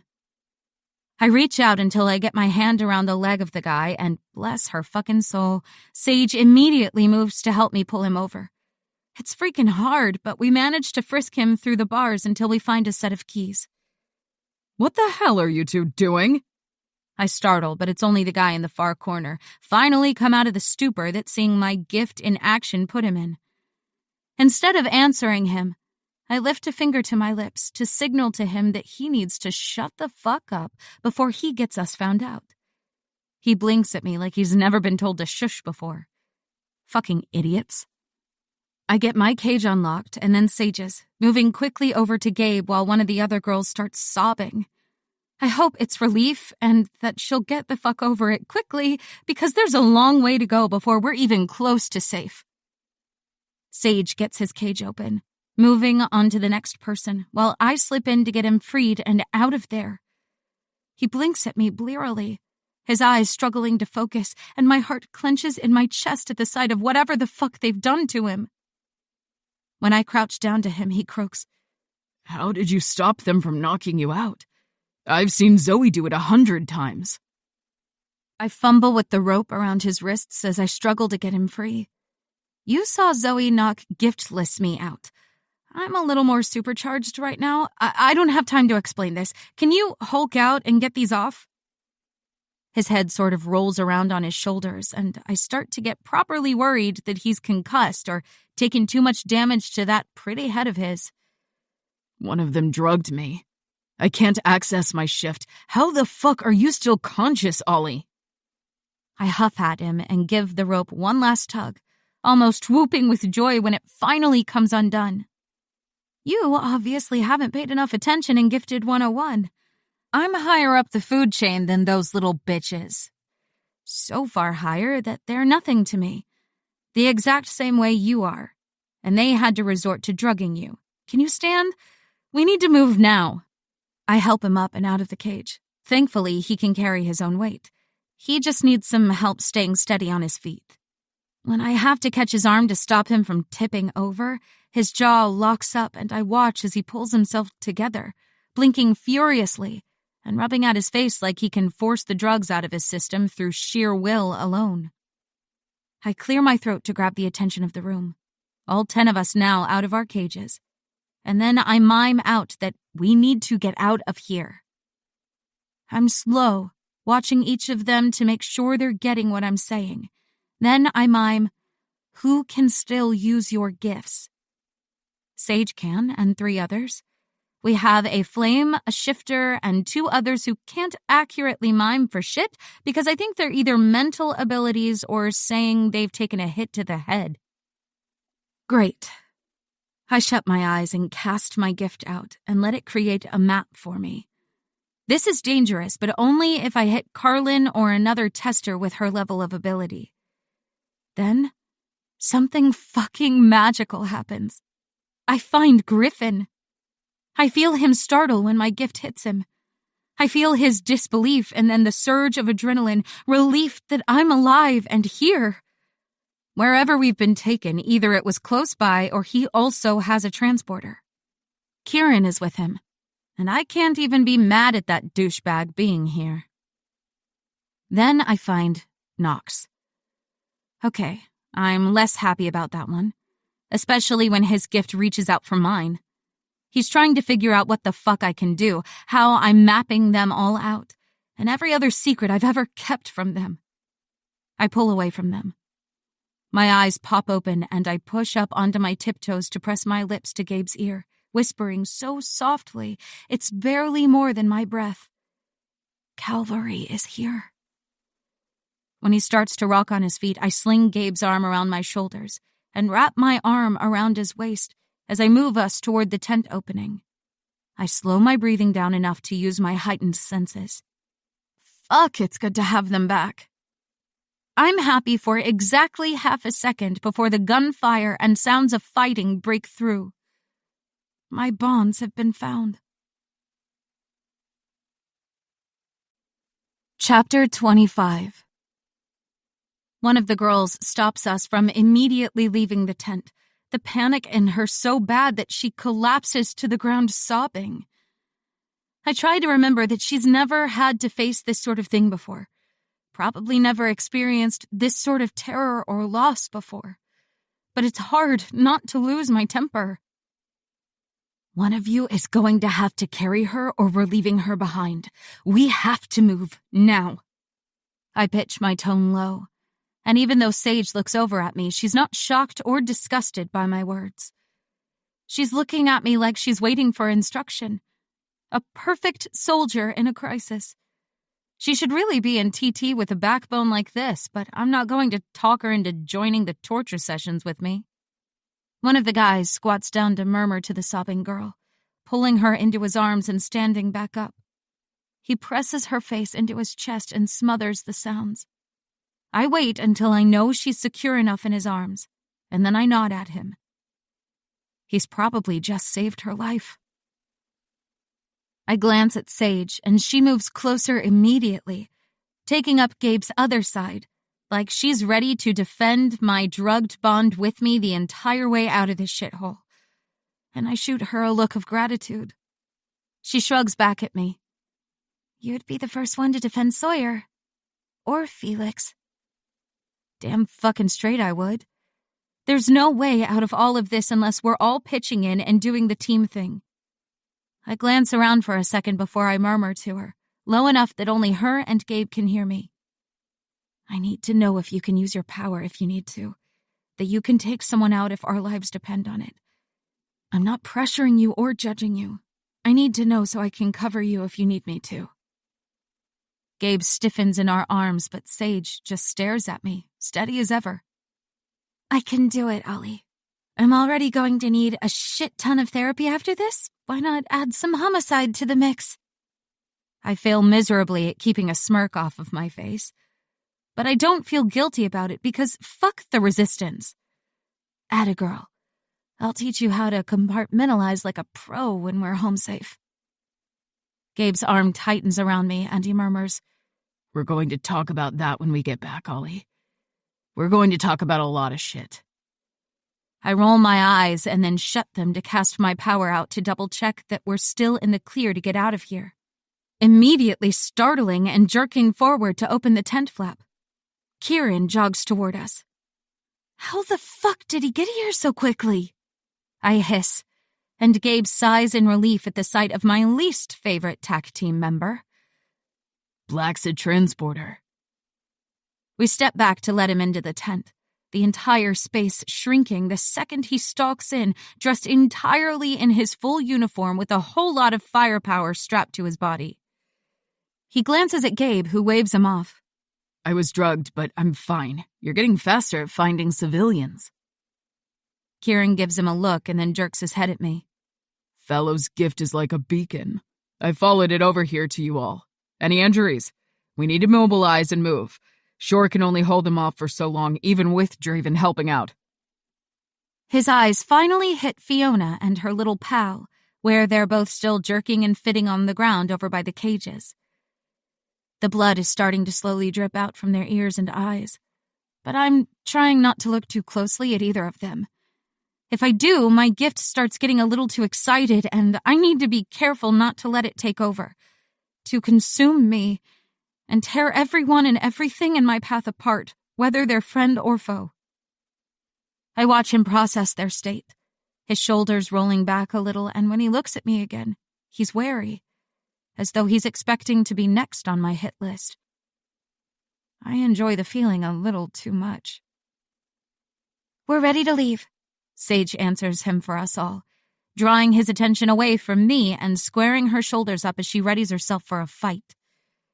From Kieran or the Resistance, I'm not sure, but either way, my money is on her. "Fellows, stay behind me and with me the whole way.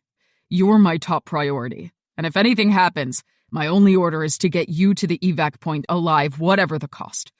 If you want Adern and the Flame to make it through, you need to keep your ass in line, because I'll abandon them in a second to get you out of here." This fucking man and his tripping over my trigger points. I'm going to end up taking him out before we make it back to my bonds. My hands tighten their hold on Gabe and my lip curls back at him. Good luck getting me to leave either of them behind. I'd have you screaming on the ground before you ever got your hands on me. It doesn't matter, we're all following you. I won't step out on the rules. Let's get the fuck out of here. Kieran moves so quickly out of the tent that I don't have time to get nervous or worried. My legs just move on autopilot to keep up with them. Gabe stumbles a little with the first step, and then he's rock steady, barely needing the support both Sage and I are giving him. I don't look back to check if everyone is following us. We've done everything we can for the others, and all they need to do is keep up. But my eyes are busy taking in the changes in the campsite since we were first dragged through here a couple hours ago. There's blood everywhere. Bullet holes and scorch marks littering all of the tents and grass around us. There's bodies, too, screaming and gunfire from every direction. And I have to force myself to breathe normally. "We need a fucking shield," Gabe mutters, trying to pull away from me, but I hold on tighter. Keeping him moving is a freaking great distraction from the carnage around us. And it also means that I know where he is at all times. My bond is thrumming in my blood, a constant stream of protect them all that I have no control over. I need him to be safe. Kieran has to take out 3 fleeing Resistance to get past the tents, and it feels too easy to me. Until we round the corner and I see what the fuck they're running from. It isn't really a battlefield, it's a massacre. Thick black fog covers the entire field except it's sentient. Sentient and filled with barely formed creatures that look more like nightmare demons than anything that exists in nature. My feet stumble, and Gabe grunts as he catches me, muttering back to me, "It's Nox. They won't touch us." I feel like Nox would definitely let his gift take a chunk or two out of me. And when Kieran shifts to secure his mask back over his face like he's also concerned about waiting in there, I decide I don't freaking wanna. "Ollie, evac is on the other side. We have to move." Kieran cuts Gabe off. "Get her moving, Adern, or she's going over my shoulder the rest of the way." I have no choice but to follow them in. I thought I knew how bad it was, but I had no idea. The moment we all breached the dark, covering our eyes to adjust to the murky surroundings, I can see all of the Resistance trapped in here being mauled and torn apart by the creatures. I don't even realize I've stopped again until Kieran grabs my arm, the one not wrapped around Gabe, and snarls at me, "We don't have time for your breakdown at the delightful creations of the Dravens. I get it, he's a monster, but you need to keep your ass moving." I cringe away from him instinctively, but I can't get far with the tight grip he has on me. He refuses to let go of me, dragging me across the field until we meet back up with the TAC team, complete with Nox and his black void eyes as he destroys every last member of the Resistance that his smoky horror touches. If the Dravens are monsters, then what does that make me? Kieran transports us out of the resistance camp, and this time I vomit all over his shoes. The look he gives me as everyone starts to move away from us is savage, and after I wipe my mouth with the back of my hand, I give him a smirk, because if I had to ruin someone's shoes, I'm glad it was his. Then, Gabe lurches out of my arms to collapse on the grass, and I have more important things to think about. Do we have any healers here? Fuck, please don't die. Griffin stalks over, that glowing hand of his pressing into Gabe's forehead, and almost instantly he regains some color in his face. Sage comes over to tuck her arm in mine, a show of solidarity as always. Knox has already turned his back on me, pretending, like always, that I don't exist. I look around and realize I have no freaking clue where we are. More empty fields for miles. We could be anywhere in the world right now. Where are we? My voice is croaky and raw thanks to the puking, but Griffin hears me well enough, glancing over to me. Knox doesn't bother, his eyes staying fixed on the skyline. Kieran couldn't get us all back home in one go, and rather than leaving some of the others behind, we've made it to a rendezvous point. We'll be picked up from here in a few hours. Find somewhere close by to sit until then. I walk back up to Gabe and park my ass next to him, ready to just whittle away the hours there. And instantly my eyes start to droop. I've gone too long without using my gift that it's exhausting to use it now. Like taking months away from the gym and then dying after your first session back. Gabe's head moves slowly until it's resting on my thigh, his breath evening out. Griffin finally moves away from us both, standing back up and walking over to Kieran to talk amongst themselves. I lose time in the haze of my exhaustion, only rousing when a female voice calls out, "Are we expecting any ground cover?" My eyes flutter back open, the light blinding, to a lot of movement around me. It's hard to see from the ground, but I can just make out the army convoy through the legs. An entire freaking convoy. Fuck. Samuel, get us covered, and fast. Instantly, there's a shield covering us all of the TAC teams shifting into position at the edges of it, like they're waiting for the opening to unleash hell on these worthless excuses of humans. But when the vehicles open up, the streams of bodies piling out never seem to end, and my stomach drops out at the realization. We're outnumbered. At least 10-1. Get Ollie out of here, now! My head jerks up to see Griffin and Kieran checking over their weapons together, their hands moving quickly over their bodies. Kieran doesn't look happy at this suggestion.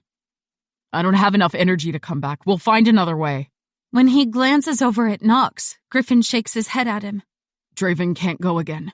He's drained, and I'm not going to let him push past his ability. I glance over to him, shocked that he's tapped out when he looks completely fine. But as soon as I look at him, actually look at him, I can see it. There's a tightness around his eyes and shadows across his face. It seems obvious now that Griffin has said it. He just took on dozens of resistance and dealt with them himself. Gifted aren't usually limitless. Not even top-tier gifted. There's another shout, and then one of the cars is lifted and thrown at the shield, bouncing off of it without any damage. But then Samuel's nose starts to bleed, and we all know we're running on borrowed time. It's time for a Hail Mary pass. We're going to die here without one. I scramble up to my feet, stepping towards the shield. Stand behind us, Oleander, Griffin growls, but I shake my head. Healing light isn't going to help us here. The TAC team are checking their weapons, assessing how much ammunition they have left, but we're not in a great spot. There's no use dying here, Poison. You'll only have yourself to blame. Gift or not, there's at least 100 men. Knox spits out, still intent on hating my guts. Gabe moves to stand up as well, swaying on his feet, and Sage looks so pale as she helps him stay upright. Pale but ready, as though she's already made her peace with whatever end we're going to find here today. I take a deep breath. Those two mean something to me. They're worth protecting, no matter the cost. Griffin, I can't let him die. There's something there. The potential for something, maybe. Stubborn, bullheaded pride means I can't leave Knox here to die either, if only because I want to prove him wrong. I roll my shoulders back and let my power out, gently and carefully, the tendrils of it spanning out like a net casting out into the ocean. It touches every last one of the resistance, all of them unaware of my touch. All 3 of my bonds here can feel it, though. No hiding this shit from them. And I know what I'm doing. I turn to stare Knox in the eye, a challenge and a show of exactly how badly he's underestimated me, his bond, the one he's supposed to adore and protect. Then, all at once, I trigger the terrors and nightmares within them. 92 men and women writhing in agony in the blink of an eye. And I feel nothing. Knox's eyes flare, but he doesn't look away from me. Just keeps his eyes glued to mine. The others around us aren't so restrained. Holy fucking shit. Did she do that? I thought she wasn't gifted. How the fuck did she take out that many at once? Monster. Griffin moves to stand in front of me immediately, blocking me from the view of his entire team and the others who were rescued. Gabe grabs my hand and yanks me into his body as though he's worried I'm about to be attacked by our own people. I have to break my staring contest with Knox, but I think I've proved my point. I pull away from Gabe. My gift is still a little too excited about being let out to play, and I can't have him touching me right now. He frowns at me, but then follows my eyes down to my fingers and gulps when he sees the fine tremble in them. Finally, he takes a step away, stumbling a little only to be caught by Knox, both of them looking like the walking dead at this point. Knox, ignoring Gabe's groans of pain, snaps, Don't think we've forgotten about your idiot decisions either, Adern. What the fuck were you thinking? You would have been more useful to us if you'd stayed behind and kept Bassinger muzzled. Fucking useless. My gift explodes out of me. I can't stop it or contain it, the wave of it hitting everyone around us, and the entire group scrambles away from me, leaving only Griffin there with me. The entire TAC team takes cover as though they can outrun me. But I barely even think of any of them. Every fiber of my being is honed in on where Knox is holding Gabe's arm and berating him. I don't like that. Knox, let him go, Griffin says, pulling the attention away from me as everyone looks over to what has set me off. Very slowly, as if he's cautious not to spook me, Knox's hand slips away from Gabe. My body moves without thought, stalking over to Gabe as if an invisible force is shoving us together, and I plant myself in between my 2 bonds. I have no fucking clue what I'm doing. But my bond finally calms the fuck down a little once my back is pressed against Gabe's chest. Incoming. The plane's here. There's a whoop of joy, and the TAC team recovers from my little bond tantrum moment, moving around us to prepare for our pickup. I stand there with Gabe and watch the descent without a word between us. When the plane hits the runway, landing perfectly, with the roar of the brakes and engine reversing, we both exhale as though we've been holding our breaths for hours, days at this point. How the fuck do we tell North about this? I don't even know what to call it. Griffin mutters to Knox, his eyes flicking over his shoulder to me. And I take a deep breath. I can't say a word to him, because he always sees through my lies, and how could I explain this situation away to him? How do I tell him that the nightmares are horrible, but the least of our problems? If only they were the worst thing I can do. This has been Broken Bonds, The Bonds That Tie Book 1. Written by J. Bree. Performed by Casey Hollowell. Copyright 2021 by J. Bree. Production copyright 2022 by J. Bree. Production coordination by Pink Flamingo Productions.